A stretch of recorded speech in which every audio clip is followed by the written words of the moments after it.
The illusion of meritocracy, why talent isn't enough. Many of us entered the corporate world clutching a deeply ingrained belief: work hard, excel at your craft, and success will naturally follow. We were taught that meritocracy was the bedrock of professional life, a system where talent, dedication, and superior performance would invariably lead to recognition, promotions, and increasing influence.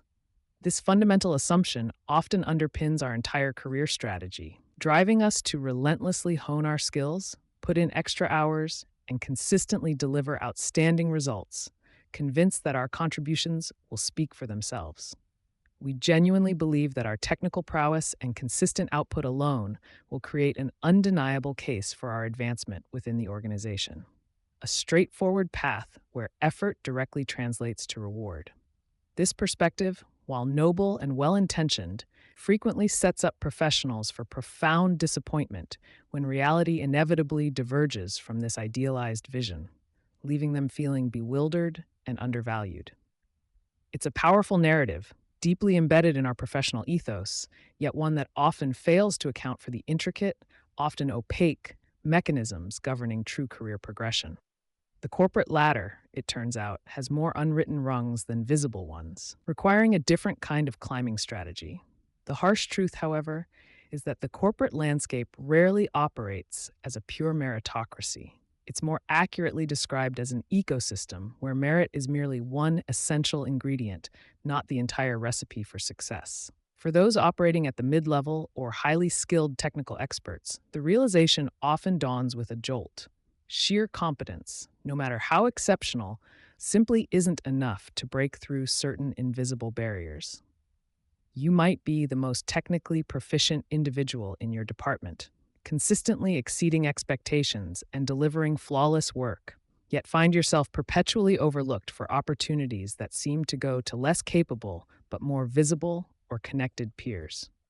This isn't to diminish the absolute necessity of talent, which remains a foundational requirement for any meaningful contribution, but rather to highlight its insufficient nature as the sole determinant of upward mobility in complex organizations. The pervasive illusion persists, creating a profound cognitive dissonance between what we are explicitly told about corporate advancement and what we consistently observe, leading to significant frustration, stagnation, and even professional disillusionment. It forces a critical reevaluation of the strategies we've been employing and the fundamental assumptions guiding our career trajectory. This phenomenon, often termed the competence ceiling, marks a pivotal and often bewildering moment in a professional's career journey. It's the point where the skills that propelled you through earlier stages, technical mastery, diligent execution, analytical prowess, and problem solving abilities, suddenly lose their primary leverage, no longer guaranteeing the next step up the ladder. You've hit a plateau where the rules of engagement subtly shift, demanding a different kind of aptitude, one less about what precisely you do and more about how effectively you navigate the intricate human elements and political currents of the organization. Many high achievers find themselves baffled, unable to understand why their continued dedication to excellence and consistent delivery isn't yielding the expected returns, feeling increasingly stuck despite their undeniable value.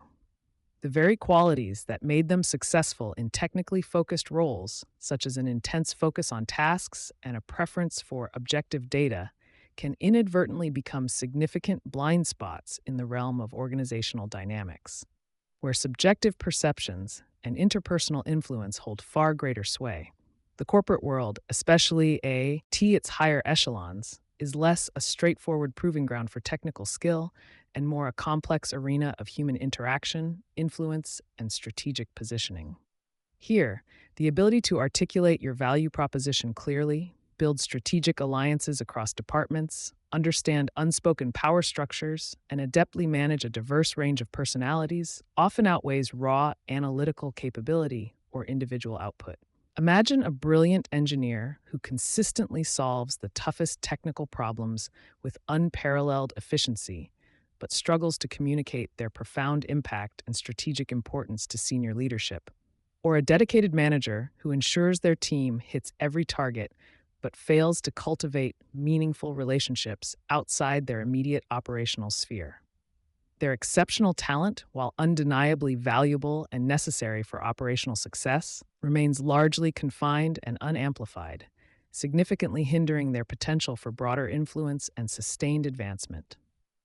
The subtle art of corporate navigation, encompassing communication, networking, and perception management, becomes absolutely paramount, often eclipsing the direct application of technical expertise as the primary driver of career progression.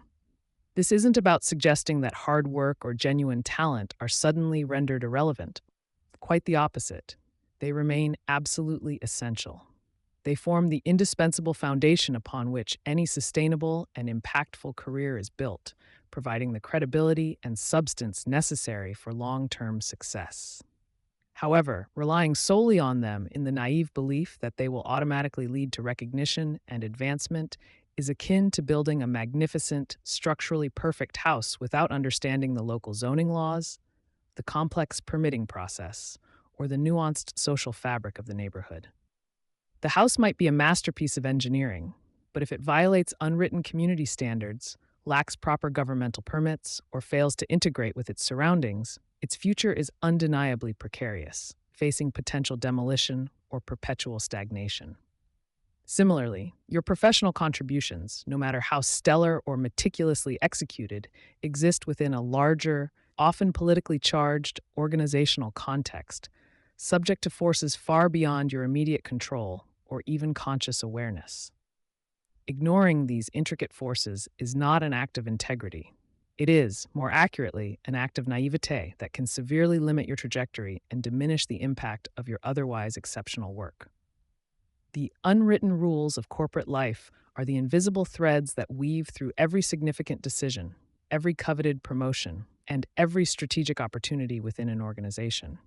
These are the informal norms, the subtle signals, the unspoken expectations, and the deeply ingrained cultural tenets that dictate who gets noticed, who gains critical influence, and who ultimately ascends to positions of greater power and responsibility. For the reluctant politician, the principled professional who inherently disdains office games and prefers a straightforward, task-oriented approach, this intricate landscape can feel profoundly unfair, ethically ambiguous, and morally compromising. They might view overt self-promotion, strategic alliance building, or even proactive relationship management as antithetical to their core values, preferring instead to let their undeniable work quality speak for itself, believing it should be sufficient. Yet, this steadfast refusal to engage with the political dimension, however principled, often leaves them vulnerable, their significant contributions easily overlooked, undervalued, or even subtly appropriated by those more adept at navigating these hidden currents, ultimately stalling their career despite their superior capabilities. Consider for a moment the profound impact of perception and reputation, which are not always direct reflections of objective, quantifiable performance metrics. Your professional reputation in this complex environment is often a dynamic mosaic built from a multitude of informal interactions. The narrative spun about you, both by yourself and by influential others, and your perceived alignment with the organization's overarching strategic priorities and cultural values. A single moment of highly visible leadership, a well-placed conversation with an executive, or a compelling presentation that captivates key stakeholders can sometimes carry disproportionately more weight than months of quiet, diligent, behind-the-scenes work, even if that work is technically superior. This often jarring reality can be profoundly unsettling for those who firmly believe in a purely quantifiable system, where output metrics and objective results should unequivocally be the sole arbiters of professional worth and advancement. Understanding precisely how these crucial perceptions are formed, carefully managed, and strategically leveraged is a critical yet frequently overlooked skill for anyone aspiring to move beyond their current role and achieve broader impact. Furthermore, the pervasive influence of ego and the highly individualized personalities within leadership teams cannot be overstated. These human factors often play a far more significant role than many are willing to admit.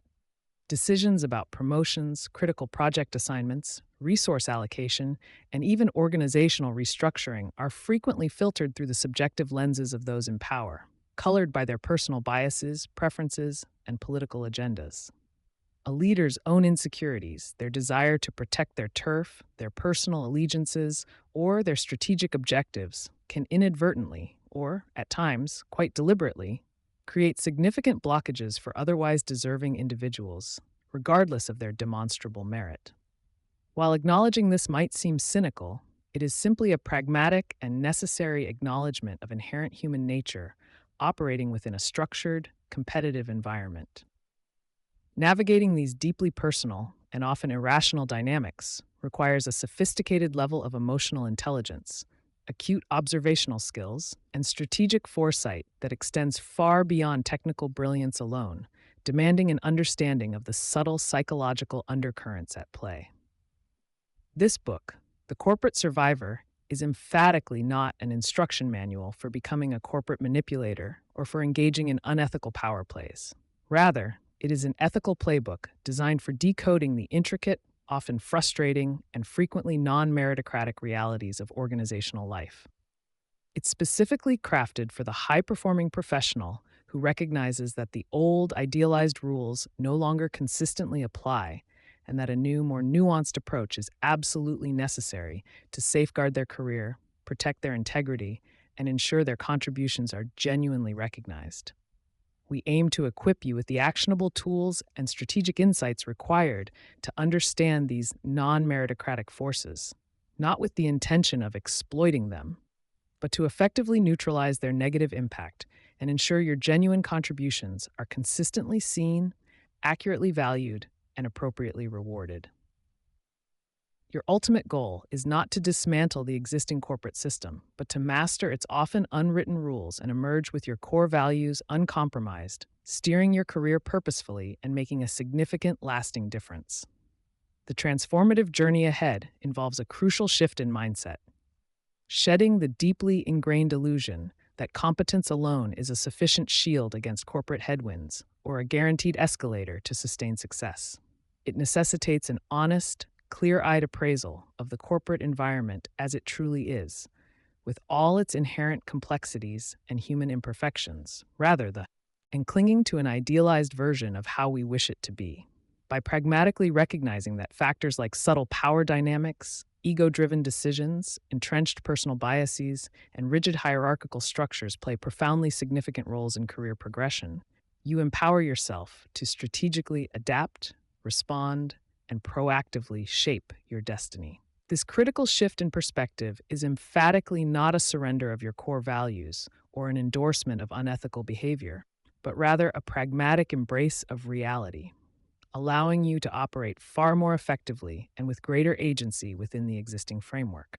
It's fundamentally about playing a smarter, more informed game, not a dirtier or more manipulative one, ultimately ensuring your hard work, exceptional talent, and ethical contributions are finally recognized, amplified, and strategically leveraged for true impact and advancement.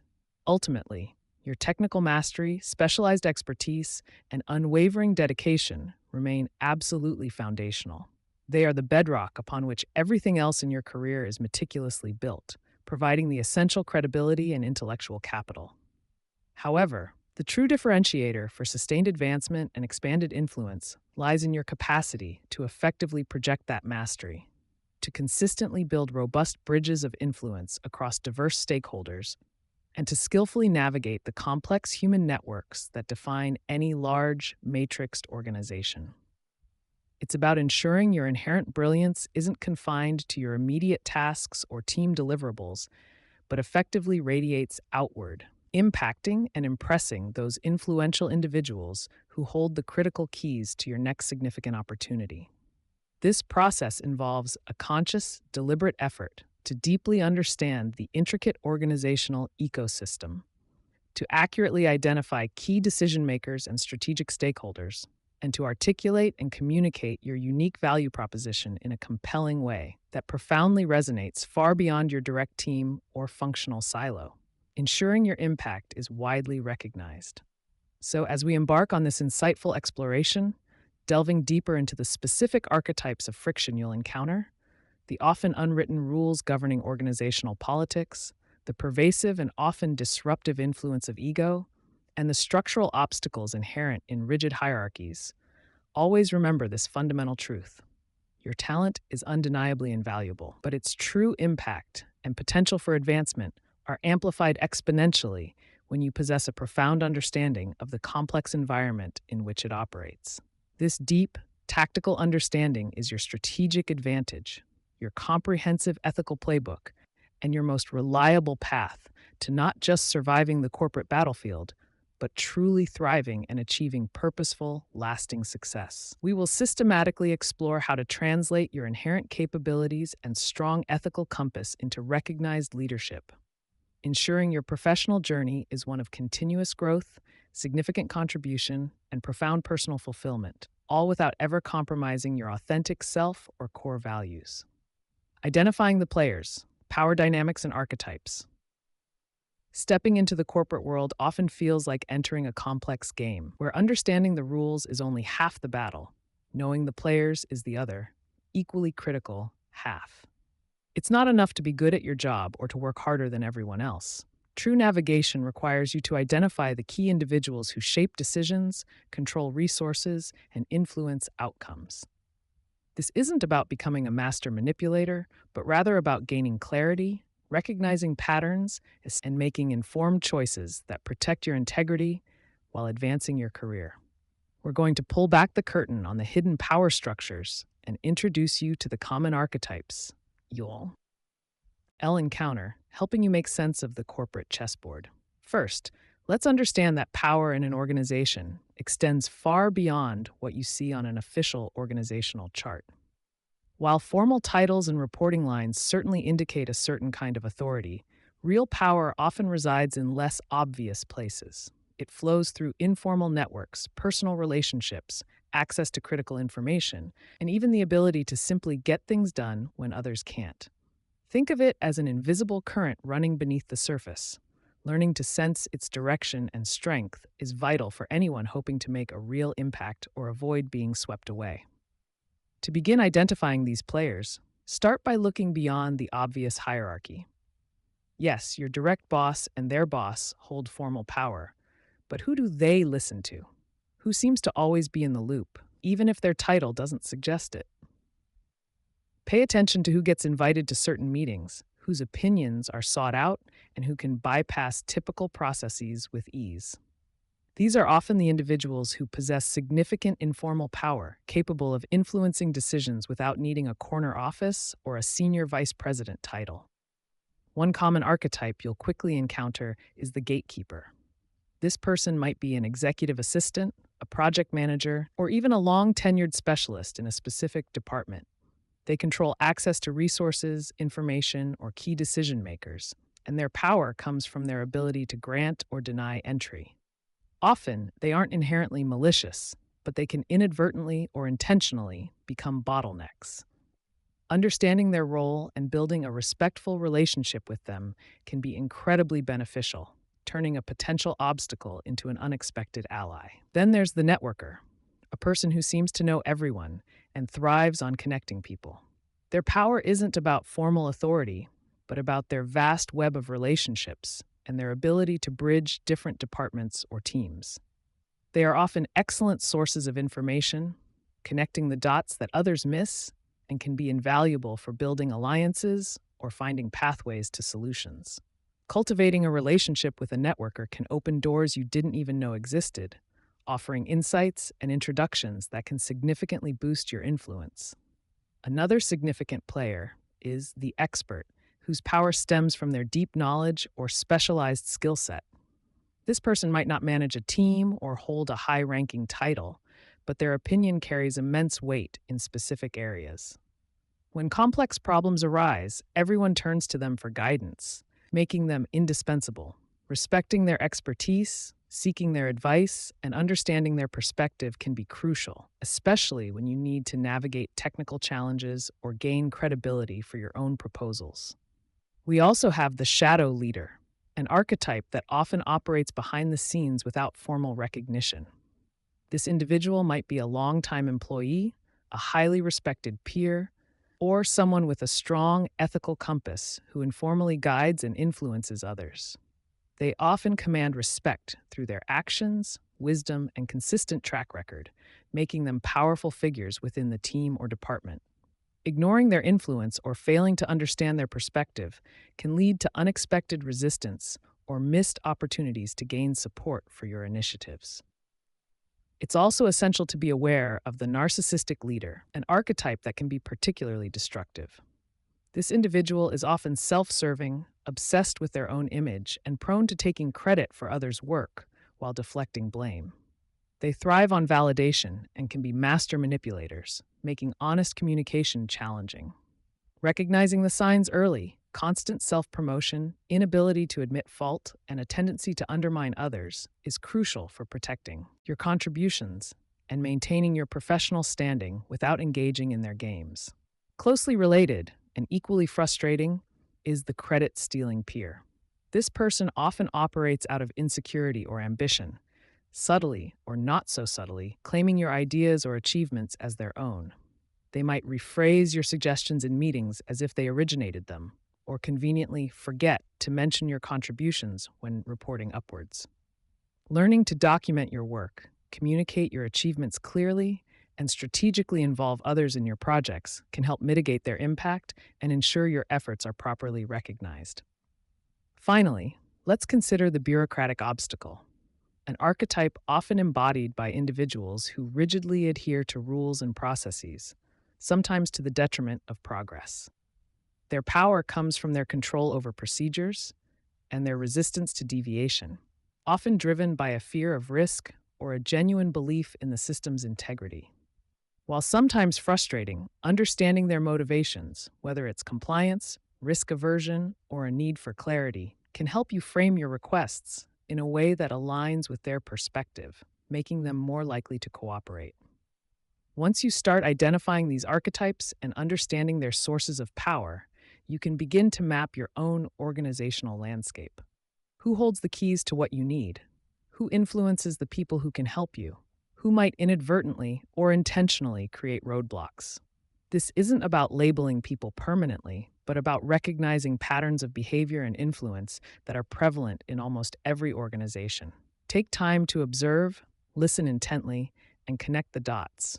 Notice who speaks first in meetings, whose ideas gain traction, and who seems to have an effortless ability to get things approved. Pay attention to informal conversations, hallway discussions, and the unspoken cues that reveal true power dynamics. By doing so, you'll start to build a clearer picture of your environment, allowing you to anticipate challenges and strategically navigate the complex web of corporate relationships. Remember, your goal isn't to exploit these dynamics, but to understand them so you can operate more effectively and ethically. Knowing the players and their roles empowers you to choose your actions wisely, build the right alliances, and ensure your valuable contributions are seen and appreciated. This foundational understanding is the first step toward becoming a corporate survivor who not only endures but truly thrives, all while staying true to your values. Decoding organizational politics. The unwritten rules. Stepping into any significant organization reveals a fundamental truth. The official organizational chart, with its neat boxes and lines, tells only a fraction of the story. While it delineates formal reporting structures and designated roles, a far more intricate web of influence, unspoken expectations, and informal power dynamics truly dictates how things operate. These are the unwritten rules of organizational politics, often invisible to the newcomer or the ethically rigid professional, yet they exert immense sway over careers, projects, and even the strategic direction of an entire department. Ignoring this hidden layer is akin to navigating a complex game of chess by only understanding how the pawns move, leaving you perpetually outmaneuvered by players who grasp the full depth of the board. Many high-performing individuals, often those who pride themselves on merit and tangible results, find themselves at a crossroads when their technical prowess alone ceases to guarantee advancement. They grapple with the frustrating realization that hard work and competence, while necessary, are simply not sufficient in environments where informal alliances, personal reputations, and strategic communication hold equal, if not greater, weight. This isn't about advocating for Machiavellian tactics. Rather, it's about recognizing and decoding the subtle cues and established patterns that govern who gets heard, whose ideas gain traction, and ultimately, who progresses within the corporate ecosystem. Understanding these unwritten rules becomes a critical survival skill, not a moral compromise.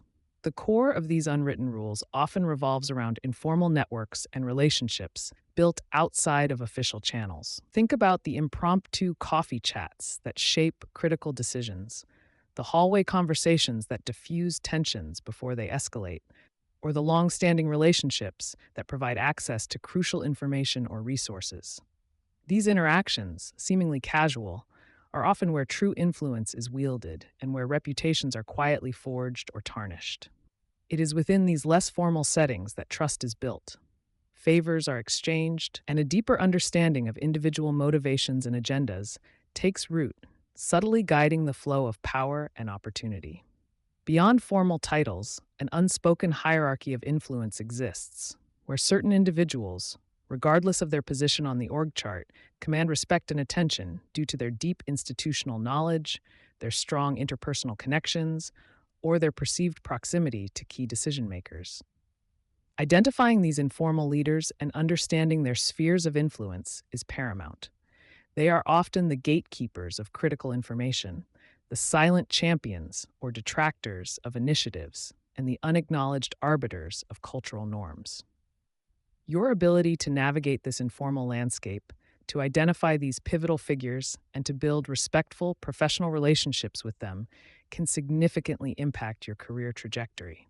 One pervasive unwritten rule is the importance of face time and visibility, especially in cultures that value presence and direct interaction.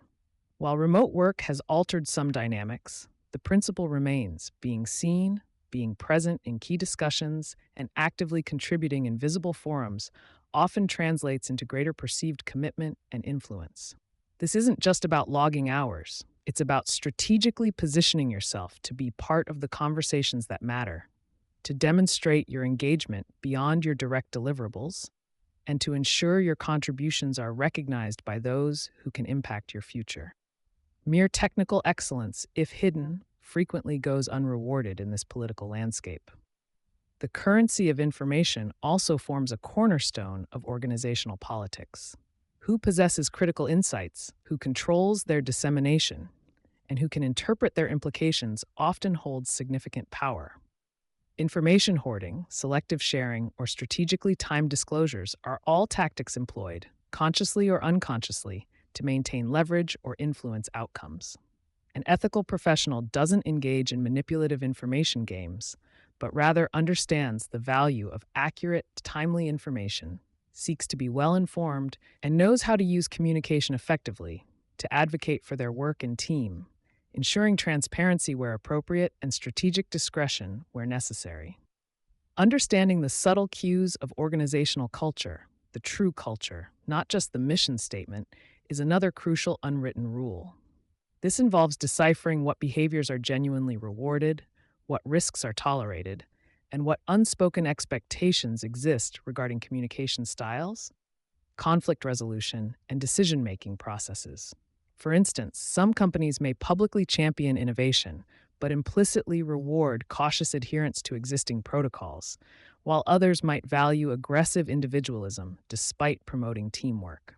Aligning your approach with these deeply ingrained, often unstated cultural norms without compromising your integrity is key to being perceived as a valuable and effective contributor. Building social capita, L, is an ongoing, essential part of navigating these unwritten rules. This isn't about being overtly transactional or manipulative. It's about cultivating genuine professional relationships based on mutual respect, reliability, and a willingness to help others. Every time you offer assistance, share expertise, or provide valuable insight, you are depositing into your social bank account. These deposits create goodwill, foster trust, and establish a network of individuals who might, in turn, be willing to support your initiatives, offer critical advice, or advocate on your behalf when opportunities arise. It's a long-term investment in your professional ecosystem. Decisions, particularly significant ones, rarely follow the clean, linear path outlined in formal policies. Often, the true decision-making process involves a series of informal discussions, pre-meetings, and consensus-building efforts that occur long before any official meeting takes place. Key stakeholders are often consulted privately, their concerns addressed, and their buy-in secured in advance, making the formal meeting largely a rubber-stamping exercise. To be effective, you must learn to identify these pre-meeting channels and engage in them appropriately, ensuring your perspectives are heard and considered before positions become entrenched and options are narrowed. For the reluctant politician, the ethical dilemma of engaging with these unwritten rules is constant. The goal is not to become a corporate manipulator, but rather an astute observer and strategic adapter. It means developing the emotional intelligence to read situations, understand motivations, and anticipate reactions without resorting to deceit or undermining others. It's about playing the game with integrity, using your insights to foster collaboration, build consensus, and drive positive outcomes, ensuring your ethical compass remains firmly pointed north while you navigate the complex currents of power. Practical steps to decode these unwritten rules begin with active, empathetic observation. Pay close attention to who speaks first in meetings, whose opinions carry the most weight, and who consistently seems to be in the know about upcoming changes. Notice the patterns of communication. Is information shared freely, or is it tightly controlled? Who are the informal mentors, the go-to people for advice, and the individuals who seem to effortlessly bridge departmental divides? These observations provide invaluable clues about the true power dynamics at play, revealing the cracks and connections in the formal structure. Beyond observation, seeking out informal mentors or trusted confidants within the organization can provide invaluable insights into the unwritten rules. These individuals, often seasoned veterans, possess a deep understanding of the corporate lore, the unspoken expectations, and the personalities involved. Their guidance can help you interpret subtle signals, avoid common pitfalls, and navigate delicate situations with greater finesse. Cultivating such relationships is not about seeking shortcuts, but about gaining contextual wisdom that formal training or official policies simply cannot provide. Mapping influence networks is another powerful technique. This involves identifying not just who reports to whom, but who influences whom, who collaborates regularly, and who holds sway over critical resources or decisions. Consider drawing a visual representation. Place key individuals on a whiteboard and draw lines indicating relationships of influence, trust, and information flow. This exercise can reveal unexpected connections and demonstrate how power truly coalesces and disperses, offering a clearer picture of where your efforts to build alliances and gain support will be most effective. Finally, mastering the art of strategic communication becomes paramount. This means not just what you say, but how, when, and to whom you say it. Understanding the preferred cation styles of key stakeholders, knowing when to present information formally versus informally, and learning to frame your ideas in a way that resonates with their priorities are all critical skills. Effective communication in a politically charged environment means being clear, concise, and always considering the potential impact of your words on relationships and perceptions, ensuring your message lands optimally without any ethical ambiguity. The ego factor, navigating inflated self-importance. In the intricate dance of corporate life, where competence often vies with charisma, an insidious force frequently distorts the landscape: ego. This isn't merely about healthy self-confidence or a strong sense of purpose. It's about inflated self-importance, an unyielding belief in one's own superiority that often comes at the expense of others. Navigating this pervasive ego factor is less about direct confrontation and more about strategic reconnaissance, understanding its subtle manifestations to effectively maneuver around its often destructive influence. For the high-performing professional, recognizing these dynamics becomes paramount, transforming potential pitfalls into navigable challenges. It demands a sophisticated approach, one that prioritizes outcomes and personal integrity over futile power struggles. Inflated ego rarely announces itself with a grand declaration. Instead, It often manifests through a spectrum of subtle yet deeply impactful behaviors. You might encounter the colleague who consistently forgets to credit your contributions during team presentations, or the manager who micromanages every detail, unable to trust anyone else with autonomy. It could be the leader who dismisses any idea not originating from their own mind, or the peer who takes an unyielding defensive stance against even the most constructive feedback. These seemingly minor actions, when compounded, create a suffocating environment where innovation withers and collaboration becomes a performative act rather than a genuine exchange. Corporate structures themselves, often inadvertently, provide fertile ground for ego to flourish unchecked. Traditional hierarchies, with their emphasis on individual achievement and top down authority, can foster an environment where self aggrandizement is misinterpreted as strength or decisive leadership. Performance metrics that prioritize singular wins over collaborative efforts, coupled with a pervasive lack of accountability for interpersonal dynamics, further exacerbate the issue.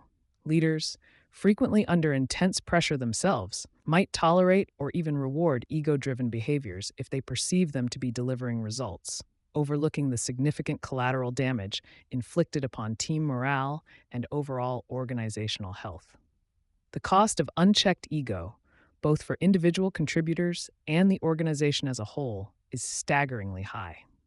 For the ethical professional, it translates into stifled innovation, missed opportunities for genuine collaboration, and a pervasive climate of fear where challenging the status quo or offering dissenting opinions feels inherently risky. At an organizational level, this manifests as entrenched silos, wasteful duplication of effort, and a gradual erosion of trust and psychological safety, ultimately hindering agility and long-term strategic effectiveness. The unseen toll on employee engagement and retention can be far more damaging than any short-term gain achieved through ego-driven directives. To effectively navigate the ego factor, it helps to recognize its common archetypes within the corporate ecosystem. There's the idea hoarder, who subtly appropriates and rebrands others' thoughts as their own, ensuring they remain the perceived fount of all brilliance. Then there's the micromanager, whose inability to delegate stems from a deep-seated belief that only their oversight can guarantee perfection, often paralyzing their team. Another common figure is the gatekeeper, who uses control over information or resources to assert their superiority, deriving power from others' dependence. These individuals, while challenging, are often driven by deeply ingrained insecurities rather than pure malice, a crucial distinction for strategic engagement. Perhaps one of the most demoralizing encounters is with the credit thief, the colleague or superior who systematically appropriates your ideas, hard work, or achievements, presenting them as their own. This experience directly undermines the very essence of professional motivation, making you question the value of your contributions and the fairness of the system. It fosters a sense of injustice and can lead to disengagement, as the effort of innovation feels perpetually unrewarded. Protecting your intellectual capital and ensuring your contributions are recognized becomes a critical, albeit often subtle, battle in this environment. Furthermore, inflated ego creates an almost impenetrable barrier to constructive feedback and open dialogue, essential components for growth and improvement. Individuals with an overinflated sense of self-importance tend to interpret any form of criticism, no matter how gently delivered, as a direct personal attack. This triggers immediate defensiveness, deflection, or, in more extreme cases, even retaliatory behavior, effectively shutting down any meaningful exchange. Such a communication breakdown prevents necessary course corrections, stifles personal development, and ultimately impedes the collective progress of the team or organization. A foundational step in effectively managing ego-driven personalities involves moving beyond mere frustration and endeavoring to understand the underlying psychological drivers. Often, what appears as brazen arrogance is, in fact, a carefully constructed facade designed to mask profound insecurity, a pervasive fear of being perceived as weak, or an insatiable need for external validation. Recognizing this inherent vulnerability, rather than simply reacting to the superficial bravado, can provide a strategic advantage. It allows for a more nuanced approach, enabling you to anticipate their reactions and tailor your interactions to bypass their immediate defensive mechanisms. This deeper understanding gives rise to the concept of strategic empathy, a calculated application of insight, not emotional sympathy for their poor behavior, but an analytical comprehension of their psychological triggers. By discerning the specific insecurities or validation needs that fuel their ego, you can predict their likely responses to various situations. This foresight empowers you to frame your communication and actions in a way that minimizes their perceived threat, allowing you to navigate conversations and initiatives with greater precision and far less friction, ultimately serving your own objectives more effectively. One highly effective technique for softening an inflated ego involves the artful application of framing. When you have a new idea or a proposed solution, rather than presenting it as a revolutionary departure, strategically position it as an enhancement or logical extension of their existing work or concepts. Perhaps you suggest it builds upon their excellent initial framework or addresses a challenge they wisely identified earlier. This subtle linguistic shift allows the ego-driven individual to own a part of the idea, making them significantly more receptive and less likely to perceive it as a threat to their intellectual domain or authority. Similarly, the strategic deployment of acknowledgement, giving credit to get credit, can be a surprisingly potent tool. Judiciously offering genuine praise or acknowledging an ego-driven individual's contributions, even if minor, can act as a disarming mechanism. This is not about insincere flattery, but a tactical maneuver to create an opening for collaboration or to secure their vital support on your initiatives.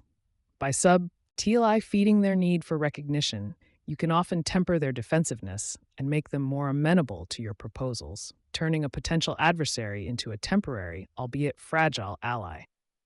In the face of potential credit theft or manipulative behavior, meticulous documentation serves as both your shield and your sword.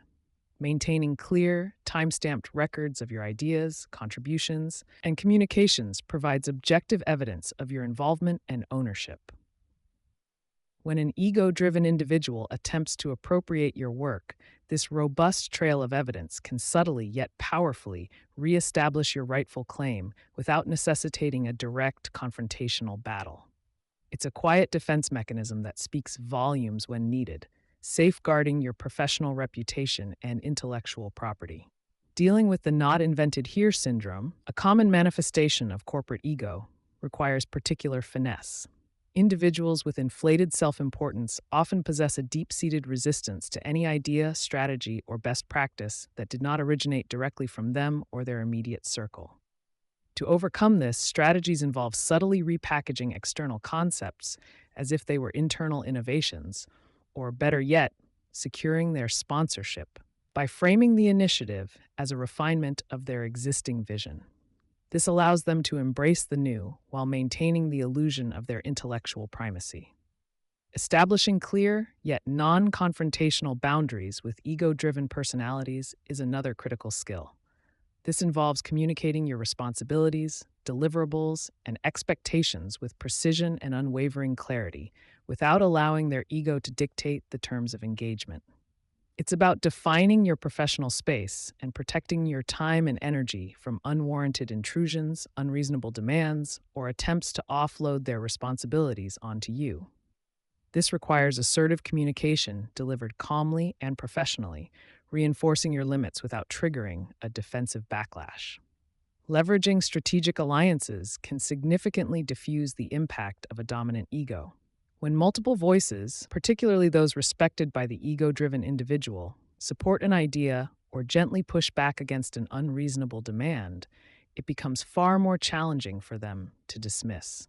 This collective strength provides a buffered approach that individual confrontation often lacks, creating a united front that is harder to ignore or overpower. Cultivating these relationships means building a network of influence that can subtly shift the balance of power. Despite all strategic maneuvers, it is imperative to acknowledge that some egos are simply too entrenched, too toxic, or too deeply rooted to be managed effectively through these nuanced strategies. Recognizing when to minimize interaction, seek alternative reporting lines, or as a final resort, escalate the issue through appropriate documented channels becomes crucial for your well being and career longevity. This isn't about giving up, but about making a calculated decision to preserve your integrity and focus your energy where it can be most impactful, understanding the limits of your influence. Ultimately, the goal of navigating the ego factor is not to become a master manipulator, but to preserve your effectiveness, protect your contributions, and maintain your professional integrity. These strategies are not about playing dirty. They are about understanding the game and choosing your battles wisely, ensuring your valuable work is recognized and your career trajectory remains on course. It's a sophisticated form of self-preservation that allows you to thrive amidst corporate complexities without compromising your core values. By understanding the psychology behind inflated self-importance and equipping yourself with these practical, ethical techniques, you transform yourself from a passive recipient of ego-driven dynamics into an active, empowered navigator. This proactive stance is fundamental to not only surviving the corporate battlefield, but also to advancing purposefully, making a significant difference, and ensuring your professional journey remains aligned with your deepest principles. You gain control over your reactions and, by extension, over your career narrative. Hierarchies grip, understanding structural obstacles. Every organization, whether a small startup or a global conglomerate, operates within some form of hierarchy. It's the skeletal structure upon which power and responsibility are theoretically distributed. At first glance, this layered arrangement of roles and reporting lines seems logical, a necessary framework for order and efficiency. We are taught early on that climbing this ladder is the path to success, that each rung signifies greater achievement and influence. Yet, for many high-performing professionals, particularly those in the crucial mid-levels, this very structure often morphs from a clear pathway into an intricate maze, creating unforeseen obstacles that can feel insurmountable. Understanding this often invisible grip of hierarchy is essential, as it's not just about who reports to whom, but how those relationships fundamentally shape your ability to perform, influence, and advance. For the skilled technical expert or the dedicated mid-level manager, the corporate hierarchy presents a unique and often frustrating paradox. You possess the deep knowledge, the practical experience, and often a clear vision for how things should be done. Yet your position within the organizational chart frequently limits your direct authority. You are the engine room, responsible for driving initiatives and delivering results, but you often find your hands tied by layers of approval, departmental boundaries, and a chain of command that feels less like a ladder and more like a bureaucratic obstacle course. This isn't about individual personalities, but about the inherent design of the system itself, a design that can inadvertently stifle innovation and initiative. One of the most common and debilitating structural obstacles is the pervasive gap between responsibility and authority, a phenomenon keenly felt by those in the squeezed middle. You are tasked with leading critical projects, managing teams, and meeting ambitious targets, holding the full weight of accountability on your shoulders. Yet, when it comes to making pivotal decisions, allocating resources, or implementing necessary changes, you often lack the formal power to act unilaterally.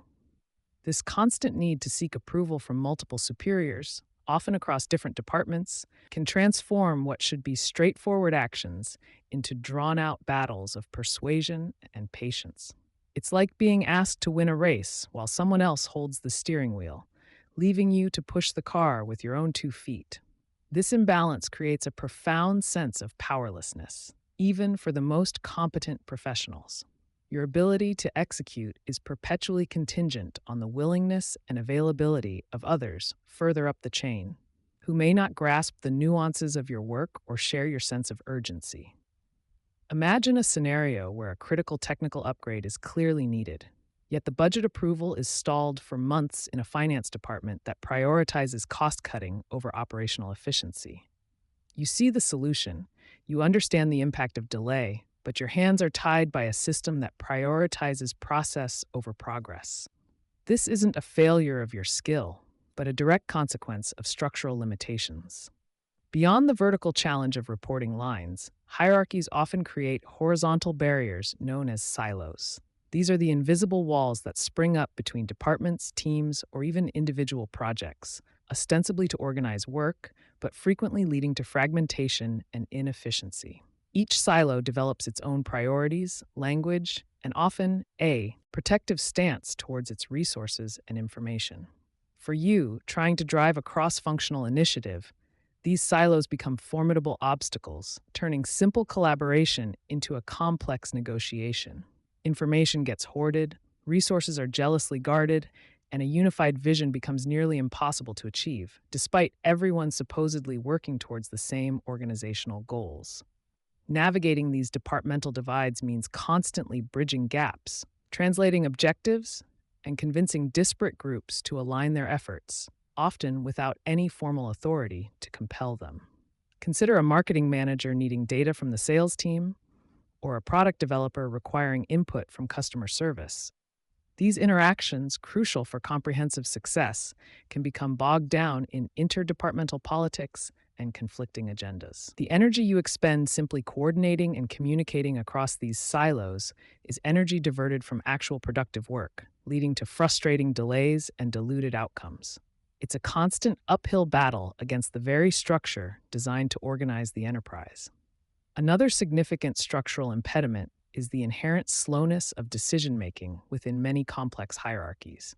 As organizations grow, layers of management are added, each requiring input, review, and approval before a decision can move forward.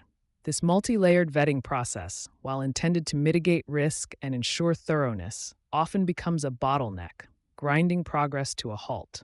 Urgent initiatives can languish for weeks or months in a labyrinth of meetings, presentations, and feedback loops, losing momentum and relevance. The nimble responsiveness required in today's fast-paced business environment is often suffocated by these extended approval cycles. This bureaucratic inertia can be particularly maddening when you, as the expert on the ground, clearly see the path forward and understand the costs of delay. You've done the research, crunched the numbers, and presented a compelling case, only to watch it get endlessly debated or even shelved by individuals who are further removed from the operational realities. The sheer volume of stakeholders who need to weigh in, each with their own perspective and priorities, can dilute the clarity of your original proposal and ultimately lead to suboptimal outcomes. It feels like navigating a ship's troop through molasses, where every turn requires immense effort and patience. Then there's the pervasive issue of bureaucracy and red tape, the formal rules, procedures, and documentation requirements that often seem to exist for their own sake. While some level of process is necessary for consistency and compliance, excessive bureaucracy can become a self-serving entity, creating unnecessary hurdles and draining valuable time and resources. Filling out endless forms, adhering to outdated protocols, or justifying every minor expenditure can feel like an exercise in futility when your primary objective is to deliver tangible results. It's a system that often values adherence to process over actual productivity.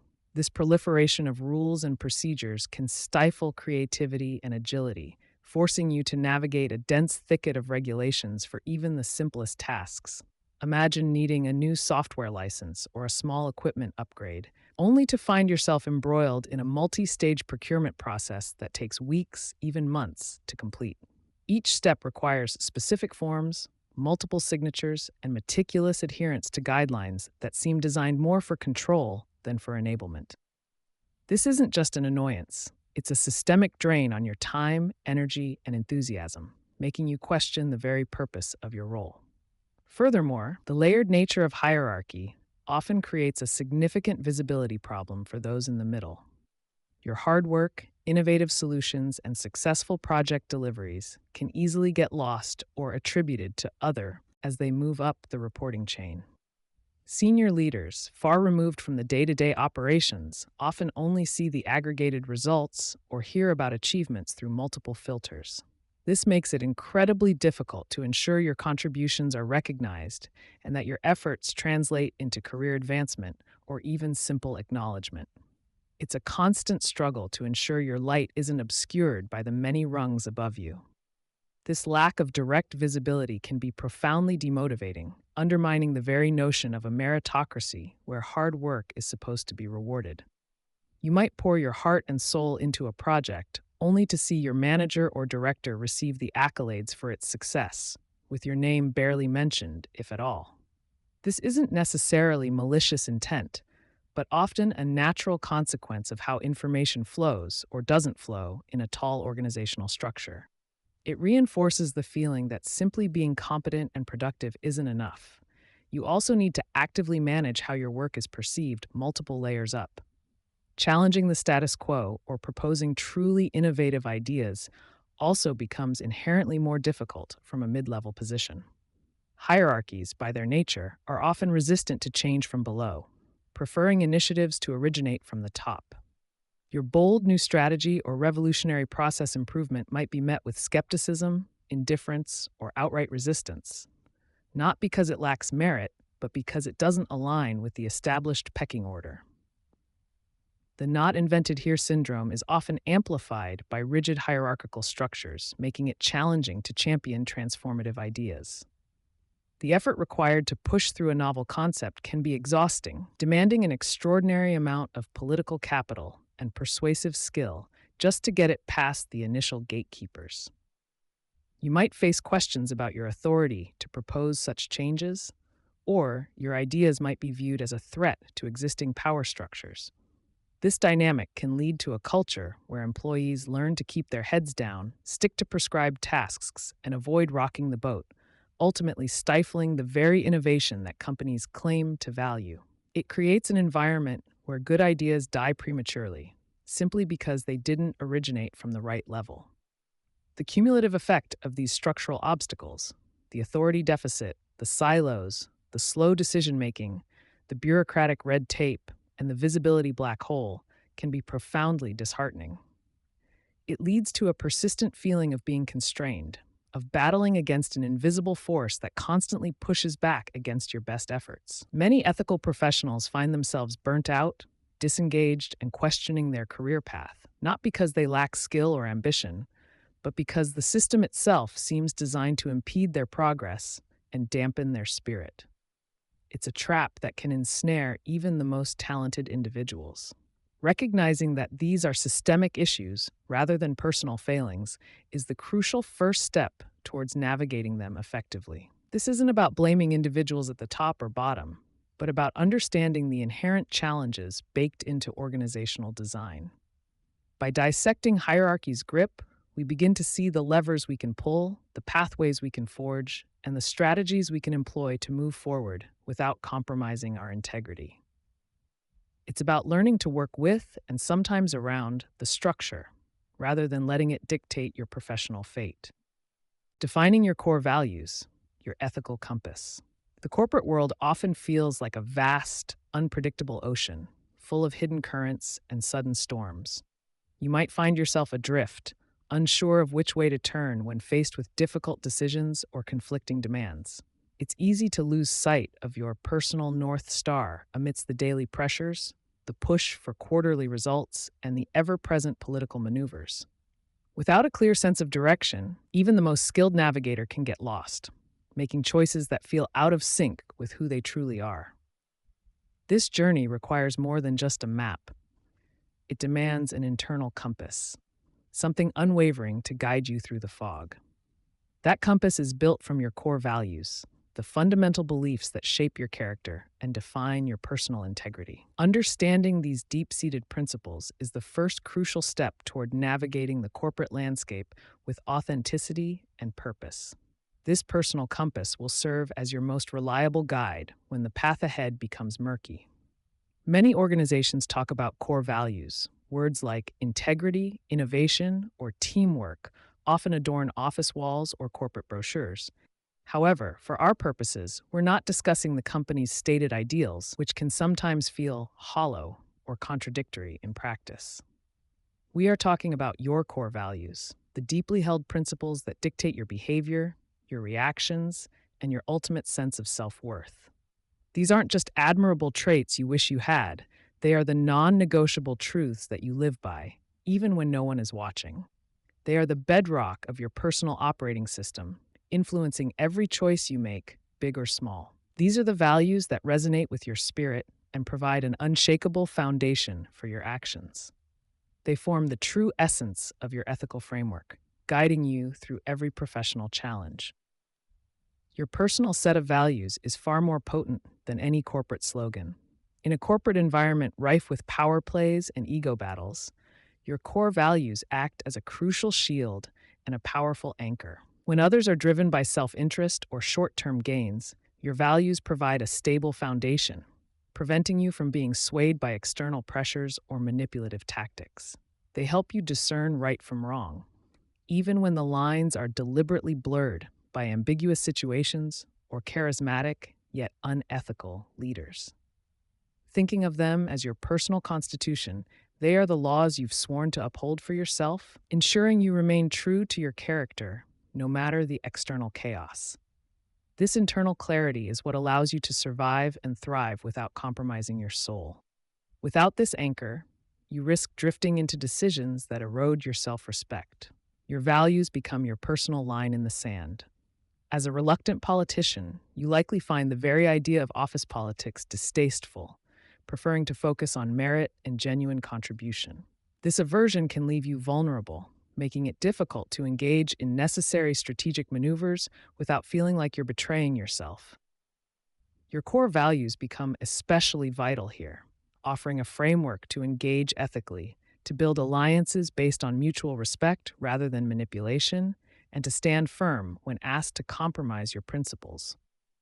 They empower you to navigate the political landscape with integrity, transforming potential pitfalls into opportunities to demonstrate authentic leadership.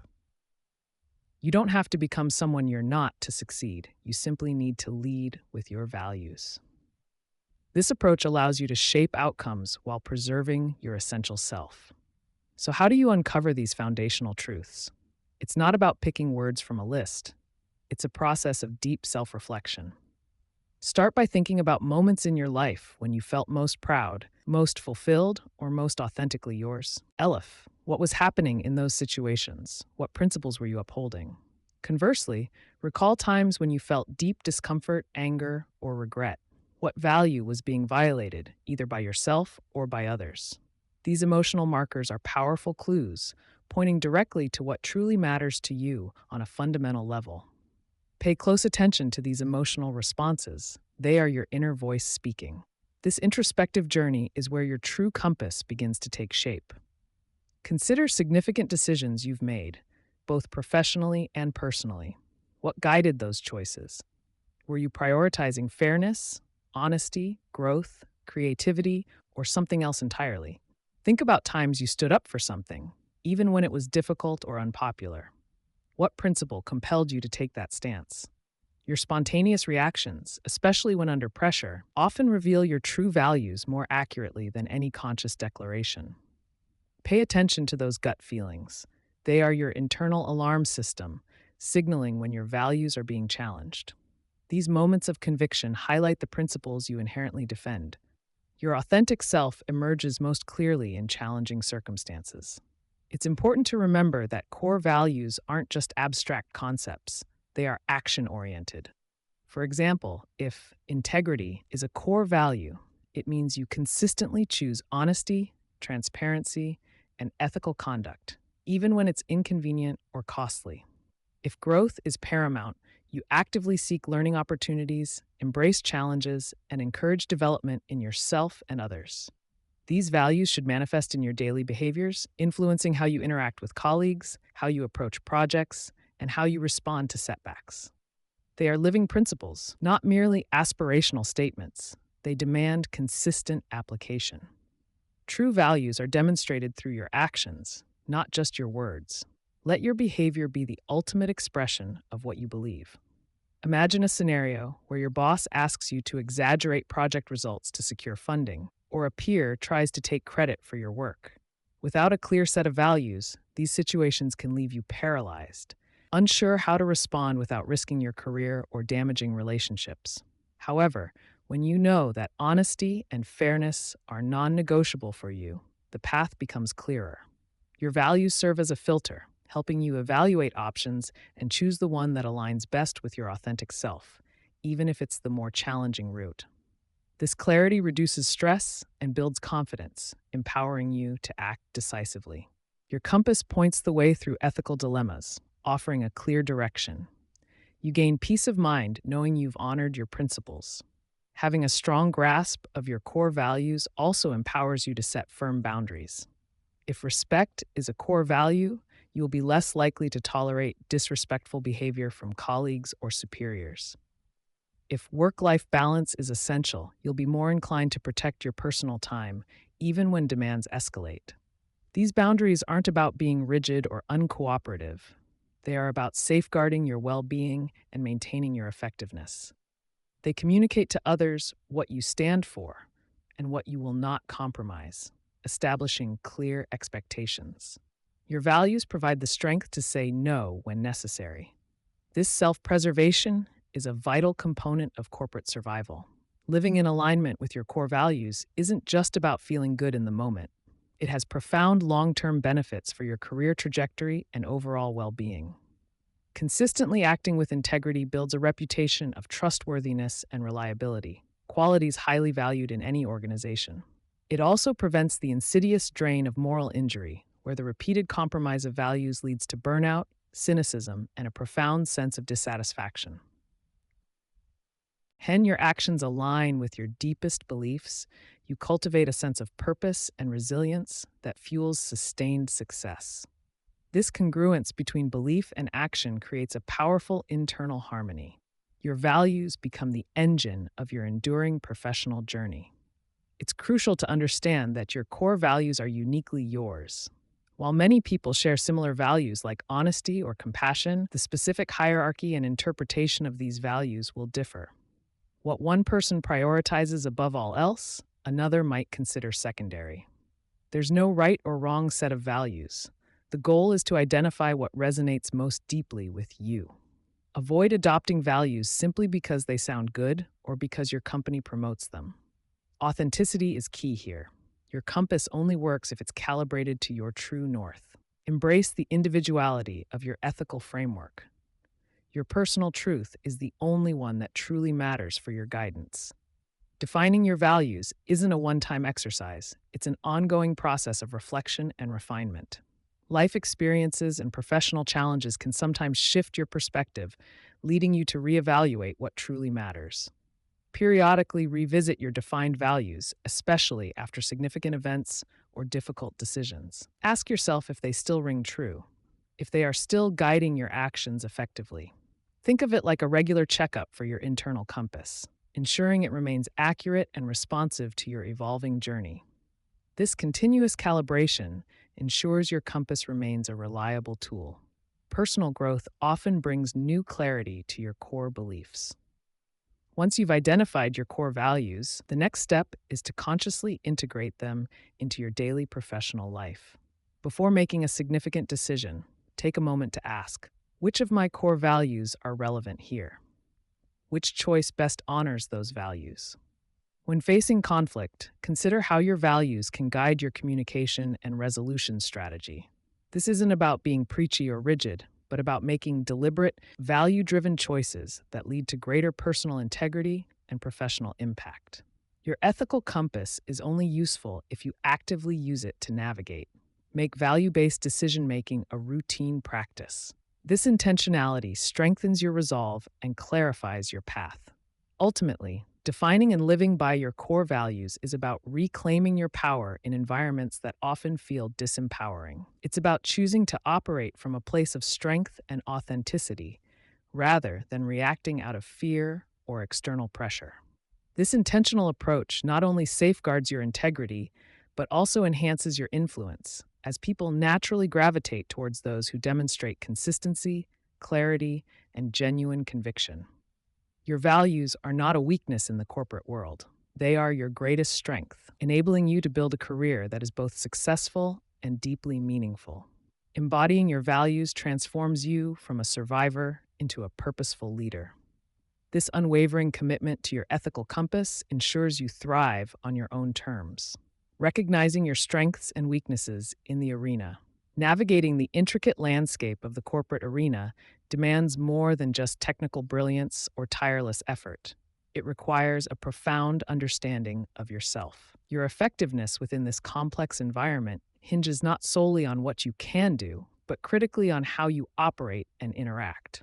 This self knowledge forms the bedrock of strategic engagement, allowing you to move beyond reactive responses to proactive influence. Without a clear inventory of your inherent capabilities and limitations, even your most formidable talents can inadvertently become liabilities or remain tragically underutilized. Consider this rigorous self assessment as the essential sharpening of your primary tool for corporate survival. It's the foundational step that precedes any successful tactical maneuver, ensuring you deploy your energy with precision and purpose. This isn't merely a reflective exercise, it is a critical, strategic imperative for sustained professional impact. True resilience in the face of power dynamics begins with this unflinching internal audit.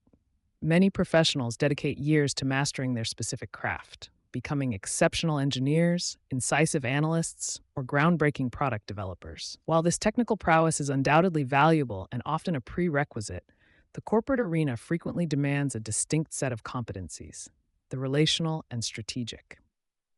Your ability to forge genuine rapport, to influence decisions without direct authority, or to astutely anticipate impending political shifts often proves more pivotal for advancement. Acknowledge that your deep technical expertise, while indispensable, frequently serves as merely the entry ticket into the higher echelons of influence. Genuine career progression increasingly hinges on how adeptly you wield these nuanced soft skills, which are anything but soft in their impact. These are the strengths that enable you to bridge communication gaps across disparate teams and effectively drive consensus among diverse stakeholders. Reflect deeply on where your true leverage lies, extending beyond the specific tasks and deliverables you meticulously execute. Understanding your unique strengths isn't about cultivating arrogance or merely cataloging achievements. It's about their strategic and ethical deployment within the organizational structure. How can your natural leadership, your incisive analytical mind, or your exceptional communication skills genuinely serve broader organizational objectives? Identify specific opportunities where these inherent capabilities can naturally shine, creating tangible positive impact and fostering collaboration. Perhaps your strength in data synthesis can objectively cut through an emotionally charged debate, grounding decisions in fact. Maybe your innate empathy can effectively bridge a long-standing divide between warring departments, fostering a more cohesive environment. The ethical application of your strengths means using your influence to elevate collective outcomes and inspire constructive partnership. It focuses on contributing meaningfully, rather than dominating conversations or subtly outmaneuvering your peers. Strategic leverage involves consciously positioning yourself where your distinctive talents solve critical organizational problems, ensuring your contributions are recognized for their profound value, not just their sheer volume. Paradoxically, your most pronounced strengths can sometimes cast the longest shadows, transforming into weaknesses under specific circumstances or within particular organizational cultures. A meticulous nature, while invaluable for precision and detail, might lead to detrimental analysis paralysis in environments demanding rapid iteration and decisive action. Strong independence, fostering innovation and autonomy, could be misconstrued as a lack of team play or an inherent resistance to collaborative efforts by those who prioritize group cohesion. Your direct communication style, often lauded for its clarity and efficiency, might inadvertently alienate more sensitive colleagues or those accustomed to nuanced, indirect interactions. Consider how your dominant traits might be interpreted less favorably by others, particularly those with divergent working styles or cultural backgrounds. Self-awareness demands not just identifying your proficiencies, but also understanding their potential downsides and situational liabilities. This nuanced perspective empowers you to modulate your approach, preventing unintended friction and optimizing your interactions. Grasping the inherent double-edged nature of every powerful attribute is a hallmark of true corporate sophistication. Just as critical as thoroughly understanding your strengths is an unflinchingly honest appraisal of your weaknesses. which often serve as hidden tripwires that can derail your progress. These vulnerabilities, if left unaddressed, can undermine your best intentions and compromise your professional integrity. Perhaps you consistently struggle with effective delegation, leading to personal burnout and the counterproductive tendency towards micromanagement. Maybe you possess an inherent aversion to conflict, allowing others to exploit your good nature, take undue credit for your work, or even subtly undermine your authority. An aversion to self-promotion, while seemingly humble, can result in your significant achievements consistently going unnoticed by key decision-makers. Ignoring these inherent vulnerabilities will not make them disappear. It merely leaves you dangerously exposed to exploitation. They represent the areas where you are most susceptible to external pressures and the manipulative tactics of others. An unaddressed weakness can quickly evolve into a predictable pattern, offering a clear advantage to those actively seeking to gain leverage. Honest self-reflection in this domain is not an exercise in self-criticism, but a vital component of strategic defense and proactive self-preservation. For the reluctant politician, the principled individual who inherently disdains the more Machiavellian aspects of office politics, certain weaknesses are particularly prevalent and often overlooked. A common vulnerability is an unwavering belief in pure meritocracy, the conviction that hard work and technical excellence alone will inevitably be recognized and rewarded. This often creates a dangerous blind spot regarding the intricate political machinations constantly unfolding around them, leaving them unprepared for subtle power plays. Another significant weakness might be a profound reluctance to engage in strategic networking, viewing it as superficial, inauthentic, or overtly self-serving. Such individuals frequently struggle with strategic communication, preferring blunt directness over the diplomatic phrasing often required to navigate sensitive organizational dynamics. They might also possess a strong aversion to self-advocacy, feeling deeply uncomfortable tooting their own horn or highlighting their contributions. These aren't moral failings, but rather strategic vulnerabilities within a politically charged corporate environment. Recognizing these specific tendencies allows you to develop ethical countermeasures without ever compromising your core values. It's about acknowledging how your deeply held principles, while noble, can inadvertently create exploitable gaps in your corporate armor. Consider how an unacknowledged weakness might subtly manifest in your daily corporate interactions, impacting your influence and effectiveness.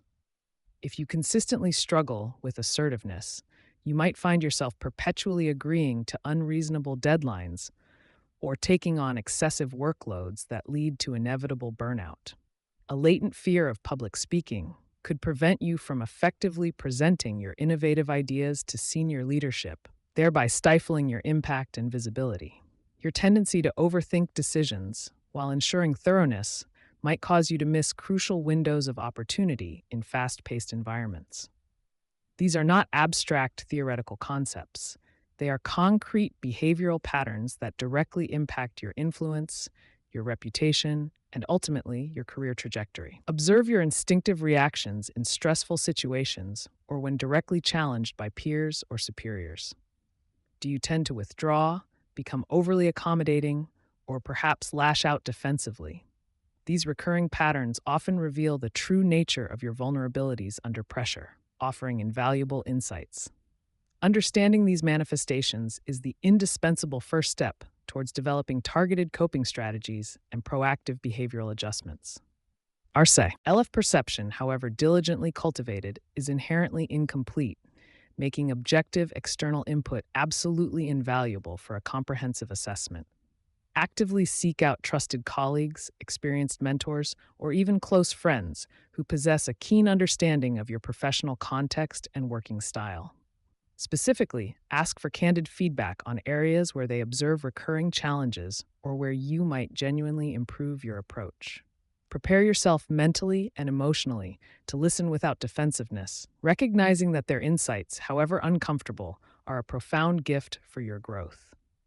A well-structured 360-degree feedback exercise, if ethically administered and robustly analyzed, can offer an incredibly comprehensive, multifaceted view of your professional persona.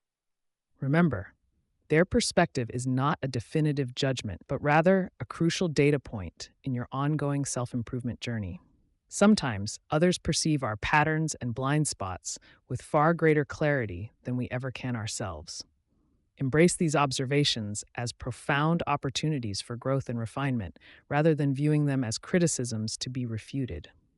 This willingness to be vulnerable to external feedback is, in itself, a significant sign of strength and a deep commitment to continuous professional evolution. Once your strengths and weaknesses have been thoroughly identified and honestly cataloged, the real transformative work truly begins: the meticulous creation of a strategic development plan. For your identified strengths, this plan involves actively seeking and creating opportunities to leverage them more effectively, visibly, and consistently across various projects and initiatives.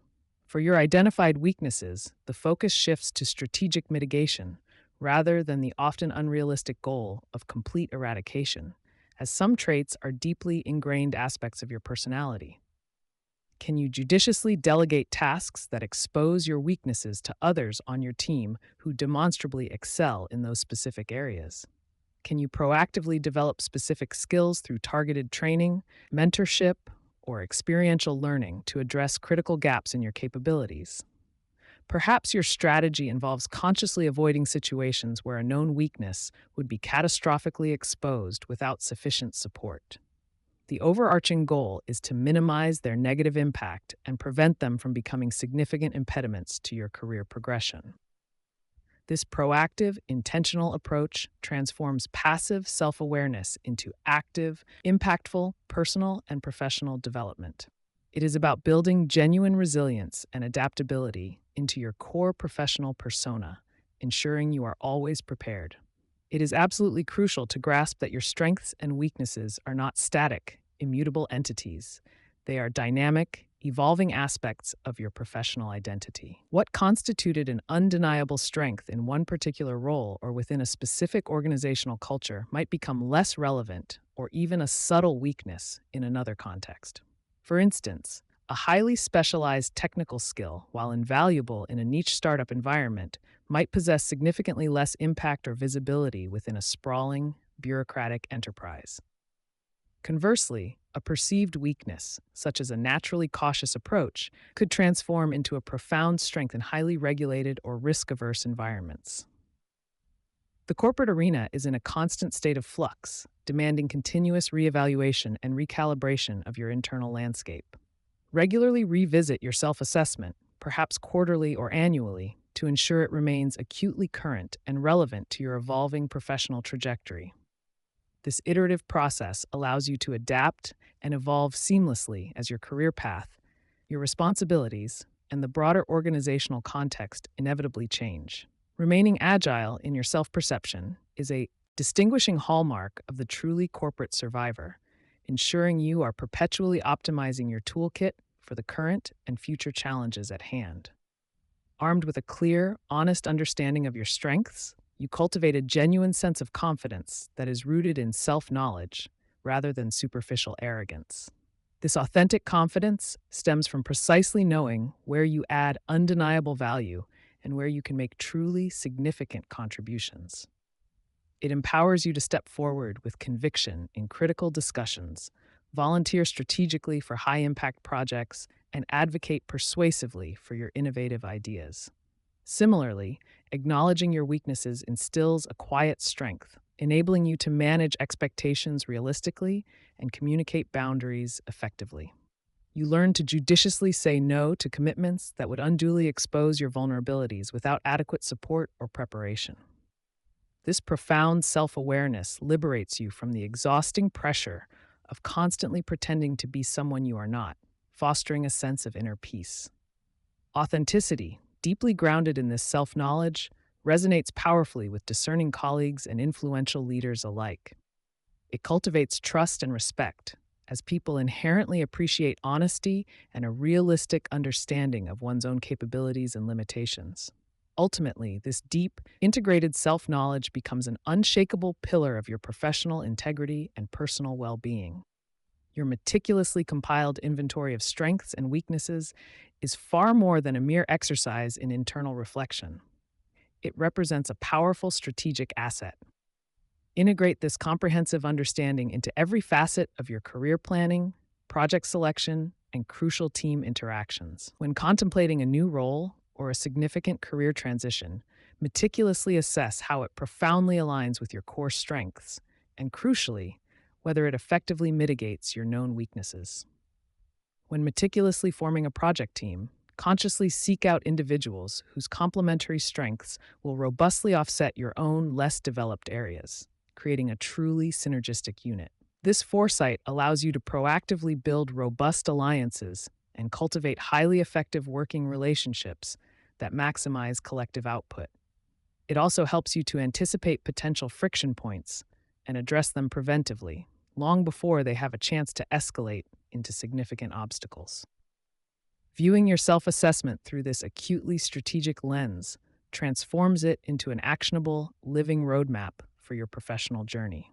This isn't about avoiding challenges entirely, but rather about confronting them from a position of informed strength and deliberate preparation. Ultimately, it empowers you to sculpt your corporate journey with unparalleled intention, purpose, and enduring impact.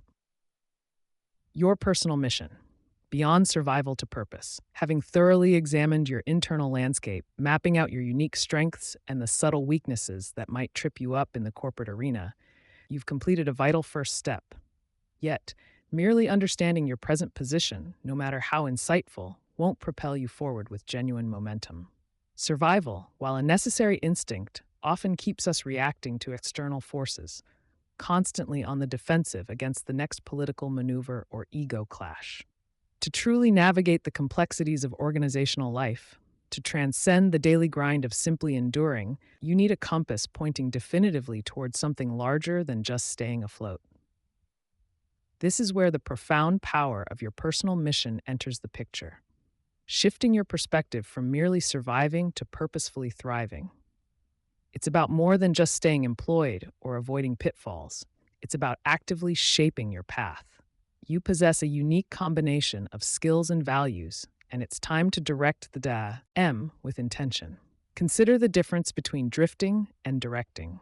A ship without a destination is at the mercy of every current and storm, whereas one with a clear port in mind can plot a course, adjust its sails, and weather the squalls with a larger objective guiding its efforts. In the corporate world, lacking a personal mission leaves you susceptible to the whims of others' agendas, the seductive pull of short-term gains, or the demoralizing impact of petty power struggles.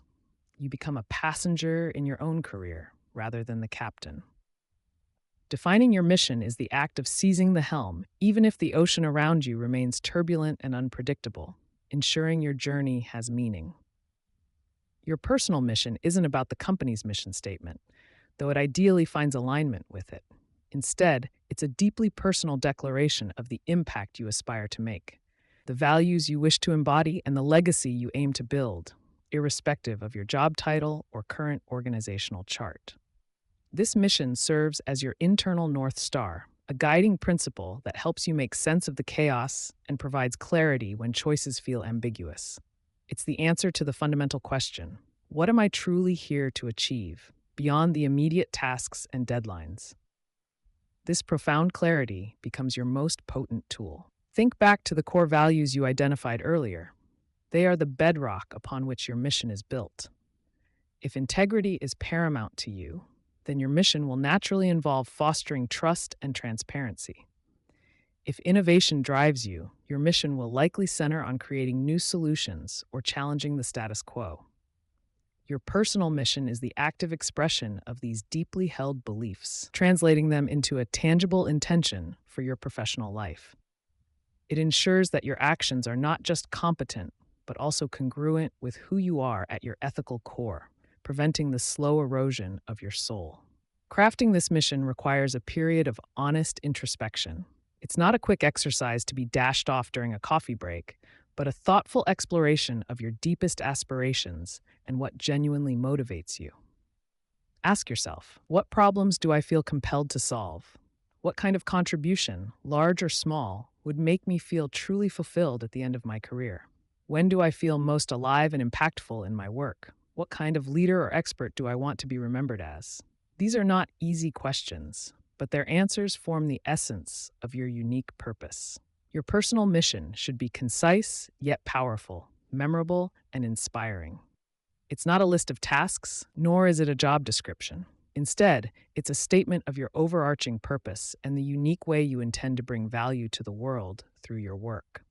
For instance, it might be to empower others to find their voice and make their unique contributions heard, or to simplify complex systems to create elegant, user-friendly solutions, or even to build bridges between disparate teams, fostering collaboration and shared success. The specific wording is less important than the genuine resonance it holds for you, acting as a personal mantra. Once articulated, your personal mission becomes an incredibly potent filter for every decision you face in the corporate landscape. When confronted with a new project, a potential alliance, or a request for your time, you can instinctively ask, does this align with my mission? Does it move me closer to the impact I want to make, or does it pull me off course? This mental framework allows you to ruthlessly prioritize, to say no without guilt to opportunities that, while perhaps superficially appealing, don't serve your deeper purpose. It prevents you from being swept into initiatives that drain your energy and divert your focus. This filtering mechanism is especially crucial for the reluctant politician who often struggles with discerning any opportunities from manipulative traps. With a clear mission, you can more easily identify those who share your values and goals, enabling you to forge strategic alliances that are authentic and mutually beneficial. Conversely, it empowers you to recognize and disengage from toxic dynamics or individuals whose agendas fundamentally conflict with your purpose, protecting your time, energy, and integrity. Your mission becomes a shield against the negative forces that seek to derail you. Moreover, your personal mission is a wellspring of resilience, particularly when you encounter setbacks, unfairness, or the inevitable corporate frustrations. When a project fails, a promotion is denied, or a credit-stealing peer takes undue recognition, your mission reminds you why you started and what truly matters. It helps you transcend the immediate disappointment, placing it within the larger context of your long-term commitment to your purpose. This unwavering internal compass prevents you from becoming jaded or giving up, providing the strength to persevere when challenges seem insurmountable. The ethical dimension of your personal mission cannot be overstated. In an environment where compromise can feel like a daily requirement, your mission anchors you to your true north. It provides a non-negotiable standard against which you measure your actions, ensuring that your pursuit of success doesn't come at the cost of your soul. When faced with morally ambiguous situations, your mission serves as a clear ethical guide, helping you uphold your integrity even when it's the more difficult path. This commitment to purpose becomes an act of self-preservation. Your personal mission is not set in stone. It's a living document that can and should evolve as you grow, learn, and gain new experiences. Periodically, perhaps once a year, revisit your mission statement. Does it still resonate? Have your priorities shifted? Are there new insights that could refine its focus or expand its scope? This iterative process ensures that your mission remains relevant, dynamic, and a true reflection of your evolving self. It's a constant dialogue with your deeper self, ensuring continuous alignment. Embracing your personal mission transforms you from a passive participant in the corporate world into an active agent of change. You move beyond merely reacting to the demands of your job or the directives of others, instead, proactively shaping your contributions and influencing your environment. This shift in mindset brings a profound sense of empowerment, allowing you to approach challenges with greater confidence and purpose. Knowing that your efforts are aligned with something deeply meaningful to you. You become a force, not just a function.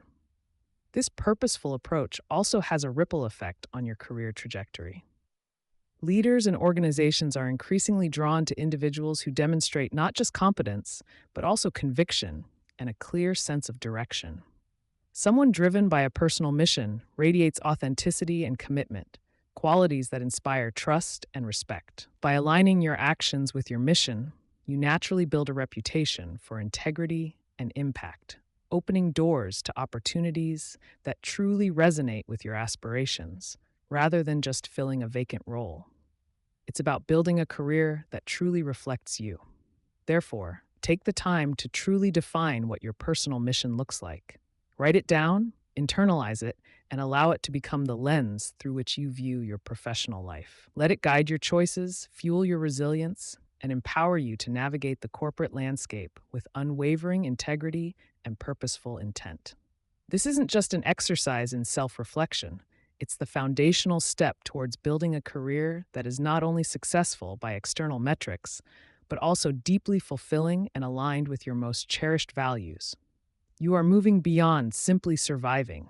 You are charting a course to truly thrive. Remember that this mission is not about abstract ideals alone. It directly informs your daily actions and interactions. When you know your purpose, you communicate with greater conviction, you collaborate more effectively, and you lead with more authenticity. This clarity helps you identify your non-negotiables, the boundaries you will not cross, the values you will not compromise, which are essential in an environment often testing those very limits. It empowers you to stand firm, even when the pressure to conform is intense. Ultimately, your personal mission elevates your journey from a series of tasks and promotions to a meaningful quest. It provides a narrative arc to your career, transforming it into a story of intentional contribution rather than accidental advancement. This shift in perspective is liberating, allowing you to find joy and purpose even amidst the inevitable frustrations and complexities of organizational life. You are not just a cog in the machine. You are a vital, purposeful contributor, shaping your world with every deliberate action you take. Embrace this journey with open eyes and a resolute heart. The cost of compromise, long-term impact on integrity. In the relentless pursuit of corporate advancement, professionals often encounter moments where expediency beckons, whispering promises of immediate gains in exchange for a slight bending of ethical principles. These moments, initially perceived as isolated incidents or minor adjustments, rarely appear as outright betrayals of one's core values. Instead, they manifest as subtle pressures to overlook a questionable practice, to take credit for a shared effort, or to remain silent when an injustice unfolds. The rationale often centers on survival, on playing the game to secure a coveted promotion, avoid a difficult conversation, or simply to keep one's head above water in a competitive environment. It is a deceptively smooth path, paved with seemingly justifiable compromises, each one a tiny chip away at the foundation of one's intrinsic moral architecture. This gradual erosion begins almost imperceptibly, often rationalized as a necessary evil for the greater good, or simply a shrewd move in a ruthless landscape. This initial, seemingly insignificant deviation from one's ethical compass often marks the beginning of a profound, yet often unnoticed, ethical drift. What starts as a singular act of convenience can subtly recalibrate one's internal moral barometer, making subsequent compromises appear less daunting, more acceptable. The human mind is remarkably adept at rationalizing actions that conflict with deeply held beliefs, creating elaborate narratives to justify choices that, upon honest reflection, would feel deeply unsettling. This self-deception fosters a dangerous illusion of control, convincing individuals that they can selectively engage in ethical acrobatics without fundamentally altering their character. However, each such act, no matter how minor, leaves an indelible mark, slowly but surely redefining the boundaries of what one deems permissible, and eventually, what one believes is right. The immediate rewards of compromise can indeed be seductive, offering tangible benefits that reinforce the initial decision. Perhaps a project is delivered ahead of schedule by cutting corners, a difficult superior is appeased by conforming to their questionable demands, or a promotion is secured by strategically sidelining a peer. These short-term victories, however fleeting, provide a potent reinforcement loop, validating the choice to prioritize external success over internal congruence. The corporate environment, with its often myopic focus on quarterly results and upward mobility, frequently rewards such pragmatism, inadvertently incentivizing a transactional approach to ethics. This creates a powerful, almost gravitational pull, drawing individuals further away from their authentic selves and deeper into a labyrinth of strategy. See concessions. Beneath the veneer of these short-lived successes, a silent and insidious cost begins to accumulate: the erosion of self-respect. Every time one acts in direct opposition to their core values, a quiet dissonance takes root, a persistent whisper of betrayal within one's own conscience. This internal conflict, though often suppressed, gradually chips away at one's sense of personal worth and integrity, leading to a diminished self-image. The external accolades might momentarily mask this internal void, but they cannot truly fill it. Over time, this constant battle between one's actions and one's authentic self can manifest as a pervasive feeling of unease, a lack of genuine contentment that even the most impressive career achievements cannot assuage. The mirror reflects not just a professional, but a person grappling with the weight of their own ethical compromises. This internal erosion inevitably manifests externally, often in the form of a profound loss of authenticity. When an individual consistently operates outside their genuine ethical framework, they are compelled to construct and maintain a facade, presenting a version of themselves that is strategically aligned with perceived corporate expectations rather than personal conviction. This constant performance drains immense mental and emotional energy, making genuine connection and transparent leadership increasingly challenging. Colleagues and subordinates, even if unconsciously, often sense this lack of congruence, perceiving a disconnect between words and actions. True influence and inspiration stem from an authentic presence, a quality that becomes severely diminished when one's professional persona is built upon a foundation of compromised values. The impact on trust, both from peers and direct reports, is another significant long-term consequence that often goes underestimated.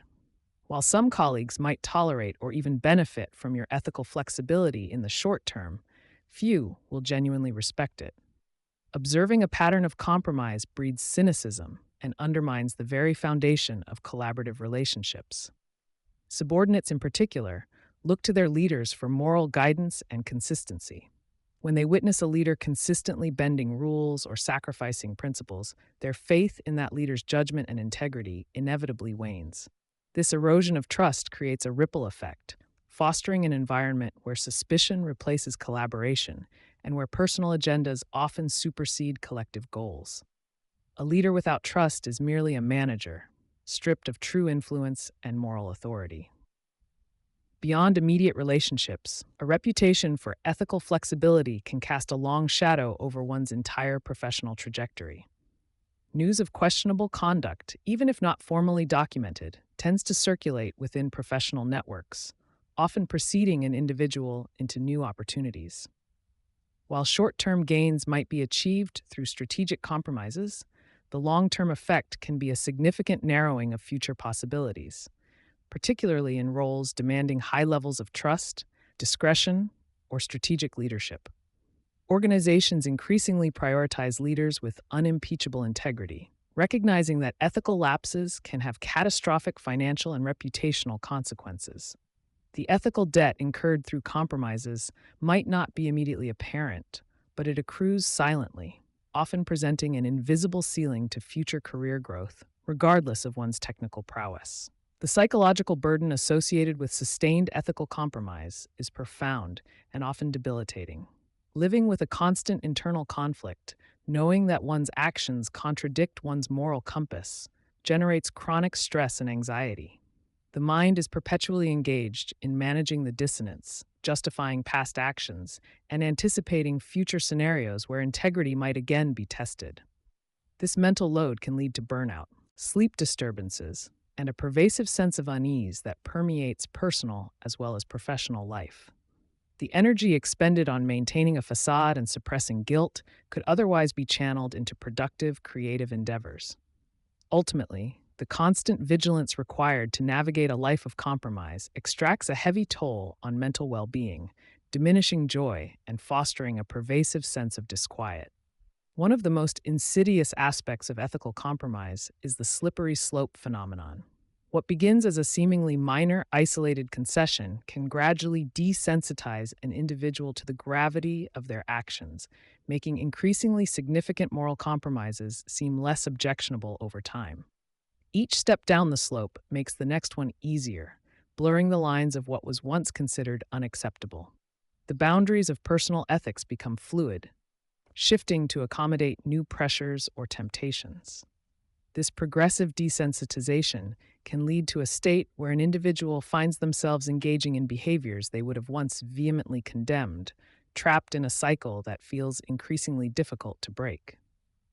Escaping this trajectory requires immense introspection and a conscious, often painful, recalibration of one's moral compass. While the immediate corporate landscape might reward a pragmatic, outcome-focused approach that sometimes overlooks ethical nuances, the long-term professional stagnation resulting from a tarnished ethical record is a far more significant cost. Genuine, sustainable success in leadership roles is inextricably linked to trust, respect, and a reputation for steadfast integrity. Individuals known for their ethical flexibility may secure certain positions, but they rarely inspire loyalty or foster true innovation. Their influence remains transactional, limited to what they can directly control or mandate. The most impactful leaders are those who can rally others around a shared vision, a feat impossible without the bedrock of unwavering integrity. Without this foundation, career progression, however rapid initially, often hits an insurmountable barrier, leaving individuals feeling stuck despite their apparent achievements. Compromising core values also carries a significant cost in terms of personal fulfillment and purpose. When one's daily work requires acting against deeply held beliefs, the meaning and satisfaction derived from that work inevitably diminish. The initial passion that drove one into their profession can slowly erode, replaced by a sense of obligation or even resentment.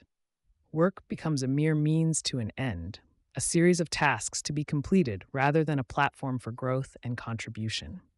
This detachment from purpose can lead to chronic disengagement, manifesting as cynicism, apathy, or a pervasive feeling of being unfulfilled despite external markers of success. The vibrant energy that once fueled ambition is drained, leaving behind a hollow sense of achievement. Furthermore, the ripple effect of compromised leadership extends far beyond the individual, contaminating the very culture of the organization. When leaders consistently operate with flexible ethics, they inadvertently signal to their teams that such behavior is not only acceptable, but perhaps even necessary for success. This fosters an environment where fear might replace trust, where individuals are hesitant to voice concerns, and where short-term gains are prioritized over long-term sustainability. The collective morale suffers, innovation stifles, and the organization's overall ethical backbone weakens. A culture of compromise is notoriously difficult to reverse, often requiring significant leadership overhauls and a painful process of rebuilding trust and integrity from the ground up. The cost is borne not just by individuals, but by the entire collective. The mental energy expended on managing ethical inconsistencies and maintaining a carefully constructed facade is energy diverted from genuine strategic thinking, problem solving, and innovation. Instead of focusing on creative solutions or forward-looking initiatives, a significant portion of cognitive resources is consumed by internal justifications, impression management, and the constant fear of exposure. This cognitive load diminishes an individual's capacity for deep work, critical analysis, and authentic collaboration. The ability to engage with complex challenges with clarity and conviction is hampered when one's internal landscape is muddled by unresolved ethical conflicts. True intellectual leadership requires a clear mind, unburdened by the weight of unaddressed compromises. While the path of unwavering integrity might often appear more challenging in the short term, demanding difficult conversations, principled stands, and potentially foregoing immediate advantages, its long-term dividends are immeasurable. Choosing integrity builds an unshakable foundation of self-respect, earning the genuine trust and admiration of colleagues, and cultivating an authentic leadership presence. This foundation becomes a powerful asset, attracting opportunities that align with one's values and fostering a career trajectory built on solid, sustainable principles. The perceived cost of integrity is, in reality, an investment in one's most valuable capital, character. It ensures that success, when achieved, is not hollow but deeply meaningful. Ultimately, the cost of compromise is paid in the currency of one's own character and peace of mind. While the corporate arena may test these principles with relentless pressure and tempting shortcuts, yielding to such pressures invariably leads to a profound internal deficit that no amount of external success can truly offset. The true corporate survivor is not merely someone who navigates the political landscape, but one who emerges from it with their soul intact, their values fortified, and their integrity serving as an unyielding compass. This steadfast commitment to ethical principles is not just a moral imperative, it is the ultimate strategy for enduring fulfillment and authentic leadership in a world often swayed by fleeting gains. Mapping the power structures. Who holds the reins? Stepping into the corporate arena often feels like entering a complex chess game, except the rules are rarely written down and the pieces move in unpredictable ways. For the high-performing professional, especially one who values merit and hard work above all else, this unwritten layer of power dynamics can be incredibly frustrating. You might find yourself wondering why a brilliant idea gets shelved, or why a less competent colleague seems to glide effortlessly up the ladder. The answer often lies not in what's visible on the organizational chart, but in the intricate web of influence and authority that exists beneath the surface. To truly navigate and thrive in this environment, you must first understand who actually holds the reins and how those reins are wielded. This isn't about becoming a Machiavellian schemer. It's about developing a clear-eyed understanding of your professional landscape so you can make informed, ethical decisions. Many of us start our careers believing the organizational chart is the ultimate map of power. It neatly outlines reporting lines, defines departments, and theoretically shows who answers to whom. However, anyone who has spent more than a few years in a complex organization quickly learns that this tidy diagram tells only a fraction of the story. True power often transcends these formal lines, flowing through informal networks, personal relationships, and perceived influence that has nothing to do with job titles. Relying solely on the official hierarchy is like trying to navigate a dense jungle with only a highway map. You'll miss all the crucial paths and hidden clearings. Our task, then, is to peel back these layers and uncover the true architecture of influence within your company. This deeper understanding is your first step towards strategic survival, allowing you to anticipate movements and avoid unforeseen obstacles. Formal power is the easiest to spot, as it's typically tied directly to a position or title within the company's established structure. These are the individuals with explicit authority: the CEO, department heads, project managers with budget control, or team leaders who sign off on your performance reviews. They possess the power to make official decisions, allocate resources, approve or deny initiatives, and directly impact your career trajectory through promotions or assignments. Understanding who holds this formal power is your baseline. It clarifies the official chain of command and identifies those whose direct approval is essential for your projects to move forward. Knowing these key players helps you understand the official gates your ideas or requests must pass through. This level of power is visible and often documented, providing a concrete starting point for your mapping efforts. Far more elusive, yet often equally potent, is informal power, the kind that isn't granted by a title but earned through reputation, expertise, or personal relationships.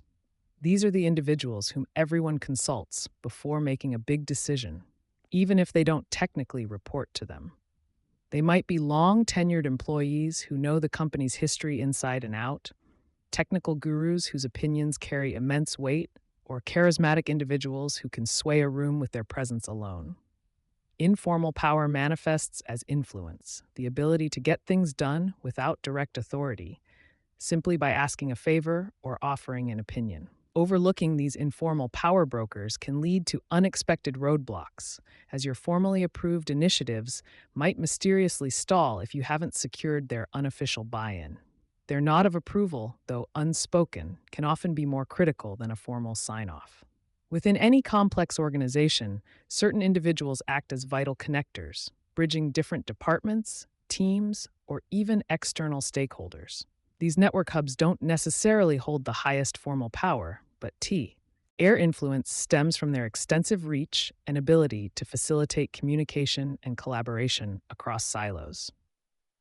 They are the people who seem to know everyone, who can quickly connect you with the right person to solve a problem, or who often serve as informal go-betweens in cross-functional projects. Their power lies in their access to information and their capacity to build consensus or spread ideas rapidly throughout the organization. Cultivating a relationship with these connectors can be invaluable, as they can help you navigate bureaucratic hurdles and gain insights into broader organizational sentiments. They are the circulatory system of the company, ensuring vital information and goodwill flow efficiently. Another crucial group to identify are the experts and gatekeepers, whose power derives from their specialized knowledge or control over essential resources and information. Experts are the technical wizards, the legal eagles, or the marketing strategists whose opinions are highly valued and often indispensable for complex projects. Their intellectual capital gives them significant sway, as others rely on their insights to make informed decisions and avoid costly mistakes. Gatekeepers, on the other hand, control access to vital resources, budgets, systems, or even key personnel. They might be the head of IT, the finance controller, or the executive assistant who manages a senior leader's calendar. Understanding who these individuals are and what they control is paramount, as their cooperation or obstruction can make or break your initiatives. Their power isn't about direct authority, but about their indispensable role in the operational flow. Beyond formal titles and direct resource control, some individuals possess a potent form of power through their ability to shape opinions and influence collective sentiment. These influencers, or opinion leaders, might not command a team or control a budget, but their words carry weight and can sway the direction of discussions or even entire projects. They are often highly respected for their wisdom, integrity, or long-standing commitment to the company's values, making their endorsements or critiques particularly impactful. Such individuals can be found at any level, from a seasoned individual contributor whose insights are universally trusted to a charismatic mid-level manager who rallies support for new ideas. Recognizing and understanding the perspectives of these influencers is crucial, as their informal backing can provide significant momentum for your proposals, while their skepticism can create silent but formidable resistance. Their power is subtle, yet profoundly effective in guiding the organizational narrative. The real complexity arises when these various forms of power, formal, informal, connective, expert, and influential, begin to interact. Picture it as a multi-layered ecosystem where different species coexist, sometimes cooperatively, sometimes competitively. A formally powerful leader might defer to an informal expert for critical technical advice, or a charismatic influencer might persuade a gatekeeper to grant access to a crucial resource. These interactions create a dynamic web of dependencies and alliances that constantly shifts. Understanding these dynamics means recognizing that power is rarely absolute or singular. It is distributed, negotiated, and often contingent on specific situations. Your ability to navigate this intricate dance, identifying who needs what from whom, is fundamental to effectively moving your own agenda forward without stepping on unseen toes. In some organizations, especially those with deeply entrenched cultures or complex histories, a shadow cabinet may exist, a small, unofficial group of individuals who hold significant sway behind the scenes. These might be long-serving executives who have retired but still mentor key players, founders' family members who retain influence, or a tight-knit clique of senior leaders who make decisions outside formal channels. Their power is often derived from long-standing relationships, deep institutional knowledge, or a shared history that binds them together. Identifying this shadow cabinet requires careful observation, listening to office whispers, and noticing whose opinions consistently shape major decisions, even when they aren't explicitly involved. Uncovering these hidden agendas and understanding who truly pulls the strings can prevent you from unknowingly working against powerful, unseen forces. It's about recognizing the true centers of gravity, even when they are obscured. Now that we've explored the various facets of power, it's time to put this knowledge into action by actively mapping your own organizational landscape. Start by drawing out your formal organizational chart, noting key leaders and their direct reports. Then begin adding layers. Who are the informal advisors to those formal leaders? Who are the go-to people for specific types of information or solutions? Which individuals consistently appear in cross-functional meetings or are sought out for their opinions? Don't be afraid to sketch out lines representing influence, trust, or even historical alliances that aren't officially recognized. This visual exercise helps you move beyond abstract concepts to a concrete understanding of your immediate corporate environment. The more detailed and nuanced your map becomes, the clearer your path to effective navigation will be. Developing an accurate power map requires keen observation, much like an anthropologist studying a new culture. Pay close attention to who speaks first in meetings, whose ideas gain traction, and whose suggestions are consistently adopted.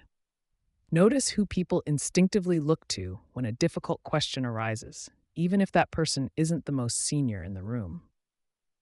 Observe the nonverbal cues: who defers to whom, who maintains eye contact, and who seems to hold the unspoken authority. These subtle signals often reveal more about true influence than any official title ever could.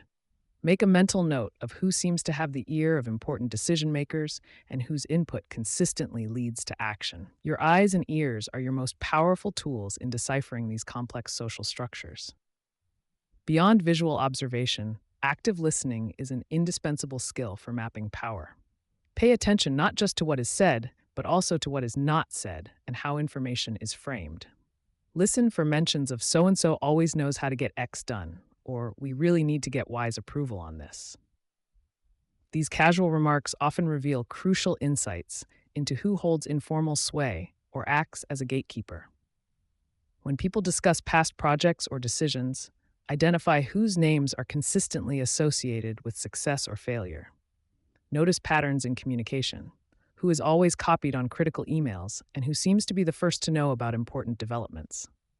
These conversational threads, though seemingly trivial, weave together a narrative of influence that can significantly inform your power map. A fundamental truth in any organization is that power often flows to those who control critical resources. This isn't just about money, although budget holders certainly wield significant influence. Consider who controls the allocation of top talent to projects, who has access to proprietary data, or who manages essential technology systems. If a project requires a specific skill set, the person who controls access to those skilled individuals holds a form of power. Similarly, those who control the flow of vital information, whether through internal communications, data analytics, or strategic reporting, can shape decisions and perceptions. By tracing the pathways of money, talent, and information, you can identify many of the true power centers within your organization, revealing where your efforts are best directed to secure necessary support. Power is also profound, lies shaped by dependencies. Who needs what from whom to achieve their objectives? Every individual, team, and department relies on others for resources, information, or cooperation. Mapping these interdependencies can reveal unexpected sources of power. For example, a seemingly junior employee who possesses a unique skill or access to a critical system might hold significant informal power over a more senior manager who depends on that skill or system.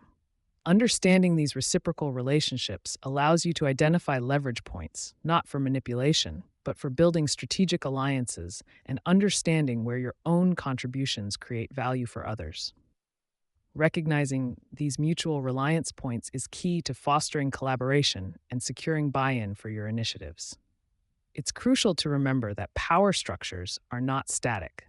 They are fluid, constantly shifting with leadership changes, new projects, market demands, and evolving organizational priorities.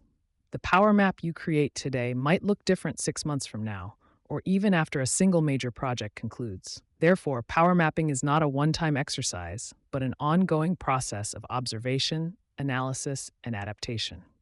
Regularly revisit your map, update your understanding of key players, and remain attuned to subtle shifts in influence. This continuous awareness ensures that you're always working with the most current and accurate understanding of your corporate environment, allowing you to remain agile and effective in your strategic navigation. Staying informed about these shifts is fundamental to long-term corporate survival and success. Cultivating allies, building a network of trust. In the complex world of corporate survival, exceptional technical skill and unwavering dedication, while admirable, often prove insufficient on their own. Many high performing professionals, especially those feeling caught in the squeezed middle, discover that competence alone doesn't guarantee advancement or even protection from the corporate grind. You might be the most brilliant engineer or the most efficient project manager, yet find yourself overlooked, outmaneuvered, or simply exhausted by constant uphill battles. This isn't a reflection of your inadequacy. Rather, it highlights the indispensable need for a robust network of allies. Navigating the intricate power dynamics and ego driven landscapes requires more than individual prowess. It demands a strategic web of trust and mutual support. Without these essential connections, even the most capable individuals can become isolated, making every challenge feel like an insurmountable obstacle. Understanding this critical truth is the first step toward building true resilience within the corporate environment. Your ability to connect and collaborate effectively with others is, in many ways, just as vital as your core expertise. True influence within an organization often extends far beyond the neat lines of an organizational chart, which only tells part of the story. While formal hierarchies dictate reporting structures, the real power often resides within informal networks, the relationships, friendships, and unspoken alliances that shape daily operations and strategic decisions. These are the channels through which information truly flows, ideas gain traction, and support is rallied when needed most. To truly navigate and thrive, you must look beyond your immediate team and direct superiors, recognizing that potential allies exist in every corner of the company. These individuals, whether in different departments, at various levels, or even in seemingly unrelated functions, hold keys to resources, insights, and advocacy you might desperately need. Learning to identify and map these informal connections becomes a crucial skill, unlocking a deeper understanding of where true influence resides. It's about seeing the hidden currents that drive the corporate ship, not just the visible sails. For the reluctant politician who recoils at the thought of corporate maneuvering, it's crucial to understand that cultivating allies is fundamentally different from engaging in manipulative office politics. This isn't about backroom deals or compromising your integrity for personal gain. Instead, it's about establishing genuine, mutually beneficial relationships built on trust, respect, and shared purpose. Your ethical compass should remain firmly pointed north, guiding every interaction and alliance you forge. True allies are not pawns to be moved on a chessboard. They are partners with whom you collaborate to achieve common goals, overcome shared challenges, and support each other's professional growth. An alliance built on anything less than sincerity and integrity will inevitably falter, leaving you more vulnerable than before. This approach ensures you can build influence without sacrificing your core values, aligning perfectly with your desire to navigate ethically. Identifying potential allies requires a keen eye and a strategic mindset, focusing on more than just who might be useful to you. Start by observing who consistently demonstrates professionalism, ethical conduct, and a collaborative spirit within the organization. Look for individuals who share similar values or who are grappling with similar challenges or frustrations, creating a natural point of connection. Consider those with complementary skills or perspectives that could enhance your own projects or problem-solving capabilities. Potential allies might also be people who consistently deliver high-quality work, earn respect from their peers, or are known for being helpful and approachable. These are the individuals who possess the character and competence to be reliable partners, not just fair-weather friends. Pay attention to who genuinely listens, who offers constructive feedback, and who consistently acts with integrity, as these traits are foundational for lasting trust. Once you understand the why, the next step is figuring out where to effectively cast your net for these valuable connections. Don't limit your search to your immediate team or department. True strength lies in a diverse network that spans the entire organization. Actively seek out opportunities in cross-functional projects where you naturally interact with colleagues from different areas and expertise. Participate in internal committees, employee resource groups, or company-wide initiatives that align with your interests or career goals. Even informal social gatherings, like company lunches or after work events, can provide low pressure environments to strike up conversations and build rapport. The key is to proactively engage in spaces where you can naturally connect with a broader range of colleagues, expanding your sphere of influence beyond your daily operational silo. Remember, a diverse network brings diverse perspectives and resources, making it far more resilient. Initiating these connections doesn't require grand gestures. Often it begins with small, genuine interactions rooted in curiosity and respect. Start by asking thoughtful questions about a colleague's work, their challenges, or their insights on a particular company initiative. Show genuine interest in what they do and the impact they're trying to make, moving beyond superficial pleasantries. Look for common ground, whether it's a shared professional interest, a mutual acquaintance, or even a similar outside of work hobby. These initial conversations are about building rapport and finding points of connection, not about immediately asking for favors or making grand proposals. Authenticity shines through in these early stages, laying the groundwork for a more substantive relationship. Think of it as planting seeds, not demanding an immediate harvest. In the pursuit of genuine alliances, mastering the art of listening becomes an unparalleled superpower. Far too often, we're preoccupied with what we want to say or how we want to pat, resent ourselves, missing crucial cues from others. Instead, make a conscious effort to truly hear what your colleagues are expressing, their professional goals, their frustrations, the obstacles they face, and their aspirations. When you actively listen, seeking to understand their perspective rather than just waiting for your turn to speak, you demonstrate profound respect and empathy. This creates a psychological safety net, encouraging them to open up and share more openly with you. People naturally gravitate towards those who make them feel heard and understood, and this foundational empathy is a cornerstone upon which strong, enduring alliances are built. It's an investment in their experience that pays dividends in trust. Building a network of trust isn't just about receiving, it's profoundly about giving and demonstrating your reliability through consistent support. Look for opportunities to offer your help, expertise, or insights without an immediate expectation of reciprocation. Perhaps a colleague is struggling with a project where your skills could be beneficial, or they need an introduction to someone you know. By proactively stepping in and providing genuine assistance, you demonstrate your commitment to their success and your value as a partner. This spirit of generosity, when consistently applied, builds a strong foundation of goodwill and proves that you are a reliable and supportive colleague.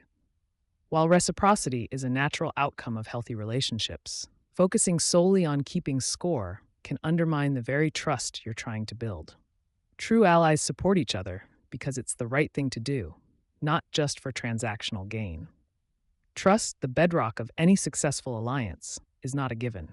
It's meticulously built through a consistent pattern of transparent and reliable behavior over time.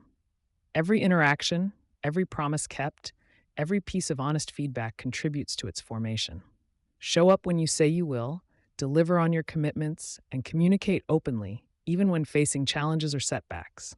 Avoid gossip or backbiting, as such actions quickly erode confidence in your character. Be upfront about your intentions and limitations, fostering an environment where colleagues feel safe to be vulnerable with you. Small, consistent actions that reinforce your integrity are far more impactful than grand, infrequent gestures. This steady demonstration of trustworthiness proves that you are a person of your word, someone reliable and honorable, making your alliances resilient against corporate pressures. One of the most powerful ways to solidify an alliance is through the act of advocacy, especially when your allies are not in the room to speak for themselves. This means actively speaking positively about their contributions, defending their reputation against unfair criticism, and amplifying their ideas in meetings or discussions where they might not be present.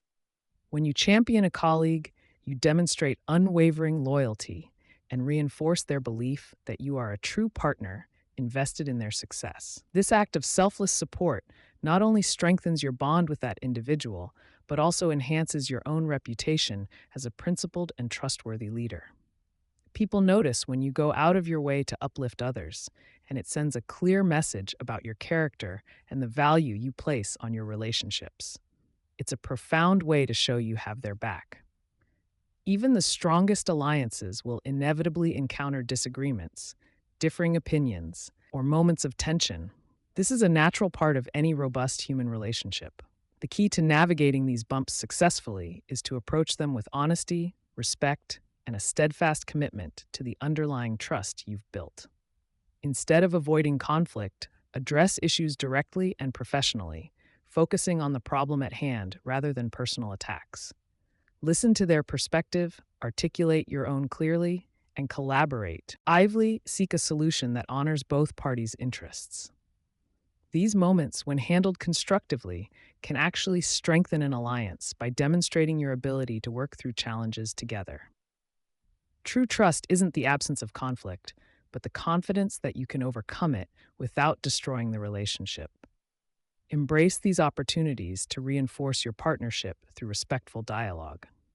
Beyond general networking, consider forming specific strategic alliances tailored to particular projects, initiatives, or challenges you are facing. These are not just broad connections, but intentional partnerships with individuals whose skills, influence, or knowledge are directly relevant to a specific objective. Identify key players who can help you overcome a particular hurdle, gain necessary approvals, or provide crucial insights for a project's success. Then, intentionally cultivate rapport with these individuals, explaining the mutual benefits of collaboration and how their involvement is vital. These targeted alliances can significantly increase your project's chances of success by pooling resources, expertise, and political capital. They serve as powerful force multipliers, transforming complex challenges into manageable, shared endeavors. This focused approach ensures your alliance-building efforts are purposeful and yield tangible results. For the reluctant politician who views corporate maneuvering with disdain, it's essential to reframe alliance building not as a form of manipulation, but as a critical component of ethical influence and effective collaboration. This isn't about playing games, it's about building bridges. When you cultivate a network of trust, you are creating a collective voice that can advocate for positive change, overcome bureaucratic obstacles, and drive meaningful initiatives forward.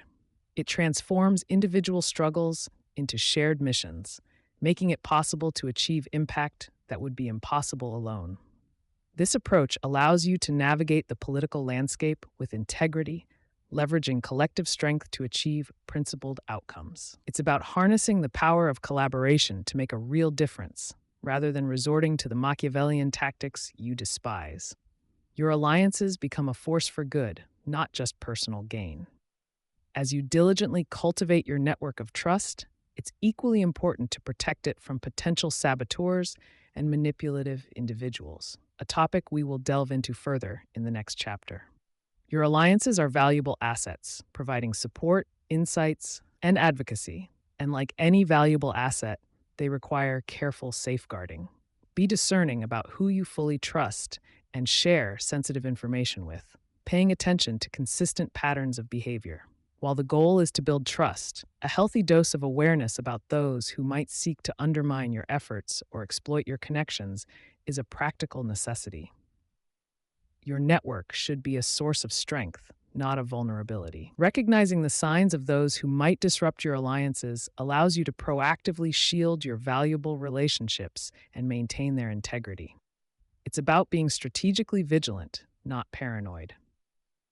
The long-term benefits of a meticulously cultivated network of trust extend far beyond immediate project success or navigating a single corporate challenge. These robust alliances become a powerful buffer against the inevitable turbulence of the corporate world, offering support during difficult times and celebrating successes together.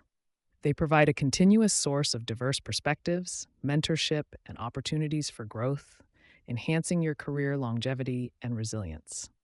You'll find yourself better equipped to influence decisions, champion new ideas, and overcome obstacles with greater ease, knowing you have a reliable cohort backing you. These relationships not only boost your professional trajectory, but also enrich your daily work experience, fostering a sense of community and shared purpose within the often impersonal corporate landscape. It's an investment in your future, both professional and personal. To begin cultivating your own network of trust, start with a simple, actionable plan rather than feeling overwhelmed by the entire organization. Identify 3 to 5 key individuals within your sphere of influence. Perhaps someone in a different department whose work impacts yours, a peer you respect, or a manager whose insights you value. For each person, consider what you genuinely admire about their work, what common ground you might share, or how you could potentially offer them support. Then, map out a few low-pressure ways to initiate or deepen the connection, such as sending a thoughtful email, acknowledging their work, suggesting a brief coffee chat, or offering assistance on a shared challenge. These small, deliberate steps are far more effective than waiting for serendipity, providing a concrete starting point for building meaningful alliances.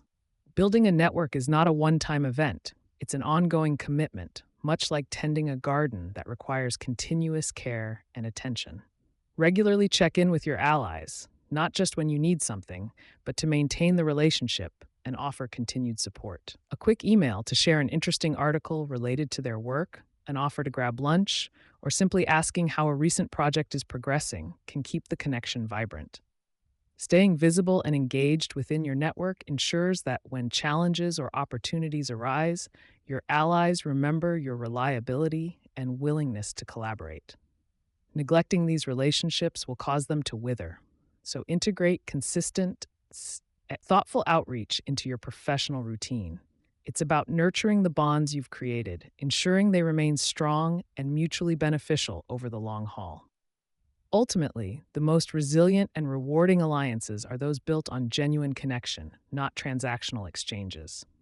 While corporate life often feels like a series of strategic moves, remember that people respond best to authenticity and sincere engagement.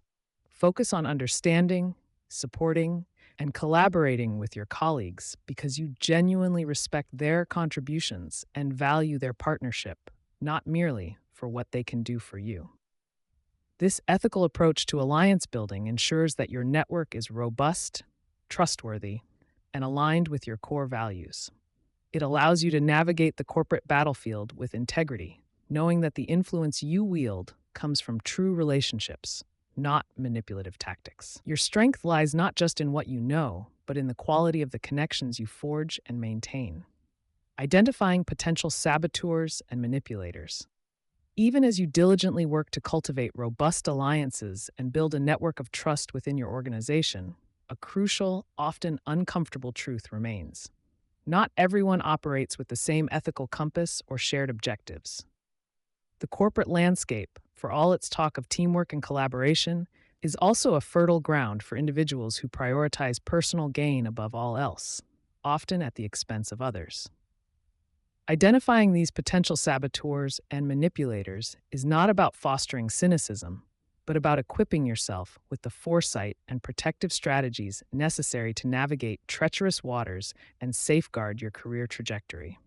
This discernment becomes a critical survival skill, allowing you to proactively mitigate risks rather than react defensively to unforeseen attacks. Ignoring the presence of such individuals is a luxury few professionals can afford, particularly those in the squeezed middle who lack absolute authority yet carry significant responsibility. These covert operators can subtly undermine your projects, steal credit for your hard work, spread damaging rumors, or even orchestrate scenarios that leave you vulnerable to blame. Their actions, often camouflaged by a veneer of helpfulness or charm, can derail months of effort, erode your professional reputation, and create a toxic environment that saps morale and productivity. Therefore, developing a keen eye for these behavioral red flags is not merely a defensive tactic. It is an essential component of strategic self-preservation and sustained professional efficacy. One of the most insidious aspects of saboteurs and manipulators is their rarely overt nature. They seldom reveal their true intentions through direct confrontation. Instead, their methods are often indirect, subtle, and designed to avoid detection, making them particularly challenging to identify for those who prefer straightforward interactions. They might use misdirection, emotional appeals, or even feigned incompetence to achieve their aims, often leaving their targets feeling confused, frustrated, or inexplicably disadvantaged. Learning to look beyond the surface level interactions and observe the underlying patterns of behavior is paramount to unmasking these hidden adversaries before they can inflict significant damage. Consider the credit stealer, an archetype all too common in competitive corporate environments. This individual excels at subtly inserting themselves into your successes, offering minor contributions that they later inflate into pivotal roles, or simply remaining silent as your achievements are attributed to the collective, only to claim ownership in private conversations. Signs include their frequent presence around your successful initiatives, their tendency to downplay your specific contributions in group settings, or a recurring pattern where your ideas mysteriously become theirs once presented to leadership. Pay close attention to who consistently reaps the rewards for efforts you know were primarily your own, and how quickly they pivot from collaborative support to individual acclaim. Another pervasive threat is the backstabber, or gossip monger, whose primary weapon is the strategic dissemination of rumors and negative narratives. These individuals thrive on creating division and undermining trust, often by sharing confidential insights or expressing concern about a colleague's performance behind their back. You might notice them engaging in hushed conversations that cease abruptly when you approach, observing a sudden shift in how certain colleagues perceive you without a clear reason, or overhearing subtly disparaging remarks about others in their absence. Their goal is to erode your reputation and isolate you from potential allies, making you an easier target for future maneuvers. Then there's the passive-aggressive blocker, a master of obstruction who never directly refuses a request, but ensures it never reaches completion. This individual might agree to tasks with a smile, only to forget key details, miss deadlines due to unforeseen circumstances, or provide incomplete information that renders your efforts useless. Their tactics create a constant state of frustration and delay, often leading you to miss your own targets while providing them with plausible deniability. Observe if your progress consistently stalls when it depends on their input, or if their commitments frequently dissolve into a litany of excuses that always seem just out of reach. The sycophant opportunist is another figure to watch carefully, characterized by their unwavering loyalty to whoever holds the most power at any given moment, and their readiness to abandon alliances when circumstances shift. They are quick to flatter superiors, openly dismiss the contributions of those falling out of favor, and use others as stepping stones to advance their own agendas. You'll often see them rapidly changing their opinions to align with a new leader, suddenly distancing themselves from colleagues facing challenges, or offering insincere praise that feels disingenuous. Their ethical flexibility makes them unpredictable and dangerous, as their allegiance is solely to their self-interest. Beyond specific archetypes, general behavioral cues often signal manipulative intent. Inconsistency between an individual's words and their actions is a glaring red flag. If their promises rarely materialize or their public statements contradict their private behaviors, proceed with caution. Similarly, a perpetual pattern of blame shifting, where they never accept responsibility for mistakes and consistently point fingers at others, indicates a lack of accountability and a willingness to sacrifice colleagues to protect their own image.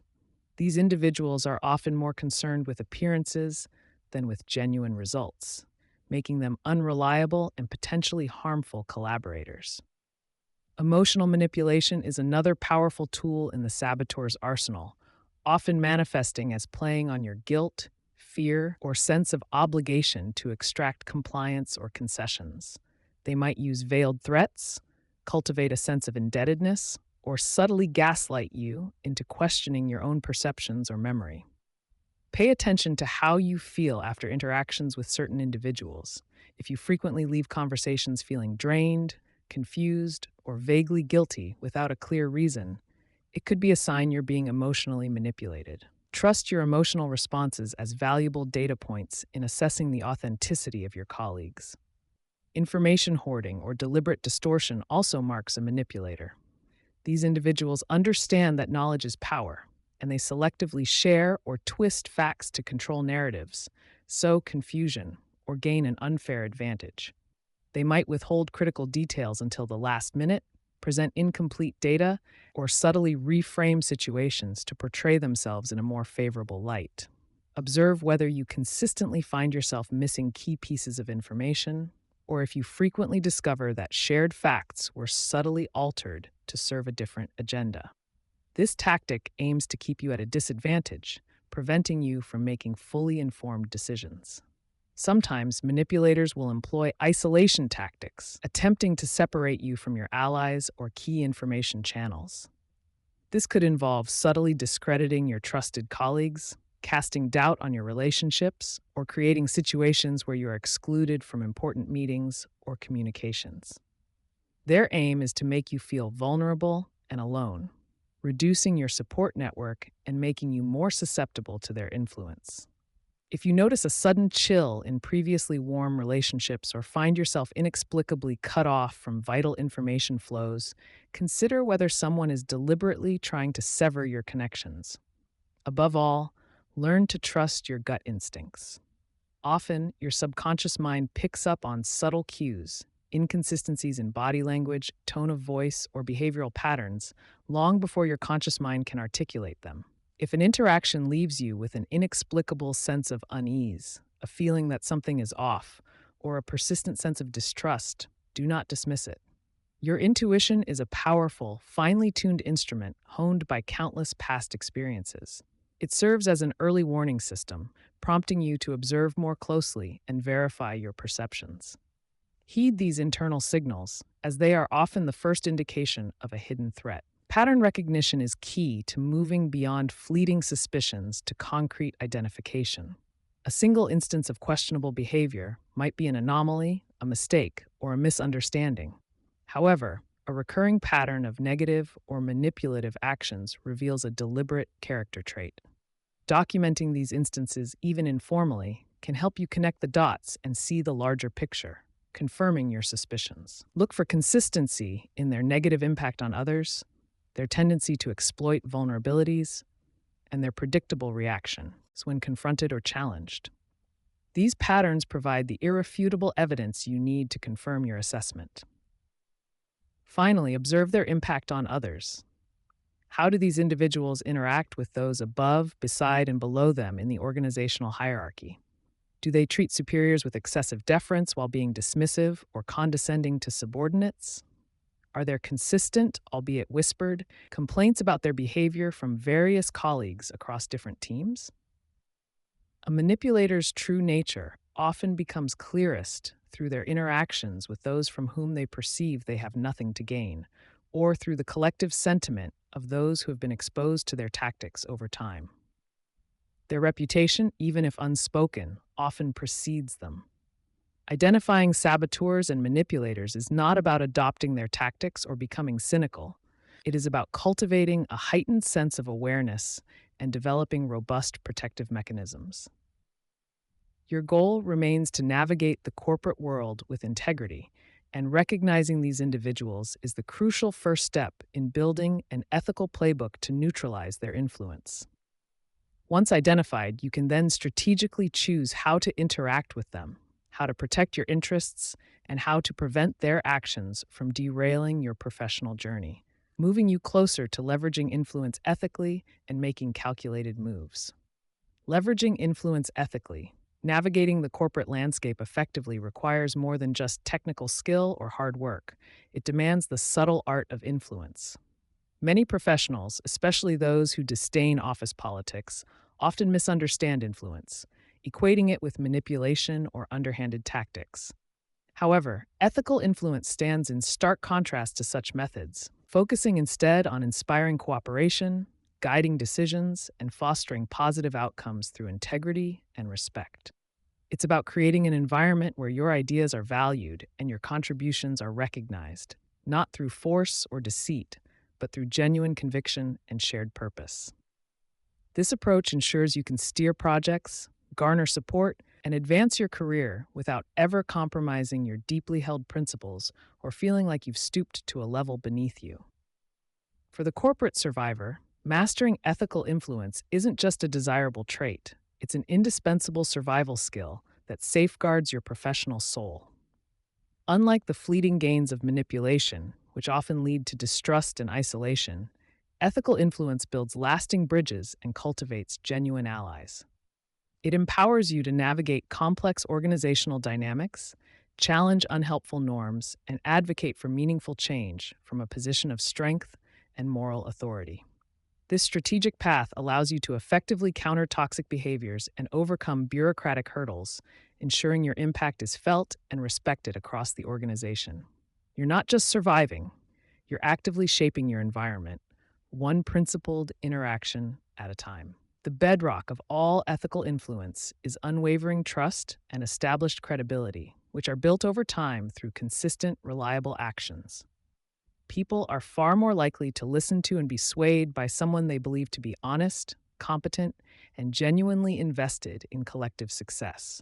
This means consistently delivering on your promises, demonstrating expertise in your field, and showing up as a dependable team member. When your colleagues and superiors know they can count on you, not just for results, but for integrity, your words carry significantly more weight.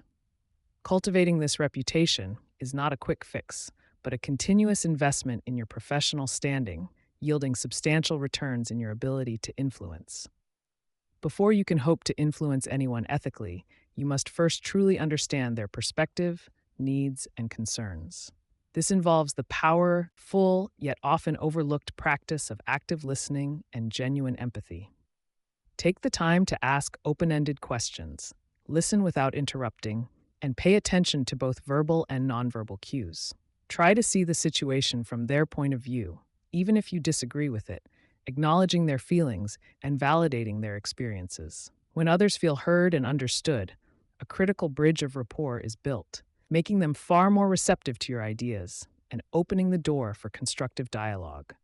This foundational step transforms potential resistance into an opportunity for connection and shared understanding. Ethical influence thrives on finding common ground and articulating a shared vision that resonates with everyone involved. It's rarely about forcing your agenda onto others, but rather about identifying mutual goals and showing how your proposed path benefits the team, the department, or the organization as a whole. Frame your ideas in terms of we and our objectives, highlighting how your contribution aligns with broader strategic priorities. When people see that your suggestions serve a purpose beyond your own personal gain, they are more inclined to lend their support and become invested in the outcome. This collaborative approach transforms individual initiatives into collective victories, solidifying your role as a valuable contributor. Moreover, ethical influence often manifests as collaborative problem solving, where you invite others to contribute to solutions rather than simply presenting them with a finished plan. Instead of dictating, you facilitate, bringing diverse perspectives together to tackle challenges more effectively. This approach not only generates more robust and innovative solutions, but also gives stakeholders a sense of ownership and investment in the outcome. By empowering others to participate in the decision-making process, you amplify your influence through collective intelligence and shared responsibility. It reinforces the idea that you are a partner in progress, fostering a culture of teamwork and mutual respect. Building ethical influence also involves strategically applying the principle of reciprocity, not as a manipulative bargaining chip, but as a genuine commitment to supporting others. This means consistently offering help, sharing your knowledge, and being a reliable resource for your colleagues without expecting an immediate return. When you genuinely invest in others' success and provide assistance without being asked, you build a bank of goodwill that pays dividends over time. People remember those who have supported them, and they are naturally more inclined to reciprocate that support when you need it most. It's about being a valuable member of the community, fostering a network of mutual aid. Transparency in your communication is another cornerstone of ethical influence, as it cultivates trust and minimizes suspicion. Be clear about your intentions, share relevant information openly, and explain the rationale behind your suggestions or decisions where appropriate. While some information may be sensitive or confidential, strive for as much candor as possible in your interactions. Hiding information or being vague can quickly erode trust, making it harder to influence others. By communicating with honesty and clarity, you demonstrate respect for your colleagues and build confidence in your leadership, paving the way for more effective and ethical influence. Exercising ethical influence often requires a significant amount of courage, especially when it means speaking truth to power or advocating for unpopular but necessary changes. This isn't about being confrontational, but about having the conviction to stand up for what is right, even when it's uncomfortable or challenging the status quo. It might involve respectfully disagreeing with a superior, defending a team member, or pushing back against an unethical proposal. Such actions, when handled and with integrity, demonstrate your moral compass and strengthen your reputation as a principled leader. Your willingness to act with courage inspires confidence and respect from those around you. When advocating for your ideas, bolster your position with data, facts, and logical reasoning, rather than relying solely on charisma or emotional appeals. Ethical influence is grounded in objective truth and well-supported arguments that can withstand scrutiny. Presenting compelling evidence not only makes your case stronger, but also demonstrates your thoroughness and commitment to sound decision-making. This approach appeals to the rational side of your audience, making it easier for them to understand and accept your perspective. By combining clear data with a thoughtful narrative, you build an irrefutable case for your ideas, fostering confidence in your proposals. Strategic positioning also plays a role in ethical influence, ensuring your voice is heard by the right people at the right time without resorting to backroom dealings. This means understanding where key decisions are made, identifying the relevant stakeholders, and ensuring you are present and prepared to contribute in those forums. It's about being proactive and seeking opportunities to share your insights and engage in discussions where your input can genuinely make a difference.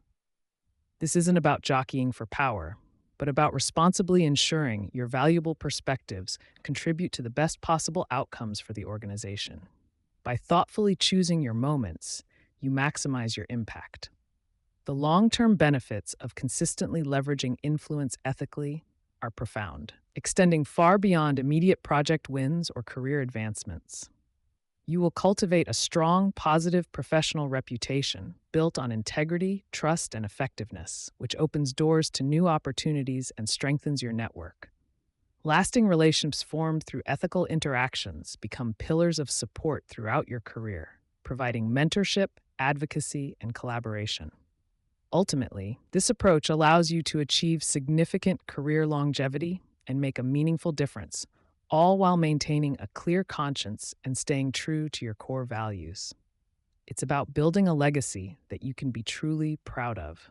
Embracing ethical influence is a continuous journey that requires consistent practice and self-reflection, making it an integral part of your leadership style. Each interaction, each decision, and each conversation presents an opportunity to hone these vital skills. Start by consciously applying these principles in your daily work, observing the outcomes, and adjusting your approach as needed.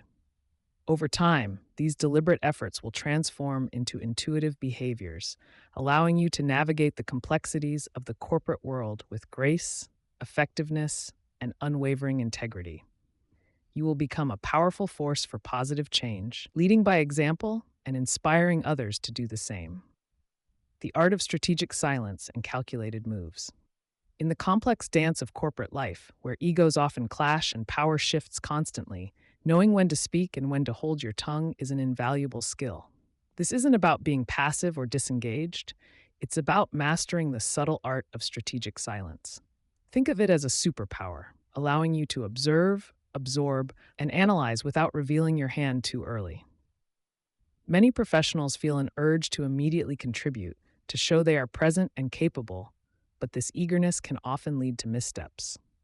Holding back allows you to gather crucial information, understand underlying motivations, and map the true landscape of a situation. It's about listening intently, not just waiting for your turn to talk, but truly hearing what others are saying, and more importantly, what they are not saying. This deliberate pause before action can be your most potent weapon in a world full of impulsive reactions. Strategic silence often begins with deep observation. Before you weigh in on a heated debate or offer a solution to a complex problem, take a moment to simply watch. Notice who speaks first, who defers, and whose words carry the most weight. Pay attention to body language, the subtle cues that often betray unspoken agendas or anxieties. This isn't about being cynical, but about being acutely aware of the human dynamics at play in any given room. By stepping back from the immediate pressure to respond, you create mental space to process information objectively. This allows you to identify alliances, recognize points of friction, and understand the unspoken rules governing the current interaction. Your silence becomes a powerful lens, clarifying the blurry picture of corporate interactions. Consider the power of letting others fill the void. When a difficult question is posed or a controversial topic arises, resisting the urge to be the first to speak can be incredibly revealing. Often, someone else will jump in, perhaps with an ill-thought-out opinion or a premature commitment. Their words then become data points for your analysis. You learn about their biases, their level of preparation, and their alignment with various factions. This patient approach prevents you from being cornered or having to backtrack later. It positions you as a thoughtful participant, someone who considers all angles before offering an opinion, rather than a reactionary one. This deliberate withholding of immediate judgment builds a reputation for wisdom and foresight. Beyond observation, strategic silence extends to the careful management of information. Not every thought needs to be voiced, and not every piece of intelligence needs to be shared immediately. There are times when holding back a critical insight, or even a personal opinion, can give you a significant advantage. This isn't about deceit, but about timing and impact. Revealing information prematurely might dilute its effect or allow others to co-opt your ideas. Conversely, waiting for the opportune moment when the audience is most receptive or the need is most acute can amplify your message and ensure it lands with maximum force. Your knowledge becomes more valuable when it is dispensed thoughtfully, not impulsively. This careful approach to communication also protects you from unnecessary conflict. By not engaging in every skirmish or offering an opinion on every trivial matter, you conserve your energy and maintain your neutrality on issues that don't directly serve your strategic goals. Many corporate battles are distractions designed to pull you into unproductive arguments. Strategic silence allows you to sidestep these traps, preserving your reputation and your focus for truly important matters. It's about choosing your battles wisely, understanding that sometimes the most powerful statement is no statement at all. This discipline prevents you from becoming entangled in petty office politics that drain your resources and diminish your influence. Now let's turn our attention to the calculated moves that complement strategic silence, forming the second pillar of this powerful approach. These are actions taken with purpose, foresight, and a clear understanding of their potential ripple effects. Unlike impulsive reactions, calculated moves are born from careful planning and an analysis of the corporate chessboard. They are not about grand, dramatic gestures, but often subtle, deliberate steps designed to achieve a specific outcome over time. Every decision, every interaction, and every project you undertake should be viewed through the lens of its long-term impact on your career and your objectives. This requires a shift from simply doing your job to actively shaping your trajectory. A key aspect of calculated moves involves thinking several steps ahead, much like a chess player.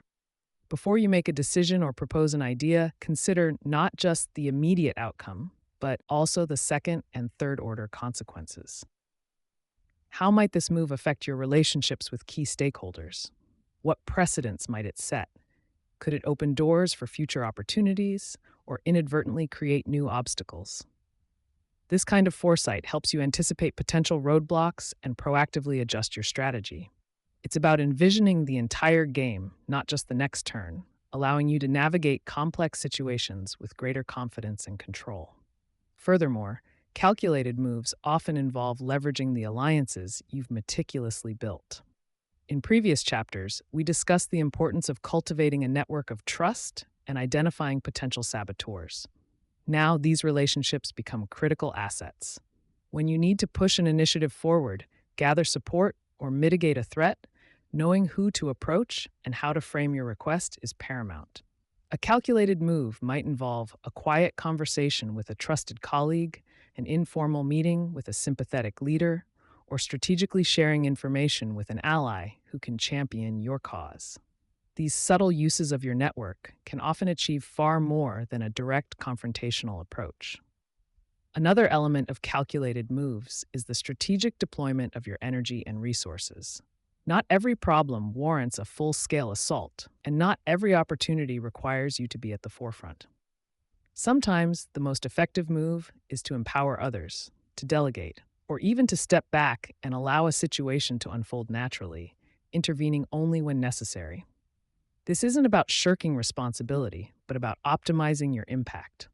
By focusing your efforts on high leverage activities and battles that truly matter, you ensure your contributions are meaningful and sustainable.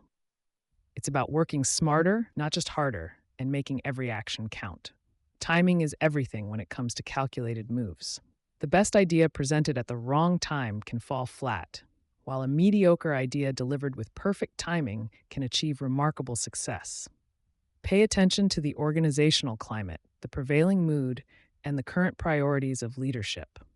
Is there a window of opportunity opening due to a recent change or a newly identified need? Is the organization ready to hear your message, or are they preoccupied with other crises? Patience combined with readiness is crucial. Waiting for the right moment to introduce a proposal, ask for a promotion, or challenge a flawed decision can dramatically increase your chances of success. Calculated moves also embrace the power of subtlety and indirect influence.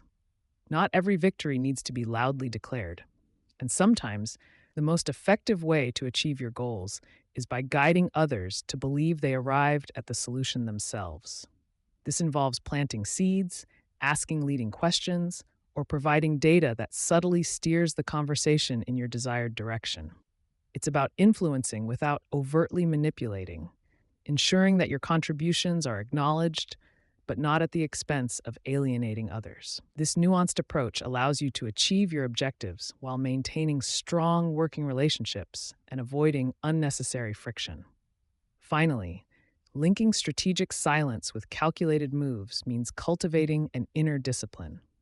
It requires emotional intelligence to resist the urge to react impulsively when provoked, or to speak when you haven't fully processed a situation. It demands a thoughtful approach to every interaction, understanding that each moment is an opportunity to learn, influence, or advance your objectives. This isn't about becoming a cold, calculating machine, but about becoming a more effective, intentional, and ethical leader. By integrating these two powerful practices, you transform from a reactive participant into a proactive strategist, capable of navigating the corporate maze with integrity and purpose. The power of persuasion, crafting your message. In the intricate dance of corporate life, where formal authority often feels elusive to those in the squeezed middle, the ability to persuade becomes not merely a useful skill, but an indispensable lifeline. It is the subtle art of guiding others toward a shared vision, securing buy-in for your initiatives, and ensuring your valuable contributions are not only heard, but acted upon. This isn't about manipulative tactics or Machiavellian maneuvering. Rather, it's about ethical influence, the strategic application of communication to bridge gaps between differing viewpoints and align diverse interests. Mastering this craft allows you to navigate the bureaucratic labyrinth, overcome resistance, and drive meaningful change without needing a corner office or a title with head of in front of it. Your technical mastery alone, while foundational, simply isn't enough to propel you forward when consensus and collaboration are the true currencies of progress. This section will equip you with the framework to construct messages that resonate, persuade, and ultimately prevail. True persuasion begins long before you utter a single word or draft an email. It starts with a deep, almost anthropological understanding of your audience. Resist the common trap of focusing solely on what you want to say or the objective merits of your idea. Instead, pivot your perspective to genuinely comprehend the world from their vantage point, exploring their priorities, their inherent challenges, and their existing biases. Who are you speaking to? What keeps them awake at night? What are their personal and departmental objectives, and how are those measured? This empathetic groundwork is the bedrock upon which all effective communication rests, enabling you to tailor your message with surgical precision, ensuring it lands not as an imposition, but as a relevant solution. Without this crucial preparatory step, even the most brilliant idea risks falling on deaf ears, dismissed as irrelevant to their immediate concerns. Unpacking your audience's motivations requires more than just surface-level observation. It demands active investigation and genuine curiosity. Consider their personality type. Are they data-driven and analytical, or do they respond better to big-picture narratives and emotional appeals? Are they risk-averse, needing reassurance and contingency plans, or are they innovators eager for bold, new approaches? Furthermore, assess their current workload, their political standing within the organization, and any recent successes or failures that might color their perception. A manager swamped with budget cuts will react differently to a new proposal than one celebrating a recent win. By meticulously mapping these internal and external factors, you gain invaluable insight into the levers that will most effectively move them, allowing you to craft a message that speaks directly to their individual context and needs. Once you understand your audience, the next critical step is framing your message, presenting your idea in a context that immediately makes sense and adds value to their world. This involves consciously selecting the lens through which your proposal is viewed, highlighting aspects that directly address their concerns or align with their aspirations. For instance, a project you view as a technical innovation might be framed to a finance executive as a cost-saving measure, or to an HR leader as an employee engagement initiative. It's not about distorting the truth, but about emphasizing the most relevant truths for that particular listener, ensuring they immediately grasp the personal or departmental benefit. This strategic reorientation transforms your message from a generic statement into a compelling, personalized call to action that resonates deeply within their operational reality. A powerful, persuasive message inherently answers the unspoken, yet paramount question in every listener's mind: what's in it for me? DIFM. Your task is to explicitly connect your proposal to their personal or professional gain, demonstrating how its adoption will alleviate their pain points, help them achieve their goals, or enhance their standing. This moves beyond merely listing features of your idea and instead articulates tangible benefits, whether it's increased efficiency, reduced risk, enhanced reputation, or a clearer path to their own objectives. When you articulate the YFM with clarity and conviction, you transform a potentially self-serving request into a mutually beneficial proposition. This alignment of interests is the cornerstone of ethical persuasion, fostering a collaborative spirit rather than a transactional dynamic. In the perpetually busy corporate environment where attention spans are fleeting and calendars are crammed, clarity and conciseness are paramount for any persuasive message. Your ability to distill complex information into its most essential components, presenting it with crystal clear language, signals respect for your audience's time and intellect. Avoid jargon where plain English suffices, and ruthlessly edit out any extraneous details that don't directly advance your core argument. A rambling, convoluted message not only loses impact, but also conveys a lack of preparedness or confidence. By contrast, a tightly constructed, precise argument commands immediate attention and conveys an air of professionalism and authority, ensuring your key points are easily grasped and remembered, even amidst the daily deluge of information. While emotional appeal and strategic framing are vital, never underestimate the power of robust data and credible evidence to anchor your persuasive arguments. For the high-performing professional, facts and figures provide the necessary logical underpinning, lending weight and objectivity to your claims. However, raw data alone can be dry and unconvincing. The real art lies in weaving that data into a compelling narrative, using it to illustrate a trend, highlight a problem, or validate a solution. Think of data as the supporting cast for your story, providing undeniable proof points that elevate your message beyond mere opinion. Presenting evidence in a clear, digestible format, perhaps through concise charts or a well-chosen case study, fortifies your position and makes it significantly harder to dispute. Credibility is the currency of persuasion, and it is meticulously earned through consistent action and demonstrated integrity, not simply asserted. Your audience is more likely to be persuaded by someone they perceive as knowledgeable, trustworthy, and reliable. This means delivering on your promises, owning your mistakes, and consistently demonstrating expertise in your domain. Beyond your technical acumen, your reputation for ethical conduct and fair dealing significantly influences how your message is received. If you are known as someone who prioritizes collective success over personal glory, who supports colleagues, and who operates with transparency, your words carry far greater weight. Cultivating this reservoir of trust is a long-term investment that pays dividends in every persuasive encounter. A truly effective persuasive message anticipates and addresses potential objections before they are even voiced. This proactive approach demonstrates thoroughness, builds trust, and disarms critics by showing you've considered the full spectrum of implications. Think through the likely counter-arguments. What are the risks, the costs, the resources required, or the potential downsides? Acknowledge these challenges directly, and then pivot to explain how you've mitigated them, or how the benefits significantly outweigh the concerns. By proactively tackling these points, you not only present a more robust argument, but also position yourself as a thoughtful, strategic thinker who has done their homework. This forethought transforms potential roadblocks into opportunity as to reinforce the strength and completeness of your proposal.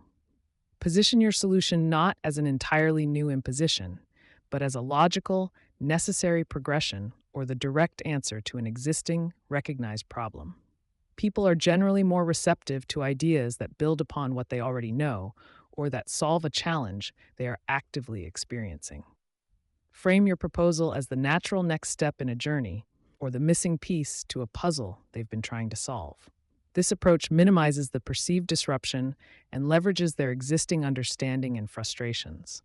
When your message taps into an acknowledged need or a pre-existing ambition, it transforms from a nice-to-have into an essential component for their success, making adoption feel intuitive and inevitable rather than forced. While logical arguments and data are crucial, never underestimate the subtle, yet powerful, influence of emotion in persuasion. People often make decisions based on what feels right, and then rationalize those decisions with logic. Connect your message to deeper organizational values, shared aspirations, or even the desire for recognition and impact. For instance, framing a new process as a way to empower teams or enhance professional development can evoke a stronger response than simply detailing its efficiency gains. Understanding the emotional undercurrents at play within your audience, their hopes, their fears, their desire for security or innovation, allows you to craft a message that resonates not just with their intellect, but also with their core human experience, forging a more profound and lasting connection. Ethical persuasion inherently seeks a win-win outcome, aiming for mutual benefit rather than solely personal gain. Your message should always reflect this underlying principle, demonstrating how your proposal serves not just your agenda, but the broader objectives of the team, department, or organization. Avoid language that hints at self-interest or manipulation, as this will quickly erode the trust you've painstakingly built. Instead, emphasize collaboration, shared success, and the collective positive impact. When your audience perceives that you genuinely care about their success and the greater good, they are far more likely to open themselves to your influence, viewing you as a trusted ally rather than a competitor or a political operator. This commitment to shared value is what truly distinguishes a corporate survivor from a mere corporate climber. Timing, often overlooked, is a critical component of effective persuasion. Even the most meticulously crafted message can fall flat if delivered at an inopportune moment. Consider the current organizational climate. Are there ongoing crises, major initiatives, or leadership changes that might overshadow your message or make your audience particularly receptive or resistant? A proposal for a new initiative might be ill-received during a period of significant layoffs, whereas it might thrive during a growth phase. Likewise, understand the individual's schedule and stress levels. Catching someone during a calm period, rather than right before a major deadline, vastly increases the likelihood of them truly listening and engaging with your ideas. Strategic timing is about respect and maximizing impact, ensuring your message lands when it has the best chance of taking root and flourishing. Deliver your message with a quiet confidence that stems from thorough preparation and genuine conviction, not from arrogance or bluster. Your posture, tone of voice, and eye contact all contribute to the nonverbal aspects of persuasion, signaling your belief in what you are saying. However, this confidence must be grounded in substance. It's the natural outflow of having done your homework, understood your audience, and crafted a compelling, ethical argument. Avoid overpromising or making unsubstantiated claims, as this can quickly undermine your credibility. Instead, let your confidence be a reflection of your integrity and the robust foundation of your ideas, allowing it to subtly inspire trust and belief in those you seek to influence, without ever resorting to aggressive or domineering tactics. Ultimately, mastering the power of persuasion is an ongoing journey of observation, refinement, and genuine connection.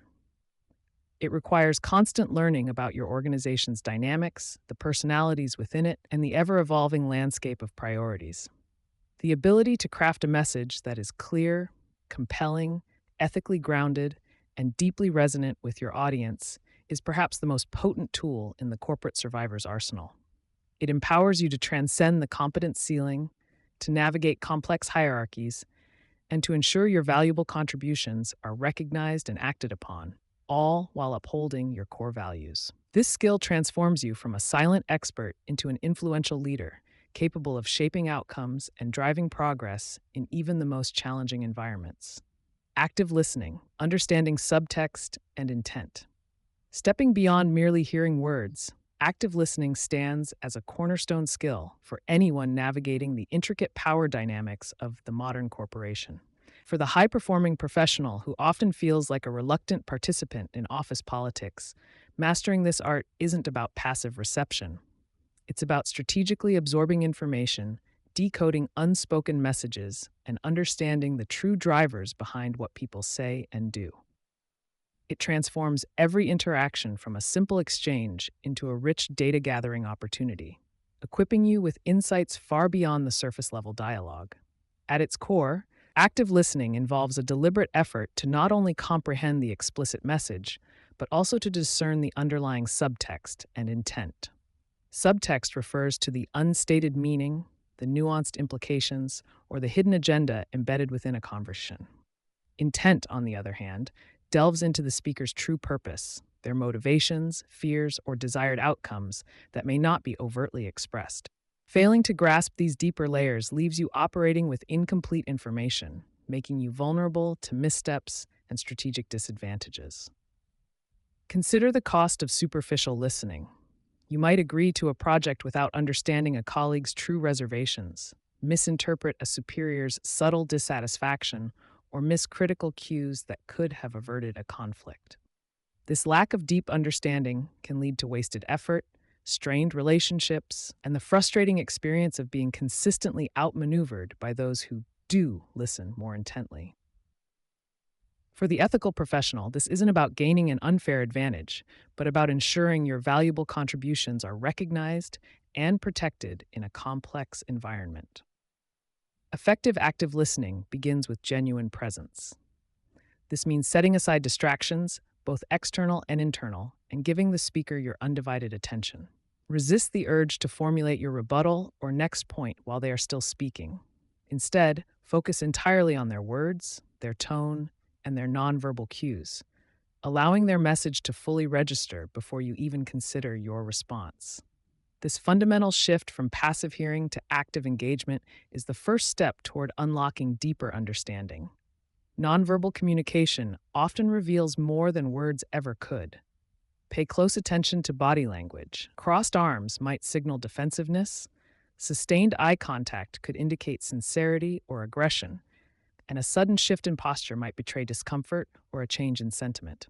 Similarly, vocal tone, pitch, and pace can add critical layers of meaning to an otherwise neutral statement. Learning to read these subtle signals provides invaluable clues to the speaker's true emotional state and underlying intent. Beyond simply observing, the active liste, NIR also employs strategic clarification. This isn't about repeatedly asking, "What do you mean?" but rather using open ended questions that encourage the speaker to elaborate and provide more context. Phrases like, "Could you tell me more about your concerns regarding X?" or "What do you envision as the biggest challenge here?" invite deeper explanation without making the speaker feel interrogated. These questions gently guide them toward revealing the subtext you suspect exists. Paraphrasing and summarizing are powerful tools for confirming your understanding and signaling to the speaker that you have truly heard them. By rephrasing their message in your own words, such as, "So, if I understand correctly, your primary goal is to achieve Y by Z date, but you're concerned about resources," you give them an opportunity to correct any misinterpretations. This not only builds rapport, but also solidifies your grasp of their message, reducing ambiguity and fostering trust. Cultivating empathy is crucial for discerning intent. Try to step into the speaker's shoes and consider their perspective. What are their professional pressures? What are their personal goals within the organization? What political landscape might they be navigating? Understanding their context allows you to interpret their words and actions through a more informed lens, helping you differentiate between a genuine request and a politically motivated maneuver, or between a stated concern and an underlying fear. Often, there's a significant difference between what someone states they need and what they truly desire or intend to achieve. A colleague might request assistance on a project, but their underlying intent could be to offload responsibility, gain recognition, or even to subtly undermine your own efforts. Active listening helps you see past the overt request to the strategic objective, allowing you to respond in a way that protects your interests while appearing collaborative. Embrace the power of silence in your interactions. Many individuals feel compelled to fill every pause in a conversation, but allowing a moment of quiet reflection can often lead to deeper insights. Sometimes a speaker needs that brief silence to gather their thoughts, to decide whether to share something more personal or sensitive, or to articulate a deeper concern they were initially hesitant to express. Patiently waiting can unlock information that might otherwise remain hidden. Active listening extends beyond one-on-one dialogues into group settings. In meetings, observe not only who speaks, but also who remains silent, whose ideas are consistently overlooked, or whose body language suggests disagreement despite verbal assent. Pay attention to the group's collective mood, the subtle power shifts, and the unstated alliances. Understanding these dynamics allows you to strategically position your own contributions and identify potential roadblocks or champions for your initiatives. Recognizing emotional intelligence in listening means picking up on the subtle emotional undertones that accompany verbal communication. Is there a hint of frustration in their voice, even as they deliver a positive update? Do their words sound confident, but their eyes betray nervousness? These emotional cues are vital indicators of subtext and intent, offering a window into the speaker's true feelings and potential vulnerabilities or strengths that aren't explicitly voiced. The ethical application of active listening is paramount for the corporate survivor. This isn't about manipulative information gathering, but about fostering genuine understanding, building stronger working relationships, and anticipating challenges proactively. By truly understanding others, you can identify common ground, mitigate conflicts before they escalate, and craft solutions that benefit multiple stakeholders, aligning with your principled approach to career advancement. Once you've honed your ability to decipher subtext and ent, your own communication becomes significantly more potent. You can tailor your messages to address unspoken concerns, appeal to underlying motivations, and preempt potential objections. This informed approach makes your persuasion more targeted, your feedback more impactful, and your overall influence within the organization more profound, ensuring your efforts resonate effectively. To integrate active listening into your daily routine, start with small, deliberate practices. Make a conscious effort to put away your phone during conversations, maintain consistent eye contact, and resist interrupting. Practice summarizing what you've heard before responding, even if it feels a bit awkward at first.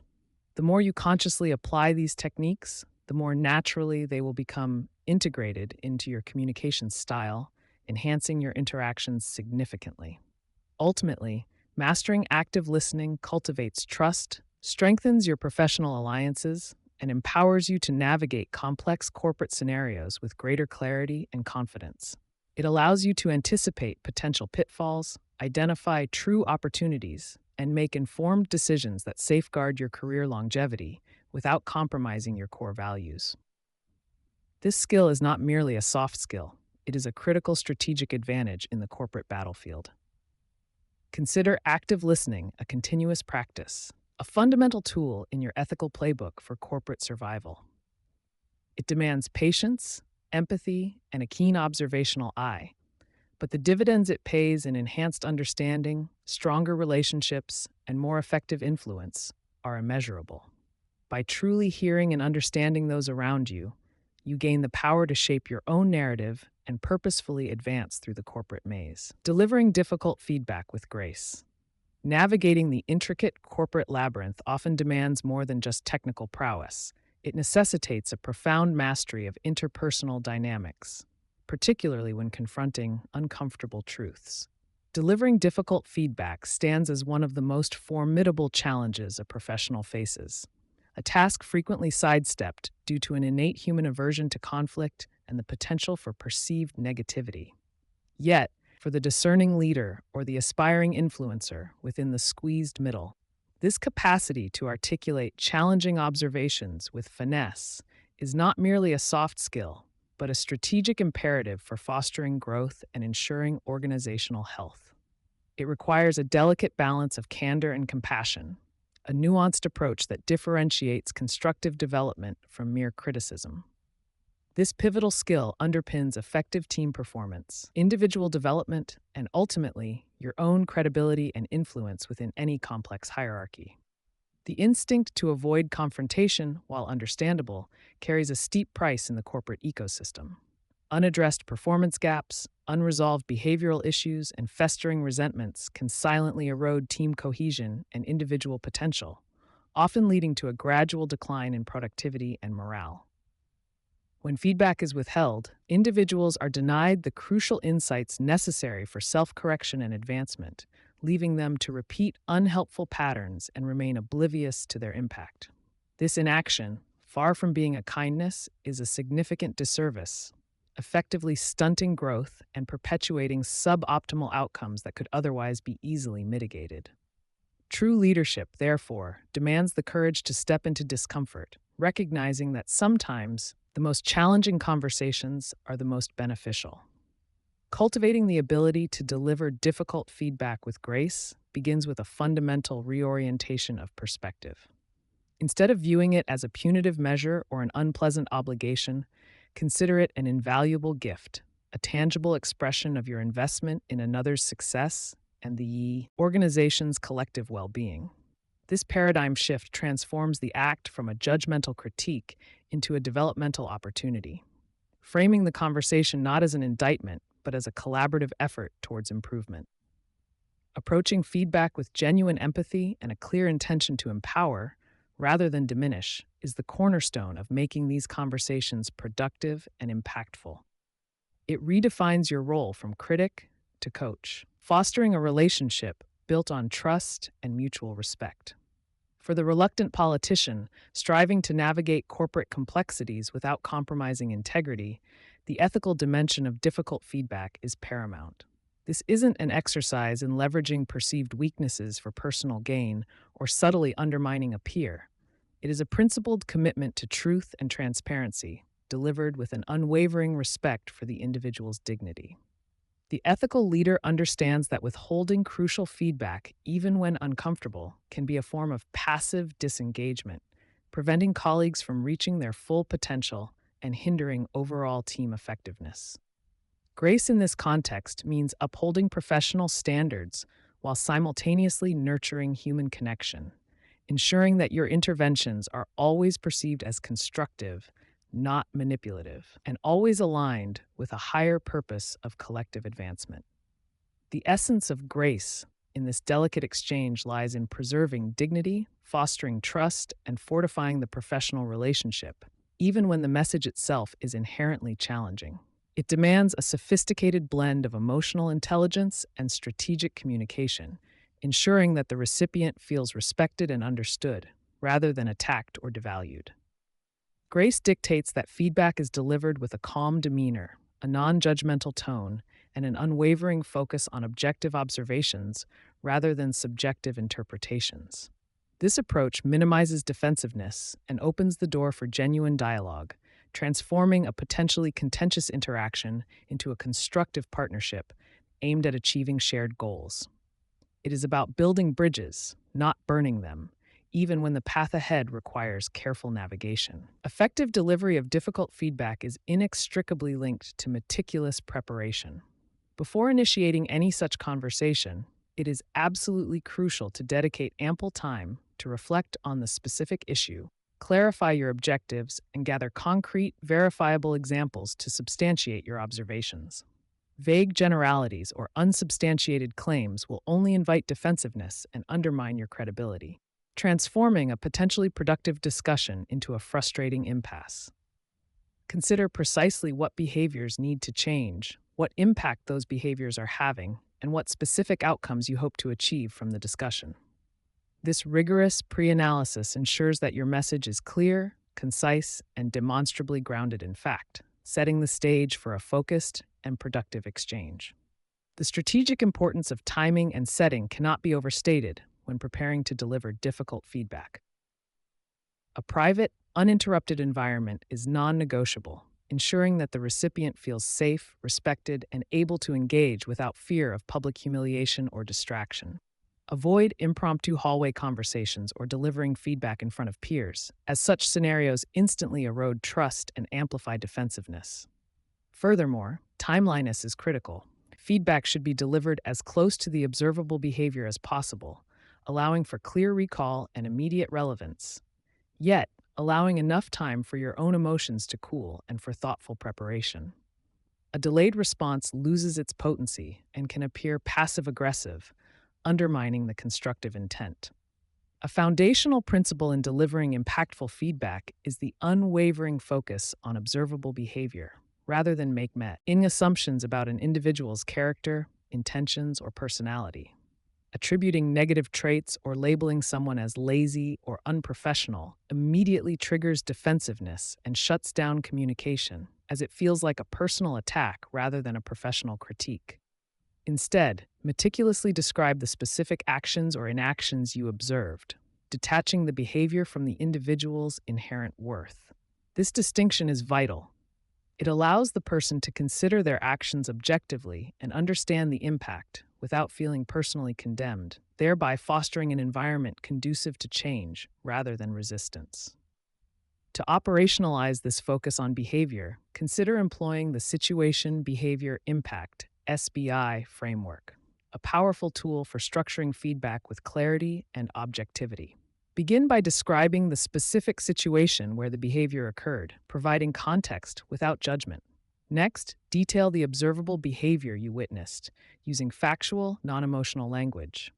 Finally, articulate the tangible impact that behavior had, explaining its consequences on team performance, project outcomes, or other colleagues. For example, instead of saying, "You're always late with reports," try, "During yesterday's team meeting situation, I noticed your report was not submitted by the deadline, behavior, which meant we couldn't finalize our client proposal on time, impact." This structured approach removes ambiguity and allows the recipient to connect their actions directly to measurable outcomes. Further enhancing the constructive nature of your feedback involves the strategic use of I statements. By framing your observations and concerns from your own perspective, you take ownership of your feelings and interpretations, making the feedback less accusatory and more collaborative. Phrases such as, "I observed," "I felt," "I am concerned that," or "my concern is that" communicate your experience without assigning blame or making definitive judgments about the other person's motivations. This technique naturally de-escalates potential defensiveness because you are speaking to your own reality rather than dictating theirs. It shifts the dynamic from a confrontation to a shared exploration of an issue, inviting the other party to understand your perspective and engage in a more open dialogue. Delivering feedback, especially when difficult, must never be a monologue. It is inherently a dialogue that demands active listening from the giver. Once you have articulated your observations and their impact, pause and genuinely invite the other person to share their perspective, their understanding of the situation, and their feelings. Be prepared for a range of reactions, from agreement and immediate understanding to defensiveness, denial, or even emotional responses. Your role is to listen without interruption, acknowledge their feelings, and demonstrate empathy, even if you don't fully agree with their interpretation. This act of listening validates their experience and creates a safer space for them to process and ultimately accept the feedback, reinforcing trust rather than eroding it. Once the feedback has been delivered and the recipient's perspective heard, the conversation must transition from problem identification to collaborative problem solving. This shift is crucial for empowering the individual and fostering a sense of shared responsibility for improvement. Instead of dictating solutions, engage them in a discussion about how they believe the issue can be addressed, what steps they might take, and what support they might need from you or others. This collaborative approach not only increases their buy-in and commitment to change, but also taps into their own insights and creativity, often leading to more sustainable and effective solutions. It transforms the feedback session into a growth-oriented coaching conversation focused on future success. Vague feedback, no matter how well-intentioned, ultimately proves ineffective. To truly drive change, your feedback must be accompanied by specificity and actionable steps. It's not enough to say you need to be more proactive. Instead, clarify what proactive looks like in concrete terms within their role. I'd like to see you present 3 potential solutions to a problem before it escalates to me, rather than just identifying the problem. Provide clear examples of desired behaviors and, if appropriate, suggest resources, training, or mentorship opportunities that can support their development. Establish clear, measurable next steps and, if relevant, agree on a timeline for follow-up, ensuring that there is a tangible path forward and a shared understanding of what success entails. Anticipating and skillfully managing defensiveness is a critical competency in delivering difficult feedback. It is a natural human reaction to perceived criticism, often rooted in a desire to protect self-esteem or avoid discomfort. When confronted with defensiveness, resist the urge to argue, debate, or become defensive yourself. Instead, remain calm, reiterate your positive intent. My intention here is to help you grow, and gently redirect the conversation back to the observable facts and their impact. You might say, I understand this is difficult to hear, and I appreciate you listening. My goal is simply to ensure we're all performing at our best, and this behavior is creating a challenge for X. Your steady, non-judgmental stance can often de-escalate the situation and allow the individual to eventually process the feedback more rationally. The effectiveness of difficult feedback is profoundly influenced by the psychological safety you have cultivated within your team or working relationship.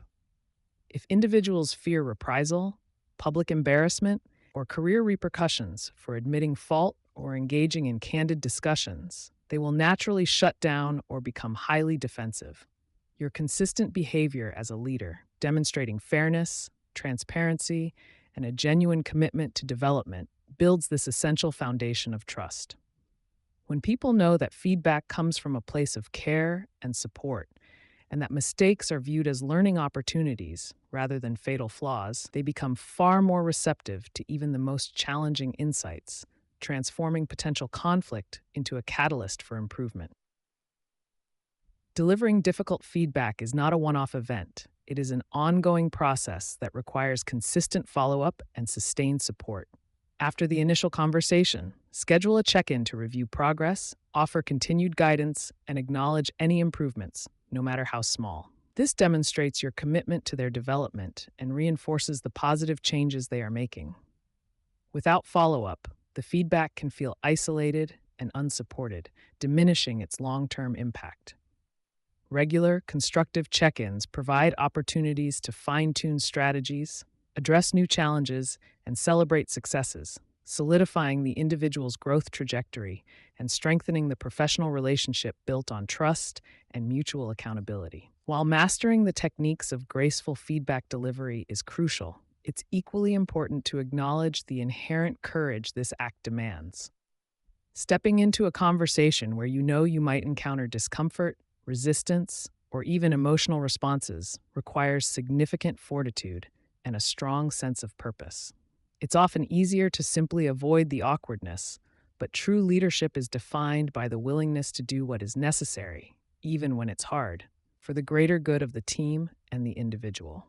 This courage, when combined with grace, not only drives tangible improvements, but also significantly enhances your reputation as a principled, effective leader who genuinely cares about their people's success and is unafraid to address challenges head on.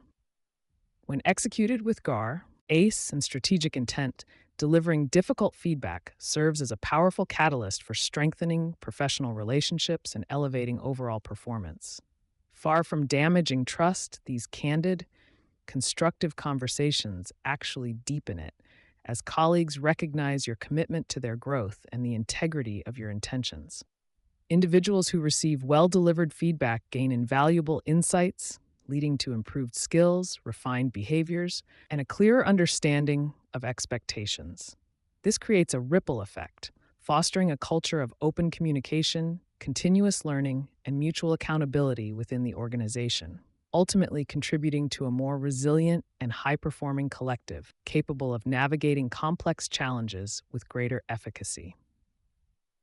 It is also vital to recognize the ethical boundaries that delineate constructive feedback from inappropriate criticism. Feedback should always be focused on behaviors that are within the individual's capacity to change and directly relevant to their professional role or team dynamics. Avoid delivering feedback that is purely personal, based on hearsay, or driven by your own unmanaged emotions like anger or frustration. The grace component mandates that your intent is always to help, to develop, and to improve, never to demean or to punish. If you find yourself motivated by anything less than this genuine desire for positive change, it is prudent to pause, reassess your intentions, and perhaps seek a different approach or even a mediator, ensuring your actions uphold the highest ethical standards. Ultimately, the mastery of delivering difficult feedback with grace is a hallmark of the ethical corporate survivor, a professional who understands that true influence stems not from manipulation, but from principled communication and a genuine commitment to collective growth. This skill empowers you to navigate complex interpersonal dynamics, address performance challenges head on, and foster a culture of candid improvement, all while upholding your integrity. It is an investment in your leadership journey, equipping you with the fortitude and finesse to transform challenging conversations into opportunities for profound development. Ensuring your contributions are valued and your career trajectory remains firmly on an upward ethical path. Navigating meetings and presentations effectively.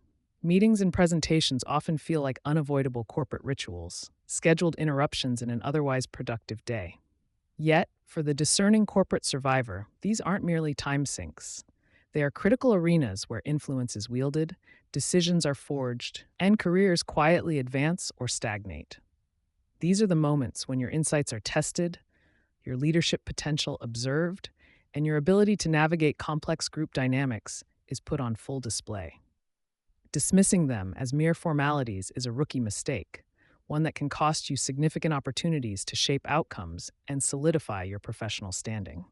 Understanding their true purpose, beyond the stated agenda, is the first step toward transforming them from passive obligations into powerful strategic platforms. Every interaction within these structured environments, from a casual comment to a formal pitch, carries weight and contributes to the narrative others are building about you. Therefore, approaching them with a clear strategy and a keen awareness of their underlying currents becomes absolutely non-negotiable for anyone looking to truly thrive. Beneath the veneer of collaborative discussion, meetings are often intricate dances of power, ego, and hidden agendas. They are not always about finding the best solution, but frequently about validating specific viewpoints, asserting control, or even subtly undermining a competitor's initiative. Recognizing these unspoken dynamics is paramount. It allows you to anticipate objections, identify key influencers, and understand whose backing you truly need for your ideas to gain traction. Simply presenting facts and figures, no matter how compelling, can fall flat if you haven't first mapped the political landscape of the room. True effectiveness in these settings stems from an acute awareness of who holds the informal power, who is aligned with whom, and what personal stakes might be influencing each participant's contributions. This deeper understanding moves you beyond merely attending to actively participating in the shaping of the conversation and ultimately the decisions made. Effective navigation begins long before you even step into the meeting room or click the join button. True preparation extends beyond merely reviewing the agenda and understanding the topics at hand. It involves a strategic reconnaissance of the participants themselves.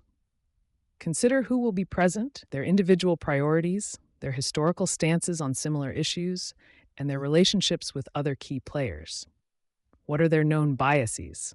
What outcomes would serve their personal or departmental objectives?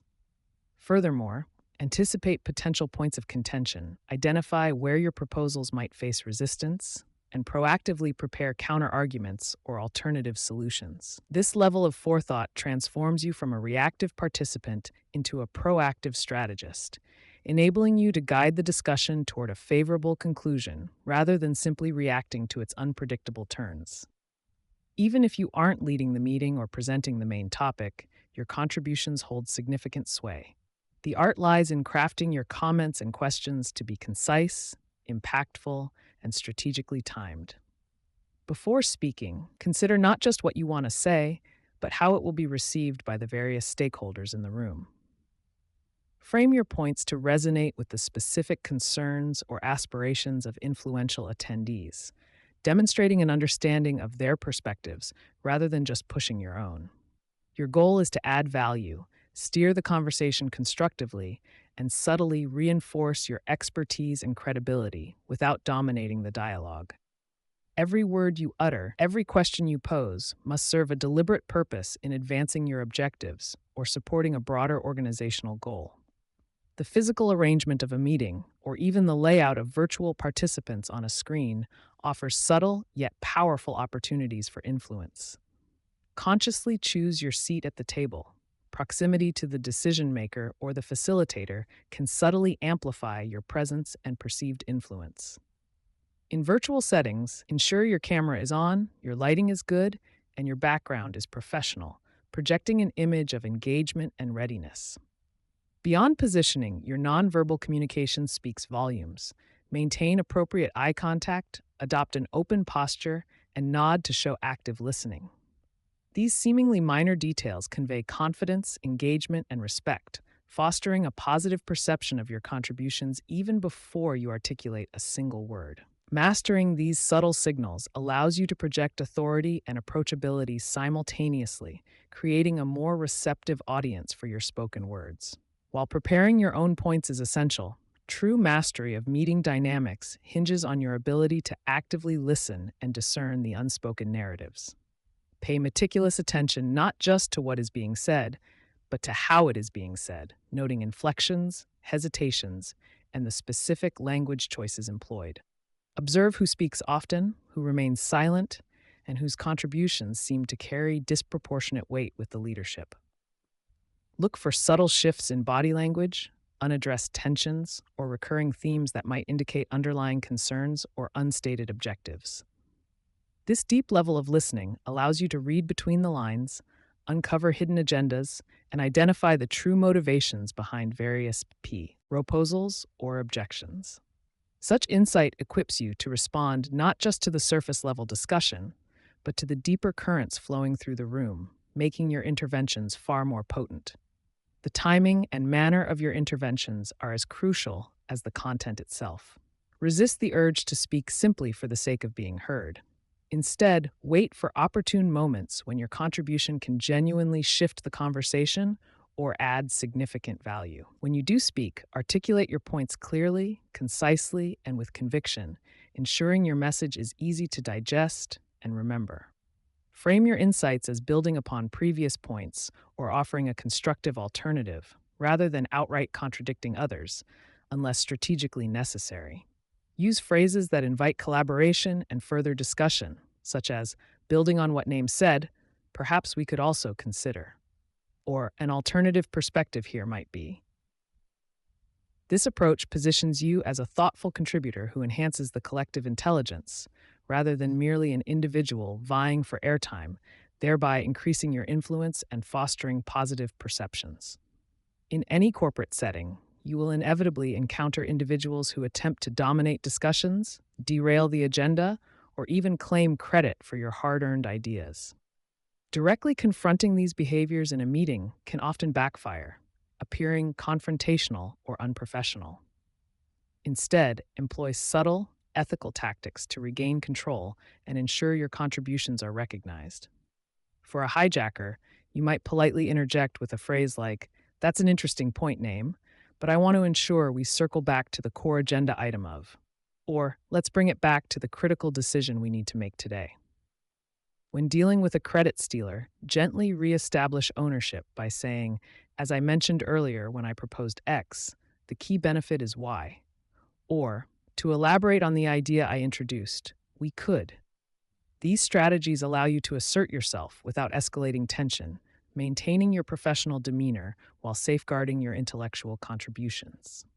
While meetings demand dynamic interaction, presentations are your designated platform for commanding attention, shaping perceptions, and driving specific actions.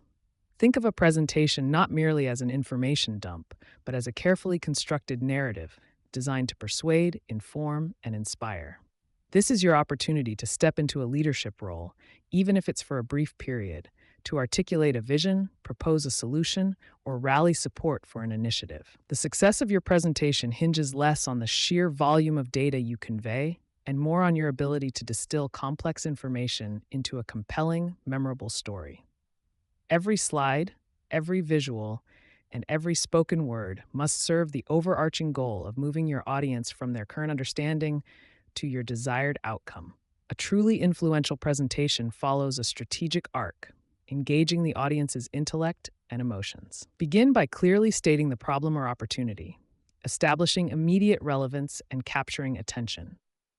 Then, present your proposed solution or insight, logically building your case with compelling evidence and clear reasoning. Crucially, articulate the so what, how your proposal directly benefits the audience, the organization, or their specific objectives. Conclude with a clear call to action, outlining the next steps you want them to take, making it easy for them to support and implement your vision. This structured approach ensures your message is not only understood, but also resonates deeply, compelling your audience to embrace your perspective and act upon your recommendations. Your delivery is just as critical as your content in captivating an audience and conveying confidence. Stand or sit with an open, confident posture, making consistent eye contact to connect with individua else across the room or screen.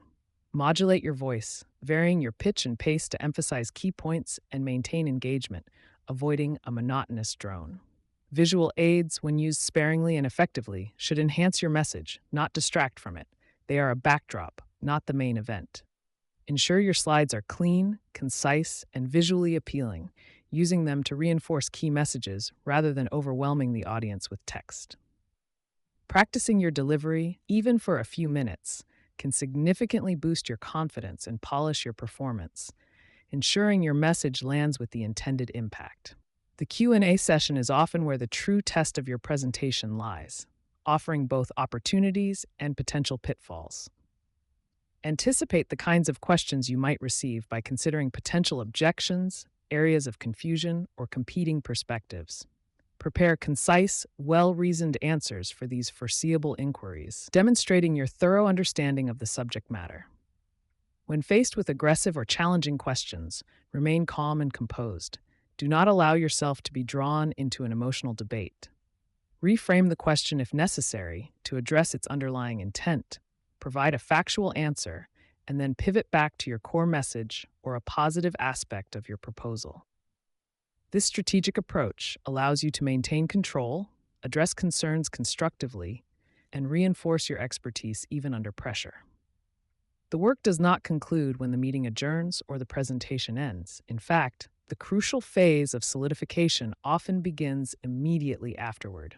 For meetings, promptly distribute clear minutes outlining key decisions, action items, and assigned owners, ensuring accountability and a shared understanding of commitments. For presentations, send out relevant materials or a concise summary of your key recommendations, reinforcing your message and providing resources for further consideration. This diligent follow up prevents misunderstandings, ensures momentum, and demonstrates your commitment to seeing initiatives through to completion. It's a vital step in translating dialogue and ideas into tangible progress, solidifying the impact you aim to achieve during the live interaction. Beyond their immediate objectives, meetings and presentations serve as invaluable opportunities to build strategic alliances and enhance your professional visibility.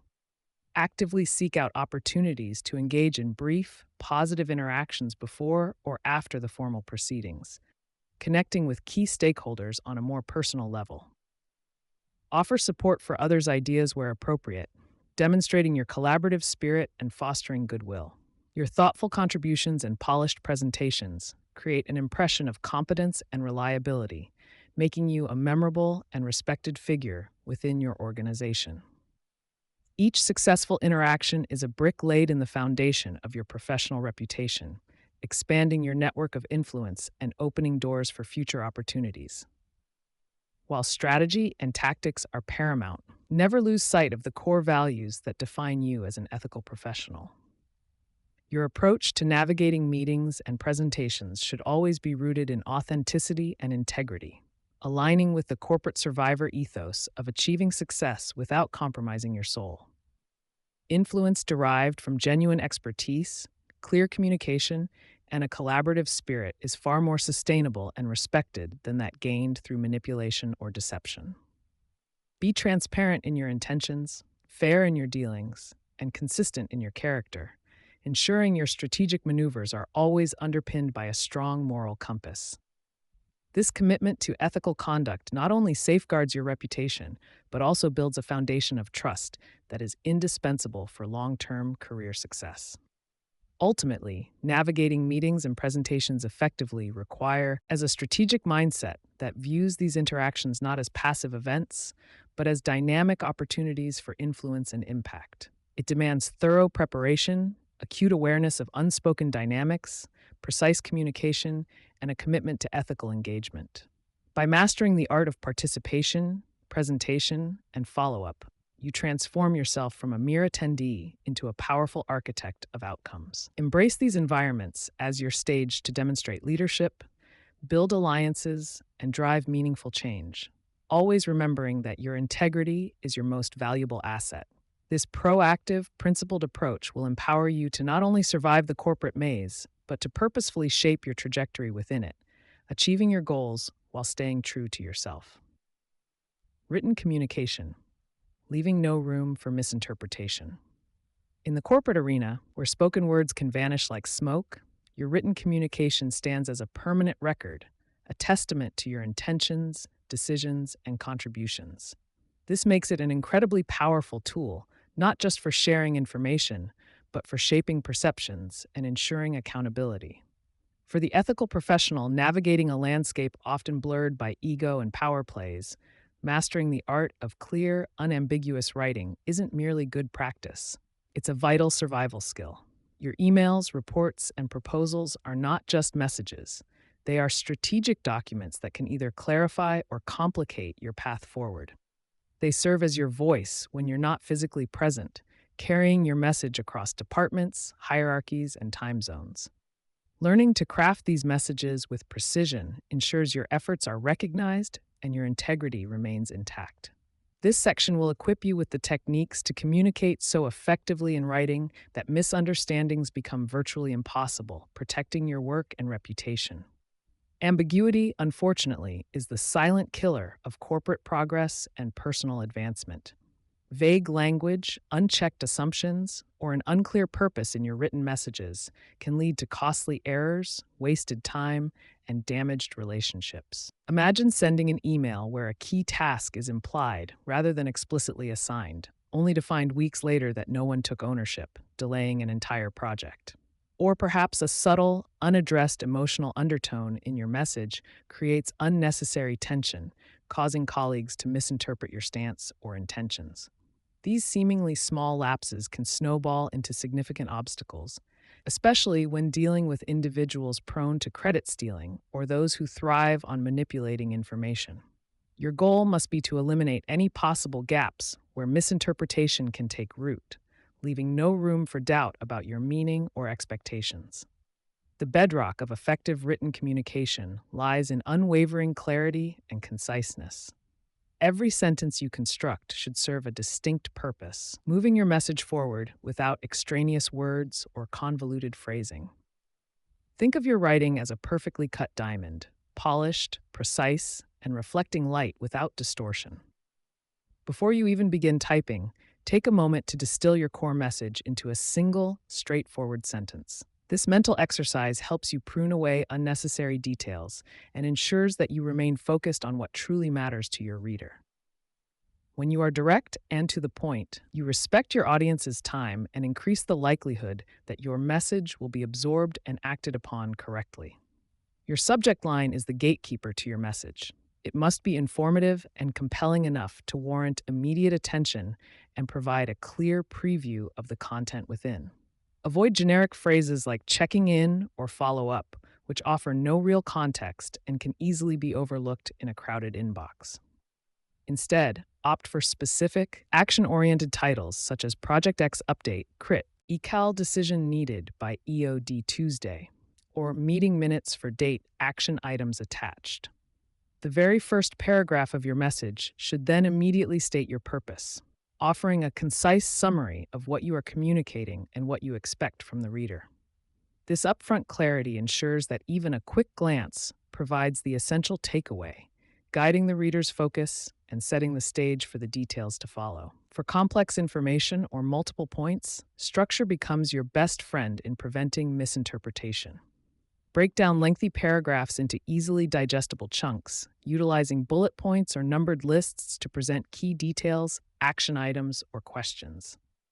Headings and subheadings can guide the reader through different sections, making the document scannable and user-friendly.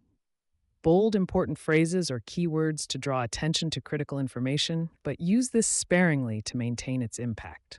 A well-organized document not only appears more professional, but significantly reduces the cognitive load on the reader, allowing them to grasp intricate details without feeling overwhelmed. This thoughtful presentation demonstrates respect for your audience and reinforces the clarity of your message, ensuring nothing gets lost in translation.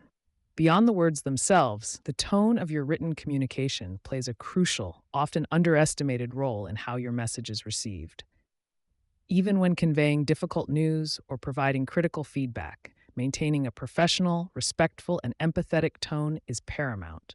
Avoid language that could be perceived as passive-aggressive, sarcastic, or overly emotional, as these undertones can easily derail your intended message and foster resentment. Before hitting send, take a moment to read your message aloud. If it sounds harsh or accusatory to you, it will likely sound even more so to the recipient. Strive for a balanced, objective voice that conveys authority without being authoritarian, ensuring your message lands effectively without inadvertently creating new conflicts or alienating allies. A truly effective communicator anticipates questions and objections, addressing them proactively within the written message itself. Consider your reader's perspective. What information might they need that you haven't provided? What potential concerns might arise from your request or statement? By including relevant context, data, or justifications up front, you can preempt follow-up emails and clarify potential points of confusion before they even emerge. This foresight not only streamlines communication, but also demonstrates your thoroughness and thoughtfulness, building trust with your audience. Think of it as building a robust bridge of information, strong enough to carry your message across any potential gaps in understanding, ensuring a smooth and uninterrupted flow of communication. In environments rich with specialized knowledge, it's easy to fall into the trap of using jargon or acronyms that are second nature to you, but utterly foreign to others. To leave no room for misinterpretation, always define technical terms or industry-specific acronyms the first time you use them, especially when communicating with a broader audience or individuals outside your immediate team. If a simpler, universally understood word exists, opt for that instead. Your goal is to democratize information, making it accessible to everyone who needs to understand it, regardless of their background or expertise. Assuming shared knowledge can lead to significant misunderstandings and frustration, so make a conscious effort to translate your expertise into language that resonates with all recipients. The final, indispensable step before sending any written communication is a meticulous review process. Proofreading isn't just about catching typos, it's about evaluating your message from the recipient's point of view.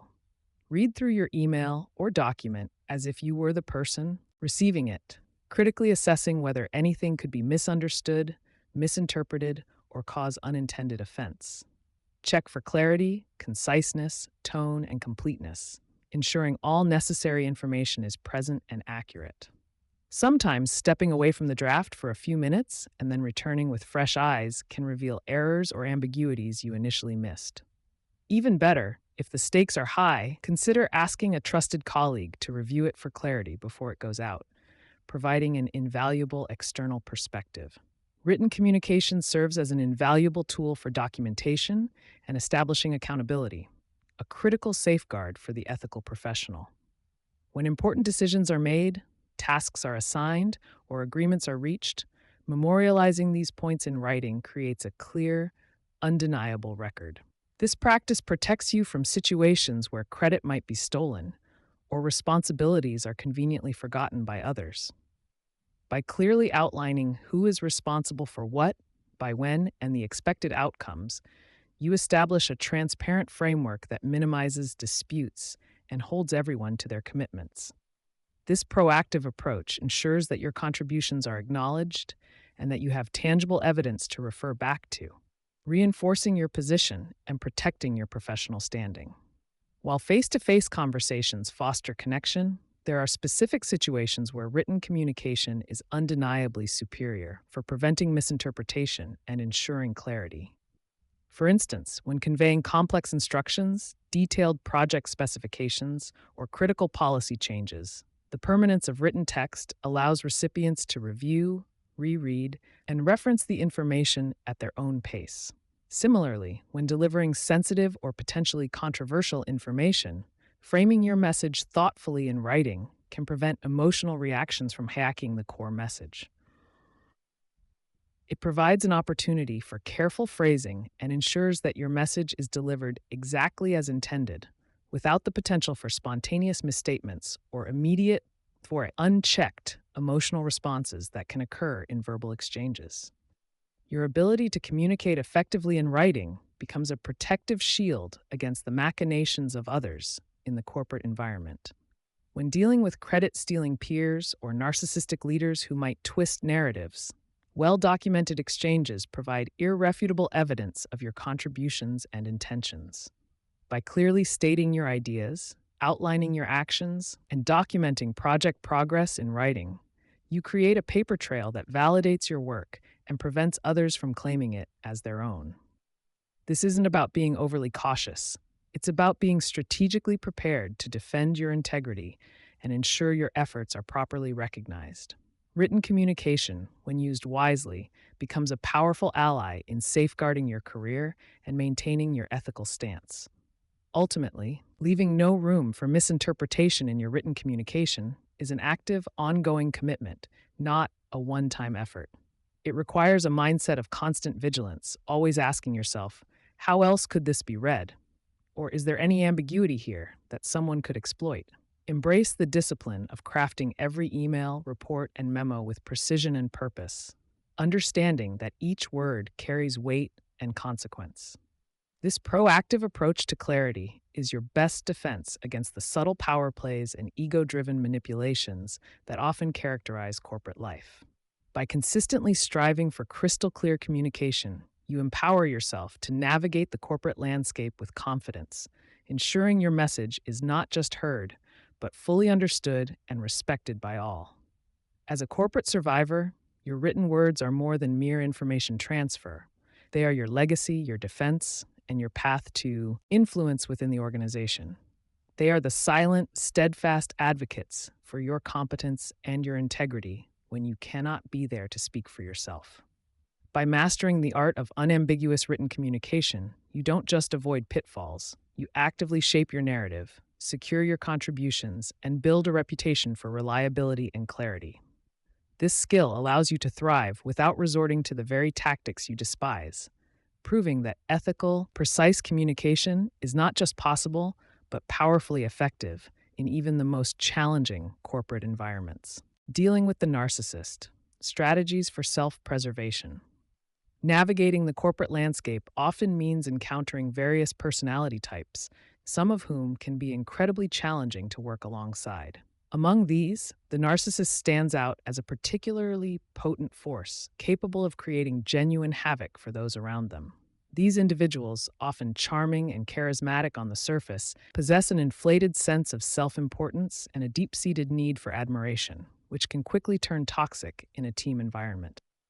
Understanding how to identify and interact with a workplace narcissist is not just about managing a difficult colleague. It becomes a critical strategy for your own self-preservation and career longevity. This section will equip you with practical, ethical tools to shield yourself from their damaging influence without resorting to their own manipulative tactics. It's about creating a personal force field, allowing you to continue performing at your best while minimizing their impact on your well-being and professional trajectory. A workplace narcissist can be identified by several key traits that consistently manifest in their behavior, often cloaked under a veneer of confidence or ambition. They typically display a profound lack of empathy, finding it difficult to understand or share the feelings of others, which makes them prone to exploiting colleagues for personal gain. You might notice an exaggerated sense of entitlement, believing they deserve special treatment or recognition regardless of their actual contributions. Their grandiosity often leads them to believe they are superior to others, constantly seeking validation and praise while dismissing criticism, even constructive feedback, as personal attacks. This combination of traits creates a highly self-serving individual who views relationships as transactional, always asking what others can do for them, rather than what they can offer in return. The impact of a workplace narcissist on their colleagues, especially high-performing and ethical professionals like yourself, can be profoundly draining and demotivating. They are masters of credit stealing, often taking full ownership of your hard work and ideas, leaving you feeling invisible and undervalued. You might experience gaslighting, where they manipulate situations to make you doubt your own memory or sanity, eroding your confidence over time. Their constant need for attention can monopolize meetings and resources, diverting focus from important tasks and frustrating team progress. Working under or alongside such an individual can leave you feeling constantly on edge, battling a sense of injustice and struggling to maintain your professional integrity in an environment that seems to reward their self-serving behaviors. The first crucial step in dealing with a workplace narcissist is to recognize their patterns and accept that their behavior is unlikely to change. It's easy to fall into the trap of trying to reason with them, hoping that if you just explain things clearly enough, they will see the error of their ways. However, this approach rarely works because their actions stem from a deeply ingrained personality structure, not a misunderstanding. Accepting this reality allows you to shift your strategy from trying to fix them to focusing entirely on protecting yourself and your professional interests. This isn't about giving up. It's about adopting a realistic perspective that empowers you to respond effectively rather than react emotionally. One of the most potent strategies for self-preservation is emotional detachment. This means consciously separating your personal feelings from the narcissist's actions and words. Their behavior is not a reflection of your worth or competence, even when it feels intensely personal. Remind yourself that their need for control, admiration, or validation drives their actions, not a genuine assessment of you. When they criticize, blame, or try to undermine you, view it as a predictable manifestation of their personality rather than a direct attack on your character. By not engaging emotionally, you deny them the reaction they crave, effectively deflecting their energy and preserving your own emotional reserves for more productive endeavors. Setting clear, firm boundaries is another non negotiable strategy when dealing with a narcissist. They are adept at pushing limits and invading personal or professional space, so you must establish what you will and will not tolerate. This might involve defining strict work hours to prevent them from constantly demanding your attention after hours, or clearly outlining your responsibilities to prevent them from dumping their tasks onto you. Communicate these boundaries calmly and professionally, focusing on your own needs and limitations rather than accusing them. Remember, boundaries are for your protection. They are not an invitation for debate or negotiation, and consistency in enforcing them is absolutely key. Documentation becomes your silent, unwavering ally in any interaction with a narcissist. Keep meticulous records of all significant communications, commitments, and incidents. This includes emails, meeting notes, project updates, and any instances where they made promises, shifted blame, or took credit for your work. Date and timestamp everything, keeping a concise, factual summary of what transpired. This paper trail serves as objective evidence, a powerful counter to their tendency to distort facts or deny past conversations. Should you ever need to escalate an issue or defend your position, your well-organized documentation will provide an undeniable foundation of truth, safeguarding your reputation and contributions. When communicating with a narcissist, always prioritize factual, objective language over emotional appeals or personal opinions. Stick to the data, the deliverables, and the agreed-upon processes. Avoid sharing personal feelings, frustrations, or vulnerabilities, as they may exploit these later. Frame your messages in terms of project goals, company policies, or verifiable outcomes, making it harder for them to manipulate the narrative. If they attempt to provoke an emotional response, gently steer the conversation back to the task at hand or the objective facts. This disciplined approach ensures your messages are clear, professional, and difficult for them to twist or dismiss, keeping the focus on your work rather than their ego. Strategically limiting your exposure to a workplace narcissist can significantly reduce their ability to impact you negatively. This doesn't mean avoiding your responsibilities, but rather being intentional about where and how you interact with them. Can you communicate primarily through email to create a written record and avoid lengthy, draining in-person conversations? Are there certain meetings you can delegate or opt out of if your presence isn't strictly necessary?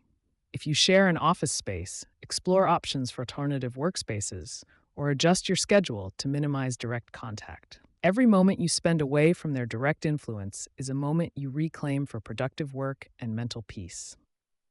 Building a robust support network both within and outside your organization is a vital protective measure.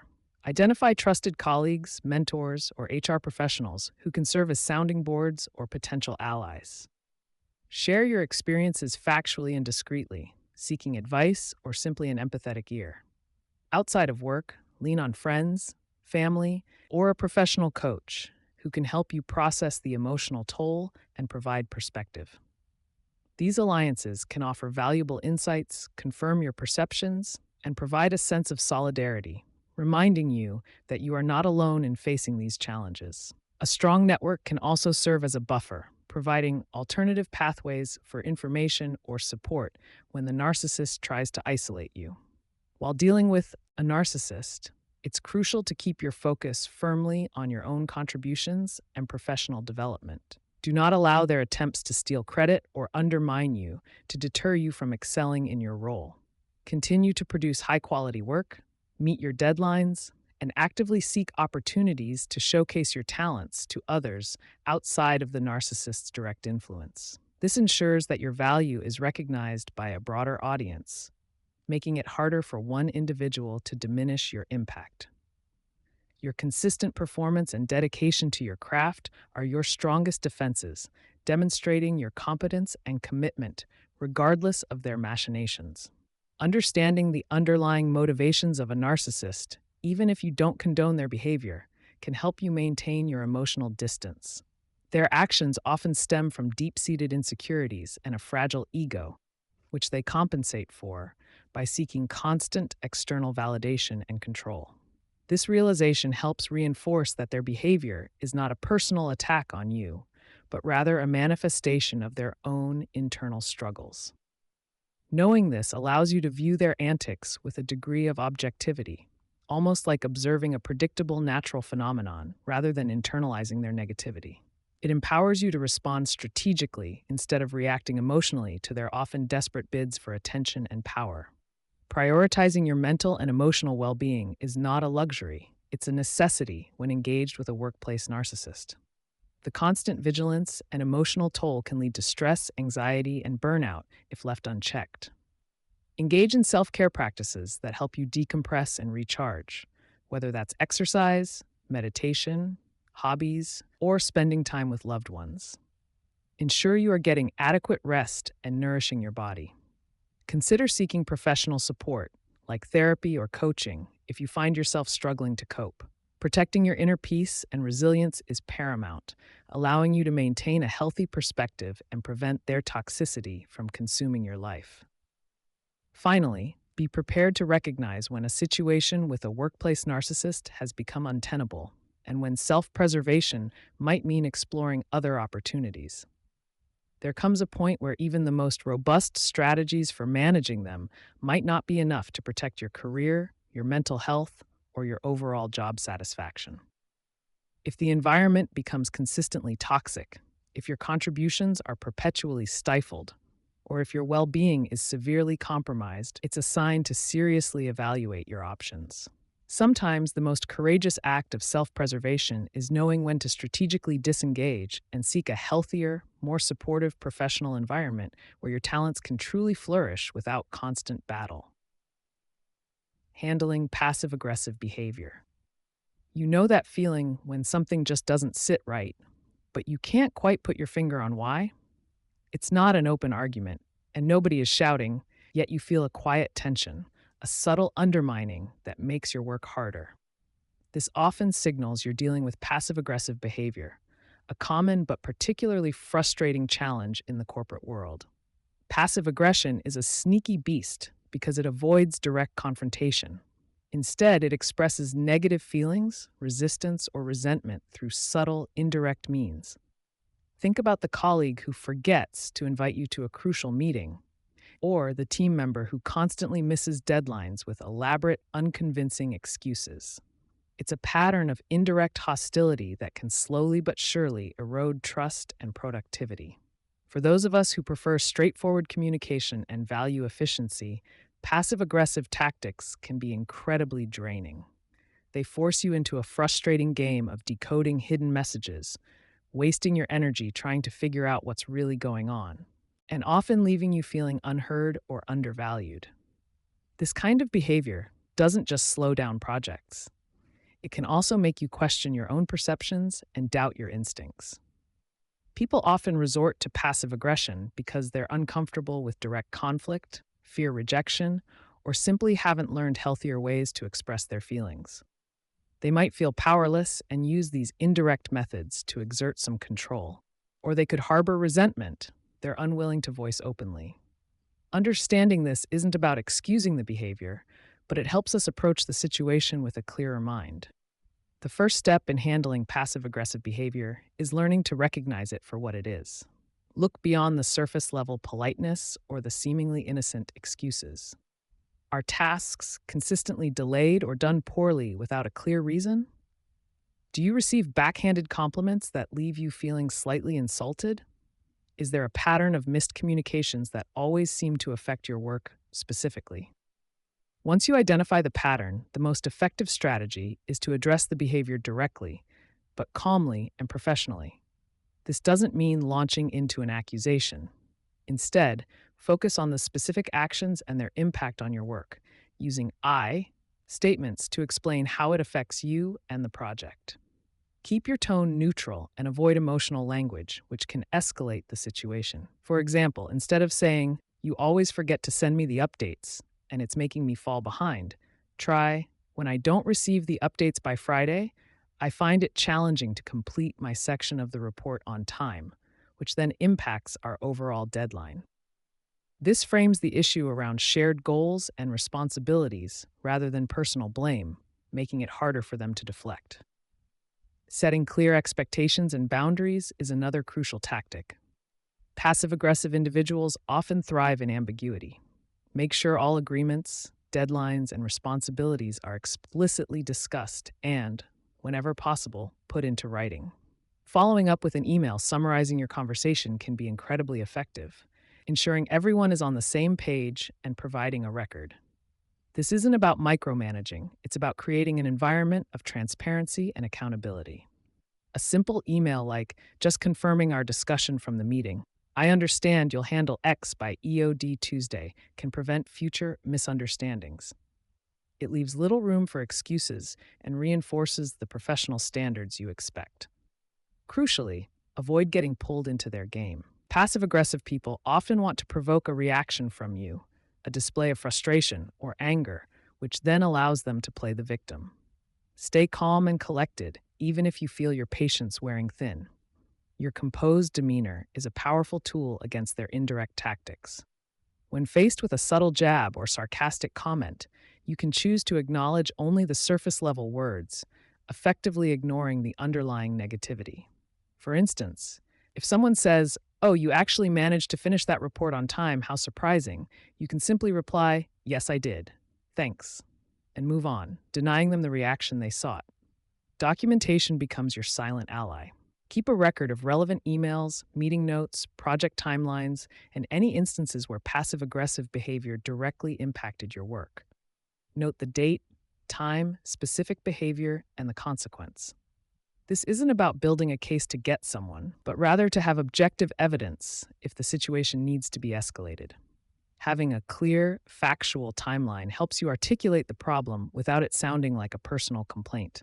It shifts the focus from "their being difficult" to "this behavior is consistently impacting project timelines and team performance," which is a much more professional and actionable way to address it if further PS become necessary. Finally, know when it's time to seek support. If the passive-aggressive behavior continues despite your best efforts and it's significantly affecting your well-being or your team's ability to perform, don't hesitate to consult a trusted mentor, your manager, or HR. Present the situation calmly, using your documented examples to illustrate the impact on work. Frame the discussion around the business implications, how the behavior hinders productivity, creates delays, or affects team morale. This approach keeps the conversation professional and focuses on finding solutions that benefit the entire organization, rather than just airing personal grievances. Remember, your goal is to navigate these dynamics ethically and strategically, ensuring your contributions are recognized and your integrity remains intact. Managing the overly ambitious colleague. Navigating the corporate landscape often means encountering colleagues whose drive for advancement eclipses their regard for collaborative ethics. These individuals, typically characterized by an unrelenting ambition, can pose a significant challenge to those who prioritize collective success and integrity over personal gain.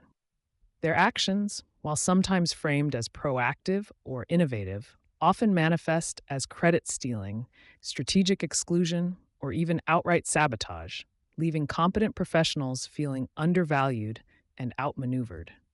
Understanding the underlying psychology and behavioral patterns of an overly ambitious colleague is the critical first step in developing an effective ethical counterstrategy. This isn't about matching their Machiavellian tactics, but rather about shielding your contributions and career trajectory from their self-serving maneuvers, all while preserving your professional standing and moral compass. We must learn to identify their methods and build robust defenses without descending into the very political games we often disdain. The overly ambitious colleague is not merely a hard worker. They are often driven by an insatiable need for recognition, promotion, and power, sometimes at any cost. You might observe them subtly undermining others in meetings, taking sole credit for team efforts, or strategically aligning themselves with senior leadership while sidelining those who pose a perceived threat. Their focus is almost exclusively on personal visibility and upward mobility, frequently viewing peers as competition rather than collaborators. This intense drive can make them appear charismatic and effective to those above them, while creating a toxic and demotivating environment for those working alongside them. Recognizing these subtle cues early is paramount, allowing you to anticipate their moves and protect your professional territory before significant damage occurs, ensuring your hard work isn't appropriated for their benefit. For the reluctant politician, the ethical, high performing professional who disdains office politics, these colleagues present a particularly vexing dilemma. Your natural inclination is to focus on quality work, demonstrate competence, and trust that your contributions will speak for themselves. However, an overly ambitious peer operates on a different playing field, where perception often trumps performance, and strategic self promotion is a primary currency. This dynamic can leave you feeling frustrated, invisible, and unfairly disadvantaged, as your genuine efforts are either overshadowed or outright co opted. The challenge lies in protecting your professional interests without compromising the values that define your integrity and professional identity, necessitating a shift from passive excellence to proactive self advocacy within ethical boundaries. The core of managing such individuals lies not in confrontation or emulation, but in strategic self preservation and proactive boundary setting. Your objective is not to win a political battle in their terms, but to safeguard your work, ensure our contributions are recognized, and maintain your career trajectory. This requires a nuanced understanding of organizational dynamics and a deliberate application of techniques that neutralize their impact without resorting to manipulative tactics. It's about creating an impenetrable shield around your professional output and personal brand, thereby rendering their attempts to exploit or sideline you ineffective. By focusing on your own strategic positioning, you can navigate these challenging relationships with grace and efficacy, ensuring your ethical standards remain intact. One of the most potent defenses against an overly ambitious colleague is meticulous documentation of your contributions and achievements. Maintain a detailed log of your projects, tasks, deliverables, and the specific impact you've had, including dates, key stakeholders, and measurable outcomes. This isn't merely for performance reviews. It serves as your personal evidence locker, ready to be deployed if credit is unfairly claimed or your efforts are minimized. When working collaboratively, ensure that your specific responsibilities and completed actions are clearly delineated in shared documents or communication threads. This proactive record keeping provides an undeniable factual basis, making it exceedingly difficult for anyone to misrepresent your involvement or steal the spotlight from your dedicated work. Beyond documentation, proactive communication is your second line of defense. When initiating projects or completing significant tasks, ensure key stakeholders, including your manager and relevant senior leaders, are informed directly and concisely about your specific role and progress. This isn't about boasting, but about establishing a clear, undeniable narrative around your involvement before anyone else has the chance to spin it differently. Copying relevant parties on emails that detail your contributions or progress updates ensures a transparent record of your efforts. By consistently and professionally making your work visible to the right people, you establish ownership and create a public record that is difficult for an ambitious colleague to distort or appropriate, thereby solidifying your professional footprint. Establishing clear boundaries is another indispensable strategy when dealing with an overly ambitious peer. This means being assertive about your time, resources, and intellectual property. If a colleague attempts to offload their work onto you under the guise of collaboration, politely but firmly redirect them to their own responsibilities. When engaging in joint projects, clarify roles and responsibilities up front, ideally in writing, to prevent scope creep or credit disputes later. Refuse to enable their behaviors by taking on tasks that are clearly theirs or allowing them to present your ideas as their own. These boundaries communicate that while you are a team player, you are not a doormat, reinforcing your professional autonomy and ensuring fair distribution of effort and recognition. To effectively manage an overly ambitious colleague, you must also invest time in understanding their motivations and vulnerabilities. Is their ambition rooted in insecurity, a desperate need for validation, or a genuine belief in their own superiority? Observing their patterns, who they align with, who they target, and how they react to setbacks can provide valuable insights into their operational playbook. Knowing what drives them and what they fear allows you to predict their next moves and preemptively adjust your own strategies. This analytical approach transforms a potentially reactive and frustrating situation into a more calculated and manageable one, giving you an advantage in protecting your professional space without engaging in personal vendettas. Building strategic alliances within your organization can serve as a powerful countermeasure against an overly ambitious peer. Identify colleagues who share your work ethic, appreciate to fair play, and may have also experienced similar dynamics with the individual in question. These alliances aren't about forming a cabal, but about creating a network of mutual support and shared understanding. When multiple individuals consistently observe and report similar behaviors, it lends credibility to your concerns and makes it harder for the ambitious colleague to operate unchecked. These alliances can provide invaluable peer support, offer different perspectives, and even collectively advocate for fair recognition, creating a broader front that discourages singular attempts at credit appropriation. Anticipating the moves of an overly ambitious colleague is a proactive defensive tactic that can significantly mitigate their impact. Given their predictable patterns of self-promotion and credit appropriation, you can often foresee when they might try to seize an opportunity or undermine a peer. For instance, if a major project is nearing completion, expect them to position themselves prominently for the final presentation or credit distribution. By anticipating these moments, you can strategically position yourself to ensure your contributions are highlighted simultaneously or even preemptively. This foresight allows you to control the narrative around your work rather than reacting to their attempts to dominate it, effectively deflating their strategic plays before they gain momentum. While often avoided by the reluctant politician, there are moments when measured direct confrontation becomes a necessary tool. This doesn't mean engaging in an emotional outburst, but rather a calm, fact-based conversation delivered privately and professionally. For example, if a colleague claims credit for your work, you might approach them with specific examples, stating, "I noticed in the team update that only your name was listed for X task, while I was responsible for Y and Z contributions. Going forward, let's ensure all team members' efforts are accurately represented." Frame the discussion around professional standards and accuracy rather than personal accusation. This approach often catches them off guard and signals that you are aware and unwilling to be exploited, frequently leading to a recalibration of their behavior towards you.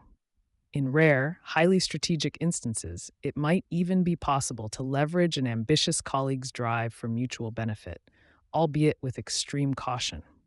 This requires identifying areas where their ambition aligns with a shared organizational goal or a task that you also wish to see completed, but perhaps lack the political capital to push through alone. By subtly guiding their energy towards these objectives, you might find an indirect way to advance your own agenda or a team initiative. However, this is a high-risk strategy that demands constant vigilance to ensure they don't ultimately appropriate all the credit or derail the project once their immediate self-interest is satisfied. It is a delicate dance, requiring a shrewd understanding of incentives and outcomes. Beyond direct interactions, managing the perception of your own contributions and personal brand is crucial. Ensure your professional narrative is consistent and visible across various platforms, from internal communications to your LinkedIn profile. Actively participate in cross-functional initiatives, present your work in team meetings, and volunteer for high-visibility projects that showcase your capabilities. By consistently reinforcing your value and contributions through multiple channels, you build an unassailable reputation that makes it difficult for an overly ambitious colleague to diminish or misrepresent your professional standing. Your brand becomes a testament to your accomplishments, speaking for itself even when others attempt to silence or distort it. Should all other strategies prove insufficient and the colleague's behavior continues to negatively impact your work, reputation, or team morale, knowing when and how to escalate becomes essential. This is not a primary tactic, but a last resort, requiring careful preparation. Gather all your documented evidence, including specific instances, dates, and the impact of their actions. Present this information to your direct manager, framing the issue as a concern for team effectiveness and organizational productivity, rather than a personal grievance. Focus on objective facts and solutions, demonstrating that you have already attempted to resolve the situation independently, thus positioning yourself as a problem solver seeking support, not merely a complainer. Throughout this process, maintaining your integrity remains paramount. The goal is not to become as manipulative or self-serving as the colleague you are managing, but to protect yourself and your work while upholding your ethical standards. Engaging in their games only serves to legitimize their behavior and compromise your own principles. Instead, focus on strategies that are transparent, defensible, and aligned with your personal values. This commitment to integrity not only preserves your peace of mind, but also strengthens your long-term professional credibility, distinguishing you as a reliable and principled leader, even amidst corporate machinations. Your ethical compass is your most valuable asset. Ultimately, successfully navigating the presence of an overly ambitious colleague is a testament to your strategic acumen and resilience. It's about playing a different, more sophisticated game, one focused on long-term career longevity, ethical influence, and sustained impact, rather than short-term gains at others' expense. By understanding their playbook, meticulously documenting your contributions, proactively communicating your value, and setting firm boundaries, you can shield yourself from their tactics and continue to advance your career purposefully. This approach ensures that your talent and hard work are acknowledged and rewarded, allowing you to thrive in the corporate environment without ever having to compromise your soul or succumb to the very dynamics you aim to transcend. Communicating with ineffective or unsupportive superiors. Navigating the corporate landscape often presents challenges far more insidious than simple competition or resource scarcity. One of the most pervasive, yet frequently unspoken, hurdles involves dealing with an ineffective or unsupportive superior. This isn't merely about a personality clash, but rather a profound impediment to your career progression, team morale, and overall organizational efficacy. For the high-performing mid-level manager or the stalled technical expert, this dynamic can feel like an invisible ceiling, where technical mastery and diligent effort inexplicably fail to translate into advancement or recognition. It becomes a critical test of resilience, demanding strategic acumen beyond mere competence, to ensure your contributions are not just made, but also seen and valued. Understanding this particular brand of friction is the first crucial step toward developing an ethical playbook for navigating it successfully, transforming a potential career dead end into an opportunity for demonstrating exceptional leadership under duress. An ineffective superior might manifest as someone who lacks clear vision, provides ambiguous directives, consistently delays decisions, or simply lacks the necessary skills to lead their team effectively. Their unsupportive counterpart, however, often presents a more insidious threat, perhaps actively undermining efforts, taking credit for your work, failing to advocate for their team, or creating an environment of blame and distrust. These behaviors, whether born of incompetence or insecurity, erode confidence, stifle innovation, and can leave even the most dedicated professional feeling isolated and undervalued. Recognizing the specific nature of your superior's limitations is paramount, as it dictates the precise strategies you must employ to mitigate their negative impact on your work and trajectory. It requires moving beyond personal frustration to a detached analytical assessment of the situation, understanding that their shortcomings are often systemic, not personal. The direct impact on your professional journey can be profound, often culminating in the competence ceiling that many ambitious professionals encounter. You find yourself delivering exceptional results, yet your career stalls. Your ideas are overlooked, and your efforts remain unacknowledged, primarily because the conduit for your advancement, your superior, is either blocked or broken. This stagnation isn't just about delayed promotions, it's about the erosion of purpose, the demotivation that sets in when hard work goes unrecognized, and the insidious feeling of being outmaneuvered by those who prioritize politics over performance.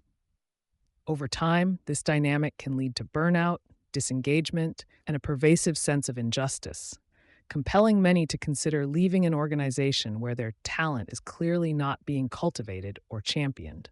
Therefore, the initial imperative is to reframe your perspective. Instead of viewing this as a personal failing or an insurmountable obstacle, consider it a complex problem requiring a sophisticated strategic solution. Your objective is not to fix your superior, which is often an unrealistic and ultimately fruitless endeavor, but rather to skillfully manage the environment around them to ensure your own and your team's success. This involves shifting from a reactive stance, where you're constantly putting out fires or compensating for their deficiencies, to a proactive one, where you anticipate potential issues and implement preventative measures. It demands a level of emotional intelligence and foresight that transforms a debilitating situation into a proving ground for advanced leadership capabilities, showcasing your ability to thrive despite adversity. One of the most powerful strategies at your disposal is the art of managing upwards, which entails proactively understanding your superior's context, anticipating their needs, and strategically filling the gaps in their leadership. This isn't about doing their job for them, but rather about providing them with the information, solutions, and support they need to make decisions that ultimately benefit your objectives. It involves observing their communication style, their priorities or lack thereof, and their vulnerabilities, then tailoring your approach to align with what little positive influence they might exert. By making their job easier, even if they are ineffective, you indirectly create pathways for your own success, transforming potential friction into a smoother operational flow that benefits everyone involved, particularly yourself. Crystal clear communication becomes an invaluable asset when dealing with an unsupportive superior, especially when their directives are vague or inconsistent. Make it a practice to document key decisions, project parameters, and agreed upon next steps in writing, even if it's merely a concise follow-up email after a meeting. This creates an undeniable paper trail, establishing a mutual understanding of expectations and providing a factual reference point should discrepancies arise later. Such meticulous documentation serves as both a protective shield for your team's efforts and a clear record of accountability, ensuring that your work is aligned with stated goals and that credit or blame can be objectively assigned when necessary. This proactive clarity minimizes ambiguity and reduces the superior's ability to shift goalposts or deny prior commitments, thereby safeguarding your project's integrity. When presenting challenges or issues, always pivot to offering well-considered solutions, framing them in a way that resonates with your superior's perceived priorities, no matter how misaligned they might appear. If they are primarily concerned with budget, emphasize cost savings. If they are focused on visibility, highlight how your solution enhances the department's profile. This approach shifts the burden from merely identifying problems to actively contributing to their resolution, positioning you as a proactive problem solver rather than a mere complainer. By providing pre-vetted options and outlining their potential benefits, you reduce the cognitive load on an overwhelmed or disengaged superior, making it easier for them to approve your proposed path forward and thereby advance your initiatives. Leveraging objective data and measurable outcomes is another potent strategy to bypass subjective biases or a superior's disinterest in your work. Present your proposals and progress reports with irrefutable facts, metrics, and evidence that clearly demonstrate the value and impact of your contributions. Hard data speaks volumes, often cutting through personal opinions or political maneuvering, making your case undeniable and less susceptible to arbitrary rejection. This approach forces a focus on tangible results, compelling even the most unsupportive superior to acknowledge success that is clearly quantifiable and aligned with broader organizational objectives. It transforms your arguments from subjective appeals into empirically supported business cases, significantly strengthening your position and the visibility of your achievements. Strategic communication also involves carefully framing issues to resonate with your superior's existing worldview, even if that worldview is flawed. Instead of directly confronting their inefficiencies, present your solutions as improvements to existing processes or as contributions to their stated or implied goals. For instance, If your superior struggles with project oversight, propose a streamlined reporting mechanism that benefits their need for control rather than highlighting their lack of engagement. This nuanced approach allows you to introduce positive changes without triggering defensiveness, making it more likely that your initiatives will be adopted and supported. It requires a deep understanding of their individual psychology and political motivations, allowing you to subtly steer the ship in the right direction without overtly challenging the captain. Cultivating a robust network of lateral and upward alliances within the organization can provide invaluable support and alternative avenues for progress when your immediate superior is a bottleneck. Building strong relationships with peers in other departments or with managers at a higher level creates a diverse support system that can offer insights, advocacy, and even direct intervention when needed. These connections can serve as informal mentors, providing strategic advice, or as champions who can speak to your capabilities and contributions in forums where your superior might remain silent. Such a network acts as an essential counterbalance, ensuring that your efforts and potential are recognized beyond the confines of your immediate reporting structure, thereby mitigating the detrimental effects of an unsupportive boss. Deciphering the underlying motivations behind your superior's ineffectiveness or unsupportiveness is a critical, albeit often challenging, exercise. Are they insecure about their own position, leading them to hoard information or stifle innovation? Are they overwhelmed by their workload, causing them to delegate poorly or avoid decision making? Understanding whether their behavior stems from fear, incompetence, political maneuvering, or sheer disengagement allows you to tailor your strategies more effectively. This empathetic yet analytical perspective enables you to anticipate their reactions, identify potential pressure points, and craft communications that either circumvent their weaknesses or appeal to their self-interest, ultimately increasing the likelihood of a favorable outcome for your objectives. Establishing clear professional boundaries is absolutely essential to protect your time, energy, and mental well-being from the often chaotic influence of an unsupportive superior. This involves subtly, yet firmly, defining the scope of your responsibilities, managing expectations regarding your availability, and ensuring that your team is not constantly burdened by their disorganization or last-minute demands. It might mean politely declining tasks that fall outside your purview or gently pushing back on unreasonable deadlines, always framing your rationale in terms of efficiency and optimal output. By setting these boundaries, you create a necessary buffer, ensuring that their inefficiencies do not derail your productivity or compromise your team's ability to deliver high-quality work, thereby maintaining your professional integrity and effectiveness. To counteract a superior who tends to take credit for your accomplishments, it becomes imperative to ensure the visibility of your contributions to a broader audience. This requires a proactive approach, subtly yet consistently communicating your progress and successes to key stakeholders beyond your immediate reporting line through well-crafted project updates, collaborative presentations, or strategic casual conversations. When discussing achievements, always use we when referring to your team's efforts and I when detailing your specific leadership or problem-solving contributions, ensuring clarity without appearing boastful. This diligent yet understated self-promotion ensures that your influence and impact are undeniable to those who matter, building a reputation that transcends your immediate superior's narrative and secures due recognition for your hard work. In select, low-risk scenarios, providing constructive feedback to an ineffective superior can be a powerful, albeit delicate, strategy. This must be approached with extreme caution, focusing exclusively on process improvements or systemic issues rather than personal shortcomings, and always framing the feedback around shared team goals or organizational benefits. For example, instead of saying, "You're always late with decisions," try, to ensure project timelines, perhaps we could establish a clearer decision-making process for critical junctures.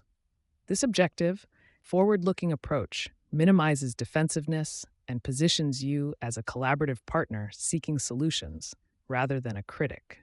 However, always conduct a thorough risk assessment before engaging in such a conversation. understanding that some superiors are simply not receptive to any form of constructive criticism, regardless of its delivery.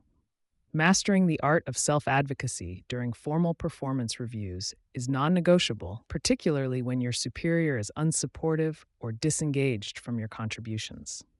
Prepare a comprehensive dossier of your achievements, projects completed, problems solved, and positive feedback received, all meticulously aligned with organizational goals and your job description.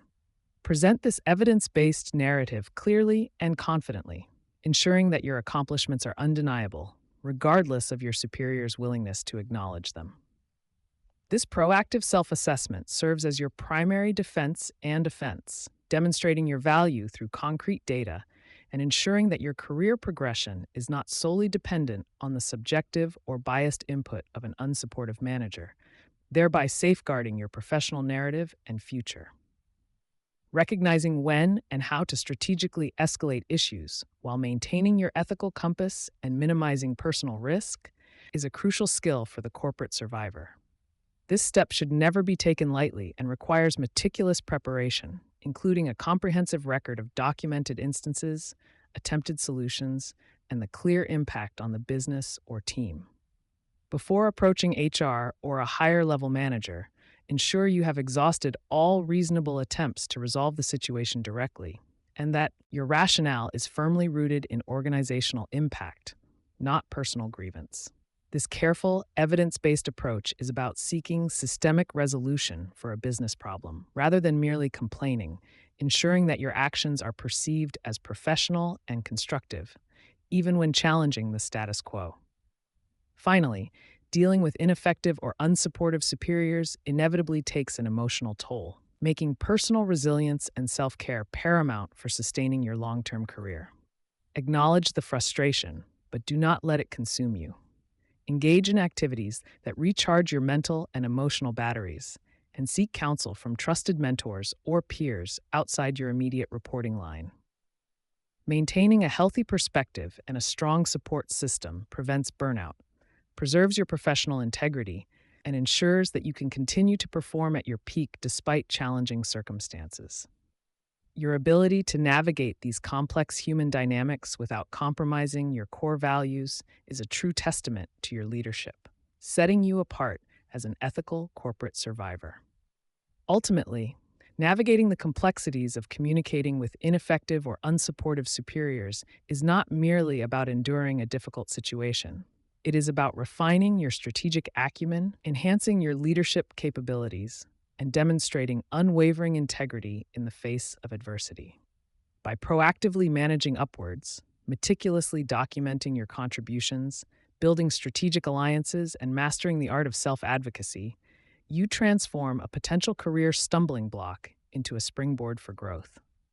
Your success in these challenging environments is not just measured by your advancement, but by your ability to maintain your ethical core, make a significant difference, and emerge as a resilient leader who thrives purposefully in any corporate landscape, securing your longevity without compromising your soul. Documenting your achievements, proof of your value. In the intricate dance of corporate life, where competence alone often feels like an insufficient currency, proving your value becomes less an option and more an imperative. Many high-performing professionals, particularly those operating in complex matrixed environments, mistakenly believe their hard work and tangible results will speak for themselves. They assume that leadership inherently recognizes their contributions, or that a stellar project completion is self-evident proof of their worth. Unfortunately, this passive approach leaves them vulnerable in an ecosystem where visibility, not just capability, dictates advancement. Without a deliberate, systematic method for documenting achievements, even the most impactful work can fade into the background, leaving you overlooked for opportunities you rightfully deserve. This isn't about ego. It's about establishing an undeniable evidentiary trail of your impact. Think of documenting your achievements not as an act of self-aggrandizement, but as building an impenetrable fortress around your professional identity. It serves as your personal, ethical playbook against the insidious forces of corporate amnesia, where past successes are easily forgotten or worse, subtly appropriated by others.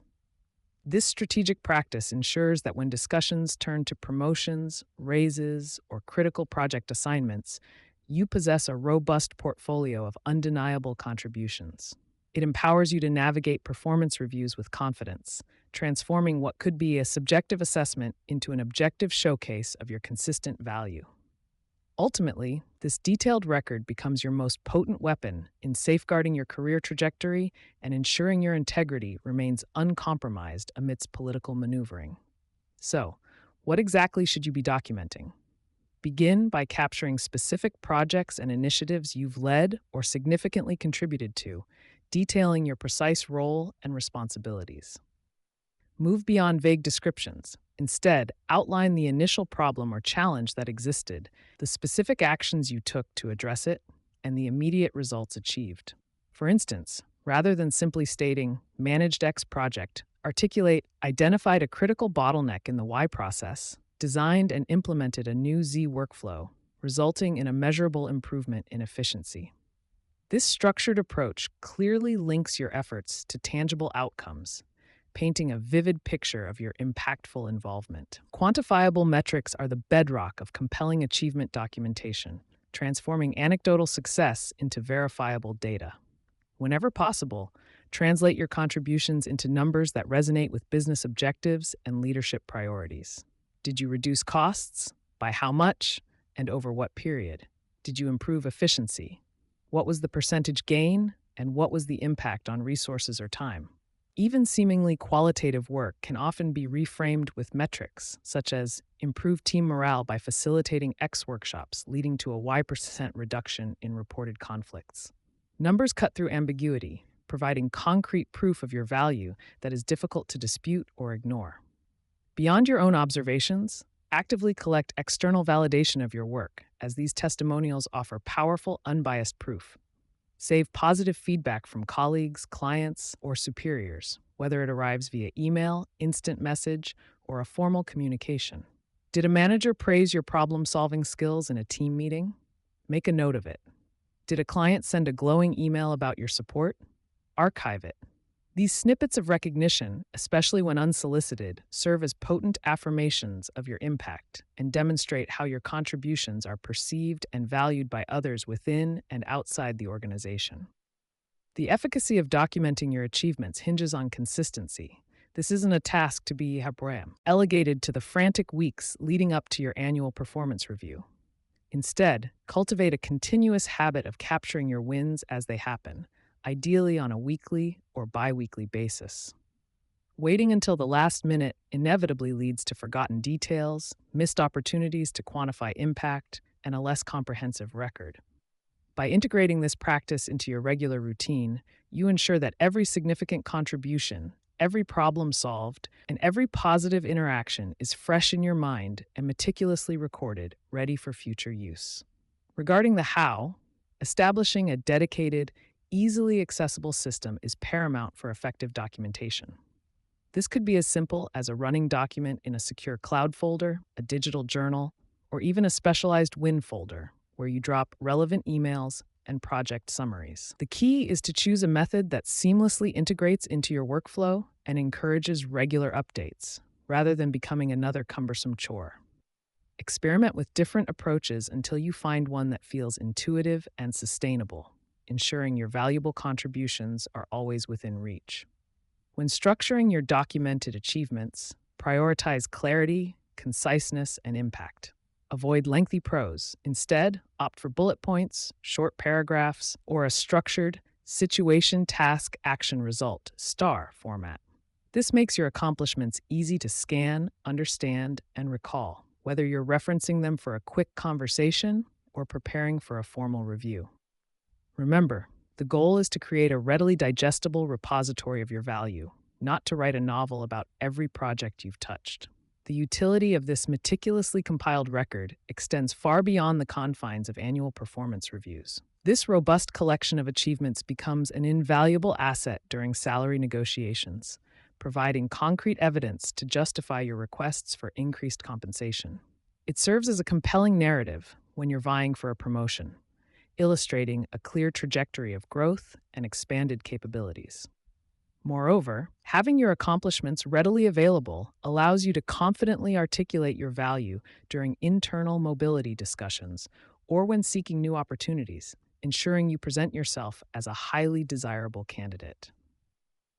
In environments where credit stealing peers or opportunistic leaders are a reality, your detailed documentation acts as an unassailable defense.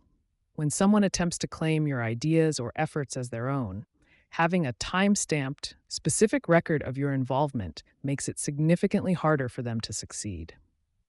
This isn't about confronting every slight, it's about possessing the undeniable proof that allows you to subtly yet firmly reclaim your contributions when necessary, ensuring your intellectual capital and hard work are properly attributed.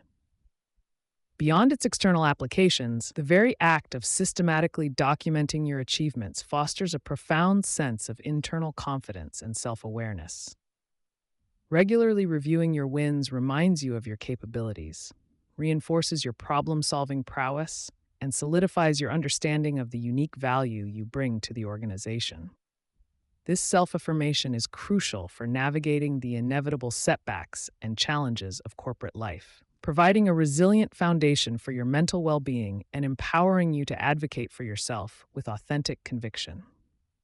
Over time, this diligent practice of documenting your achievements allows you to construct a comprehensive and compelling career narrative. It moves beyond a mere list of tasks, evolving into a story of continuous growth, increasing impact, and strategic contributions.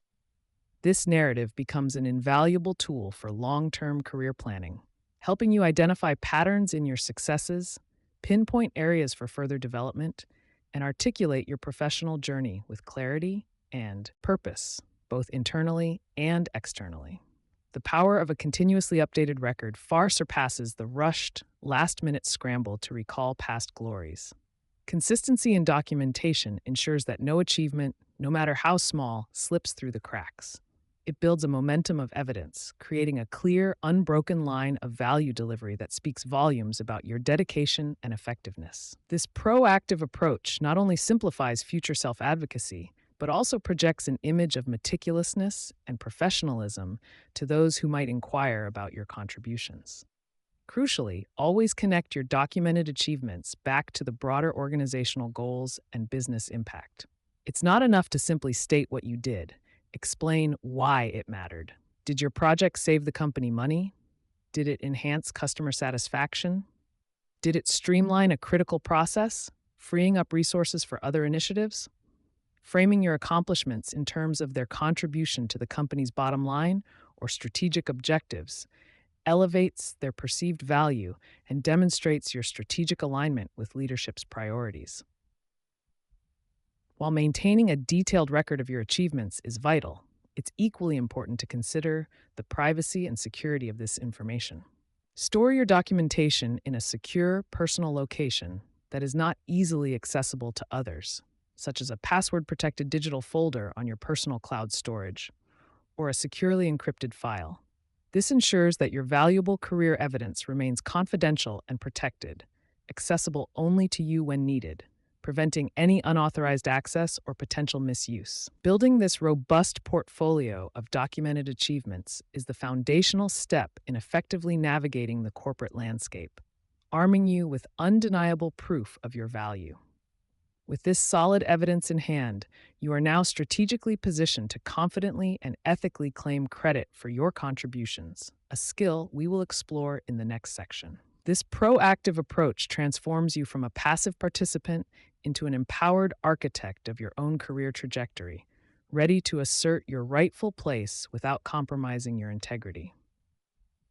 Claiming credit without appearing arrogant. Navigating the corporate landscape often presents a unique paradox for high-performing professionals. The imperative to demonstrate value clashes directly with a deeply ingrained aversion to self-promotion. Many principled individuals, often the technical experts and mid-level managers this book targets, find the act of claiming credit for their work inherently uncomfortable, viewing it as boastful or unseemly. This internal conflict, however, represents a significant hurdle to career progression, as unacknowledged contributions inevitably diminish perceived impact and potential for advancement.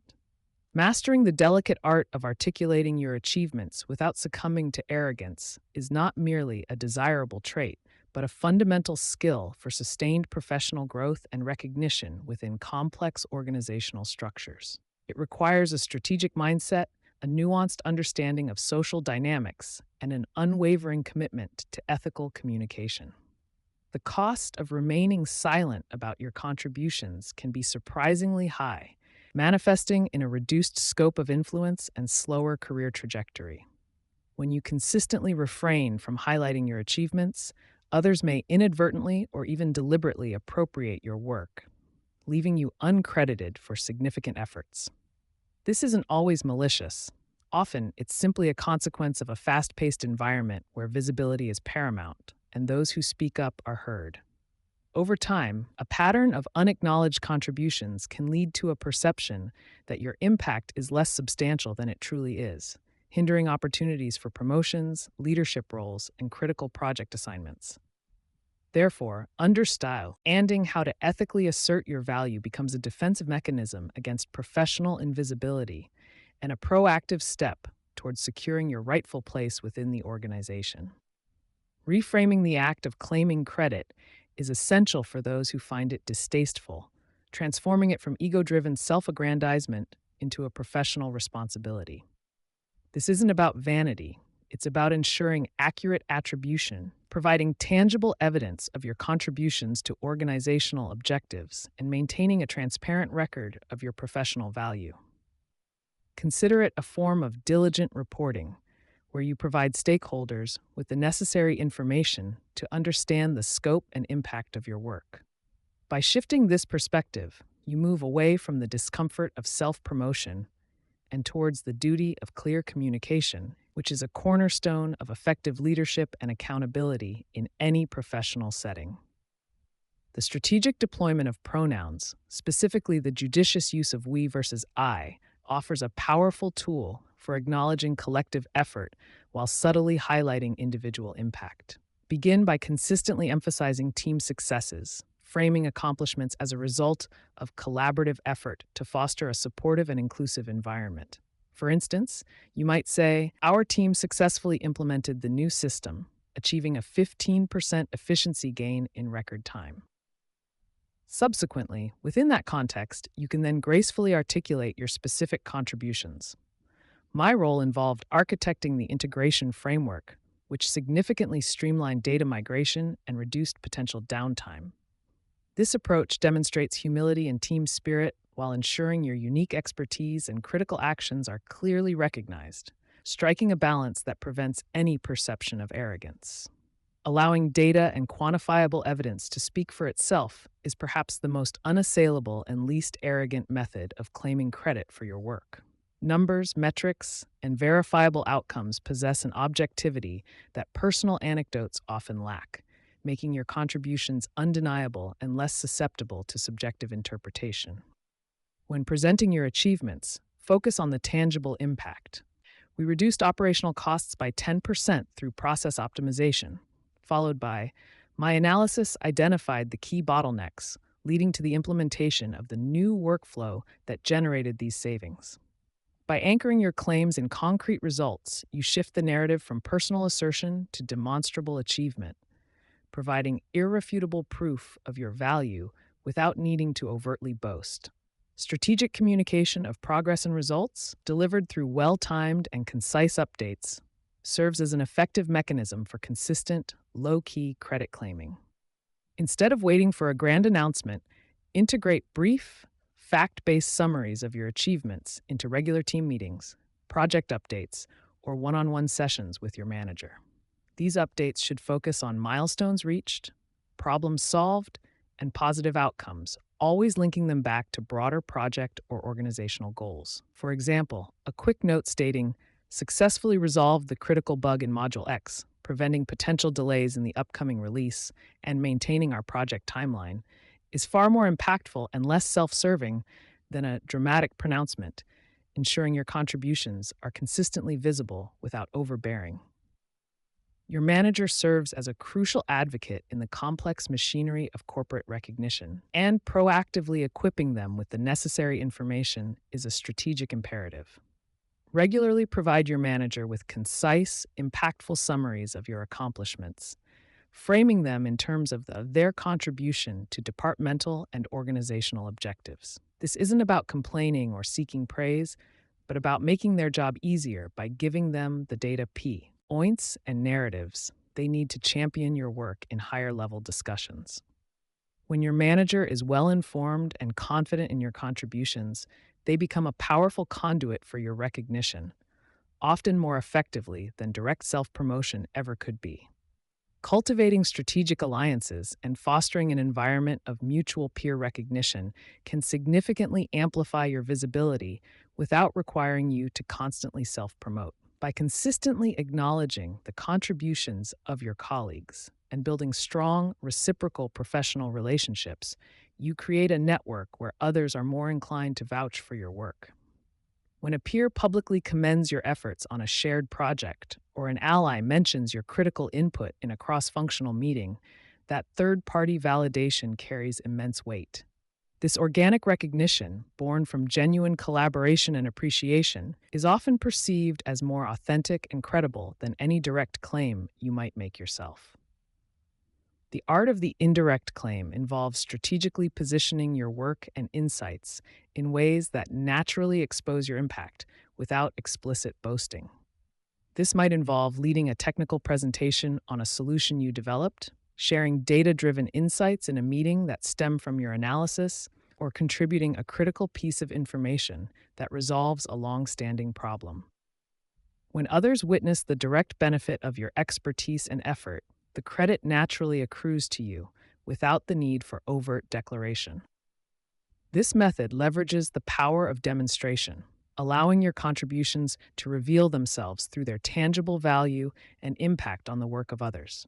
Following up after a project's completion provides another prime opportunity to solidify your contribution in a professional and non-arrogant manner.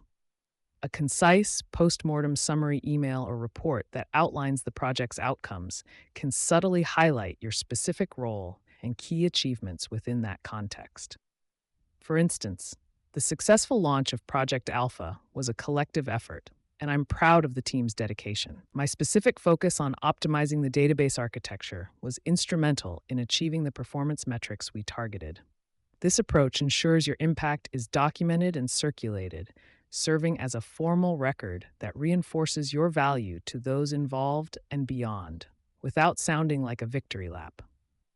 Maintaining a personal, detailed log of your achievements, challenges overcome, and lessons learned is an indispensable practice for any professional serious about their career trajectory. This private repository serves as a powerful resource for performance reviews, promotion discussions, or even future job applications, providing concrete examples and data points. Document specific projects, your role, the actions you took, the challenges you faced, and the measurable outcomes. Even if you don't immediately share this information, having it meticulously organized allows you to confidently articulate your contributions when the opportune moment arises, ensuring no significant accomplishment is ever forgotten or overlooked.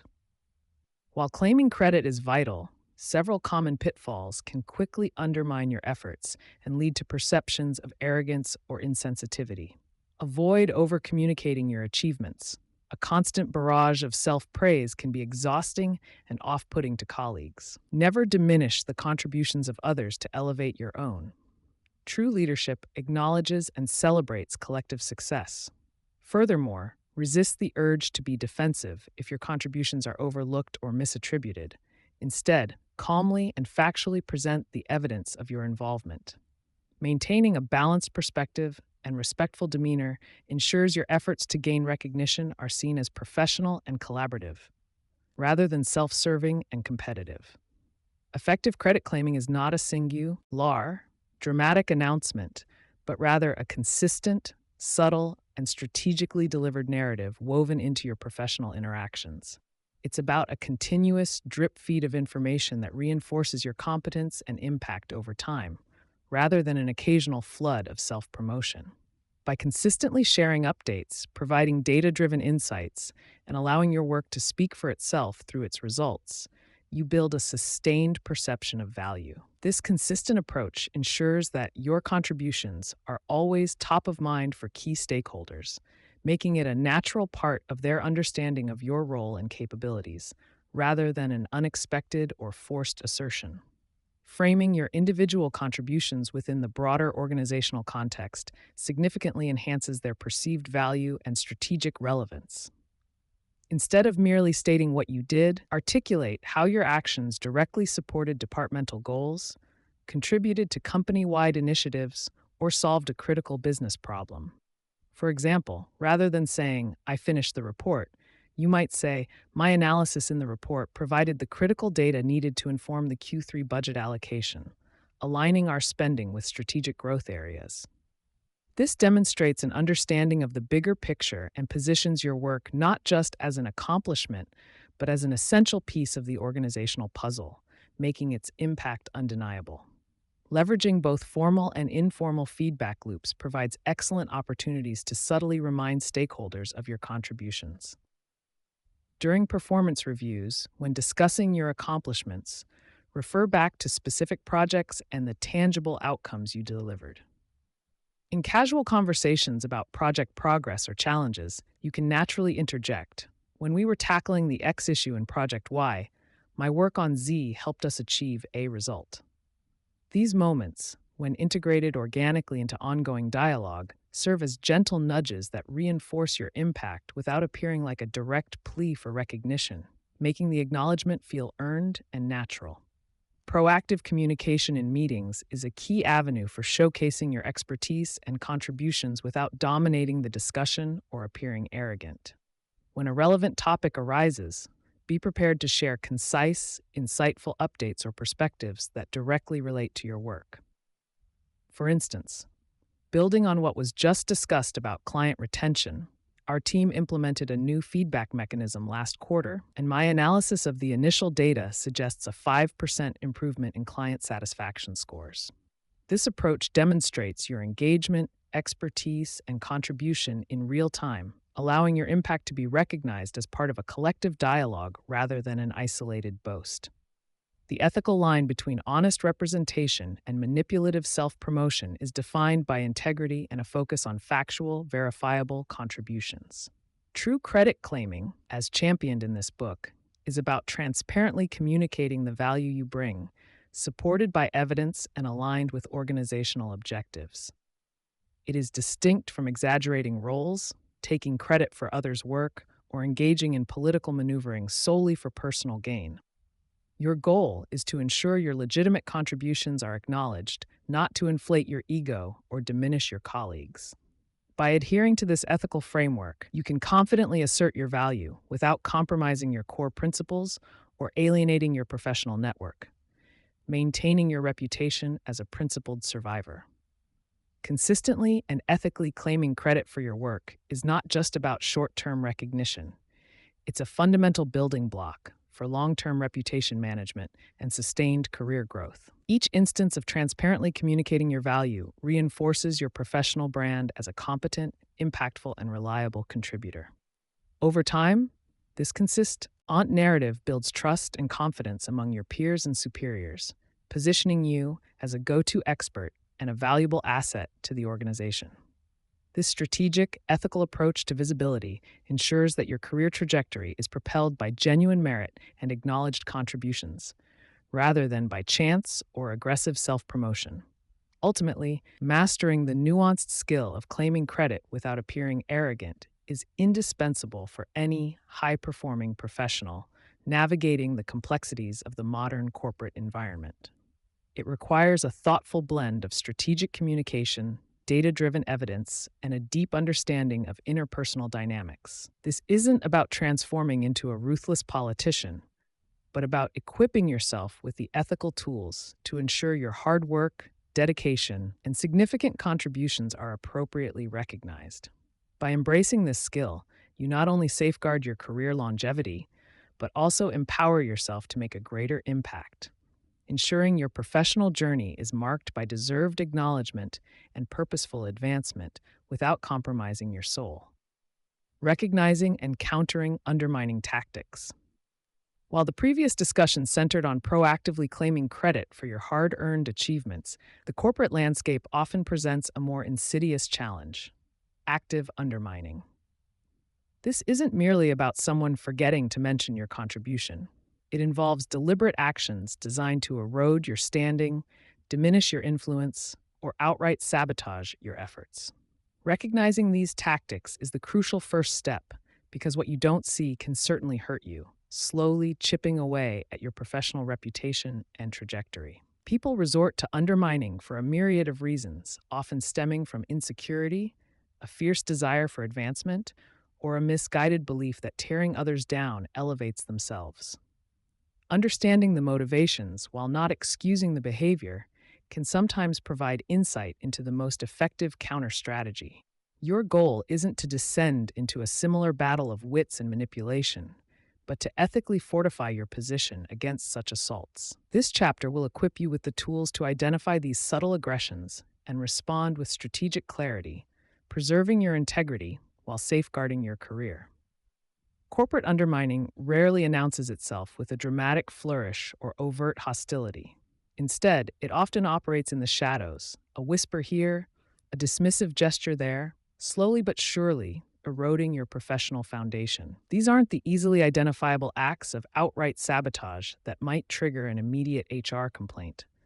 Rather, they are the nuanced, often plausible, deniable behaviors that chip away at your credibility, trust, and perceived competence over time. This subtlety is precisely what makes undermining so potent and challenging to address, as direct confrontation without solid evidence can often backfire, making you appear overly sensitive or paranoid. The target audience, often principled individuals, struggles with this ambiguity, finding it difficult to reconcile such covert aggression with their belief in meritocracy. Learning to discern these veiled attacks from genuine oversight or constructive criticism is a critical skill for any corporate survivor. It demands a heightened sense of awareness and an ability to read between the lines of office interactions, recognizing patterns that suggest malicious intent. One of the most common undermining tactics involves the dismissal or minimization of your contributions, often subtly woven into team discussions or casual conversations. Imagine presenting a meticulously researched proposal, only for a colleague to interject with, "Oh, that's an interesting idea, very similar to what we discussed last year," effectively downplaying its novelty or your effort. Another prevalent form is the damning with faint eyes, where your significant achievement is acknowledged with a lukewarm, almost condescending remark, stripping it of its true impact. This tactic aims to diminish your perceived value in the eyes of others, making your work seem less original, less impactful, or less important than it truly is. It's designed to subtly shift the spotlight away from your accomplishments, redirecting attention or diluting the credit you rightfully deserve. The perpetrator often maintains an air of innocence, making it difficult to pinpoint direct malice. Yet the cumulative effect is a steady erosion of your professional standing. Countering the dismissal of your contributions requires a blend of assertive communication and strategic evidence. When a colleague attempts to minimize your work, respond promptly and professionally, perhaps by saying, "Thank you for that perspective." But to clarify, this proposal incorporates specific new element and addresses specific challenge in a way that previous discussions did not. This approach reasserts your unique contribution without sounding defensive or accusatory. Always be ready with specific data, metrics, or examples that objectively demonstrate the originality and impact of your work, making it harder for others to dismiss your claims. Furthermore, proactively seek opportunities to present your work and its outcomes to wider audiences, ensuring your achievements are independently recognized and validated. Cultivating allies who can vouch for your efforts and contributions also provides an invaluable buffer against such undermining tactics, creating a chorus of support that drowns out the lone voice of dismissal. While outright credit stealing was discussed in the previous chapter, it often manifests as a more insidious, undermining tactic when a colleague not only claims your ideas but actively misrepresents your involvement or implies your contribution was negligible. This isn't merely forgetting to mention your name, it's a deliberate narrative shift that positions you as a minor player, an assistant, or someone who merely provided background support. They might subtly alter the story of a project's genesis, claiming they guided your efforts or helped you arrive at a solution, even when you were the primary architect. This form of undermining seeks to rewrite history, diminishing your intellectual ownership and creative input in the minds of key stakeholders. It's a calculated move to elevate their status at your expense, making it appear as though they possess the strategic foresight or innovative spark that truly drove the initiative, while you were simply executing. Effectively countering this more insidious form of credit stealing requires a multi-pronged approach that leverages documentation, public acknowledgement, and strategic alliances. Continue your diligent practice of documenting your work, including emails, meeting notes, and project plans that clearly outline your specific roles, ideas, and contributions. When a colleague attempts to subtly reframe your involvement, a polite but firm correction in a public forum, such as a team meeting, can be highly effective. That's an excellent summary, John, and I'm glad to see our initial concept for specific idea is moving forward so well. This reclaims ownership without direct accusation. Additionally, actively seek opportunities for public recognition, ensuring that your manager and other key stakeholders are aware of your direct involvement and the specific impact of your contributions.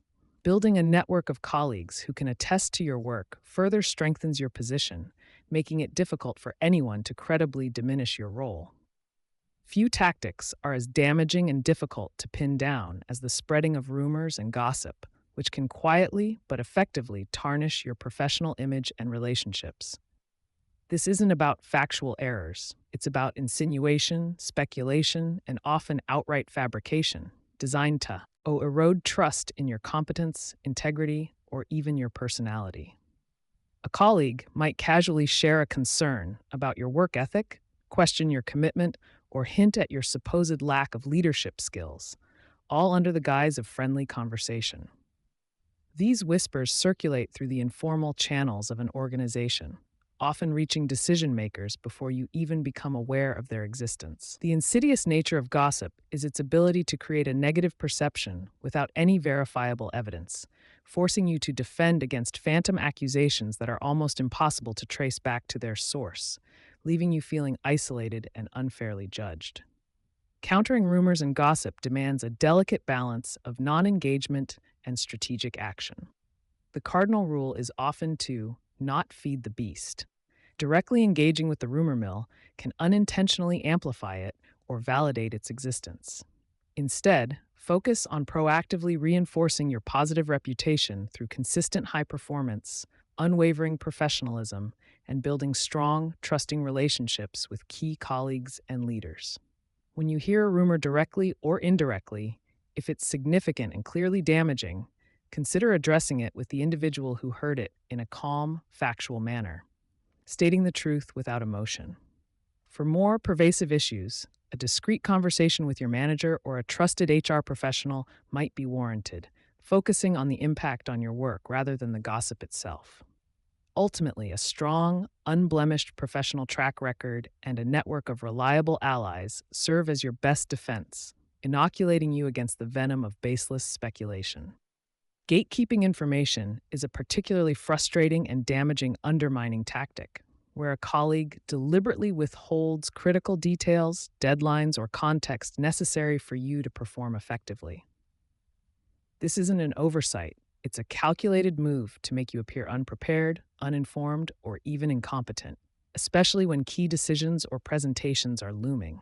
They might forget to invite you to crucial meetings, omit your name from important email chains, or provide only partial information, knowing full well that you need the complete picture.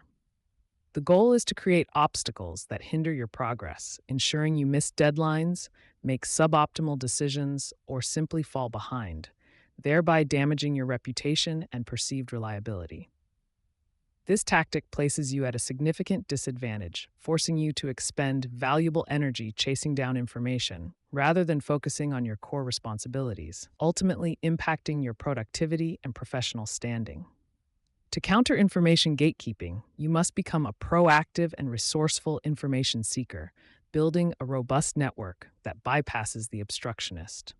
Start by identifying the key information flows and decision makers relevant to your work. Then cultivate direct relationships with those individuals, reducing your reliance on any single gatekeeper.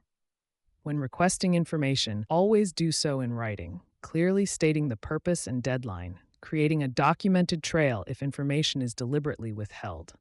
If a colleague consistently forgets to include you, politely but firmly address it. I noticed I wasn't on the invite for the meeting name meeting. Could you please ensure I'm included going forward, as my input on topic is critical?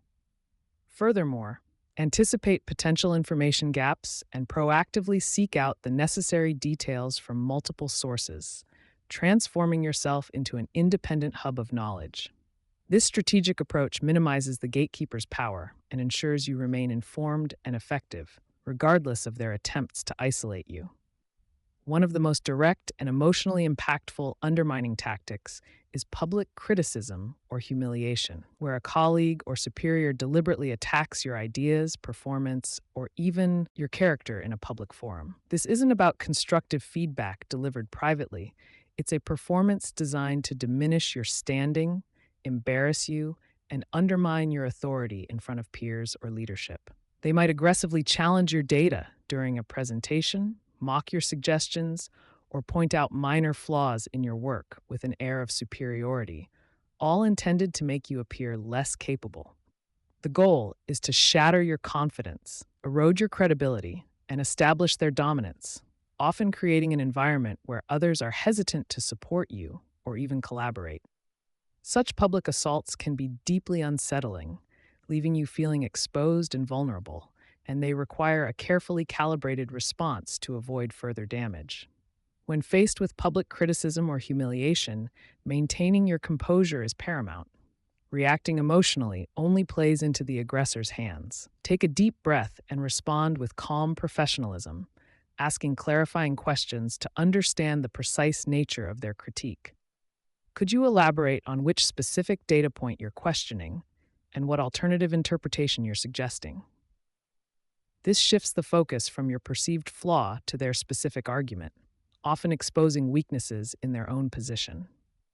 If the criticism is clearly unwarranted or personal, you can politely but firmly state, "I appreciate your perspective, but I believe we should discuss specific concerns about project deliverables offline to maintain the focus of this meeting."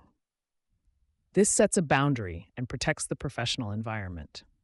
After the meeting, consider following up privately with the individual or your manager, documenting the interaction and seeking to understand the underlying issues, ensuring the attack doesn't go unchecked. Throughout all these discussions on countering undermining tactics, a consistent theme emerges: the indispensable power of documentation. In the corporate world, what isn't written down often didn't happen or can be easily distorted. Maintaining a meticulous record of your contributions, communications, and interactions serves as your primary defense against any attempt to diminish your value or rewrite history. This includes saving emails, meeting minutes where your ideas were presented, performance reviews, and even informal notes detailing key conversations or agreements. Such documentation provides objective evidence that can refute false claims, clarify misunderstandings, and substantiate your version of events when challenged. It transforms subjective accusations into verifiable facts, empowering you to defend yourself with concrete proof rather than relying solely on your word. Think of your documentation as an unshakable fortress, protecting your professional narrative from the erosion of malicious intent. While documentation provides critical evidence, you cannot effectively navigate the complex terrain of corporate undermining in isolation. Building strategic alliances is equally crucial. These alliances are not about forming cliques or engaging in counter-manipulation, but rather about cultivating genuine professional relationships built on mutual respect and support. Identify colleagues who are trustworthy, ethical, and hold influence, and actively invest in these relationships by offering support, sharing insights, and collaborating effectively. These allies can serve as objective witnesses to your contributions, provide critical information that gatekeepers might withhold, and even speak up on your behalf when you are being undermined. A strong network of supportive peers and mentors creates a powerful collective voice that makes it significantly harder for an individual to target you without consequence. Their validation of your work and character acts as a formidable shield against attacks on your reputation. In the face of undermining tactics, it is absolutely paramount to maintain your professionalism, regard, less of how provoked or frustrated you may feel. Stooping to the level of your aggressor by engaging in tit-for-tat retaliation, gossip, or public emotional outbursts will only undermine your own credibility and character. Your integrity is your most valuable asset in the corporate arena, and it must be fiercely protected. Respond to provocations with calm, factual statements and a composed demeanor, demonstrating that you are above petty office politics and focused on productive outcomes. Remaining professional signals strength, control, and an unwavering commitment to your values, even when others around you are deviating from theirs. This measured response not only preserves your reputation, but also often exposes the unprofessionalism of the individual attempting to undermine you, subtly turning the tables in your favor without you having to resort to unethical means. Navigating undermining tactics also requires a critical component of self-reflection and the establishment of clear personal boundaries. Not every slight or perceived attack warrants a full-blown counter-strategy. Sometimes the best response is to disengage and conserve your energy for more productive endeavors. Ask yourself, is this an isolated incident or a pattern of behavior? Is the impact truly detrimental to my career or merely an annoyance? Understanding when to engage and when to simply observe and protect your mental space is crucial for long-term resilience. Establishing boundaries means deciding what you will and will not tolerate, and then communicating those limits, directly or indirectly, through your responses. Protecting your mental well-being from the corrosive effects of constant corporate battles is not a luxury.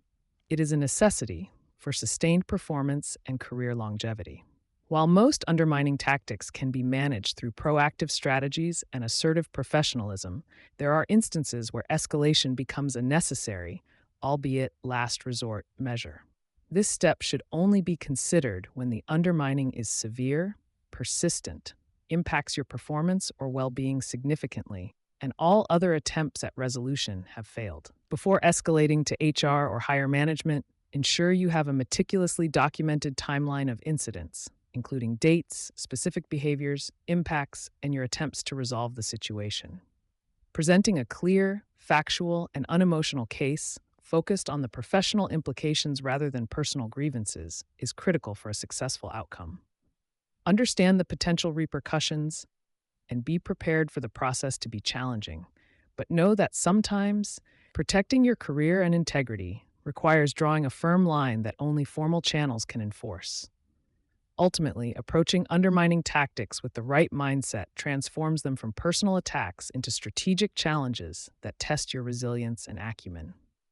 View these situations not as signs of your inadequacy, but as indicators of the complex human dynamics inherent in any competitive environment.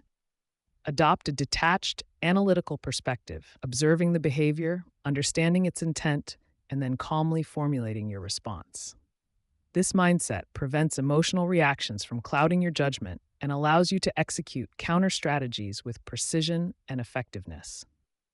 Remember, your goal is not to win every skirmish, but to protect your professional trajectory and maintain your integrity throughout your career journey.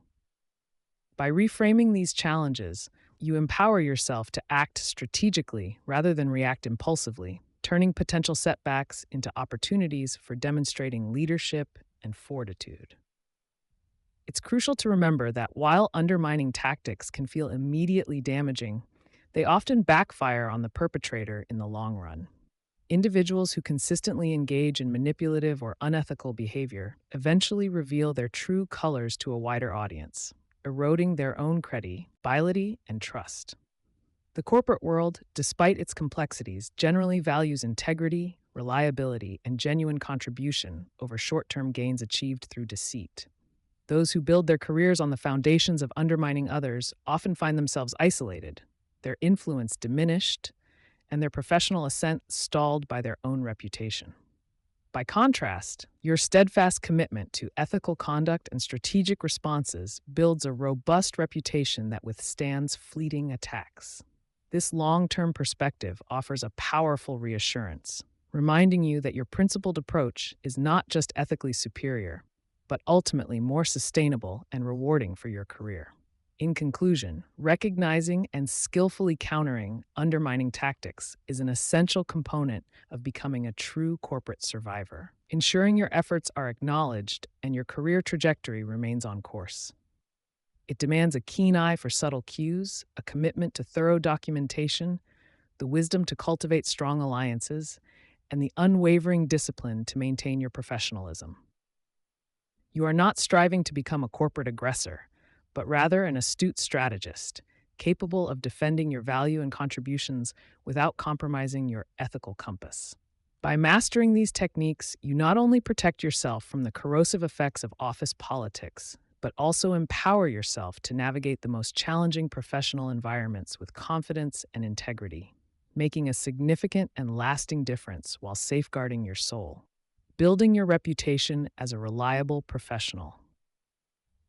In the complex dance of corporate life, where egos often clash and power dynamics shift like desert sands, your most potent asset isn't just your technical skill or your ability to outmaneuver a rival, it's your reputation as a rock-solid, reliable professional. This isn't merely about doing your job well, it's about consistently delivering on promises, being the person others can implicitly trust, and becoming an anchor in a sea of uncertainty.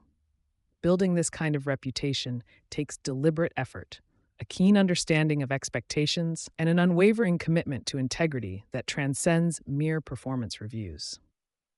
It's about cultivating a personal brand that speaks volumes about your character and dedication, making you invaluable even when the organizational winds change direction. This strategic investment in your professional standing will pay dividends far beyond any immediate project or promotion, fostering a deep respect that underpins all your future endeavors. Your name, when associated with reliability, becomes a powerful force multiplier for your career. Ultimately, this foundational trust allows you to navigate the trickiest situations with greater ease and influence. The cornerstone of reliability is consistent, high-quality delivery.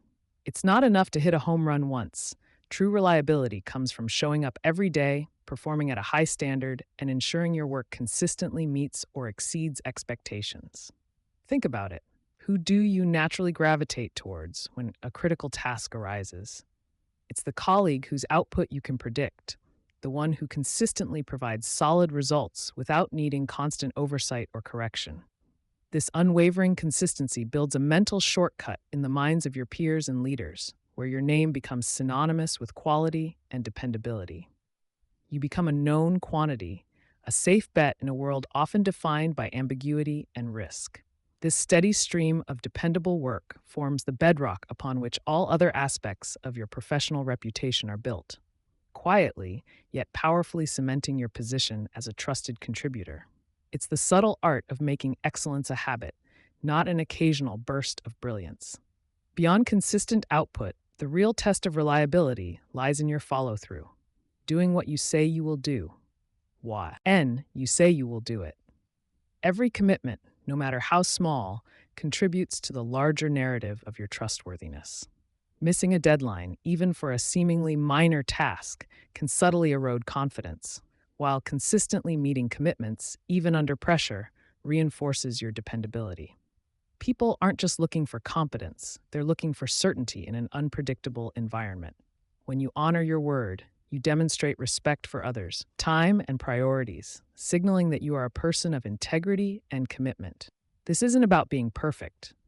It's about being accountable and transparent when challenges arise, and then redoubling your efforts to course correct.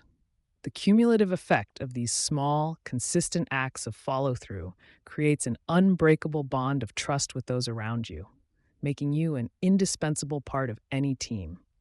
It's the quiet promise kept that truly elevates your standing. Proactive communication serves as a vital lubricant in the machinery of reliability. It's not enough to simply do the work. You must also effectively communicate your progress, potential roadblocks, and completed tasks to relevant stakeholders. This means providing regular updates without being prompted, alerting others to potential delays well in advance, and managing expectations transparently from the outset. No one likes surprises, especially negative ones, when a project is on the line. By keeping lines of communication open and clear, you demonstrate foresight and a commitment to shared success, even when things don't go exactly as planned. This level of transparency not only builds trust, but also allows others to adjust their plans accordingly, preventing cascading failures and fostering a collaborative environment. It transforms potential anxieties into manageable expectations, solidifying your reputation as someone who thinks ahead and keeps everyone informed. This isn't just about reporting, it's about active engagement and foresight. A truly reliable professional isn't just someone who executes tasks, they are also a proactive problem solver. When challenges inevitably arise, the reliable individual doesn't simply point out the issue and wait for direction. They actively seek solutions, offering potential paths forward or suggesting ways to mitigate impact. This mindset transforms you from a mere cog in the machine into a valuable strategic partner, someone who contributes to positive outcomes rather than just identifying obstacles. Being seen as someone who consistently helps navigate difficulties rather than just highlighting them significantly enhances your reputation. It shows initiative, resourcefulness, and a deep commitment to the overall success of the team or project, distinguishing you from those who passively observe or complain. This proactive approach to challenges becomes a hallmark of your dependability, demonstrating your capacity to rise above mere task completion. You become the person others turn to when the path ahead becomes unclear. Accountability is another pillar upon which a strong reputation for reliability rests. This means taking full ownership of your work, both successes and failures, without deflecting blame or making excuses. When things go well, acknowledge the contributions of others, but when errors occur, be the first to step up, understand what went wrong, and articulate how you plan to prevent it from happening again. This level of self-awareness and integrity builds immense respect, demonstrating maturity and a genuine commitment to learning and improvement. It shows you are secure enough in your abilities to admit imperfections and dedicated enough to ensure continuous growth. People trust those who own their mistakes because it signals honesty and a dedication to doing better next time. This willingness to be accountable creates a powerful impression of trustworthiness and professional fortitude, reinforcing your image as a dependable and responsible professional. It's about building a character that can withstand scrutiny. Integrity, at its core, is the bedrock of long-term reliability. It's about acting ethically and honestly in all your dealings, even when no one is watching, and especially when under pressure. Your commitment to moral principles and transparent conduct ensures that your reliability is not just transactional, but deeply rooted in character. When colleagues and leaders know you operate with a strong moral compass, they trust your judgment implicitly, knowing you will always strive to do the right thing. This unwavering ethical stance provides a crucial sense of security, making you a safe harbor in an often turbulent corporate environment. It means your word is your bond, not just because you promised, but because it aligns with your fundamental values. This deep-seated integrity is what truly distinguishes a merely competent professional from a genuinely reliable and respected leader, creating a legacy that endures far beyond any single project or role. It's the quiet strength that forms your unshakable foundation. A reputation for reliability significantly influences your ability to forge strategic alliances and build a robust network. When others perceive you as consistent, trustworthy, and accountable, they are far more inclined to collaborate with you, share critical information, and support your initiatives. These alliances aren't built on quid pro quo transactions alone. They are cemented by a shared understanding of your dependable nature. Colleagues will feel confident putting their own reputations on the line by partnering with you, knowing you will uphold your end of the bargain. This network of trust becomes a powerful asset, allowing you to navigate complex organizational structures and achieve objectives that would be impossible to accomplish alone.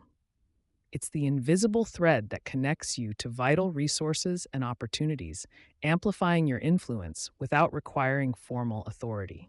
Your reliability becomes the magnet that draws others into mutually beneficial relationships, paving the way for collective success. The compounding effect of a reliable reputation over time is truly remarkable, like a well tended garden that yields increasing harvests. Each successful project, every met deadline, and every instance of transparent communication adds another layer to your professional credibility, solidifying your standing. Over months and years, these consistent actions build a powerful narrative around your name, creating a perception that precedes you in meetings and conversations. This cumulative trust means that when you speak, people listen with greater intent. When you propose an idea, it carries more weight, and when you need support, it is readily offered. You move from being merely good at your job to being an indispensable pillar of the organization, a go-to person whose insights and contributions are actively sought. This isn't just about career progression, it's about building a legacy of steadfastness and excellence that truly makes a difference. Your consistent actions create a powerful, self-reinforcing cycle of trust and influence. To truly cultivate a reliable reputation, it is crucial to avoid the insidious trap of overpromising and underdelivering. In the eagerness to please or impress, many professionals inadvertently commit to more than they can realistically achieve, setting themselves up for failure and eroding trust. It's far better to underpromise and overdeliver, consistently exceeding expectations rather than consistently falling short of inflated ones. Learn to assess your capacity realistically. Politely decline tasks that genuinely stretch you too thin, or negotiate realistic timelines up front. This honest self-assessment demonstrates maturity and a clear understanding of your bandwidth, which is far more respected than a string of broken promises. Prioritize quality over quantity and focus on delivering exceptional results on a manageable number of commitments. By managing expectations effectively, you maintain control over your workload and, more importantly, safeguard the integrity of your word, ensuring your reliability remains unquestioned. A reputation built on realistic commitments is a far sturdier one. Beyond grand gestures, the subtle signals you send daily significantly contribute to or detract from your reputation for reliability. Paying meticulous attention to detail in your work, responding promptly and thoughtfully to emails, and arriving punctually for meetings all communicate a deep respect for your commitments and for others' time. These seemingly minor actions, when consistently executed, reinforce the perception that you are organized, dependable, and conscientious. Conversely, sloppy work, delayed responses, or chronic lateness can subtly chip away at your credibility, making others question your overall commitment and professionalism. People observe these nuances, often subconsciously, forming judgments about your character and work ethic. Every interaction is an opportunity to either affirm or undermine your professional image. Cultivating these small habits of excellence creates a powerful cumulative effect, cementing your image as someone who truly values precision and respect. It's the micro behaviors that often speak the loudest about your true nature. A reputation for reliability makes you an indispensable asset, especially during times of crisis or high-stakes projects. When the corporate waters get choppy, leaders and teams instinctively turn to those they know they can count on to remain calm, focused, and effective. Your history of consistent delivery and problem-solving makes you a natural choice for critical assignments, knowing that you will approach challenges with a steady hand and a commitment to seeing things through. In these moments of intense pressure, your dependability isn't just a virtue, it's a strategic advantage, allowing you to step into leadership roles or assume greater responsibility. You become the person who stabilizes the situation, not someone who adds to the chaos. This ability to perform under duress further solidifies your standing, demonstrating a resilience that is highly valued in any organization. Crisis situations often reveal true character, and your reliability shines brightest when others might falter. Ultimately, your reputation as a reliable professional is your most valuable currency in the corporate world, more enduring than any specific skill set or temporary position. It's a non-transferable asset that travels with you, opening doors and fostering opportunities wherever you go. This hard earned credibility provides a deep well of trust that you can draw upon when advocating for new ideas, seeking support for challenging projects, or even navigating career transitions. It grants you a certain gravitas, an inherent authority that stems not from your title, but from your consistent character and proven track record.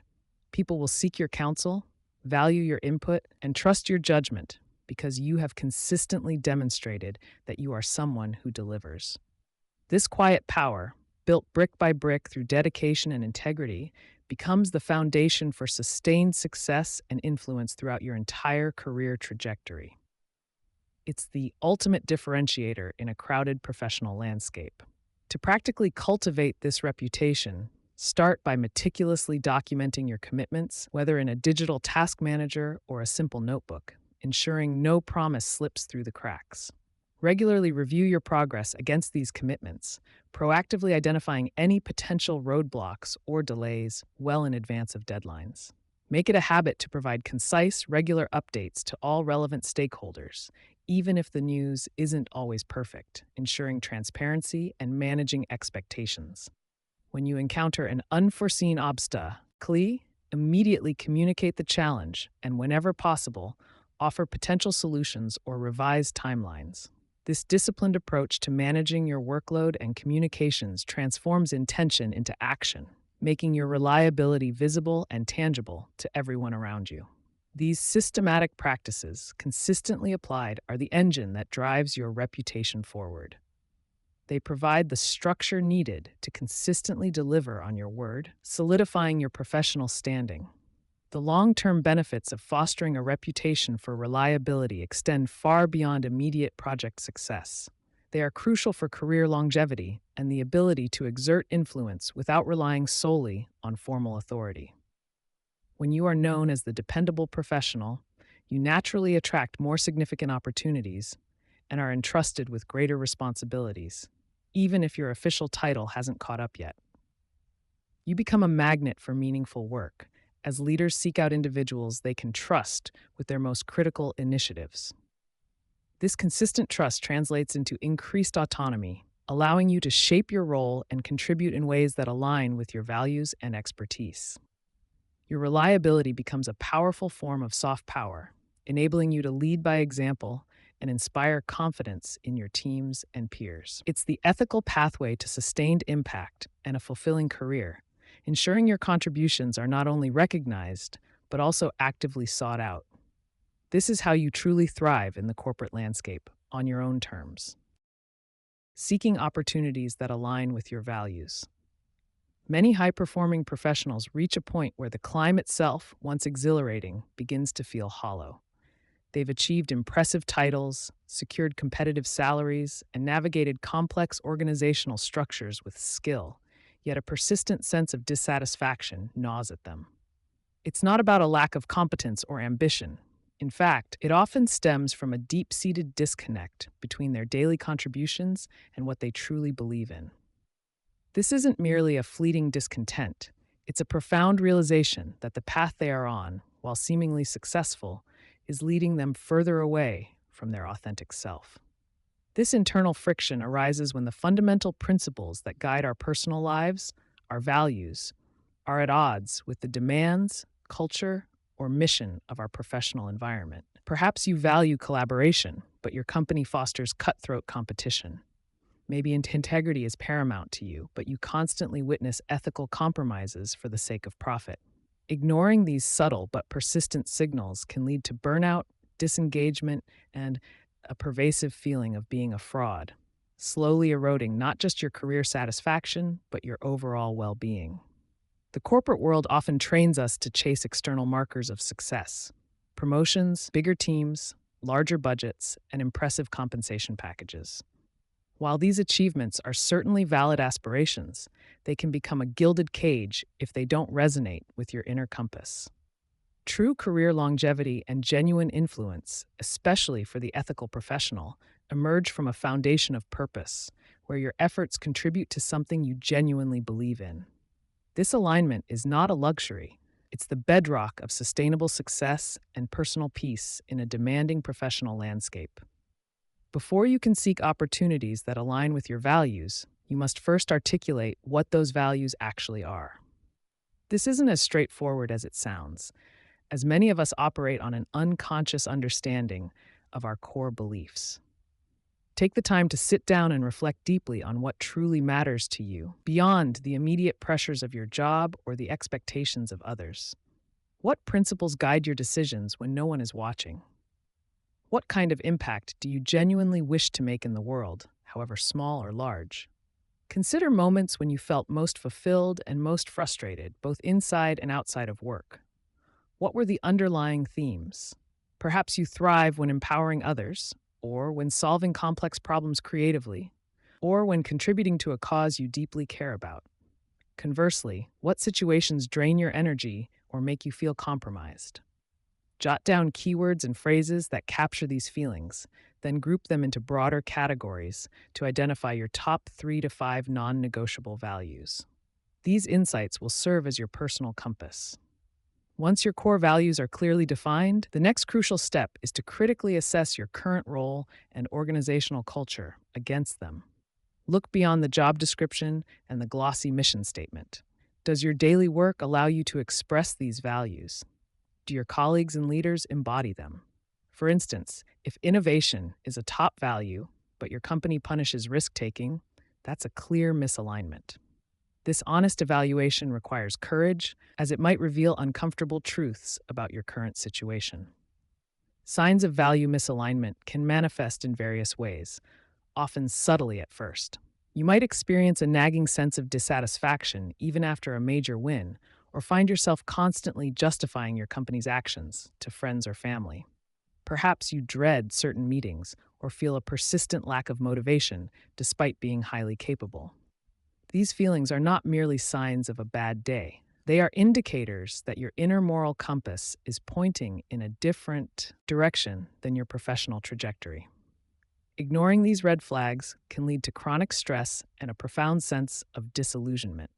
For the corporate survivor, understanding and acting on value alignment is not just about personal happiness. It's a strategic imperative. When your work aligns with your values, you bring a level of authenticity, resilience, and sustained energy that is difficult to replicate through sheer willpower alone. This congruence empowers you to navigate political landscapes with greater integrity, make decisions that feel right, and ultimately build a career that is both impactful and deeply satisfying. It transforms you from a reluctant politician into a principled leader. Armed with this self-awareness, begin by exploring opportunities within your existing organization. Sometimes a lateral move into a different department, a new project assignment, or even volunteering for an internal initiative can provide a much better fit. Look for roles where the team culture, leadership style, or core mission more closely mirrors your values. Don't underestimate the power of internal networking and expressing your interests. Often, the right opportunity is closer than you think, simply waiting for you to articulate your needs. Consider proposing new projects or even shaping your current role to better align with your values. If sustainability is crucial to you, perhaps you can initiate an internal green initiative. If mentorship drives you, volunteer to lead a new development program.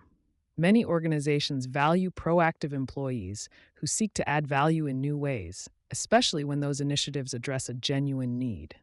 This approach not only helps you find alignment, but also demonstrates leadership and initiative, enhancing your professional standing. However, if internal avenues prove insufficient, or your current organization's core values fundamentally clash with your own, it might be time to consider external opportunities. This decision is rarely easy, especially when comfort and familiarity are at stake. Approaching an external job search with a clear understanding of your values transforms it from a reactive hunt for a paycheck into a proactive quest for purpose. You're not just looking for a job, but the right job, one that allows you to thrive authentically. When researching external companies, look beyond their public relations statements. Dive into their Glassdoor reviews, read articles about their leadership, and pay attention to how they handle crises or public scrutiny. Seek out current and former employees on LinkedIn for informational interviews, asking pointed questions about culture, decision making processes, and ethical standards. Your goal is to gather qualitative data that reveals the true operational values, not just the aspirational ones. During the interview process, remember that you are also interviewing them. Prepare questions designed to uncover their actual values and how they manifest in daily operations. Ask about their approach to conflict resolution, how they support employee growth, or what happens when a project fails. Pay close attention to the interviewer's responses, their body language, and the consistency of the messaging across different individuals. Inconsistencies can be significant red flags. Specifically, ask questions like, can you share an example of a time when the company had to make a difficult decision that prioritized values over short-term profit? Or, how does the leadership team foster a culture of your key value, e.g., collaboration, innovation, integrity? Inquire about their employee retention strategies and what they believe truly makes people stay. These questions prompt specific anecdotes, which often reveal more truth than general statements about company culture. Should you receive an offer, the negotiation phase isn't solely about salary and benefits. It's also an opportunity to confirm value alignment. Don't shy away from discussing cultural expectations, work-life balance, or opportunities for mission-driven work. If a particular value is critical to you, such as flexibility or community involvement, explore how the role and company can support that. Framing these discussions respectfully, yet firmly demonstrates your commitment to a mutually beneficial relationship. Understand that perfect alignment is a rare ideal, and some trade-offs might be necessary. The key is to identify your non-negotiables, the values you absolutely cannot compromise, and distinguish them from areas where you can be more flexible. Prioritize what truly feeds your soul and allows you to bring your best self to work. Remember, a slightly lower salary in a values-aligned role can often yield far greater returns in terms of job satisfaction, mental health, and long-term career fulfillment. Seeking opportunities that align with your values is not a one-time event, but an ongoing journey of self-discovery and strategic adjustment. As you grow and evolve, so too might your values. Periodically revisit your core principles and reassess your professional alignment. This continuous self-reflection ensures that you remain on a path that is authentic, purposeful, and sustainable, allowing you to adapt to changing circumstances without losing sight of who you are. Ultimately, the corporate survivor thrives not by abandoning their values in pursuit of power, but by leveraging them as a powerful compass. When your professional endeavors resonate with your deepest beliefs, work transforms from a mere obligation into a meaningful expression of self. This deep alignment fosters an unwavering sense of purpose, enabling you to navigate the complexities of organizational life with integrity, resilience, and a profound sense of personal and professional accomplishment. Negotiating for growth, promotions, and raises. Many of us enter the corporate world believing that hard work and strong performance will automatically lead to promotions and better pay. We often think that if we just keep our heads down, deliver excellent results, and consistently prove our worth, our efforts will be recognized and rewarded without us having to ask. This belief, while noble, frequently leaves dedicated professionals feeling stuck and undervalued, especially when they observe others advancing who might not be as technically skilled but are more adept at advocating for themselves.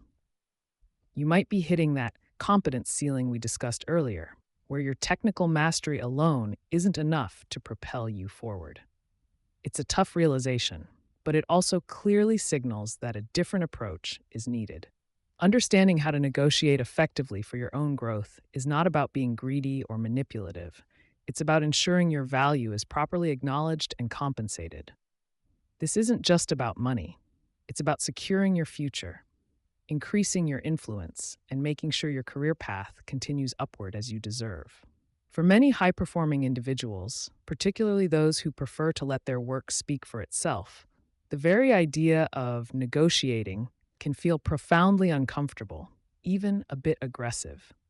You might perceive it as something that goes against your principled nature, a necessary evil in the corporate game you'd rather avoid altogether.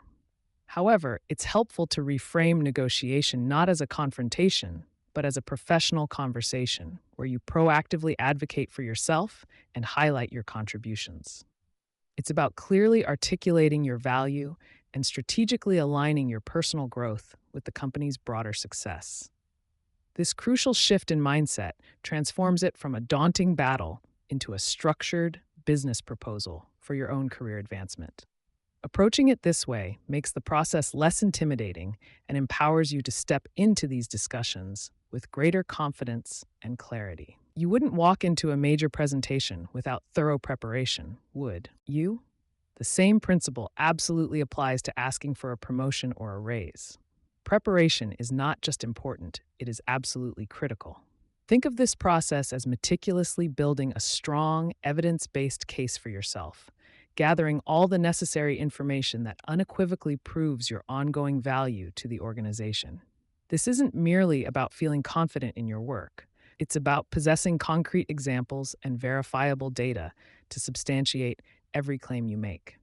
Without solid preparation, your request might unfortunately sound like a mere wish or even a complaint, rather than a well-deserved recognition of your significant impact.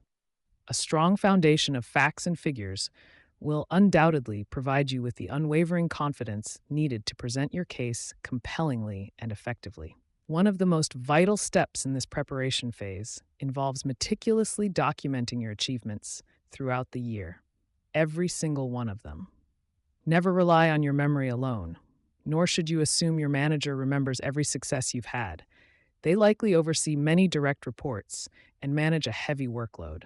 Start keeping a running log of every project you've successfully completed, every problem you've effectively solved, and every instance where you've gone above and beyond your standard duties. Whenever possible, quantify your accomplishments with specific numbers. State precisely, I reduced project costs by 15%, or perhaps, I led a team that delivered the new system 2 weeks ahead of schedule. These concrete, measurable examples vividly demonstrate your tangible impact and directly link your efforts to the company's bottom line or its strategic goals. This detailed record will undoubtedly become your most powerful and persuasive tool when the time comes to formally make your case.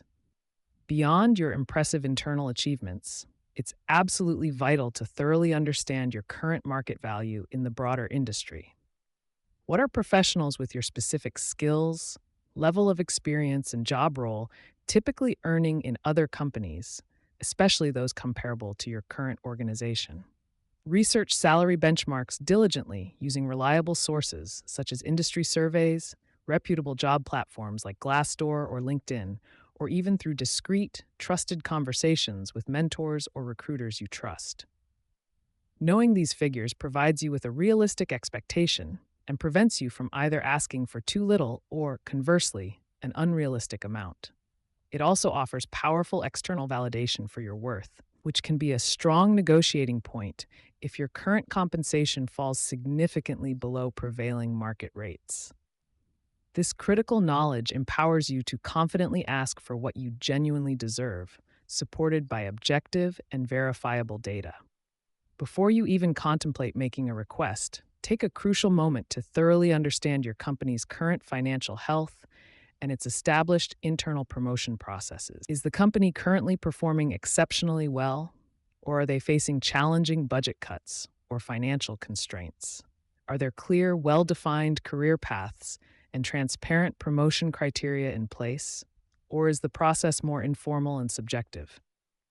Knowing these intricate details helps you precisely tailor your request, ensuring you avoid making demands at an inappropriate time or in a manner that directly conflicts with established procedures. Understanding the internal landscape also empowers you to proactively identify potential obstacles or, conversely, powerful allies within the organization who can support your cause.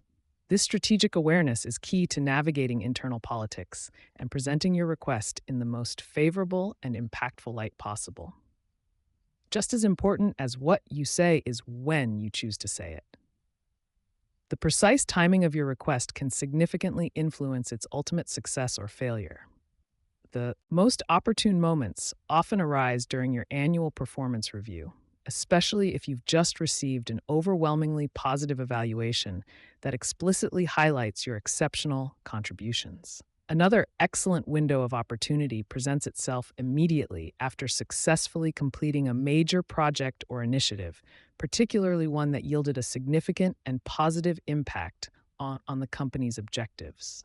When you've just delivered a big win, your undeniable value is fresh and prominent in everyone's mind, making it considerably easier for your manager to justify and support your request. Conversely, always avoid making requests during periods of company instability, widespread layoffs, or severe budget freezes, as these are highly unlikely to be successful and could even damage your standing. When you finally sit down to have that crucial conversation, your approach needs to be undeniably confident, thoroughly professional, and laser focused on the immense value you bring. Begin by explicitly expressing your unwavering commitment to the company and your genuine enthusiasm for your current role and future contributions. Then, clearly and concisely articulate precisely why you believe you deserve a promotion or a raise, backing up every single claim with the meticulously documented achievements you diligently prepared beforehand. Frame your entire request in terms of how your continued growth and enhanced capabilities directly benefit the company, rather than solely focusing on how it benefits you personally. For instance, instead of stating, "I need more money," phrase it as, "My increased responsibilities and demonstrated leadership on Project X have thoroughly prepared me for a more senior role, where I am confident I can contribute even more significantly to achieving Goal Y." While your past achievements are undeniably crucial and serve as powerful evidence, it's equally important to emphasize your future potential and clearly articulate how you plan to continue growing and evolving with the company.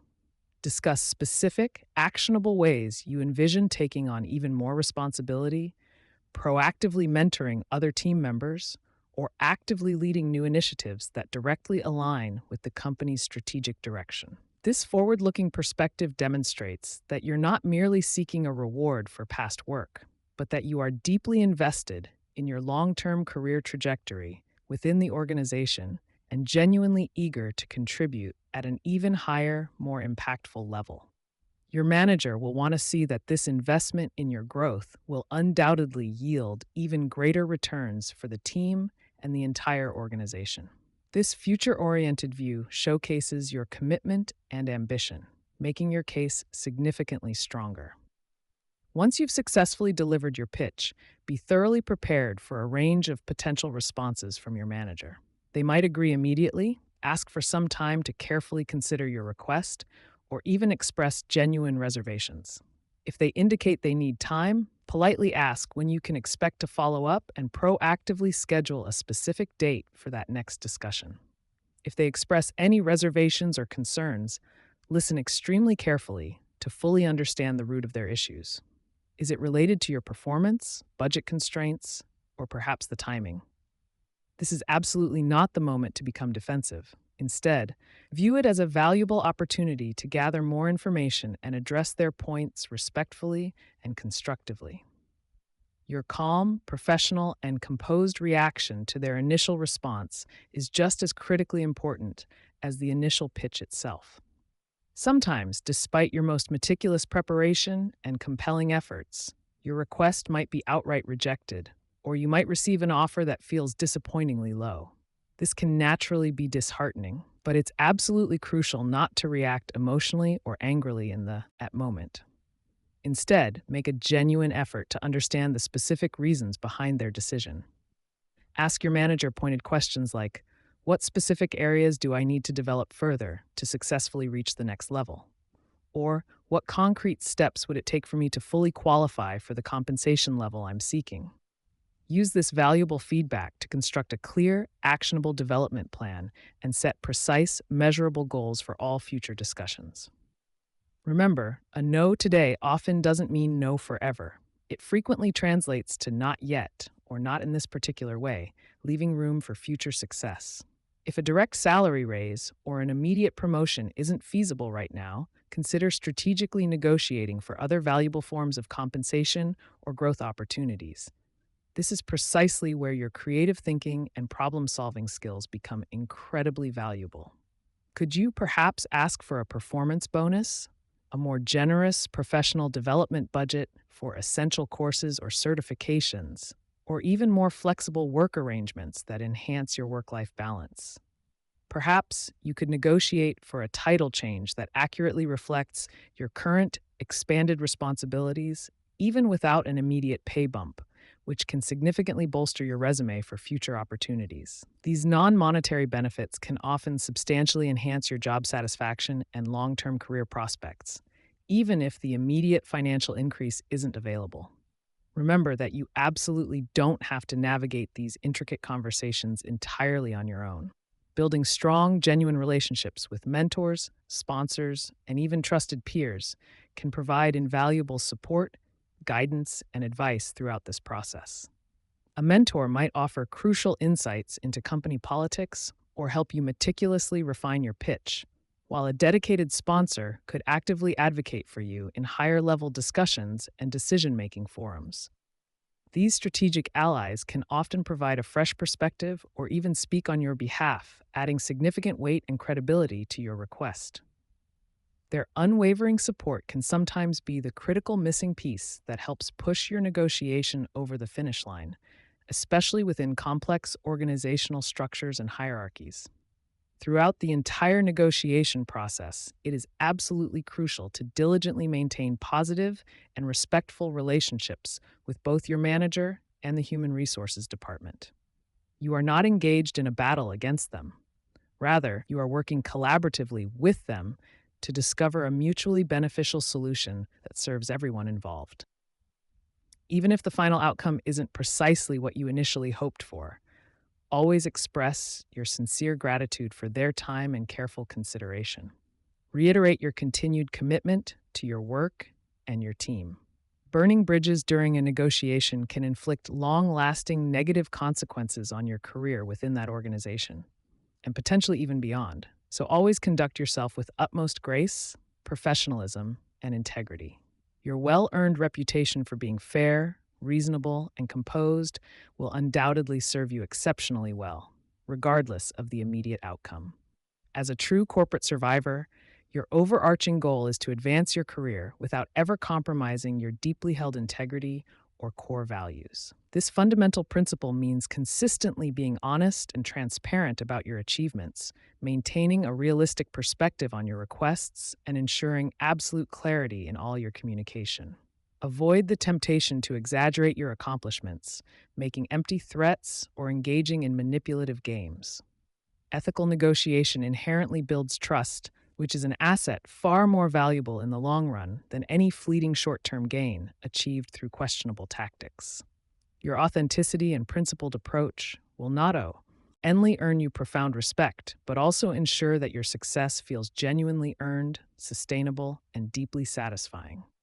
This unwavering commitment to ethics is precisely what truly sets you apart and ultimately defines your path to meaningful and lasting growth. Negotiating for growth is not a one-time event or a singular achievement. Rather, it is an ongoing, continuous process that will span your entire professional career. As you consistently develop new skills, bravely take on more significant responsibilities, and contribute meaningfully to the company's success, you should regularly and proactively assess your compensation and meticulously evaluate your career trajectory. Be proactive in seeking constructive feedback, diligently identifying new opportunities for advancement, and thoroughly preparing yourself for all future discussions about your professional growth. Your career is undeniably a marathon, not a sprint, and continuously advocating for your true worth is an absolutely vital part of staying on track and successfully achieving your ambitious long-term professional goals. Each successful negotiation not only builds your confidence, but also sharpens your essential skills for the very next challenge that lies ahead. Mentorship and sponsorship, finding your champions. In the intricate, often opaque world of corporate hierarchies, technical mastery and sheer effort, while foundational, frequently prove insufficient for sustained career progression. Many high-performing professionals eventually encounter the competence ceiling, a frustrating plateau where further advancement hinges less on what they know or do and more on who knows them, and critically, who champions them. Navigating this reality requires a strategic shift from solely optimizing individual output to consciously cultivating powerful alliances that transcend typical networking. This transition marks the critical point where seeking opportunities evolves into actively building a robust support system designed for long-term success. Central to this support system are two distinct yet complementary roles: mentors and sponsors. A mentor serves as a trusted advisor, a seasoned guide offering wisdom, perspective, and an invaluable sounding board for your professional dilemmas. This relationship is typically informal, built on mutual respect and a shared desire for your growth, providing a safe space to discuss challenges, explore career paths, and receive candid feedback without fear of judgment.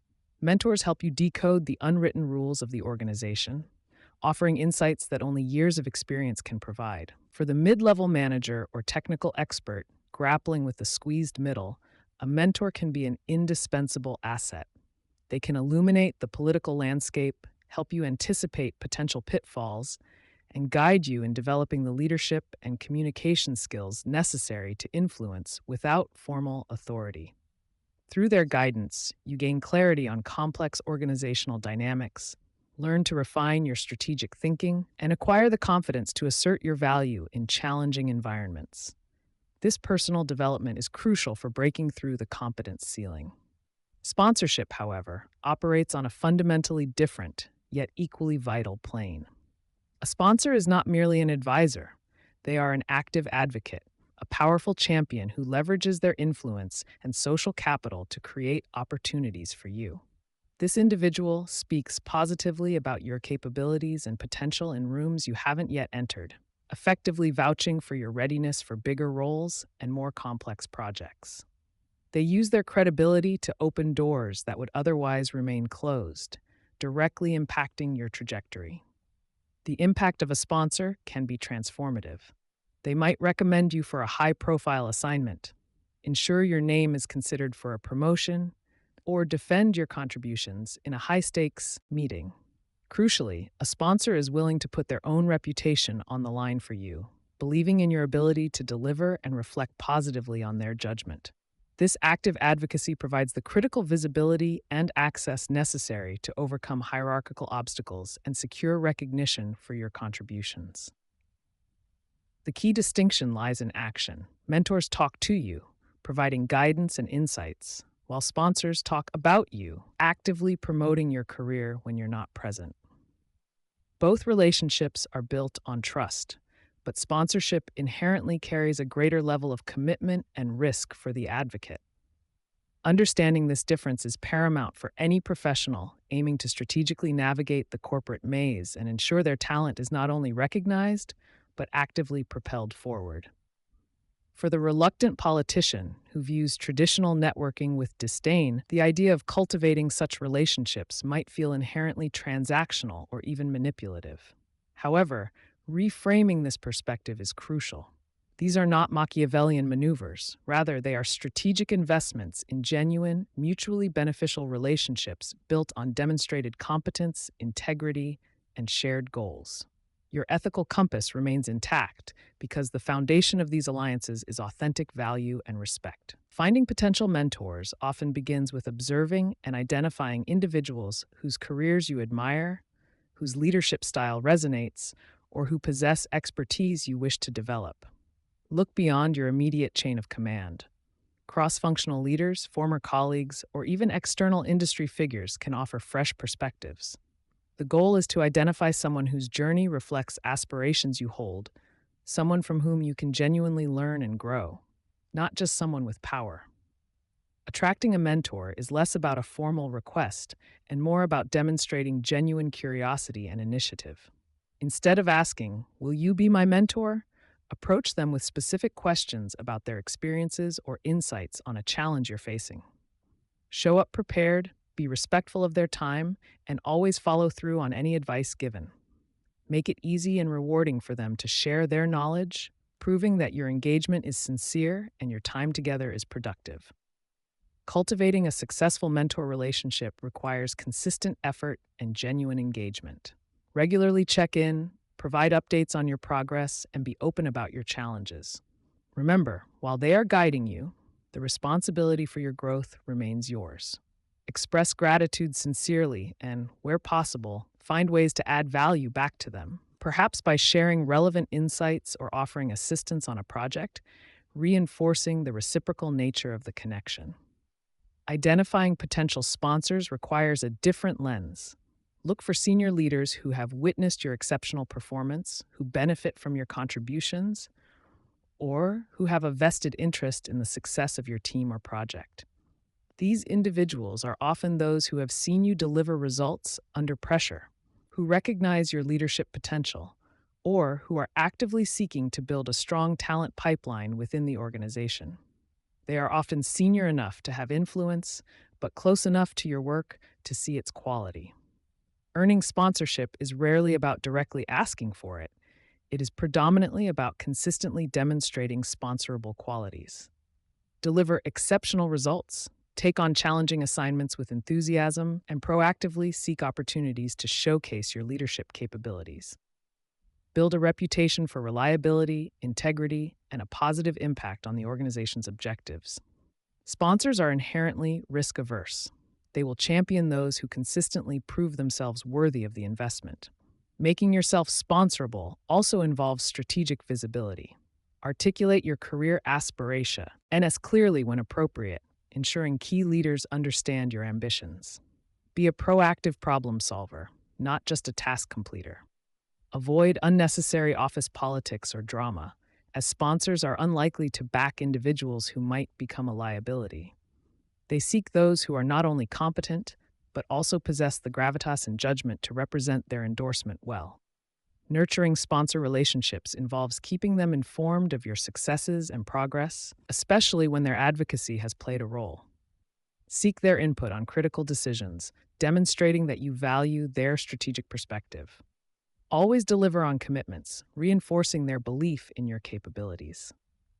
A sponsor needs to see that their investment in you yields tangible returns, both for you and by extension for the organization and their own standing. Ultimately, the ethical professional finds strength in these relationships by building them on a foundation of genuine respect, demonstrated merit, and mutual benefit. Your integrity remains your strongest currency. You are not manipulating. You are strategically aligning yourself with individuals who recognize your value and are willing to invest in your potential because you consistently prove yourself worthy of that investment. This is an ethical playbook for navigating influence, not a guide to deceit.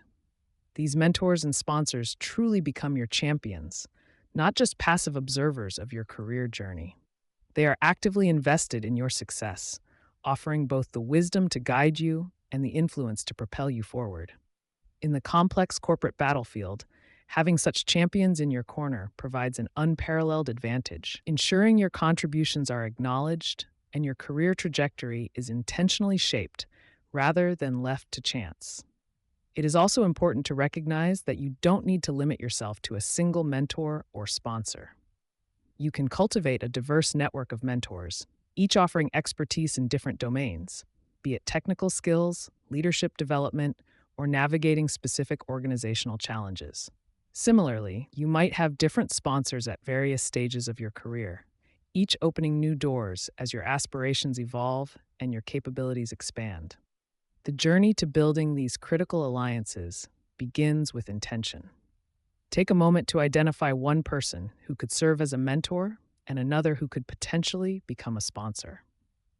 Consider how you can genuinely connect with them, demonstrate your value, and nurture these relationships over time. This proactive approach to finding your champions is not a shortcut. It is a fundamental pillar of sustained ethical advancement in any complex corporate environment. Strategic moves: when to stay and when to go. Deciding whether to stay in your current role or seek new horizons is one of the most significant career crossroads any professional faces. This isn't just about a job change. It's about evaluating your growth, your values, and the impact your work truly has. Many high-performing individuals, especially those who prioritize loyalty and ethical conduct, often grapple with this choice, feeling torn between commitment and the desire for genuine advancement. It's a complex decision, often clouded by emotional attachment to colleagues, fear of the unknown, or the perceived stability of the familiar. However, making an informed choice is crucial for your long term satisfaction and professional trajectory, ensuring you don't merely survive, but truly thrive. This chapter helps you weigh the factors, empowering you to make the move that best serves your purpose and potential. For many of us, reaching a certain level of technical mastery or competence feels like the ultimate goal, a clear path to success. Yet, as you've likely experienced, the corporate ladder often becomes less about what you know and more about who you know, or even how you navigate the unspoken rules. This is the competence ceiling we discussed earlier, where hard work alone no longer guarantees progress. When you hit this ceiling, the question of staying or going becomes particularly urgent, as continued effort in a stagnant environment can lead to frustration and burnout. Recognizing this pivotal moment is the first step toward reclaiming control over your professional narrative and actively shaping your future. Sometimes, despite the political nuances, staying is indeed the right strategic move. This is often the case when there's a clear, tangible path for growth within your current organization, and you can genuinely see yourself making meaningful contributions. Perhaps you have a supportive leader actively championing your development, or you're involved in a project that deeply aligns with your personal values and long-term career aspirations. New learning opportunities, whether through formal training or challenging assignments, can also be powerful reasons to remain. These are the moments when the company's vision and your personal goals intersect, creating fertile ground for continued success and fulfillment. Conversely, a stuck situation often manifests as a pervasive feeling of stagnation, a sense that your professional engine is idling.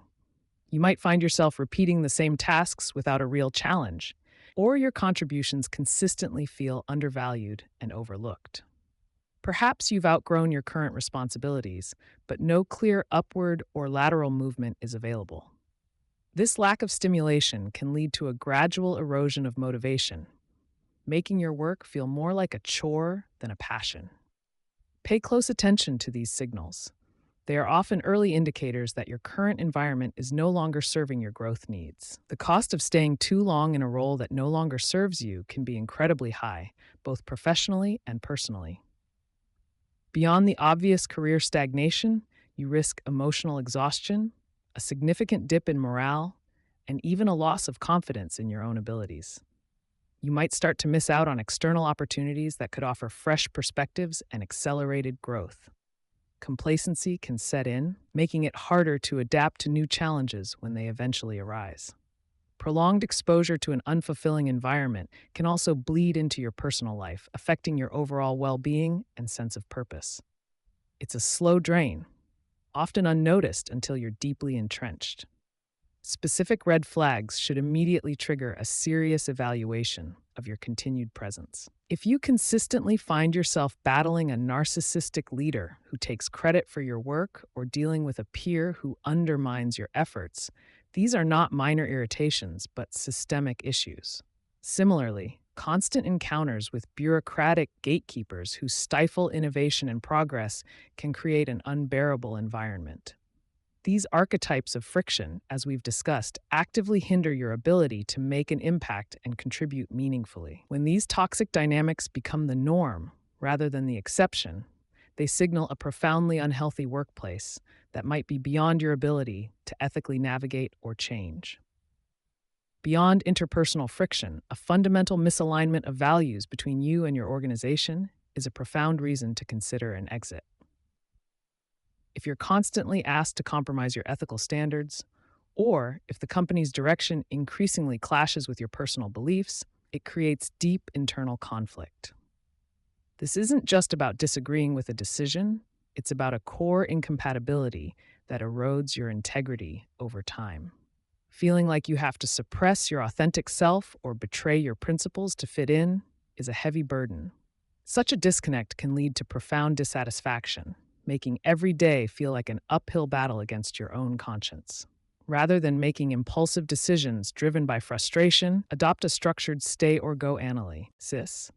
This involves objectively listing the pros and cons of your current situation, not just emotionally, but with a clear eyed assessment of tangible factors. Consider your career goals, financial needs, personal well being, and the potential for growth. A structured approach helps you move beyond reactive thinking, allowing you to identify patterns and make a decision based on logic and foresight rather than immediate stress. It transforms a daunting choice into a manageable, analytical process, giving you a sense of control. If you are leaning towards staying, conduct a thorough internal assessment of what conditions must improve for you to remain engaged and thriving. Can you influence these changes? This might involve negotiating for a new role, securing a different manager, or advocating for a project that utilizes your strengths more effectively. Is there a mentor or sponsor who can help you navigate these internal shifts?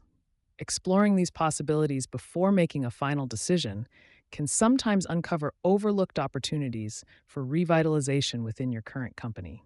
It's about being proactive in shaping your environment, not just passively accepting it.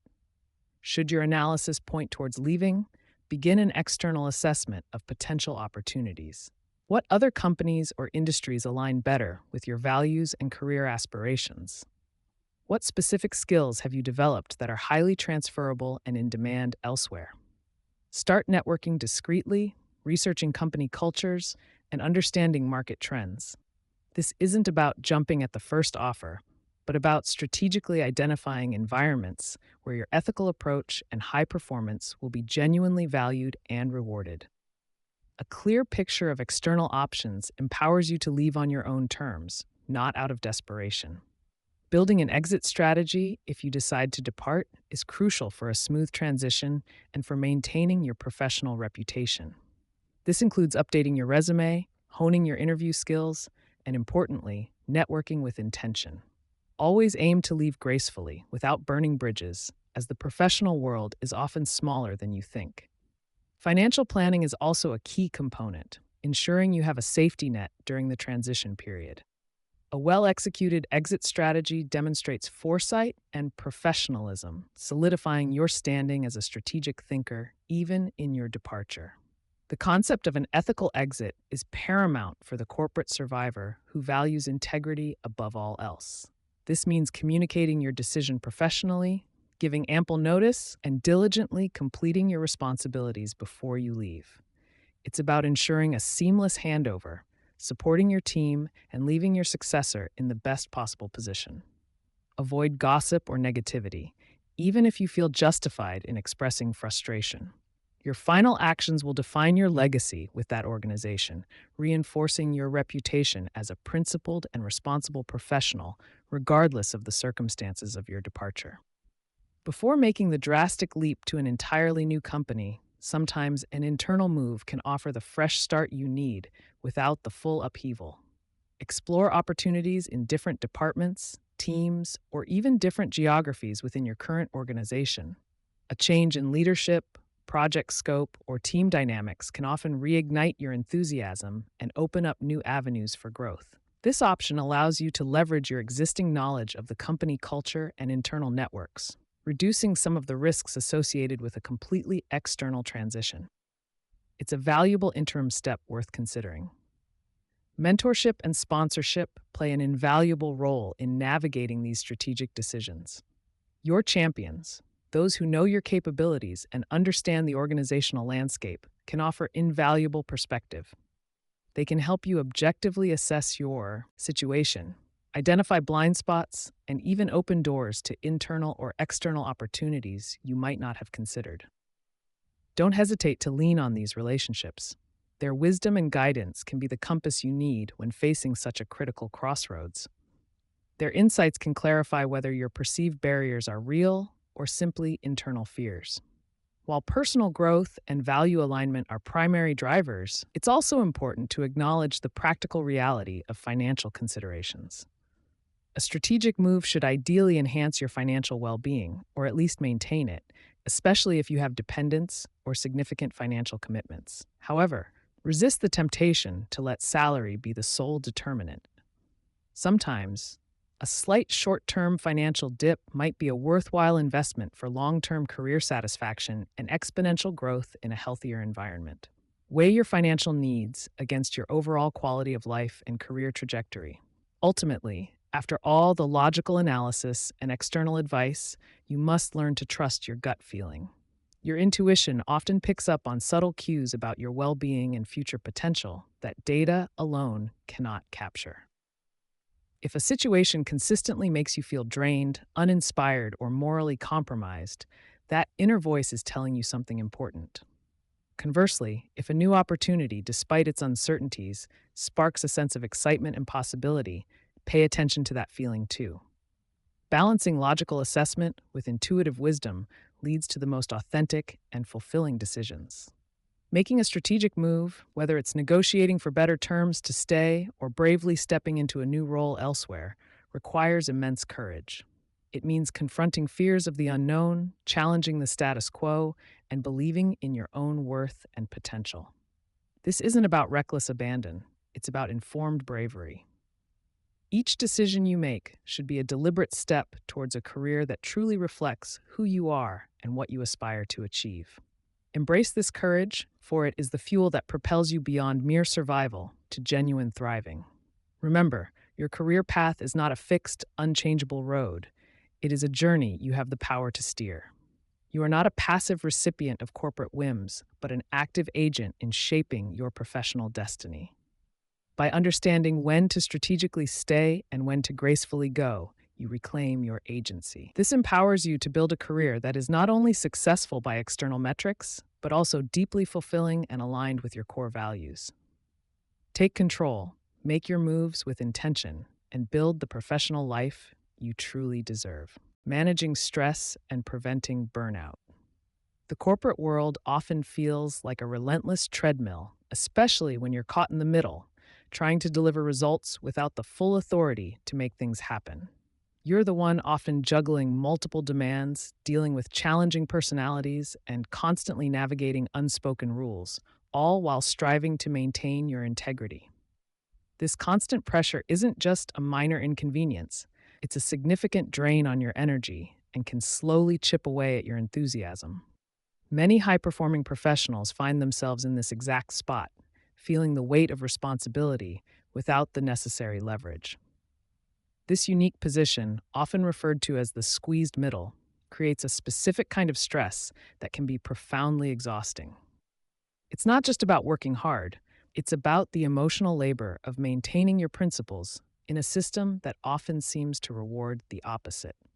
Understanding this specific stress is the first step toward managing it effectively and preventing it from consuming you. Your dedication is a strength, but it also makes you vulnerable to burnout if not carefully protected. Burnout isn't simply feeling tired after a long week. It's a state of complete physical, emotional, and mental exhaustion caused by prolonged or excessive stress. For someone like you, who cares deeply about their work and their values, burnout manifests as a deep cynicism about your role, a feeling of detachment from your accomplishments, and a noticeable drop in your overall effectiveness.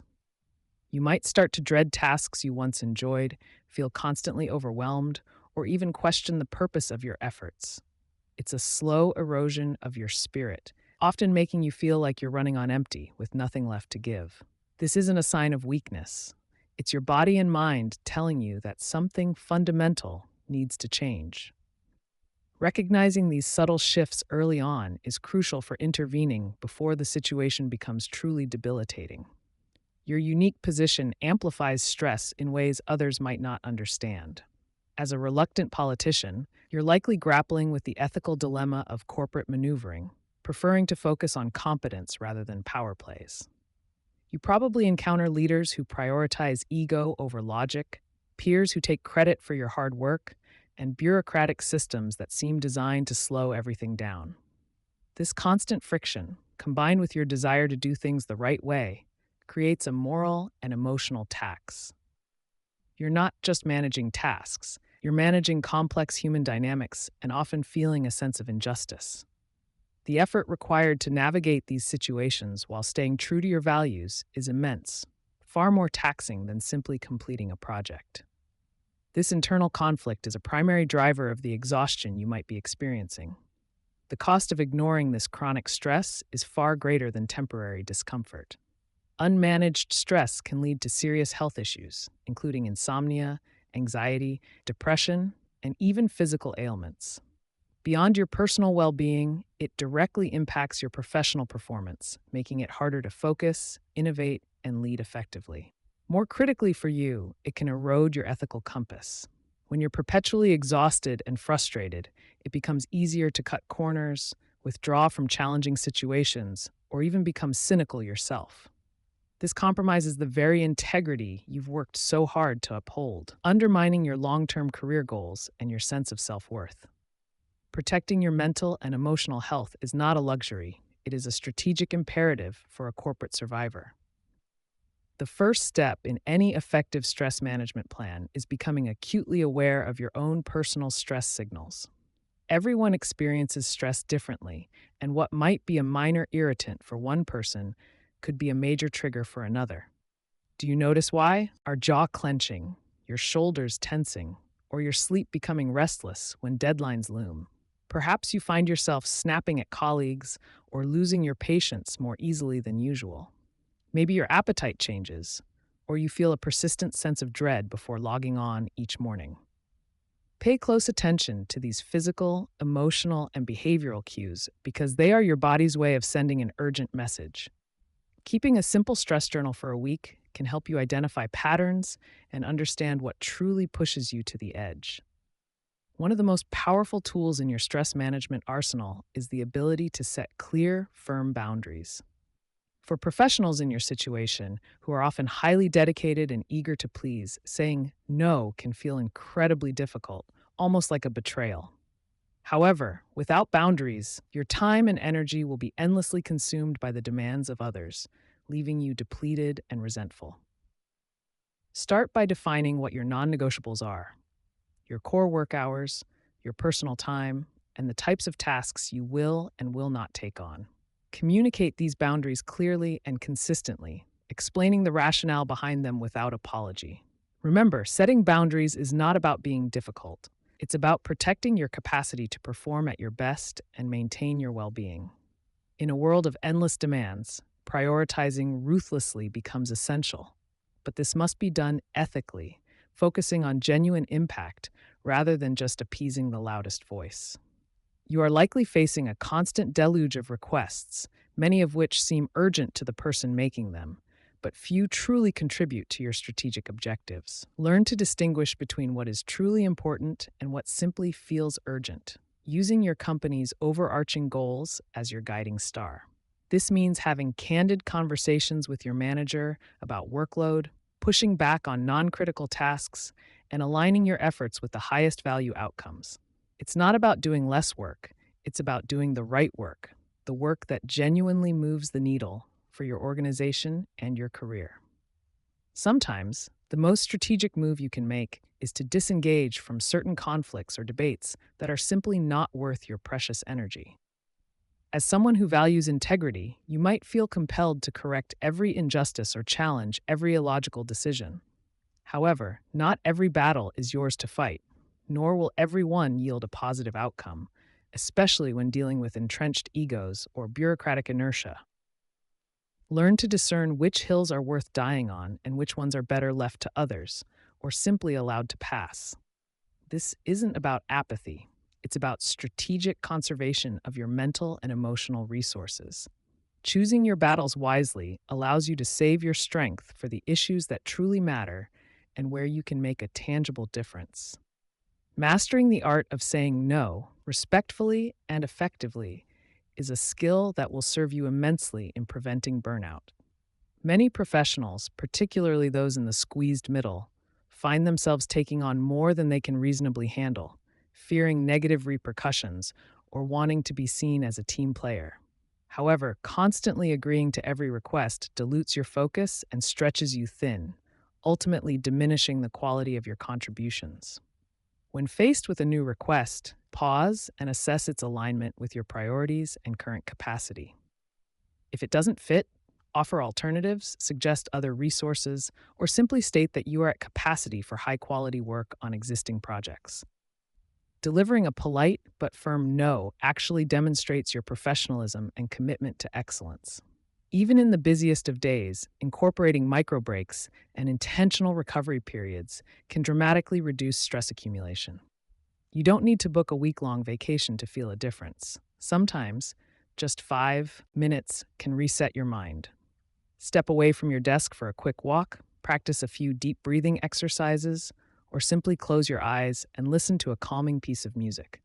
These brief moments of disconnection allow your brain to process information, reduce cognitive fatigue, and prevent the constant feeling of being on.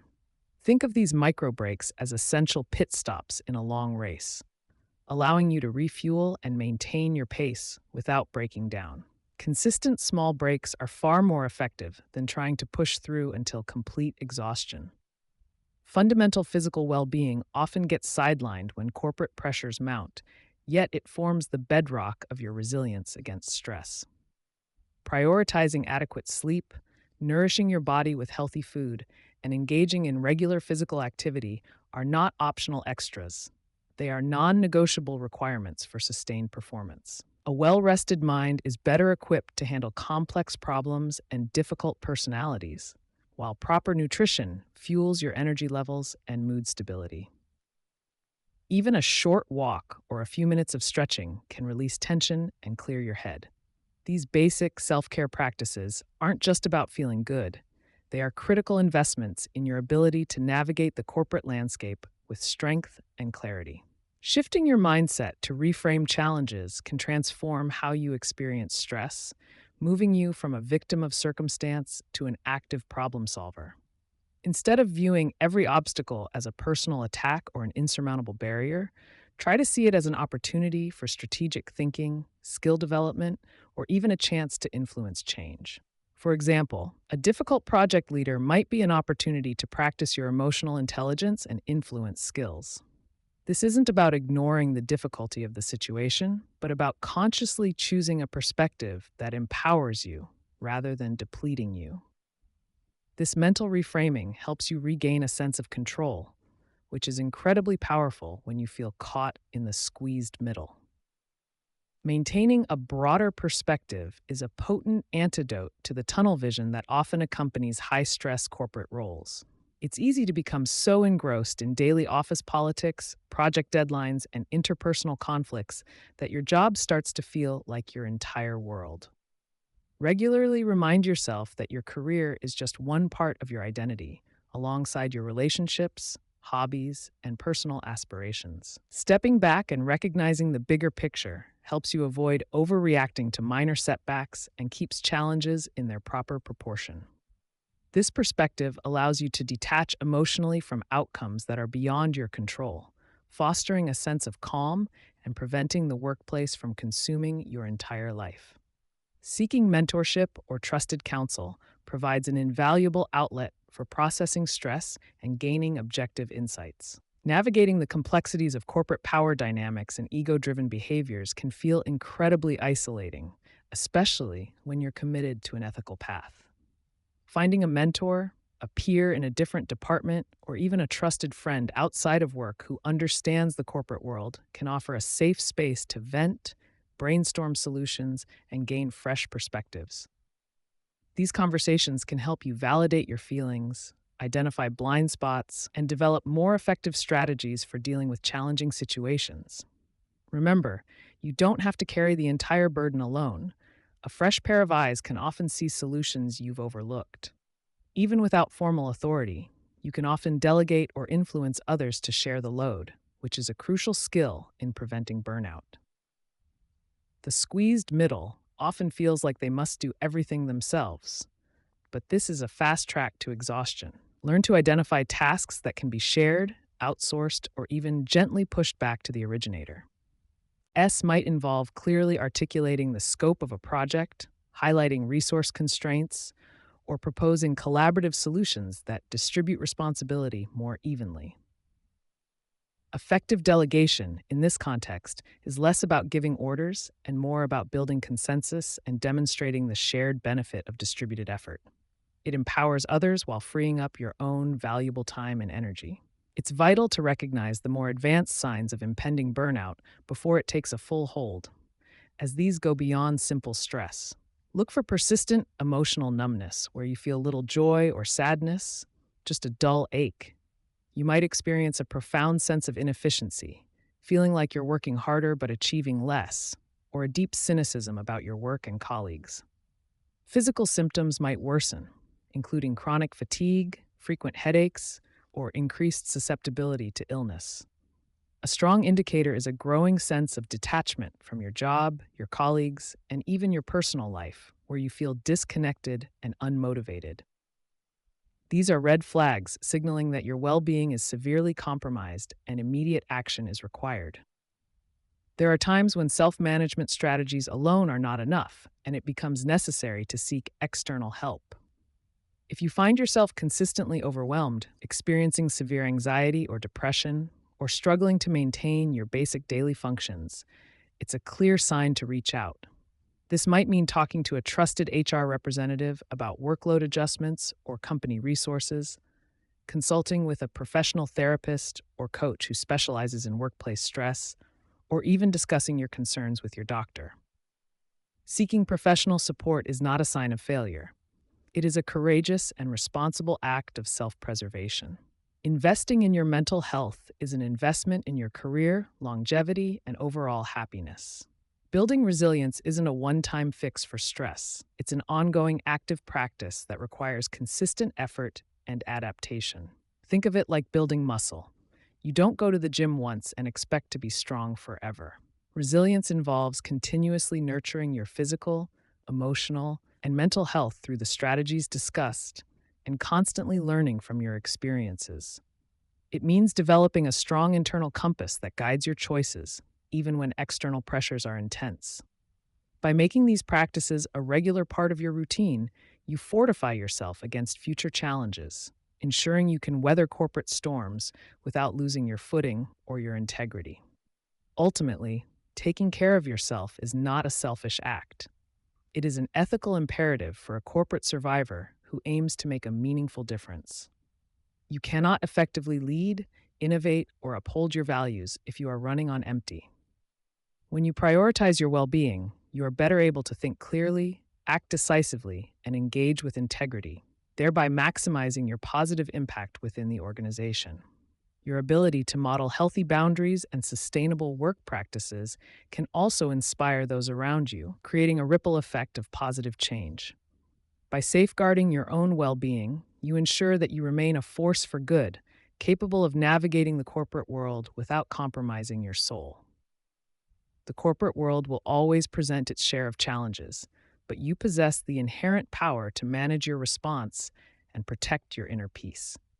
By actively implementing these strategies for managing stress and preventing burnout, you transform from a passive recipient of pressure into an empowered architect of your own well-being. This isn't about escaping the system. It's about mastering the art of thriving within it on your own terms. Embrace these tools not as burdens, but as essential components of your survival kit, enabling you to advance purposefully and make a significant difference, all while safeguarding your most valuable asset, yourself. Developing emotional intelligence for tough situations. In the labyrinthine corridors of corporate life, where technical prowess often stalls at the competence ceiling, the ability to navigate complex human dynamics becomes paramount. Mastering emotional intelligence, EI, is not merely about being nice or sensitive. It is a potent, strategic toolkit for the ethical professional seeking to thrive amidst the relentless grind of power struggles, inflated egos, and rigid hierarchies.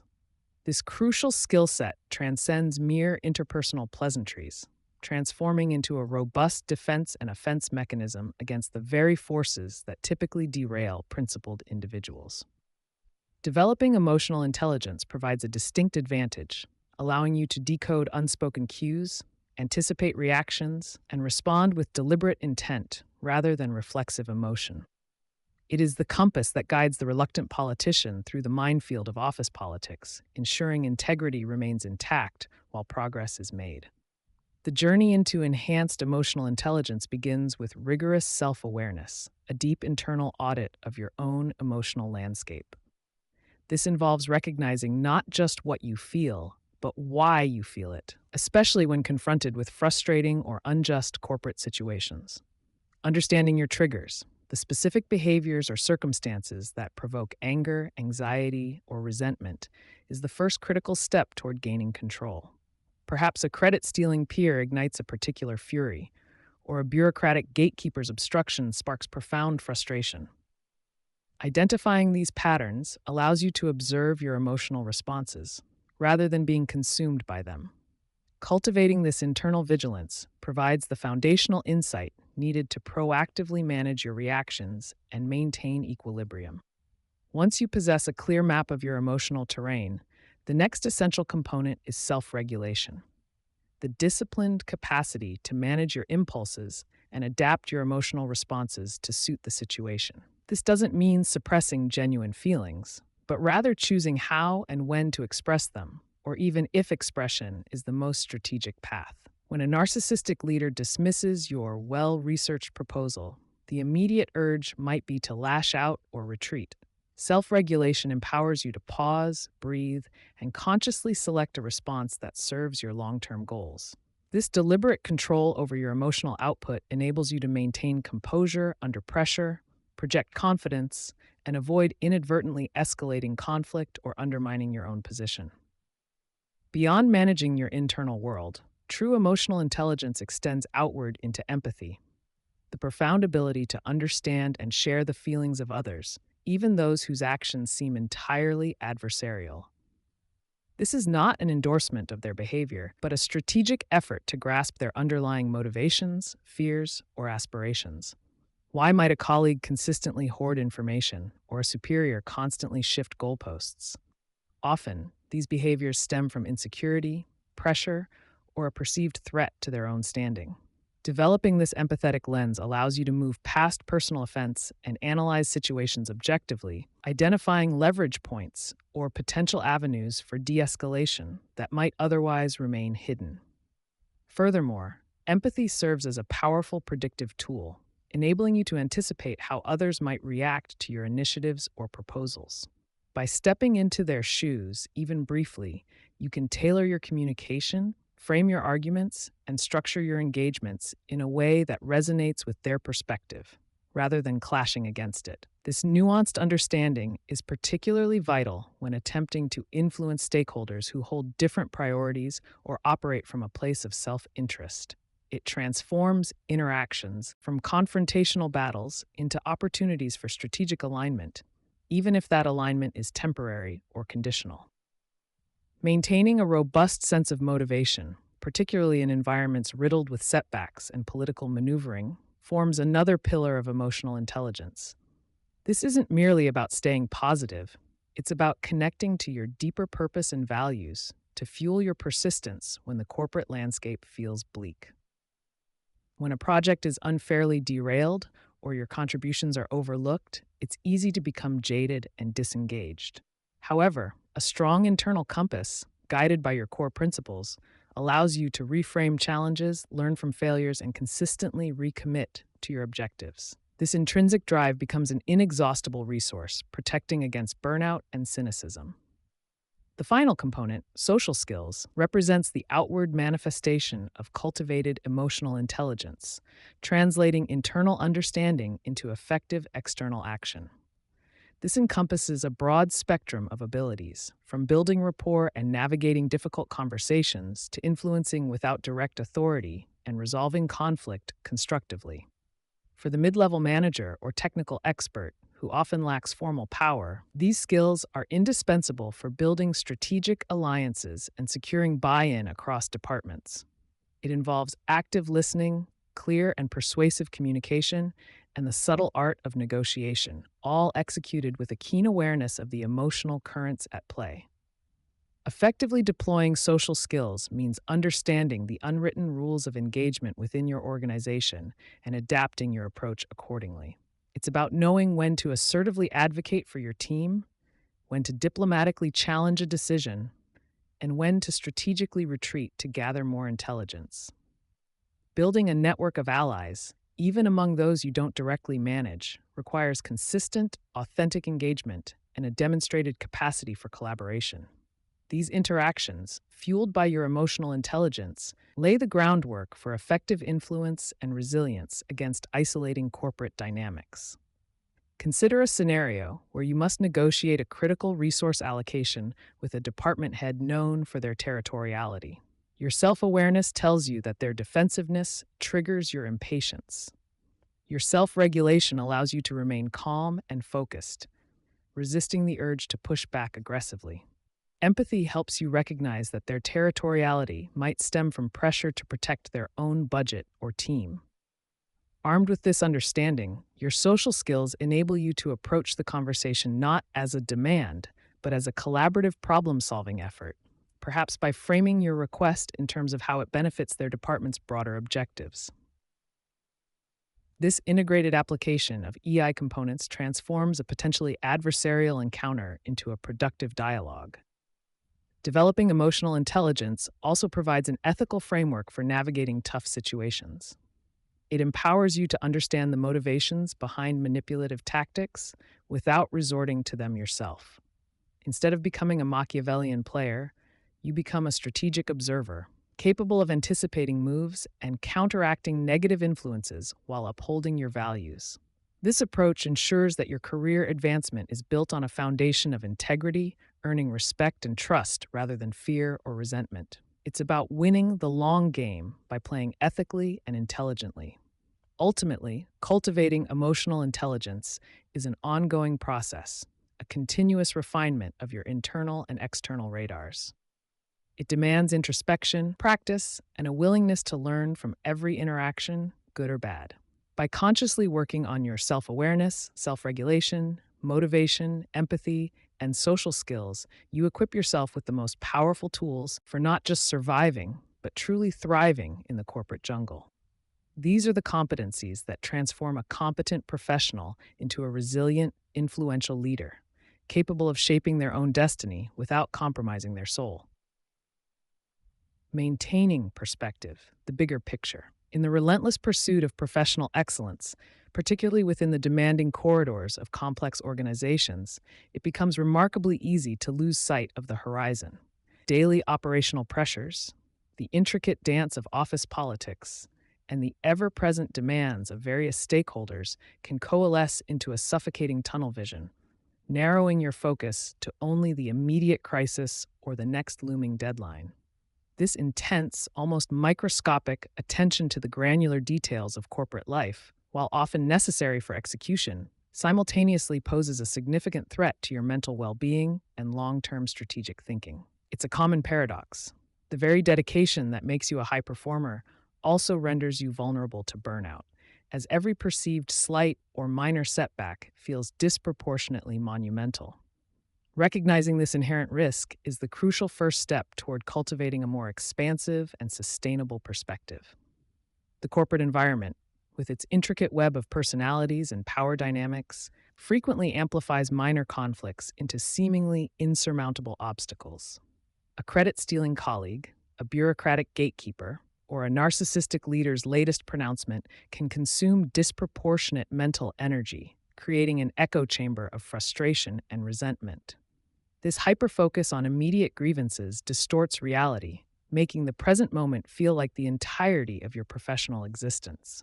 You begin to define your value and progress solely through the lens of these daily skirmishes, allowing external factors to dictate your internal state and erode your sense of agency. Such a constricted viewpoint not only fosters stress, but actively impedes your ability to see viable paths forward, trapping you in a cycle of reactive engagement rather than proactive strategy. True resilience in the corporate landscape doesn't stem from an ability to endure every blow, but from the wisdom to choose your battles and the capacity to contextualize them within a broader narrative.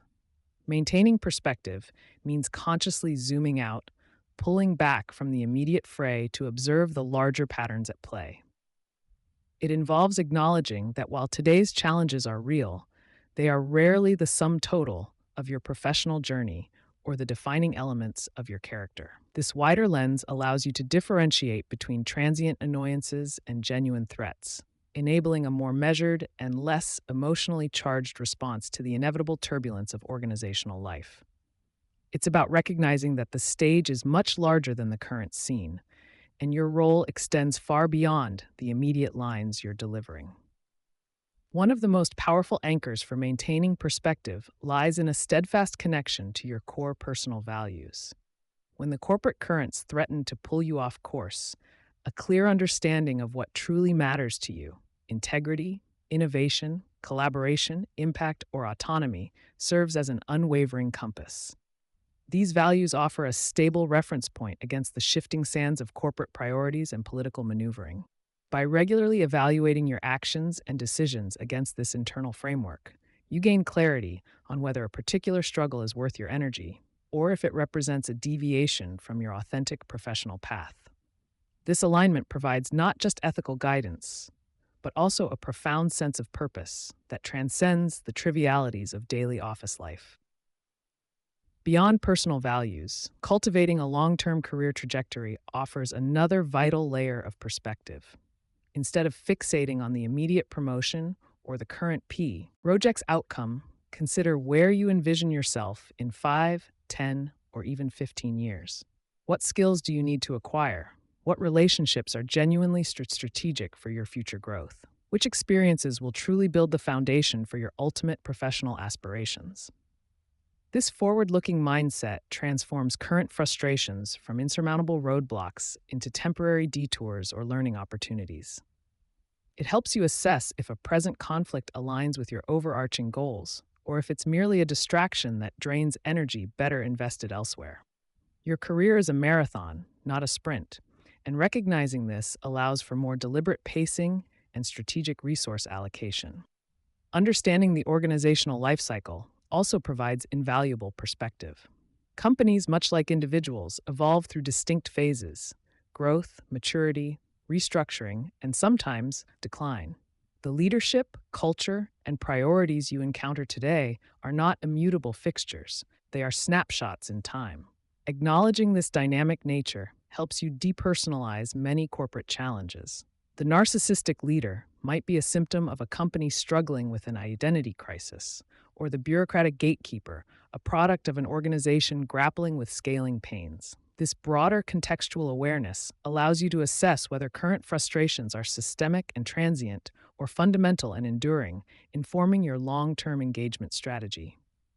Furthermore, the corporate world does not exist in a vacuum. It is profoundly influenced by external forces that often dwarf internal power struggles. Global economic shifts, technological advancements, industry disruptions, and geopolitical events can reshape entire sectors, rendering internal office politics almost negligible in comparison. Stepping back to consider these macro trends can provide a powerful reality check, diminishing the perceived importance of internal squabbles. It reminds you that while your immediate environment feels all-encompassing, it is but a small cog in a much larger, constantly turning machine. This external awareness also equips you to anticipate changes and position yourself strategically for future opportunities, rather than being blindsided by shifts beyond your immediate purview. Reconnecting with the fundamental why behind your work is another potent tool for perspective. What initially drew you to your profession, your industry, or even your specific role? Was it a passion for problem solving, a desire to innovate, a drive to help others, or a fascination with a particular domain? In the daily grind, it's easy to lose touch with this foundational purpose, allowing the what, tasks, meetings, deliverables to overshadow the why, impact, meaning, contribution. Regularly revisiting this original motivation can reignite your passion, provide a sense of meaning that transcends fleeting corporate dramas, and remind you of the intrinsic value of your contributions, regardless of who gets the credit. Cultivating a degree of emotional detachment can also be incredibly liberating. This isn't about becoming indifferent or disengaged, but rather learning to observe corporate dynamics with a more objective, almost anthropological curiosity. View difficult colleagues or challenging situations as characters and plot points in a grand organizational narrative, rather than personal affronts. By creating this psychological distance, you prevent external events from hijacking your emotional state. You gain the ability to analyze situations more rationally, strategize more effectively, and respond with intention rather than reaction, preserving your emotional energy for where it truly matters. The cost of microfocus, the obsessive attention to every minor injustice or political maneuver, extends far beyond mere mental strain. It actively hinders your growth and impact. This tunnel vision consumes valuable cognitive resources that otherwise be directed towards skill development, strategic planning, or building meaningful alliances. It perpetuates a reactive mindset, constantly pulling you into defensive postures rather than allowing you to proactively shape your environment. By freeing yourself from the gravitational pull of daily trivialities, you unlock capacity for innovation, broader strategic thinking, and the cultivation of a more robust professional identity. Reevaluating your personal metrics of success becomes imperative when broadening your perspective. Are you solely defining success by promotions, salary increases, or public recognition? While these are valid external markers, they often fail to capture the holistic value of your professional journey. Consider incorporating internal measures: the growth of your skills, the depth of your relationships, the positive impact you've made, the challenges you've overcome, or the integrity with which you've navigated complex situations. Expanding your definition of success allows you to find fulfillment and progress even when external markers are stagnant or challenging, reinforcing your intrinsic worth and resilience. Expanding your time horizon is a simple yet profound technique for gaining perspective. When faced with a frustrating situation, ask yourself, how much will this matter in 1 year? In 5 years? In 10 years? Most immediate corporate dramas shrink significantly when viewed through such an extended lens. This exercise helps you distinguish between fleeting annoyances and truly pivotal moments, guiding your energy and attention accordingly. It encourages you to invest in activities and relationships that will yield long-term dividends, rather than becoming entangled in short-lived battles that offer little lasting value. Practicing gratitude, even amidst corporate challenges, offers a powerful counterbalance to negativity. Take time to acknowledge the positive aspects of your professional life: valuable colleagues, opportunities for learning, interesting projects, a supportive team, or simply the stability your job provides. This isn't about ignoring problems, but about consciously broadening your emotional landscape to include appreciation alongside frustration. A balanced emotional diet fosters resilience, making you less susceptible to the corrosive effects of constant negativity and enabling a more positive outlook that can influence your interactions and outcomes. Strategic disengagement is another critical component of maintaining perspective. Not every battle is yours to fight, nor does every perceived injustice warrant your full emotional and intellectual investment.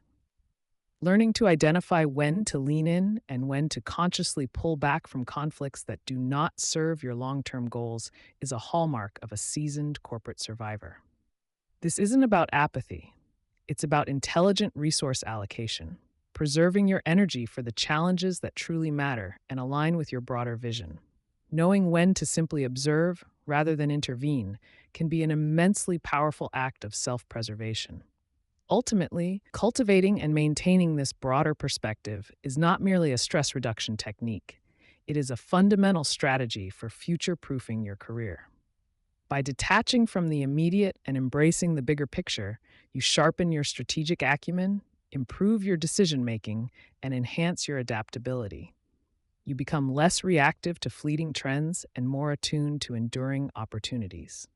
This expansive mindset empowers you to navigate the complexities of power, ego, and hierarchy with greater wisdom, ensuring that your contributions are not just recognized, but are also aligned with a purposeful and sustainable professional journey, allowing you to not just survive, but truly thrive.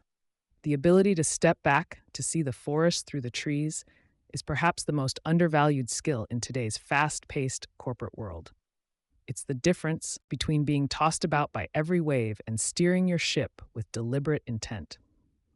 By consistently anchoring yourself to your values, extending your time horizon, understanding organizational dynamics, and fostering emotional detachment, You equip yourself with the mental fortitude to transform challenges into stepping stones.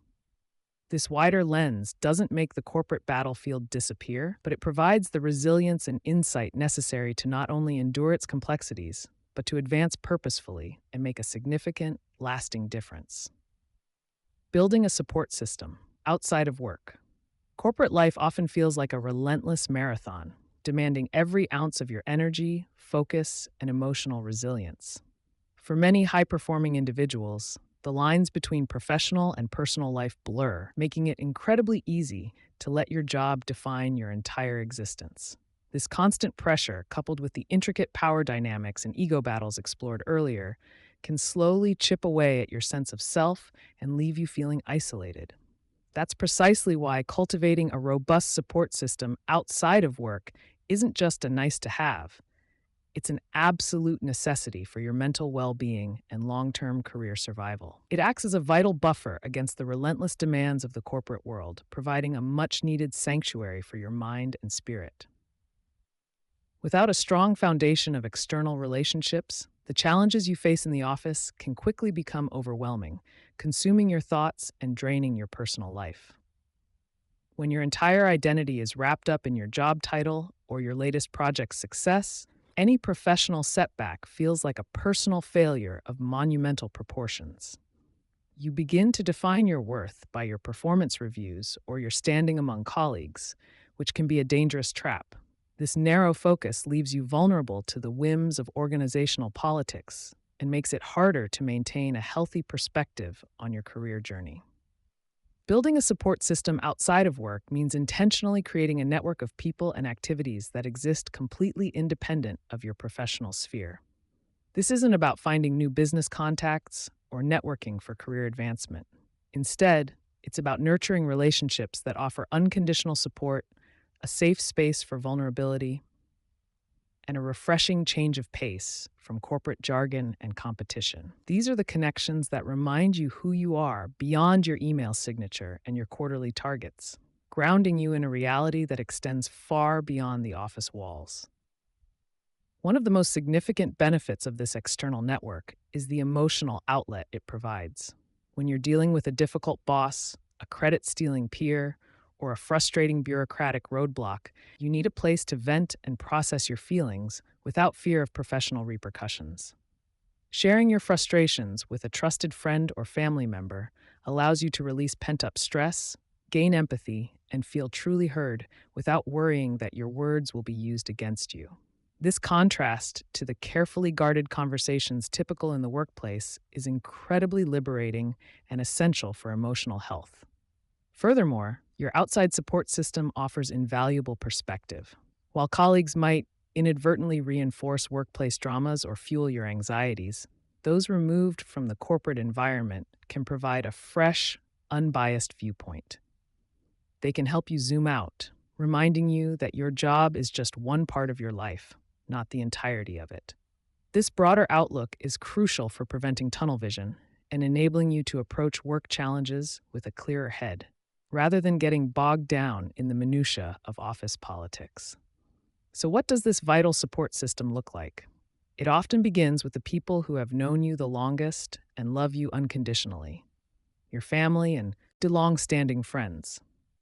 These individuals have a deep understanding of your character, your strengths, and your values, independent of your professional achievements.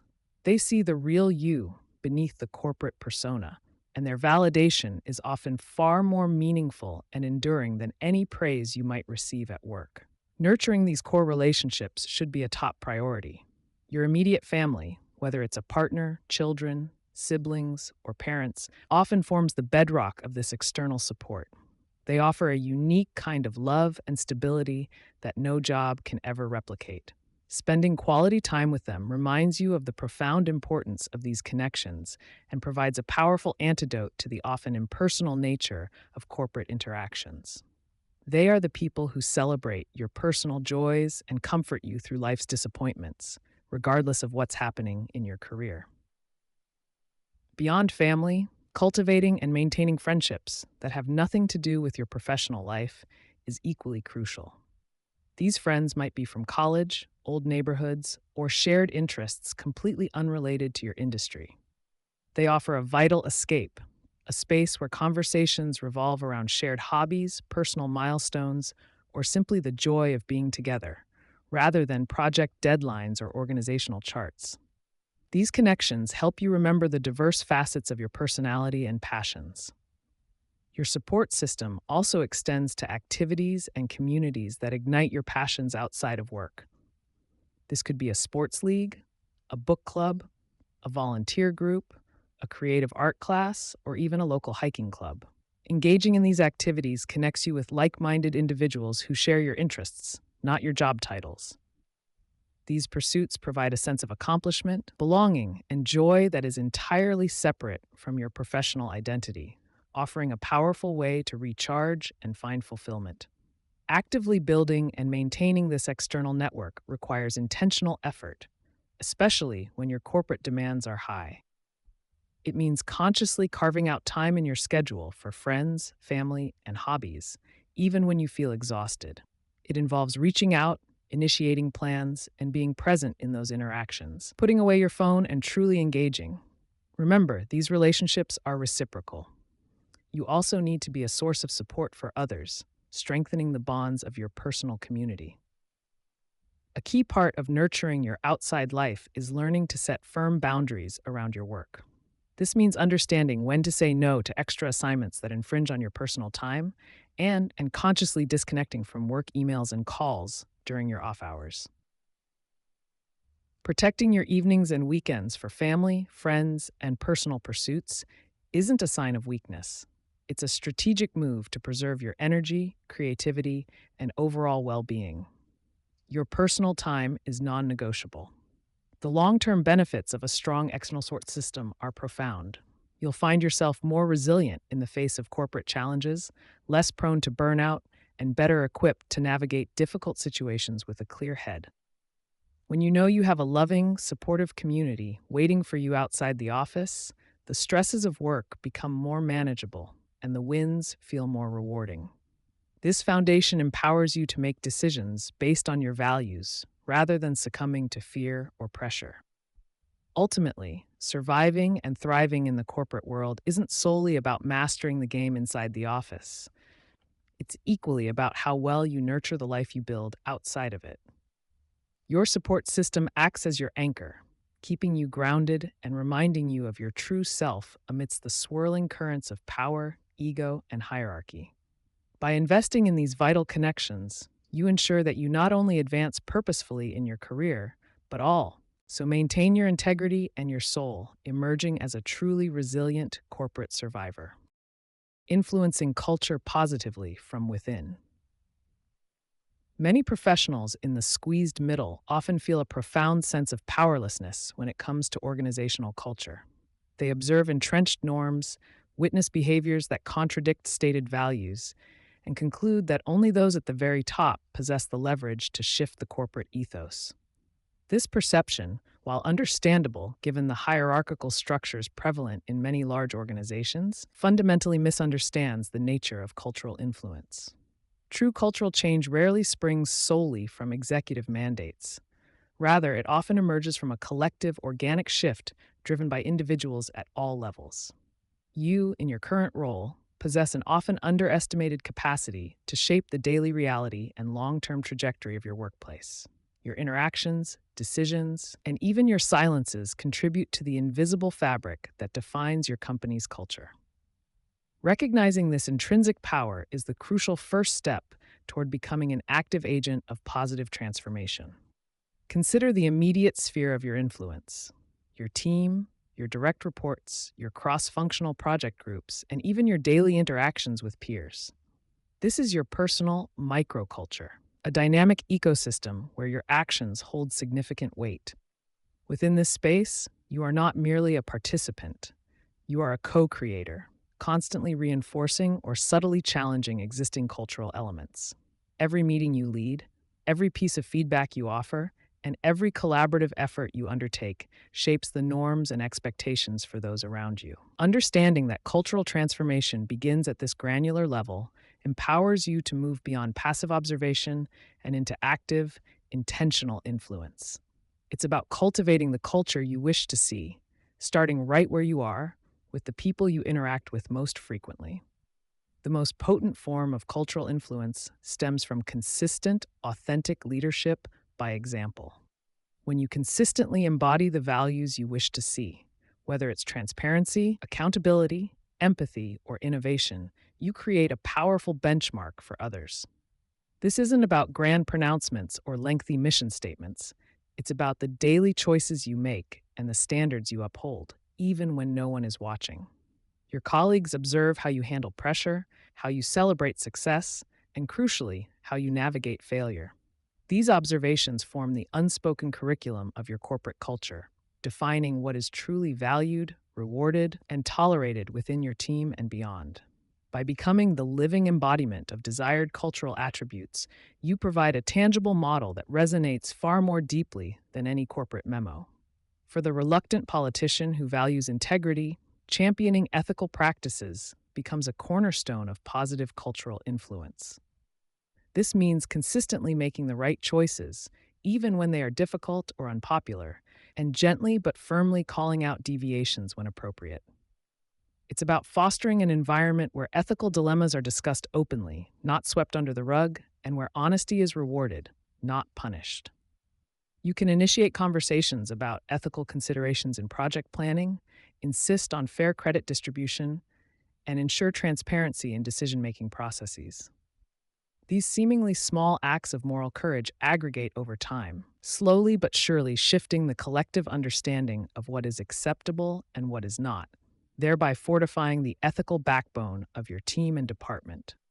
One of the most impactful ways to influence culture is by actively fostering psychological safety within your immediate sphere.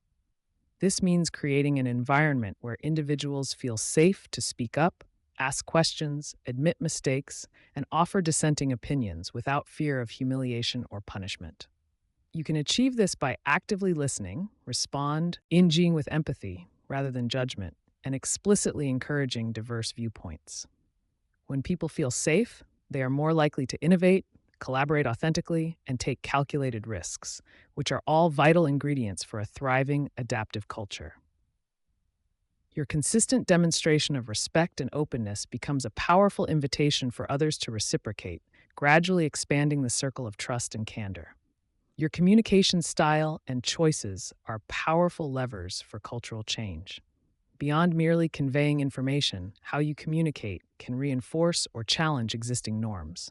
Employing active listening, asking probing questions, and framing discussions around shared goals can de-escalate tensions and foster a more collaborative atmosphere. When addressing issues, focus on behaviors and systems rather than personal attacks, and always seek to understand before being understood. By modeling clear, respectful, and constructive communication, you set a new standard for interaction, subtly guiding your colleagues away from gossip, blame, or passive-aggressive exchanges towards more productive and positive dialogue. This deliberate approach to communication becomes a powerful tool for reshaping the conversational landscape of your workplace. No one influences culture in a vacuum. Building strategic alliances is paramount for amplifying your impact. Identify colleagues who share your values and aspirations for a better workplace culture, even if their roles are vastly different from yours. These informal networks become powerful conduits for change, allowing you to share ideas, validate concerns, and collectively champion initiatives that might be overlooked if pushed by an individual alone. These alliances transcend departmental silos, fostering a sense of shared purpose and collective agency that can exert significant pressure on the status quo. Remember, a single voice can be ignored, but a chorus, even a small one, is much harder to dismiss. Cultural transformation is rarely a sudden, dramatic overhaul. It's more often a mosaic of small, incremental shifts that accumulate over time. Instead of aiming for an immediate, sweeping change, focus on identifying specific, manageable behaviors or processes that you can influence positively. Perhaps it's initiating a new way to share project updates that promotes transparency, or suggesting a different approach to team meetings that encourages more participation. Each successful small win, no matter how minor it seems, builds momentum, demonstrates feasibility, and provides tangible evidence that positive change is indeed possible. These successes create a virtuous cycle, encouraging further experimentation and fostering a belief in the collective capacity for improvement. Beyond your direct actions, you can profoundly influence culture by actively mentoring and empowering others. Share your insights on navigating corporate complexities, offer guidance on ethical decision making, and help colleagues develop their own leadership capabilities.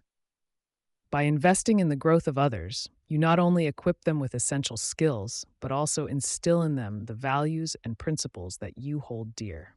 This creates a multiplying effect, extending your positive influence far beyond your immediate interactions. When you empower others to become agents of positive change, you are essentially cultivating a new generation of cultural champions, ensuring that the seeds of integrity and collaboration continue to flourish. Directly confronting deeply ingrained cultural issues can be fraught with peril, but avoiding them entirely ensures stagnation. The key lies in challenging the status quo thoughtfully and strategically, often using data or observed patterns rather than personal accusations. Frame your concerns as opportunities for improvement or alignment with stated company values.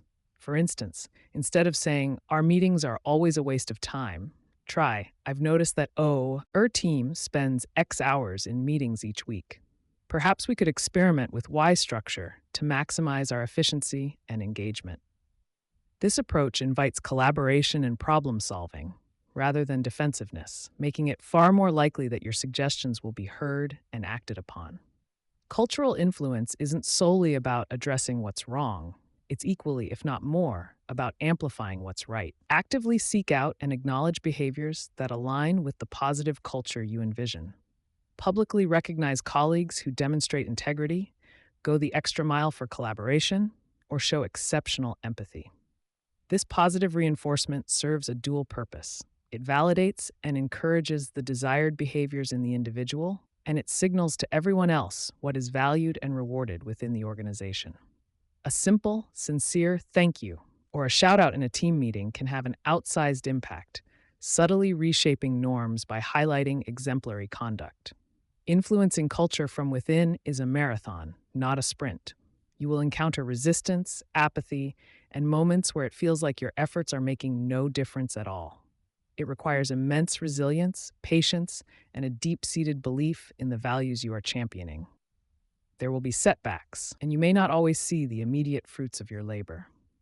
However, every consistent, ethical action you take, every alliance you build, and every small win you achieve contributes to an accumulating force that over time can bend the arc of your organization's culture. Stay persistent, celebrate the small victories, and remember that even the mightiest oaks grew from tiny, steadfast acorns. Ultimately, influencing culture positively from within is about leaving a legacy that extends beyond your individual achievements and promotions. It's about contributing to a workplace where future generations of professionals can thrive with integrity, where collaboration is genuine, and where ethical conduct is the norm, not the exception. By actively shaping the environment around you, you are not just surviving, you are building a more humane, productive, and principled corporate world. This profound impact, often unseen in its immediate moments, becomes the true measure of your leadership and your enduring contribution to the organization and its people. Your commitment to these principles ensures that the culture you help cultivate will be one that truly supports and elevates everyone within it. Championing ethical practices. Many professionals enter the corporate world armed with a robust moral compass, genuinely believing that dedication and technical prowess alone will chart their course to success. Yet, the intricate interplay of power dynamics, inflated egos, and rigid hierarchical structures often introduces a stark, unsettling reality. Ethical considerations can easily become secondary to expediency, short-term profit, or individual advancement. This erosion isn't always born from malicious intent, but rather a subtle accumulation of small compromises where organizational culture gradually drifts from its stated core values. For the discerning corporate survivor, merely recognizing this insidious drift is insufficient. The profound challenge lies in actively and strategically steering the collective back towards a course of unwavering integrity, often navigating strong, established currents. This demands a deliberate, thoughtful, and proactive approach, transcending mere regulatory compliance to genuinely embed a pervasive culture of principled decision making throughout the enterprise. Understanding these latent pressures and their systemic roots represents the indispensable first step in effectively championing ethical practices within any complex organizational framework. Without this foundational comprehension, efforts to instill change will likely prove superficial and ultimately unsustainable. As a reluctant politician operating within the orate landscape, you might instinctively recoil from any engagement that even remotely resembles office politics, especially when the stakes involve something as fundamental as ethical conduct. There's a persistent, often debilitating misconception that advocating for ethical practices necessitates adopting a judgmental, holier-than-thou stance or transforming into an organizational crusader, inevitably destined for marginalization. However, championing ethics is fundamentally not about moral grandstanding or finger-pointing. It is, at its core, about strategic influence and fostering a sustainable, trustworthy, and ultimately more productive environment where every individual can genuinely thrive. It means recognizing with acute clarity that ethical breaches, whether seemingly minor or overtly significant, inexorably undermine trust, compromise operational efficiency, and jeopardize long-term organizational success, impacting not just isolated individuals, but the entire interconnected ecosystem. Your crucial role isn't to pass judgment, but rather to skillfully guide critical discussions and pivotal decisions towards outcomes that consistently uphold shared values and demonstrably benefit all legitimate stakeholders. This nuanced, sophisticated approach distinctly differentiates genuine ethical leadership from mere complaint, simplistic moralizing, or performative outrage. While many organizations proudly articulate and display their meticulously crafted codes of conduct, often viewing these documents as the zenith of their ethical commitment, true ethical practice extends far beyond merely adhering to legal and regulatory compliance. Indeed, compliance forms the absolute baseline, a non-negotiable floor. But genuine ethicality encompasses a much broader, deeper commitment to principles of fairness, radical transparency, mutual respect, and unwavering accountability in every single interaction and decision. Consider the profound nuances. Is the company genuinely transparent about its significant challenges and setbacks? Or does it selectively present information to manage perceptions? Are critical decisions made equitably across all levels? Or do unconscious biases subtly yet powerfully influence outcomes? Does the organization actively foster a culture where mistakes are viewed as invaluable learning opportunities? Or are they met with punitive measures that inadvertently stifle honest reporting and innovation? Championing ethics means relentlessly pushing for these deeper, more substantive dimensions of integrity, moving decisively beyond superficial adherence to cultivate a truly principled and resilient environment. It involves a continuous, introspective process of questioning not just what actions are taken, but critically examining how and why those actions are chosen. The single most potent and indispensable tool in your arsenal for effectively championing ethical practices is, without equivocation, your own unwavering personal integrity. Before you can realistically expect or inspire others to embrace higher standards of conduct, you must first consistently embody those very standards in your daily actions, your critical decisions, and every facet of your professional communications. This means demonstrating an unwavering commitment to honesty, absolute reliability, and unimpeachable fairness, even and especially when doing so proves inconvenient, challenging, or unpopular. If you are observed cutting corners, engaging in destructive office gossip, or illicitly taking credit for the diligent work of others, any subsequent attempts to advocate for ethical behavior will inevitably ring hollow, swiftly losing all credibility and being dismissed out of hand. Your colleagues, direct reports, and superiors will invariably observe your conduct far more discerningly than they will listen to your pronouncements. And it is through these consistent, principled actions that you meticulously build an invaluable reservoir of credibility and trust.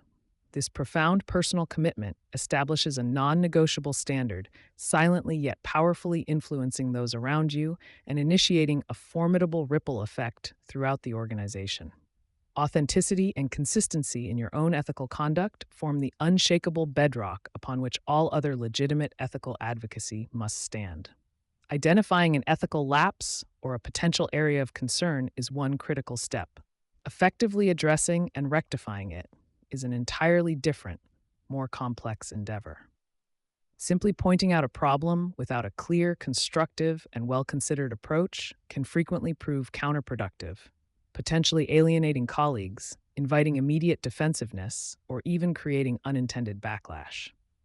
The sophisticated art of speaking up strategically involves meticulously choosing the optimal time, the appropriate setting, and the most effective tone, always ensuring your focus remains squarely on the systemic issue or problematic behavior rather than descending into personal blame or accusation.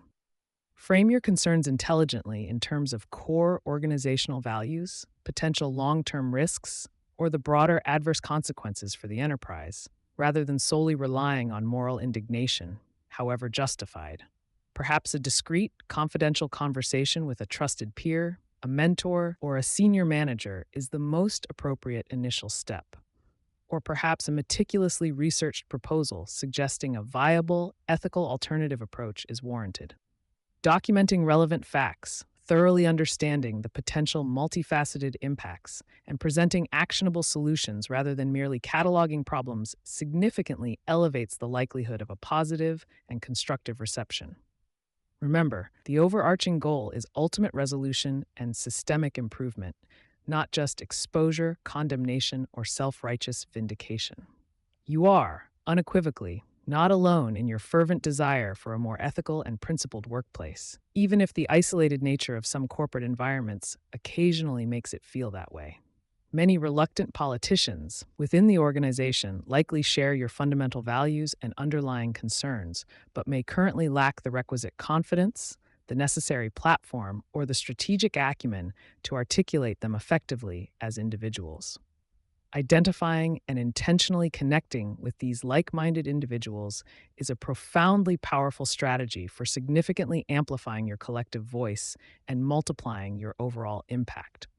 Actively seek out colleagues across disparate departments and various hierarchical levels who consistently demonstrate unwavering integrity and a deep commitment to fair play and principled conduct.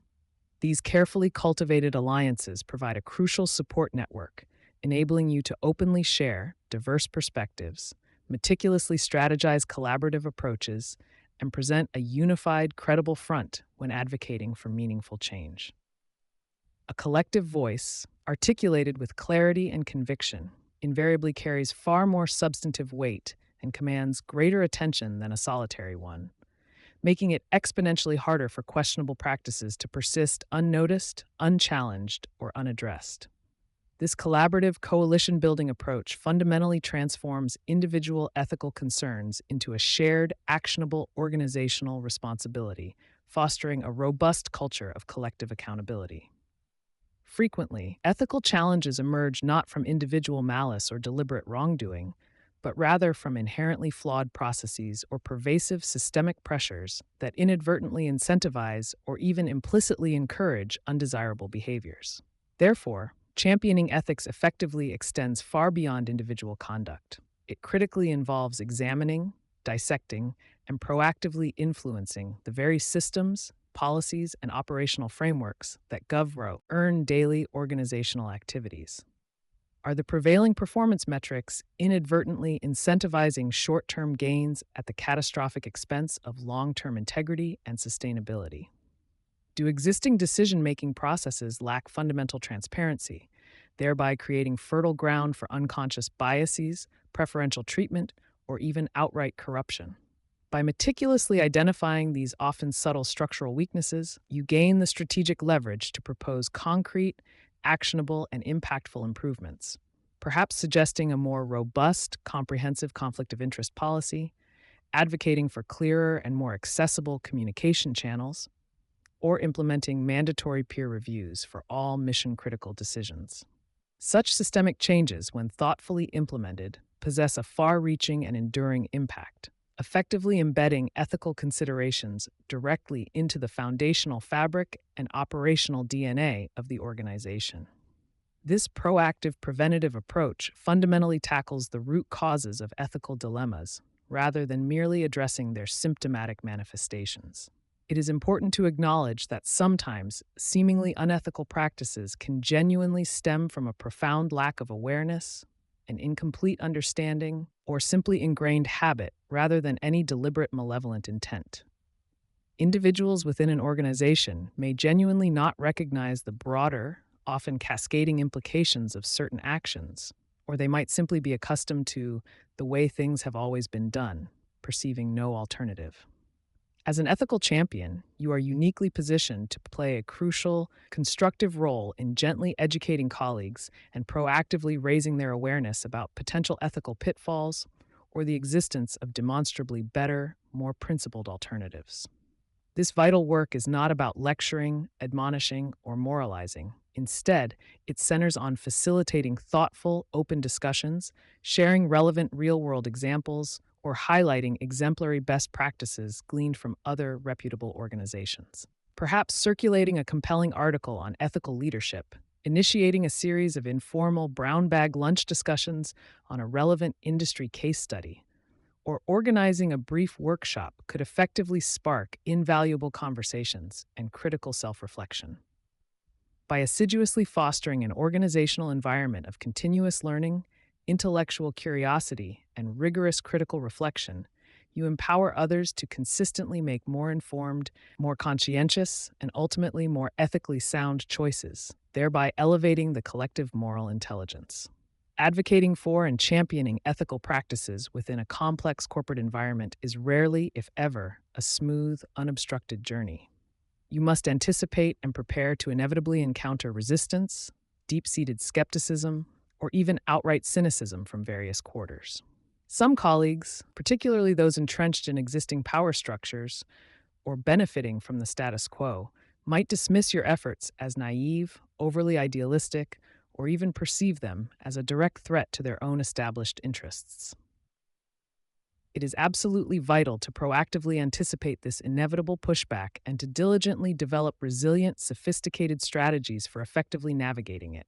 Maintain your composure, articulate your positions rationally, and remain persistently focused on your objectives, reiterating your points with clear, verifiable evidence and consistently emphasizing the undeniable long-term benefits for both the organization and its entire workforce.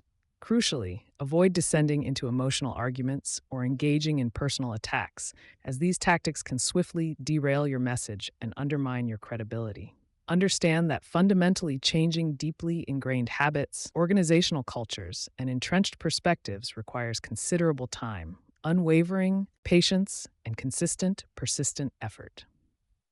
Sometimes the most profoundly effective response to pervasive cynicism is simply to steadfastly continue leading by example, demonstrating through your unwavering actions that ethical conduct is not only entirely possible but also strategically advantageous and deeply rewarding. Your unwavering steadfastness and principled consistency can, over time, gradually wear down resistance, foster genuine respect, and ultimately inspire others to reconsider their own positions. Championing ethical practices transcends mere moral imperative. It delivers tangible, quantifiable, and strategic benefits that directly contribute to both individual career longevity and overarching organizational success. For the individual professional, consistently upholding integrity meticulously protects your invaluable professional reputation, painstakingly builds profound trust within your expansive network, and provides an unshakable sense of self-respect, effectively shielding you from the corrosive effects of guilt, complicity, or moral compromise. For the organization as a whole, a robust and deeply embedded ethical culture translates directly into significantly reduced legal exposure and reputational risks, demonstrably enhanced employee morale, increased talent attraction and retention, and ultimately, fortified customer loyalty and brand equity. Companies that are widely recognized for their unwavering integrity consistently attract top-tier talent, command greater respect from their industry peers and the broader public, and often achieve superior, sustainable financial performance. These are not abstract, ephemeral ideals. They represent measurable, impactful outcomes that powerfully underscore the pragmatic, strategic value of ethical leadership in today's interconnected global economy. In the fiercely competitive corporate world, your professional capital, encompassing your hard earned reputation, your invaluable network of connections, and your specialized expertise, stands as your single most valuable and irreplaceable asset. Unethical compromises, even those that appear seemingly minor or inconsequential at first glance, possess an insidious capacity to subtly yet relentlessly chip away at this vital capital, slowly eroding the trust and respect you have painstakingly cultivated over years. By actively and consistently championing ethical practices, you are not merely safeguarding the collective interests of the organization. You are, with fierce determination, protecting and enhancing your own enduring professional legacy. When confronted with difficult, ambiguous decisions, and you consistently choose the path of unwavering integrity, you powerfully reinforce your credibility and distinctly differentiate yourself as a leader who can be implicitly trusted, even under immense pressure or amidst profound uncertainty. This steadfast commitment to ethical principles becomes an incredibly powerful differentiator, unmistakably marking you as a reliable, principled, and morally grounded professional within a corporate landscape often fraught with opportunism, expediency, and moral ambiguity. It is, unequivocally, a strategic, long-term investment in your career resilience, your personal brand, and your ultimate upward mobility. Successfully championing ethical practices within your current sphere of influence lays an absolutely crucial and robust groundwork for your future influence, leadership trajectory, and overall career progression. When you consistently demonstrate unwavering integrity and an unyielding commitment to principled action, you naturally earn the profound respect and unshakable confidence of your peers, your subordinates, and your superiors. This hard-won credibility becomes an incredibly potent currency, enabling you to far more effectively mentor and guide others through the corporate maze, forge stronger and more strategic alliances, and ultimately leave a truly lasting legacy of integrity within the organization and beyond. People are inherently and powerfully drawn to leaders they can implicitly trust, leaders whose moral compass remains true even in turbulent times, and your unwavering ethical stance positions you as a beacon of reliability, moral fortitude, and authentic leadership. This journey isn't merely about surviving the often perilous corporate labyrinth. It is fundamentally about actively shaping it into a more just, more equitable, and ultimately more productive environment for everyone, thereby setting the stage for even greater, more meaningful impact throughout the entirety of your distinguished career. Mentoring others through the corporate maze.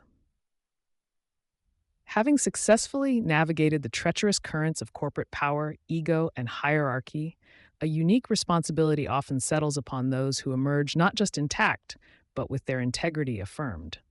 This next stage of your journey transcends personal survival. It calls for you to become a beacon for others who are still finding their way through the labyrinthine corridors you've already traversed. Mentoring, in this profound sense, is not merely about imparting career advice or technical skills, but about sharing the hard-won wisdom of ethical navigation in a landscape frequently devoid of clear moral signposts. It is about extending a hand to those who, like you once did, find themselves at the competence ceiling, bewildered by the unwritten rules and the perplexing dance of office politics. Your experiences, the challenges you faced, and the principled strategies you employed now form an invaluable roadmap for aspiring professionals yearning for guidance. This is where your journey as a corporate survivor evolves into that of a corporate guide, shaping the future by empowering others to walk a similar path of principled success. The contemporary corporate environment, characterized by its increasingly complex matrix structures and relentless pressure, makes genuine mentorship more critical than ever before. Many high-performing individuals, often technical experts or mid-level managers, find themselves disoriented by the subtle power dynamics and the pervasive influence of individual egos. They possess exceptional skills and an unwavering commitment to their work, Yet they struggle to translate this competence into upward mobility or even recognition, feeling perpetually squeezed in the middle. These are the reluctant politicians who instinctively recoil from manipulative tactics, but also lack an alternative, ethical playbook to effectively counter such machinations. Without experienced guides, they risk becoming disillusioned, stagnant, or worse, adopting the very behaviors they despise just to survive. Your role as a mentor becomes indispensable in providing that missing strategic framework, offering a lifeline in what can often feel like an isolating and unfair game.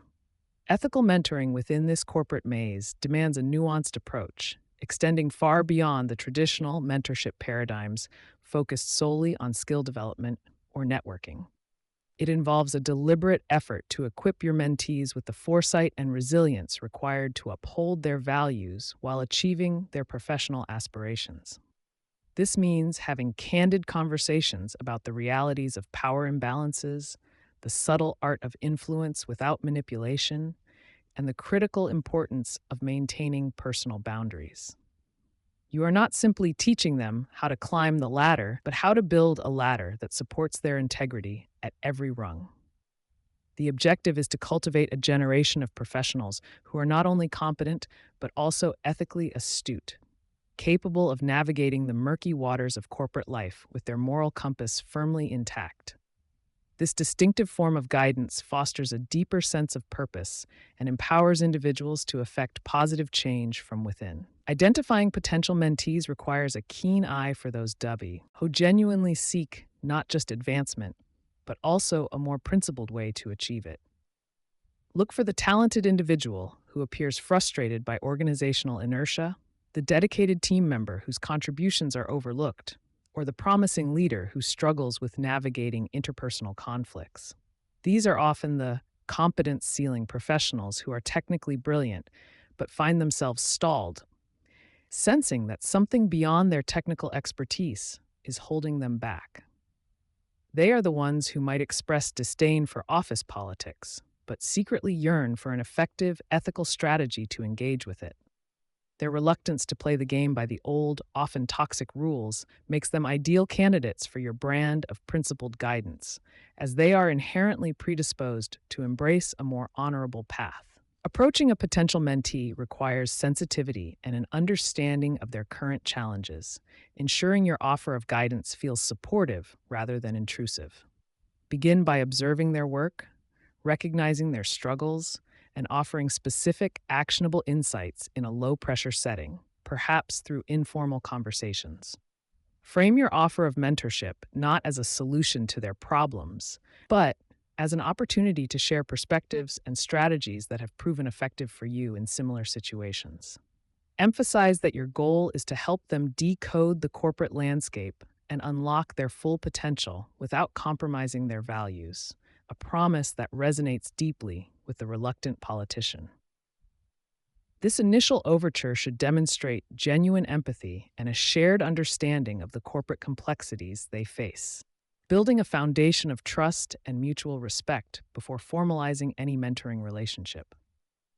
One of the primary areas where your mentorship can prove invaluable is in helping mentees decode the intricate and often invisible power structures within their organization. Many talented professionals operate under the assumption that merit alone will lead to success, failing to recognize the informal networks, unspoken alliances, and hierarchical nuances that truly drive decisions. Guide them in identifying the real power brokers, regardless of their official titles, and understanding their motivations, interests, and influence spheres. Teach them to observe how decisions are truly made, who holds sway in critical conversations, and how information flows through different channels. This analytical framework enables them to move beyond a simplistic view of organizational charts and to strategically position themselves and their ideas for greater impact, without resorting to manipulative tactics. Furthermore, equip your mentees with practical strategies for managing the often challenging personalities that populate any corporate environment, from the narcissistic leader to the credit-stealing peer. Help them understand the underlying drivers of such behaviors, not to excuse them, but to depersonalize the interactions and respond more effectively. Provide tools for setting boundaries respectfully, communicating assertively without aggression, and documenting contributions to safeguard against appropriation. Teach them the art of strategic empathy, understanding another's perspective to better anticipate their actions and influence outcomes, rather than to exploit them. This guidance empowers mentees to navigate these fraught relationships with composure and integrity, transforming potential conflicts into opportunities for demonstrating their own principled leadership. Overcoming bureaucratic gatekeepers and rigid hierarchical obstacles also forms a crucial part of navigating the corporate maze, and your experience provides a significant advantage here. Guide your mentees in understanding the why behind seemingly arbitrary rules and processes, often revealing them to be remnants of past problems or tools for control. Teach them methods for respectfully challenging the status quo, building consensus among key stakeholders, and presenting compelling cases for change that appeal to higher organizational objectives, not just individual preferences. Empower them to identify influential allies who can help circumvent or streamline cumbersome procedures, always operating within ethical bounds. This strategic approach transforms frustrating roadblocks into opportunities for demonstrating proactive problem solving and influencing systemic improvements. Effective mentoring is fundamentally a dialogue, not a monologue, requiring you to actively listen to your mentees' specific challenges and perspectives. Resist the urge to simply recount your own experiences or offer boilerplate advice. Instead, delve into the unique context of their situation, their personality, and their aspirations. Ask probing questions that encourage self-reflection, helping them articulate their own solutions and develop their critical thinking skills. Tailor your guidance to resonate with their individual strengths and weaknesses, recognizing that what worked for you may need adaptation for them. This personalized approach not only makes your advice more impactful, but also fosters a deeper sense of agency and ownership in the mentee, ensuring they internalize the lessons rather than just following instructions. Resilience and emotional intelligence are indispensable attributes for thriving in the corporate world, and your mentorship should actively cultivate these qualities. Guide your mentees on how to process setbacks, learn from failures, and maintain a positive outlook even when faced with significant adversity or unfair treatment. Teach them techniques for managing stress, regulating emotions, and fostering self-awareness, which are crucial for maintaining composure under pressure. Emphasize the importance of self-care and building a robust support system, both inside and outside the workplace.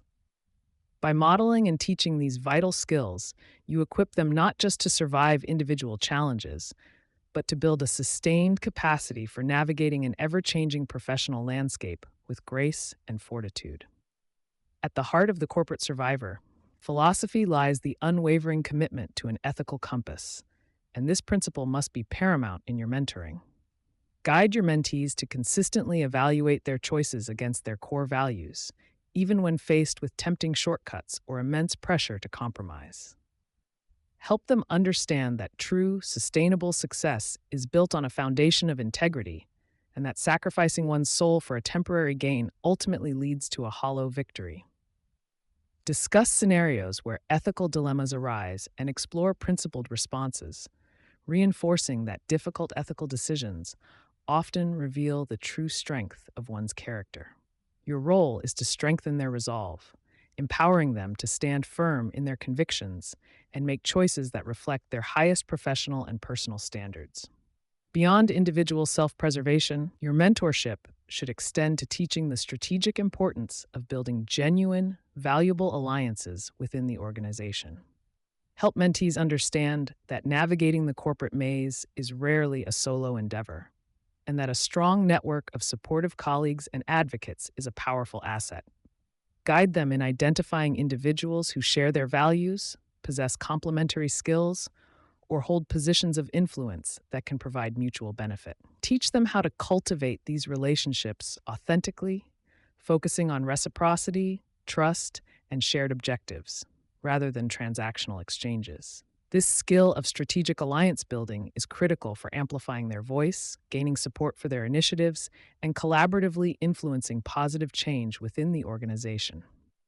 The act of mentoring is not a one-way street. It offers profound reciprocal benefits that enrich your own leadership journey and deepen your understanding of the corporate landscape. Engaging with mentees forces you to articulate your strategies, reflect on your experiences, and consolidate your own learning, thereby strengthening your insights. Their fresh perspectives on current challenges can illuminate blind spots or reveal emerging trends you might have overlooked, keeping you attuned to the evolving dynamics of the workplace. Furthermore, the satisfaction derived from witnessing a mentee's growth and success is immeasurable, reinforcing your sense of purpose and leadership impact. This continuous exchange of knowledge and perspective fosters a dynamic learning environment for both mentor and mentee, creating a virtuous cycle of development. Through consistent, ethical mentoring, you actively contribute to a positive ripple effect, subtly shaping the organizational culture from within. Each mentee you guide becomes a potential agent of change, carrying forward the principles of integrity, strategic navigation, and ethical leadership. As more individuals adopt these approaches, the collective behavior within teams and departments begins to shift, fostering environments where merit is more genuinely recognized and manipulative tactics become less effective. This organic cultivation of a more principled subculture is far more impactful and sustainable than any top-down mandate, demonstrating the quiet power of leading by example and empowering others to do the same. Your influence extends beyond your direct reports, seeding a future where ethical conduct is the norm, not the exception. Ultimately, mentoring others through the corporate maze is a powerful means of leaving a lasting legacy of integrity that extends far beyond your immediate professional achievements. Your impact is no longer confined to the projects you led or the targets you hit. It is etched into the professional lives of those you guided, influencing their decisions and shaping their character. This legacy is not built on power or position, but on the enduring values you instilled and the ethical pathways you illuminated for others. It signifies that you not only survived the corporate battlefield, but actively worked to make it a more principled place for those who came after you, ensuring that future generations of professionals can thrive without compromising their fundamental beliefs. Embrace this calling to mentor with the same strategic acumen and ethical commitment that defined your own journey as a corporate survivor. Recognize that by investing in others, you are investing in a more principled future, one where competence and character are equally valued. Your wisdom, patience, and unwavering dedication to integrity will serve as an invaluable compass for those navigating their own corporate challenges. This is your opportunity to transcend individual success, to become an architect of positive change, and to truly leave an indelible mark on the corporate world by empowering others to walk their path with courage, conviction, and an unblemished soul. The maze may remain, but with your guidance, fewer will get lost within its confines, leaving a legacy of integrity. After diligently navigating the intricate web of corporate politics, championing ethical practices, and generously mentoring burgeoning talent, the ultimate question inevitably shifts from what did I achieve to what did I leave behind? This isn't merely about the projects completed or the promotions secured. It delves into the indelible mark etched onto the organization's culture and the lives of those encountered along the professional journey. A legacy of integrity isn't measured by the size of your office or the number of direct reports, but by the unwavering principles that guided your decisions and the positive influence you exerted on the professional landscape around you. It's the summation of every small ethical choice, every moment of genuine support, and every instance where you prioritized what was right over what was easy or expedient. Ultimately, this legacy becomes the truest measure of a career well lived within the often turbulent corporate environment, transcending mere material success. Cultivating a legacy rooted in integrity means consciously choosing to operate from a place of authenticity, even when the currents of corporate pressure push towards compromise. It reflects a deep commitment to your values, transforming them from abstract ideals into tangible actions that resonate through your team, your department, and potentially the entire organization. This deliberate approach ensures that your professional narrative isn't just a list of accomplishments, but a testament to your character, demonstrating that success can indeed be achieved without sacrificing one's moral compass. It's about building a reputation that precedes you, one that speaks volumes about your trustworthiness and ethical fortitude, making you a beacon for others seeking to navigate similar challenges. Such a legacy transcends the immediate gratification of short-term wins or the fleeting satisfaction of outmaneuvering a rival. It's about the enduring impact of your presence. Think about the colleagues who will recall your fairness in a contentious meeting, the junior team members whose careers you selflessly guided, or the instances where you spoke truth to power, even when it was uncomfortable.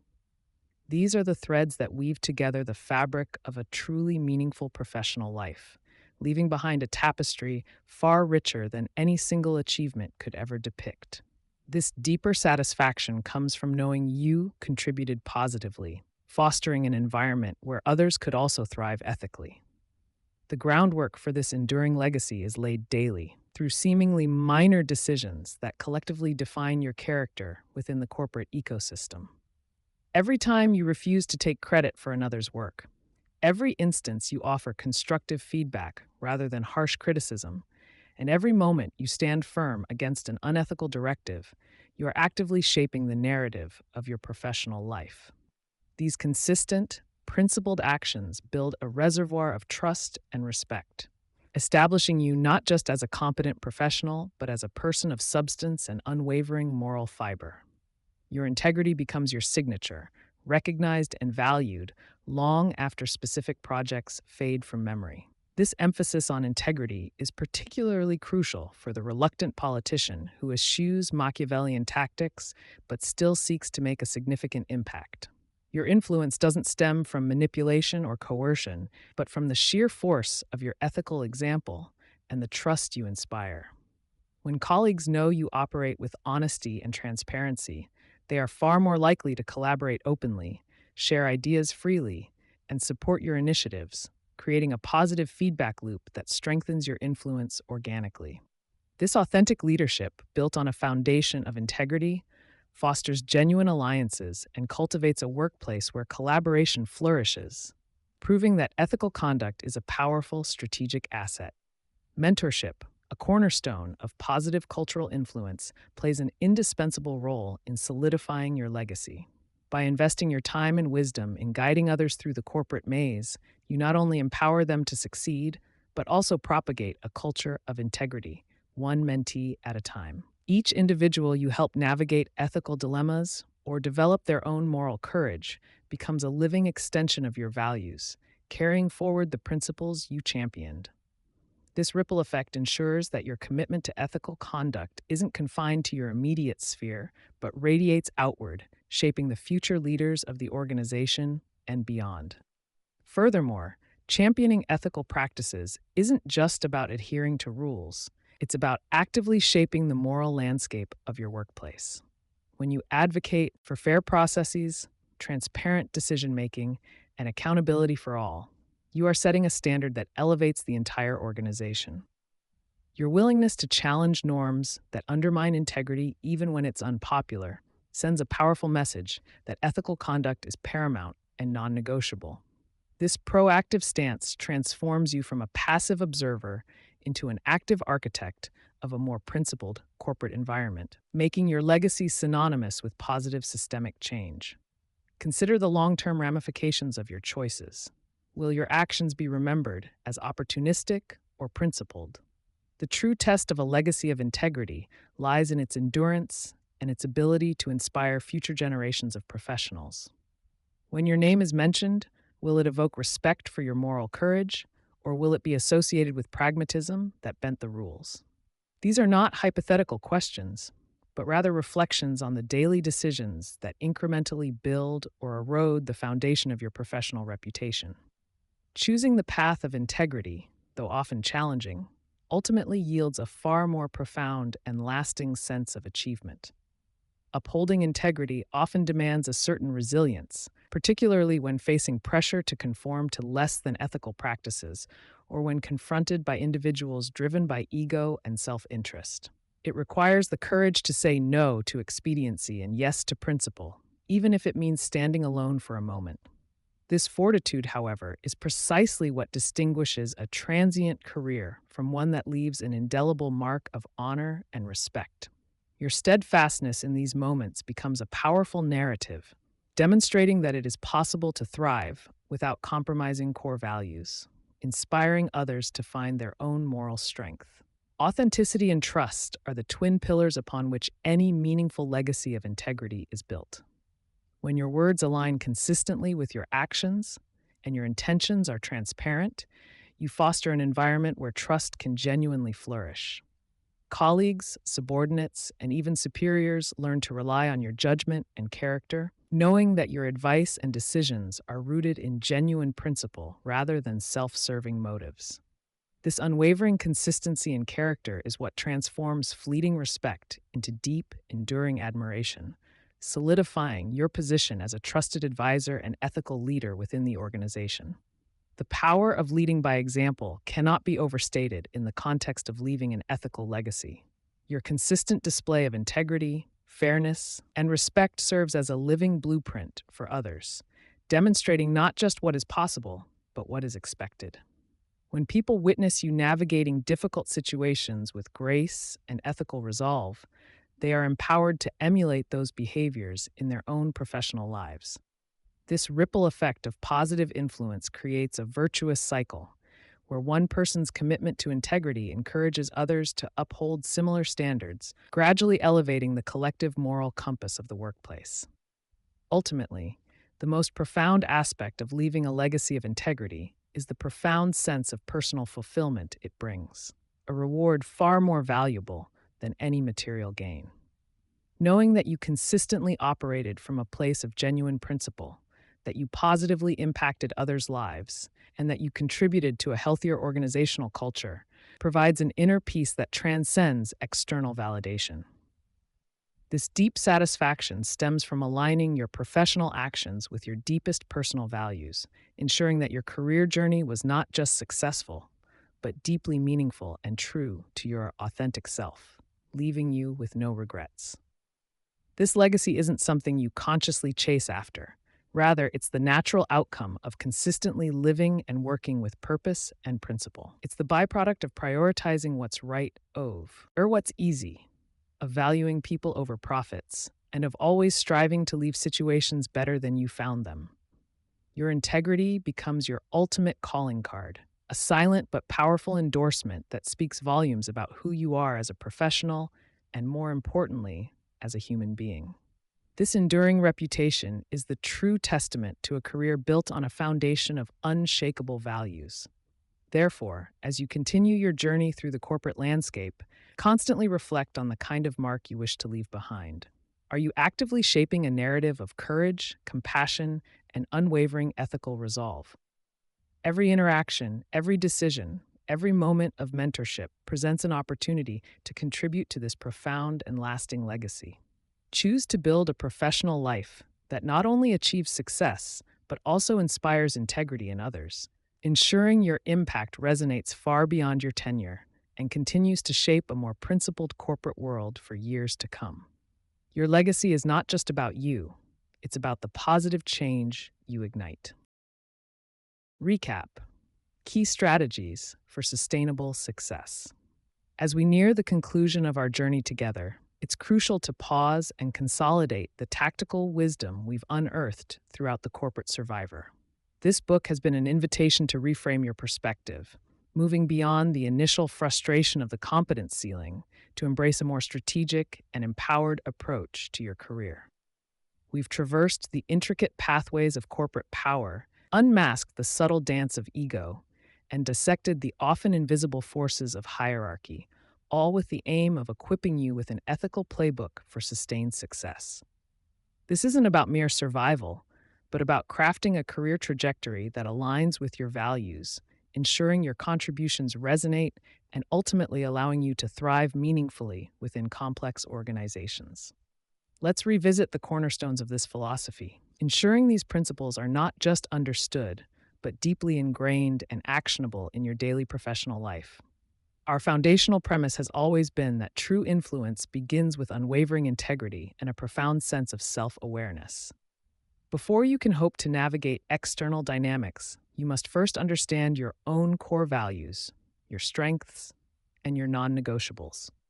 This internal compass serves as your guiding star, preventing you from drifting into ethically ambiguous waters or compromising the very essence of who you are. Remember, the most effective leaders are those whose actions are consistently aligned with their stated principles, fostering trust and respect even in the most cynical environments. Cultivating this inner clarity is not a one-time exercise, but a continuous practice, allowing you to respond authentically and strategically to every challenge you encounter. We delve deep into the art of deciphering power structures, moving beyond the simplistic org chart to map the true constellations of influence within your organization. This isn't about seeking power for its own sake, but about understanding where decisions genuinely get made and who holds the keys to resources and opportunities. Recognizing the informal networks, the unspoken alliances, and the unwritten rules allows you to anticipate challenges and identify potential allies proactively. Without this clear-eyed perspective, you risk expending valuable energy in the wrong directions, often feeling frustrated when your logic and hard work fail to move the needle. Knowledge of these dynamics is your first line of defense and your most potent offensive tool. Understanding the motivations and drivers of key stakeholders, from the C-suite to cross-functional partners, emerged as a critical strategy. We explored how to identify the currency that truly matters to each individual, whether it's recognition, control, innovation, or stability, and how to frame your proposals in terms that resonate with their priorities. This empathetic intelligence transforms potential adversaries into collaborators, or at the very least, neutralizes their opposition by addressing their underlying concerns. It requires active listening, keen observation, and the ability to step outside your own perspective to truly see the world through their eyes. This strategic empathy is a powerful, ethical lever for achieving your objectives. Addressing ego-driven personalities, such as the narcissistic leader or the credit-stealing peer, was another significant pillar of our discussion. We emphasized that reacting emotionally often plays directly into their manipulative hands, further entrenching the toxic dynamic. Instead, we advocated for a calm, objective, and strategic approach that focuses on facts, documented contributions, and public acknowledgement where appropriate. Setting clear professional boundaries and documenting interactions become indispensable tools in managing these challenging individuals, protecting your work, and preserving your professional reputation. Ember, their behavior often stems from their own insecurities, and your steady, principled response can often disarm them more effectively than direct confrontation. Navigating hierarchical obstacles also featured prominently in our toolkit, recognizing that the squeezed middle often lacks formal authority but carries immense responsibility. We explored techniques for influencing upwards and across, building consensus, and presenting solutions rather than just problems. This involves proactive communication, ensuring your manager and relevant stakeholders are always informed of your progress, challenges, and proposed next steps. It also means demonstrating initiative and ownership, positioning yourself as a reliable problem solver who can be trusted to deliver. Your ability to bridge gaps and facilitate collaboration becomes a valuable asset that transcends formal titles. The power of strategic alliances and mentorship cannot be overstated, forming the bedrock of a robust professional network. We discussed how to identify individuals who can offer guidance, advocacy, and support, and how to cultivate these relationships authentically. These alliances are not transactional. They are built on mutual respect, shared values, and a genuine willingness to help each other succeed. A strong network provides invaluable insights, opens doors to new opportunities, and offers a crucial buffer against isolation and corporate politicking. Invest in these relationships with sincerity, and they will yield profound dividends throughout your career. Perhaps one of the most vital distinctions we made was between ethical influence and manipulative tactics. The corporate survivor firmly rejects Machiavellian gamesmanship, instead championing persuasion rooted in transparency, mutual benefit, and logical reasoning. Your goal is not to trick or coerce others, but to present your ideas with clarity, conviction, and a demonstrable benefit to the organization or the individuals involved. This approach builds long-term trust and credibility, ensuring that your influence grows organically and sustainably. It's about building a reputation as someone who can be relied upon, not just for results, but for integrity. Effective communication in all its forms emerged as a non-negotiable skill for every corporate survivor. This goes beyond merely speaking clearly. It encompasses active listening, tailoring your message to your audience, and mastering the art of storytelling to convey complex ideas simply and memorably. We explored how to frame difficult conversations, present data with impact, and ensure your contributions are not only seen, but truly understood and valued. Your ability to articulate your vision, advocate for your projects, and navigate nuanced discussions with grace directly impacts your visibility and your ability to drive change. It is the conduit through which all your other strategies flow. Ensuring your contributions are acknowledged and recognized is not about self-promotion in a boastful sense, but about taking ownership of your achievements and making them visible to the right people. We discussed strategies for documenting successes, sharing updates proactively, and leveraging performance reviews and informal check-ins to highlight your impact. This visibility ensures that your hard work translates into career progression and opportunities, preventing the frustration of being overlooked or having your efforts attributed elsewhere. It is a vital component of safeguarding your career longevity and ensuring your efforts are appropriately rewarded. Resilience and adaptability are more than just buzzwords. They are essential survival traits in the ever-evolving corporate landscape. We acknowledge that setbacks are inevitable, and the true measure of a corporate survivor lies not in avoiding challenges, but in how effectively they bounce back and learn from adversity. This involves cultivating a growth mindset, viewing obstacles as opportunities for learning, and being willing to adjust your strategies when circumstances change. The ability to pivot, to absorb new information, and to remain calm under pressure will serve you well, distinguishing you as a steadfast and reliable professional. Finally, we underscored the profound importance of continuous learning and adaptation, a theme that will propel us into our next chapter. The corporate world is not static. What worked yesterday may not work tomorrow. Staying curious, seeking out new knowledge, and actively developing new skills are not optional extras, but fundamental requirements for long-term relevance and success. This commitment to growth positions you as an invaluable asset, someone who not only navigates change but actively contributes to innovation and progress within your organization. Embrace the journey of lifelong learning as your ultimate competitive advantage. In essence, the corporate survivor has offered you a comprehensive framework for navigating the corporate maze with purpose and integrity. It's a call to action for the ethical professional, the reluctant politician, to step into their power without sacrificing their soul. You now possess the tools to decode complex dynamics, manage challenging personalities, and overcome systemic hurdles. This isn't about becoming someone you're not, but about becoming the most effective, authentic version of yourself within the corporate environment. The strategies we've discussed are designed to be integrated into your daily practice, transforming your approach to work and your perception of corporate life. Remember, your journey towards sustainable success is an ongoing one, filled with continuous opportunities for growth and refinement. The insights shared in this book are not meant to be a rigid dogma, but a flexible guide that empowers you to make informed, ethical choices tailored to your unique situations. Each challenge you face is an opportunity to apply these principles, to hone your skills, and to further solidify your position as a respected and influential leader. You have the inherent capacity to shape your corporate experience, to move beyond merely enduring to truly thriving.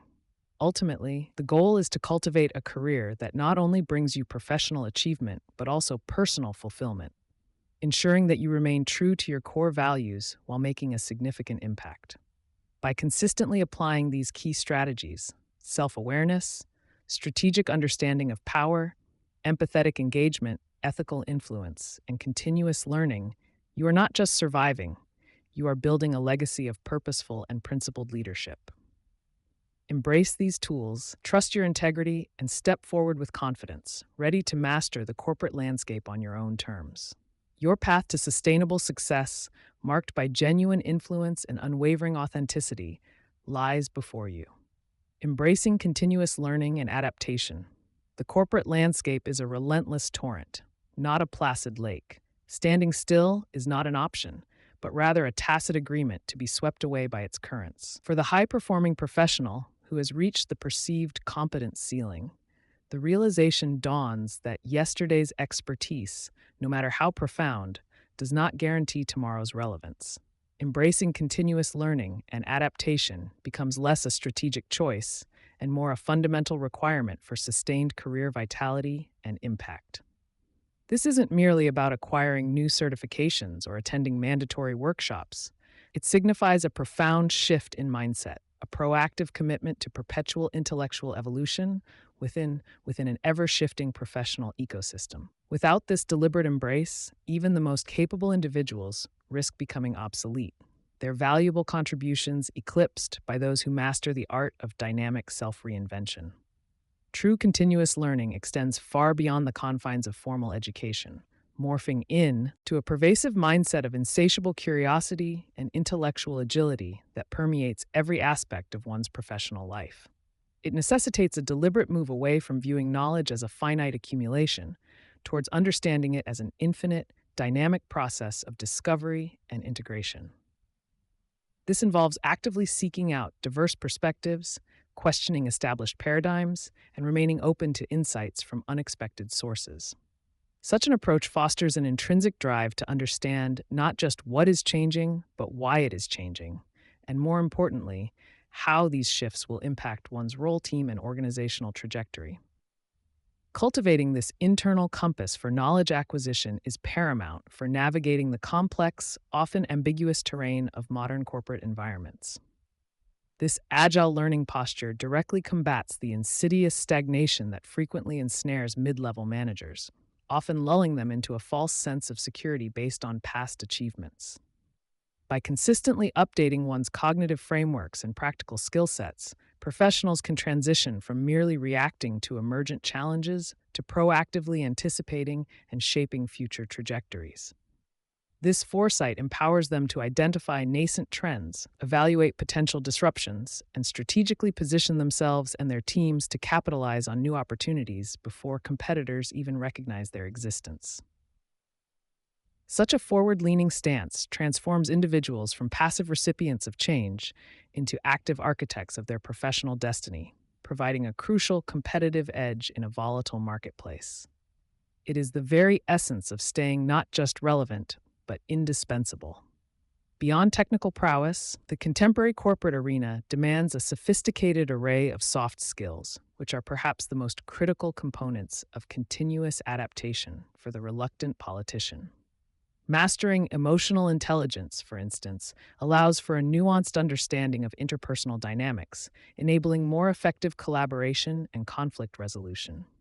Strategic communication becomes a precision instrument for articulating value, influencing stakeholders, and navigating delicate political landscapes without resorting to manipulative tactics.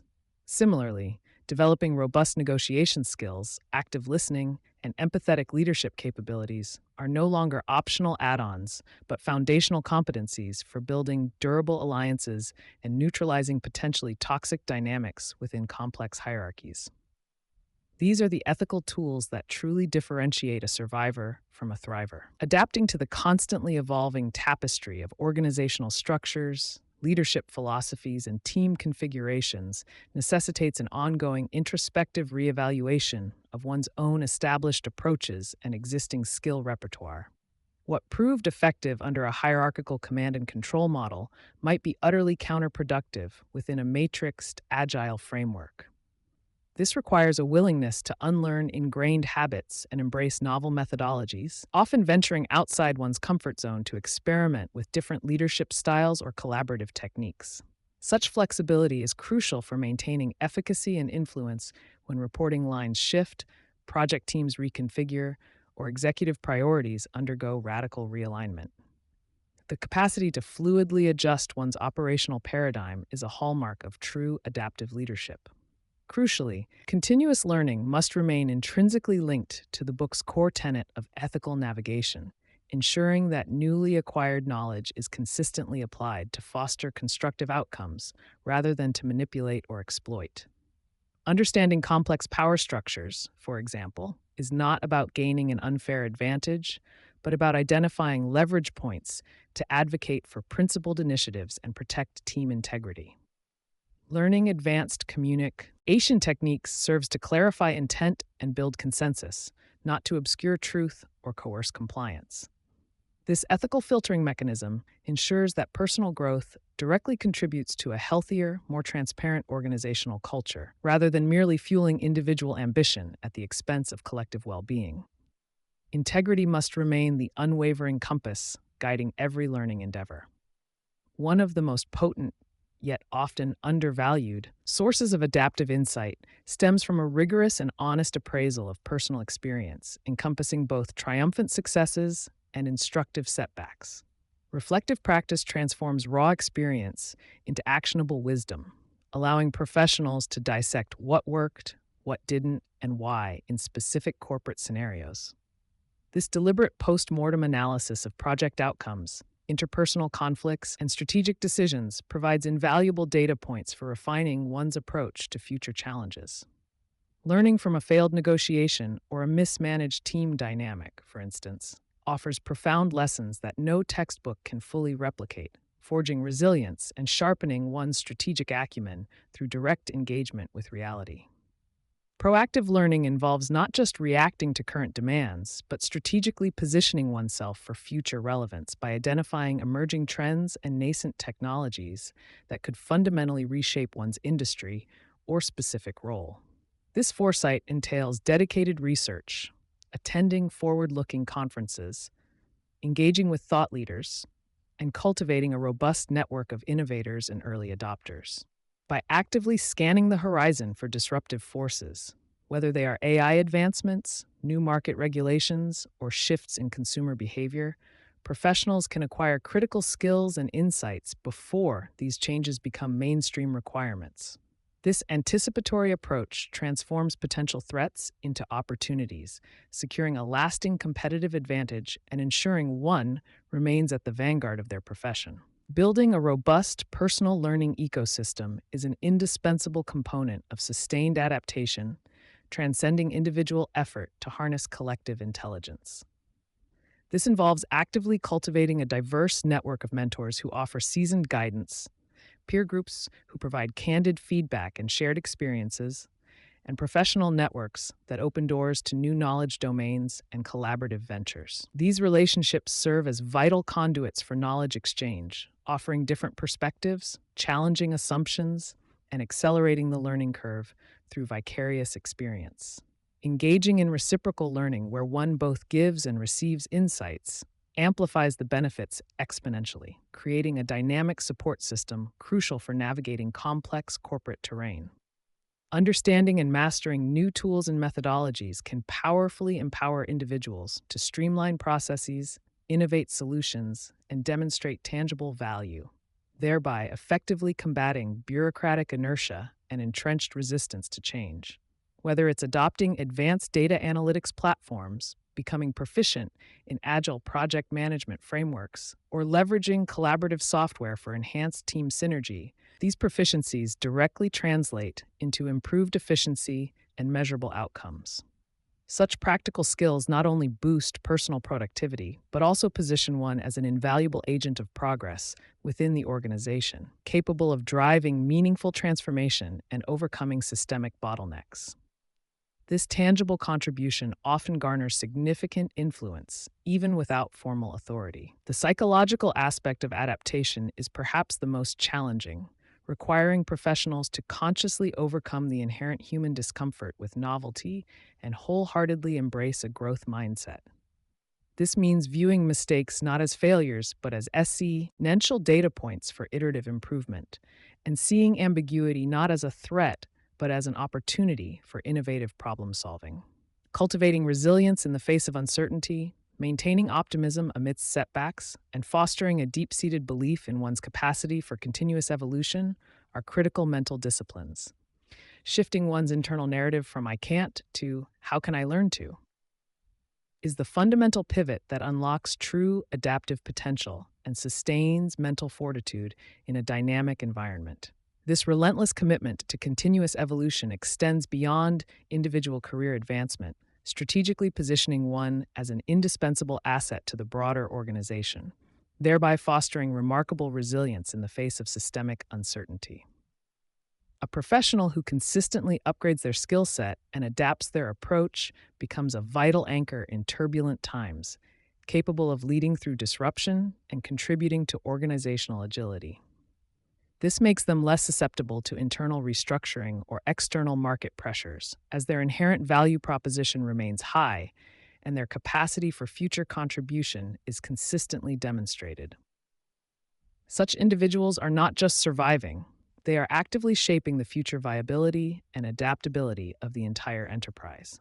Ultimately, true corporate survival and sustained thriving emanate not from a static mastery of a fixed skill set, but from the dynamic, ongoing capacity to learn, unlearn, and then effectively relearn. The corporate survivor understands that the most valuable asset they possess is their cognitive elasticity, their ability to shed outdated paradigms and readily embrace new knowledge and methodologies. This iterative process is the engine of innovation, the bedrock of resilience, and the pathway to enduring relevance in an unpredictable world. It is the continuous refinement of one's internal operating system, ensuring perpetual peak performance and strategic alignment.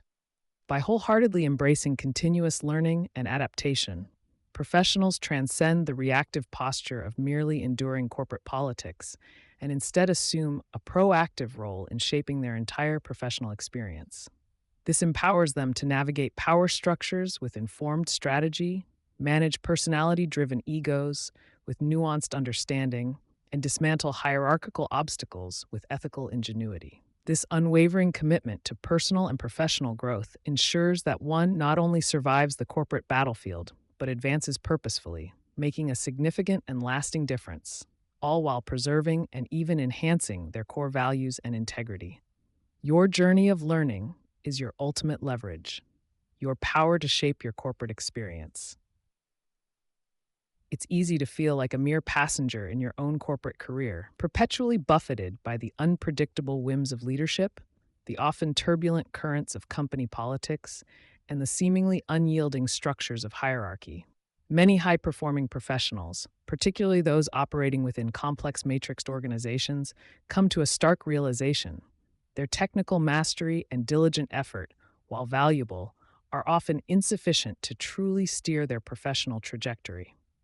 They find themselves in the squeezed middle, caught between demanding expectations from above and the critical need to deliver results without the commensurate formal authority. This perception of powerlessness, while understandable, often masks a profound truth. You possess far more agency to shape your corporate experience than you might initially believe, and recognizing this is the first crucial step toward reclaiming control. This inherent power isn't about seizing overt control or dictating terms to those above you. It's a more subtle, yet equally potent form of influence, derived from a deep understanding of your own capabilities, your environment, and your strategic choices. T manifests in your ability to define your boundaries, to choose your battles, and to strategically cultivate the relationships that matter most. Recognizing this internal locus of control transforms your role from a reactive participant to a proactive architect of your professional journey, allowing you to navigate the intricate corporate landscape with greater intentionality and purpose. Your capacity to shape your experience hinges on understanding where your true influence lies, even when direct authority is elusive. One of the most significant levers at your disposal is the power to define your narrative and control your communication.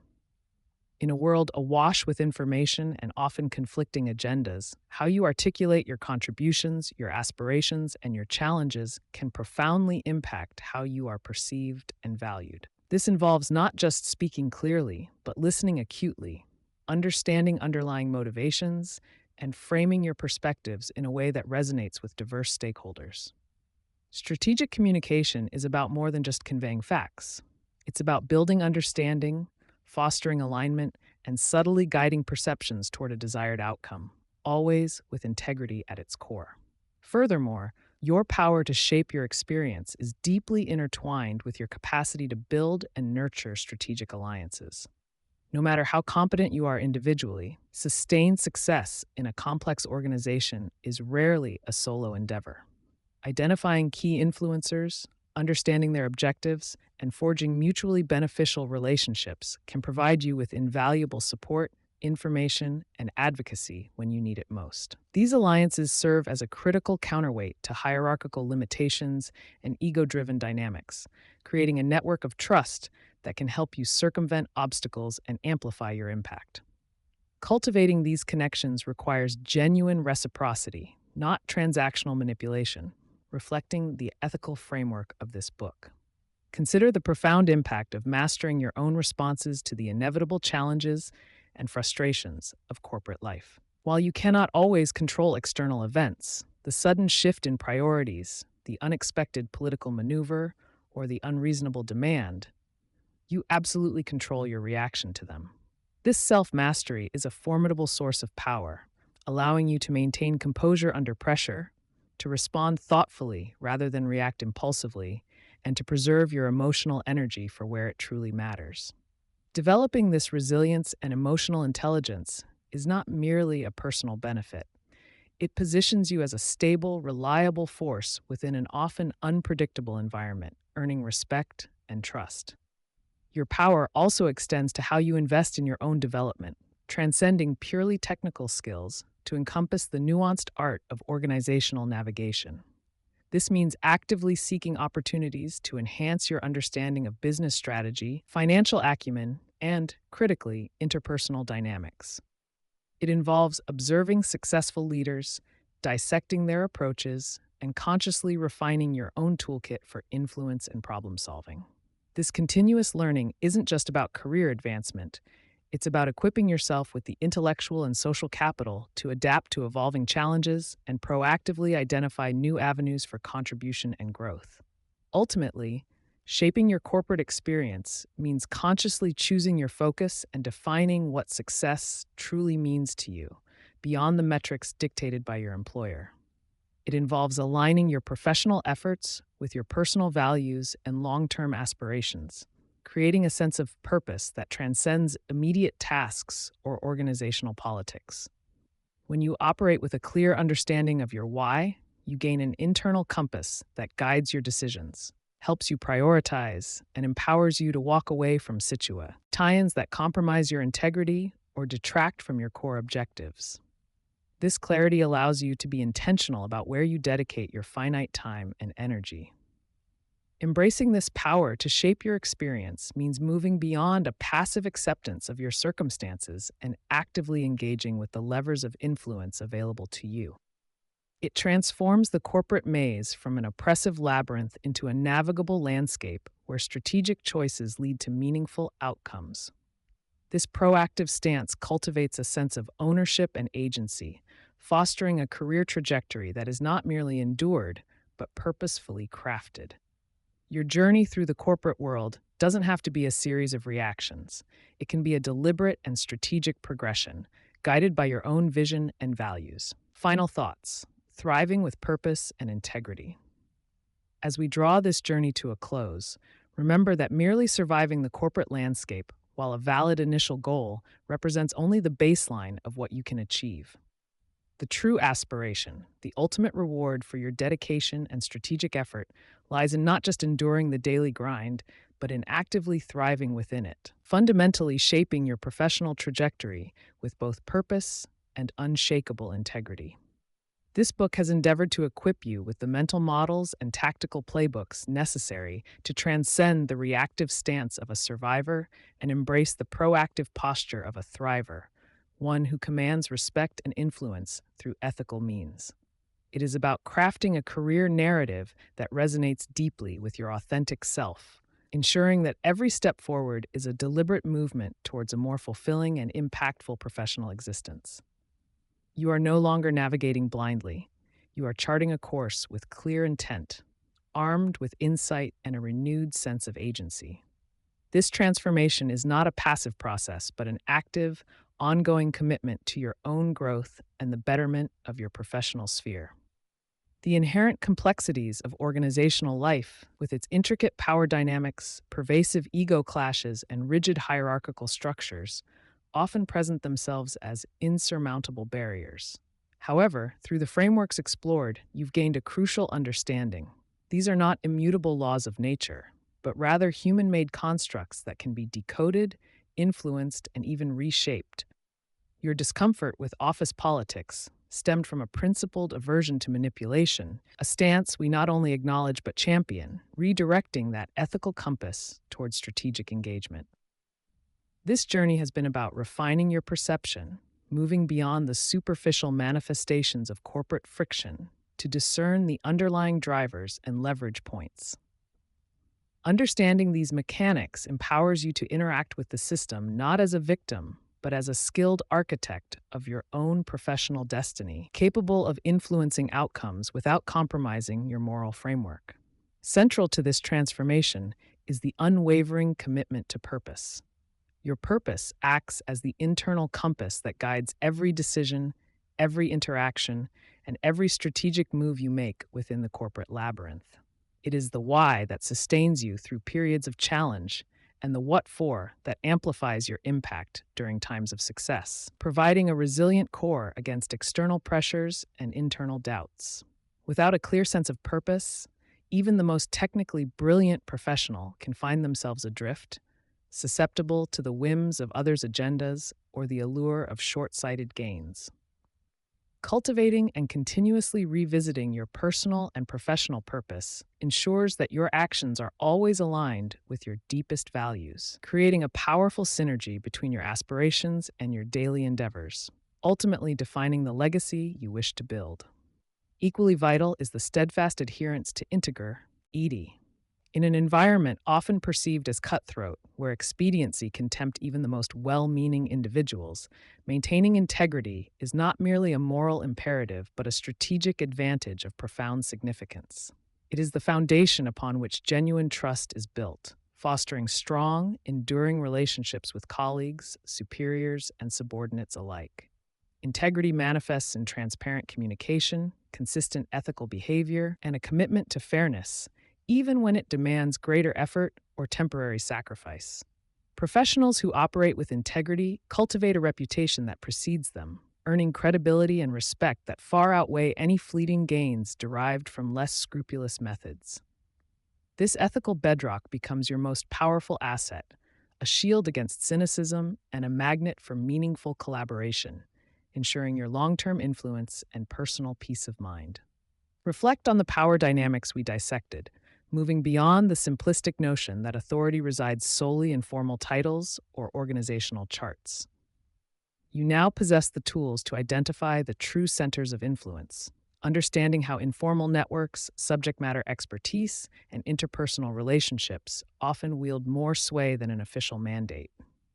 This nuanced comprehension allows you to strategically position yourself, building bridges to key decision-makers and influencers, regardless of their position relative to your own. Recognizing these subtle currents empowers you to navigate complex projects, advocate for your ideas more effectively, and secure the resources and support necessary to drive meaningful initiatives. Your ability to map and engage with these invisible lines of power transforms you from a mere participant into a strategic player, actively shaping the organizational narrative and outcomes. Furthermore, the recurring theme of managing ego, both your own and that of others, has been a critical thread throughout our discussions. Recognizing the pervasive nature of ego-driven behaviors, the need for credit, the fear of being wrong, the desire for control, is the first step towards neutralizing their potentially detrimental effects. Your refined capacity to depersonalize these interactions, to understand the underlying motivations without internalizing the emotional fallout, allows for more objective and effective responses. This mastery extends to self-awareness, ensuring your own ego does not inadvertently derail your strategic objectives or alienate potential allies. By approaching interactions with a mindset focused on collaborative outcomes rather than individual validation, you unlock greater potential for productive engagement and foster an environment where shared success can truly flourish, transforming potential conflict into constructive dialogue. We also armed you with strategies for dismantling hierarchical obstacles, those rigid structures and bureaucratic gatekeepers that often stifle innovation and impede progress. The key lies not in outright rebellion, which is rarely effective, but in strategic circumvention, intelligent escalation, and the art of persuasive influence. You've learned to identify the true bottlenecks, to understand the motivations behind stringent rules, and to present solutions that address concerns while still moving your agenda forward. This involves mastering the art of framing, tailoring your message to resonate with different levels of the organization, and building a compelling case that transcends departmental silos.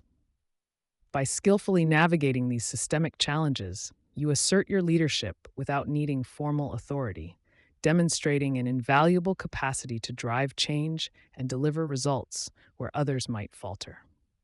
The cultivation of strategic alliances emerged as another cornerstone of your corporate survival kit, moving beyond casual networking to purposeful relationship building. These are not transactional connections, but rather mutual, ally beneficial partnerships forged on trust, shared objectives, and reciprocal support. You've learned how to identify potential allies, understand their needs and aspirations, and offer value that strengthens the bond. These alliances become your extended team, providing critical insights, amplifying your influence, and offering a crucial buffer against isolated challenges.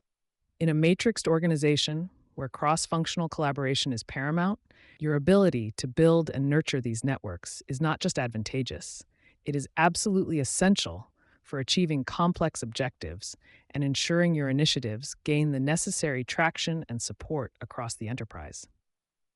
Your communication skills have been sharpened, transforming them into precision instruments for influence and clarity. This involves moving beyond simply conveying information to mastering the art of strategic messaging, active listening, and empathetic dialogue. You now understand how to tailor your communication style to different audiences, anticipate potential misunderstandings, and frame your arguments in a way that resonates deeply with the recipient's perspective and priorities. The ability to articulate your vision, negotiate effectively, and provide constructive feedback with both candor and compassion is invaluable. This refined communication prowess ensures your ideas are not only heard, but understood and acted upon, minimizing misinterpretations and fostering an environment of open, productive exchange, which is the lifeblood of any successful organization. Remember the emphasis on continuous learning and adaptation, recognizing that the corporate landscape is not static, but a constantly evolving ecosystem. The strategies and insights gained from this book are not a one-time immunization, but rather a framework for ongoing growth and refinement. Embrace the mindset of a perpetual student, always seeking new knowledge, observing emerging trends, and reflecting on your experiences to extract valuable lessons. This commitment to lifelong learning ensures that you remain agile, relevant, and capable of responding effectively to unforeseen challenges and opportunities. Your adaptability will be your greatest asset, allowing you to not only withstand the tides of change, but to proactively harness them, positioning yourself as a visionary leader prepared for future complexities. With this newfound mastery comes a profound responsibility, the power to positively influence the organizational culture around you. You are no longer just a participant in the system. You are an ethical agent of change, capable of modeling the behaviors you wish to see. Your principled approach to power, your measured responses to ego-driven dynamics, and your thoughtful navigation of hierarchy will serve as a beacon for others who share your values, but perhaps lack your strategic toolkit. By demonstrating that integrity and purpose are not weaknesses, but powerful enablers of success, you inspire colleagues, mentor emerging talent, and contribute to a more humane and effective workplace for everyone. This is the ripple effect of your personal transformation, extending beyond your individual career to impact the collective well-being of your professional community. View challenges not as roadblocks, but as invaluable opportunities for further growth and refinement of your strategic acumen. Each instance of corporate friction, every difficult conversation, and every seemingly insurmountable obstacle presents a chance to apply the principles you've learned, test your resilience, and deepen your understanding of human and organizational behavior.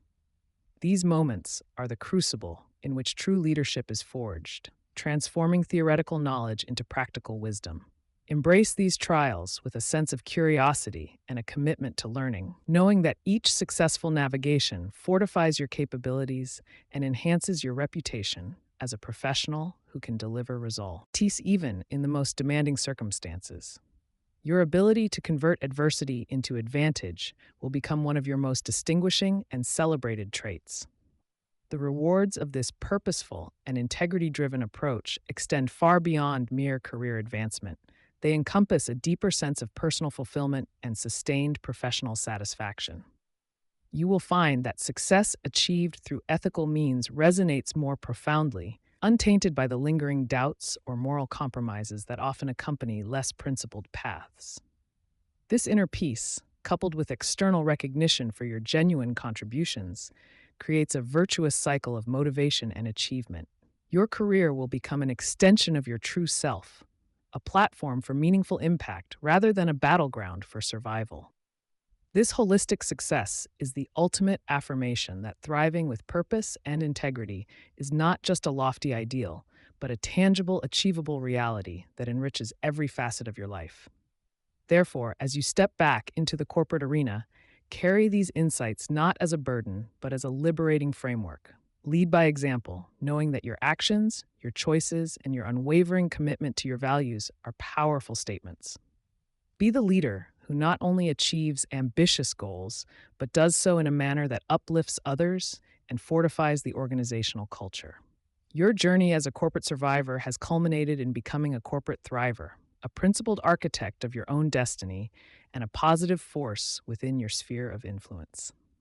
This ongoing commitment will differentiate you, elevate your impact, and ensure that your professional life is characterized by deep meaning, that unwavering ethics, and sustained, authentic success.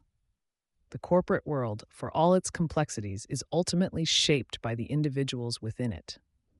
Your decision to navigate it with purpose and integrity is a powerful act of leadership, demonstrating that it is indeed possible to achieve significant professional milestones without sacrificing your soul. This is not a passive hope, but an active choice, a daily commitment to the principles that resonate most deeply with your authentic self. Go forth, equipped with your strategic playbook and an unshakable moral compass, ready to not just survive, but to truly thrive, making a meaningful difference and leaving an indelible mark of excellence and ethical leadership. Your journey has just begun, and the path ahead is yours to shape, with confidence and conviction. Embrace the ongoing evolution of your professional identity, understanding that this journey of thriving is continuous, dynamic, and endlessly rewarding.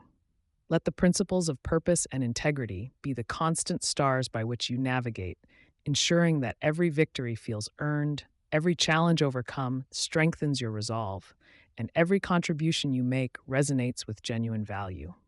Your legacy will not merely be defined by titles or achievements, but by the manner in which you attained them, the positive impact you fostered, and the unwavering ethical foundation upon which your success was built.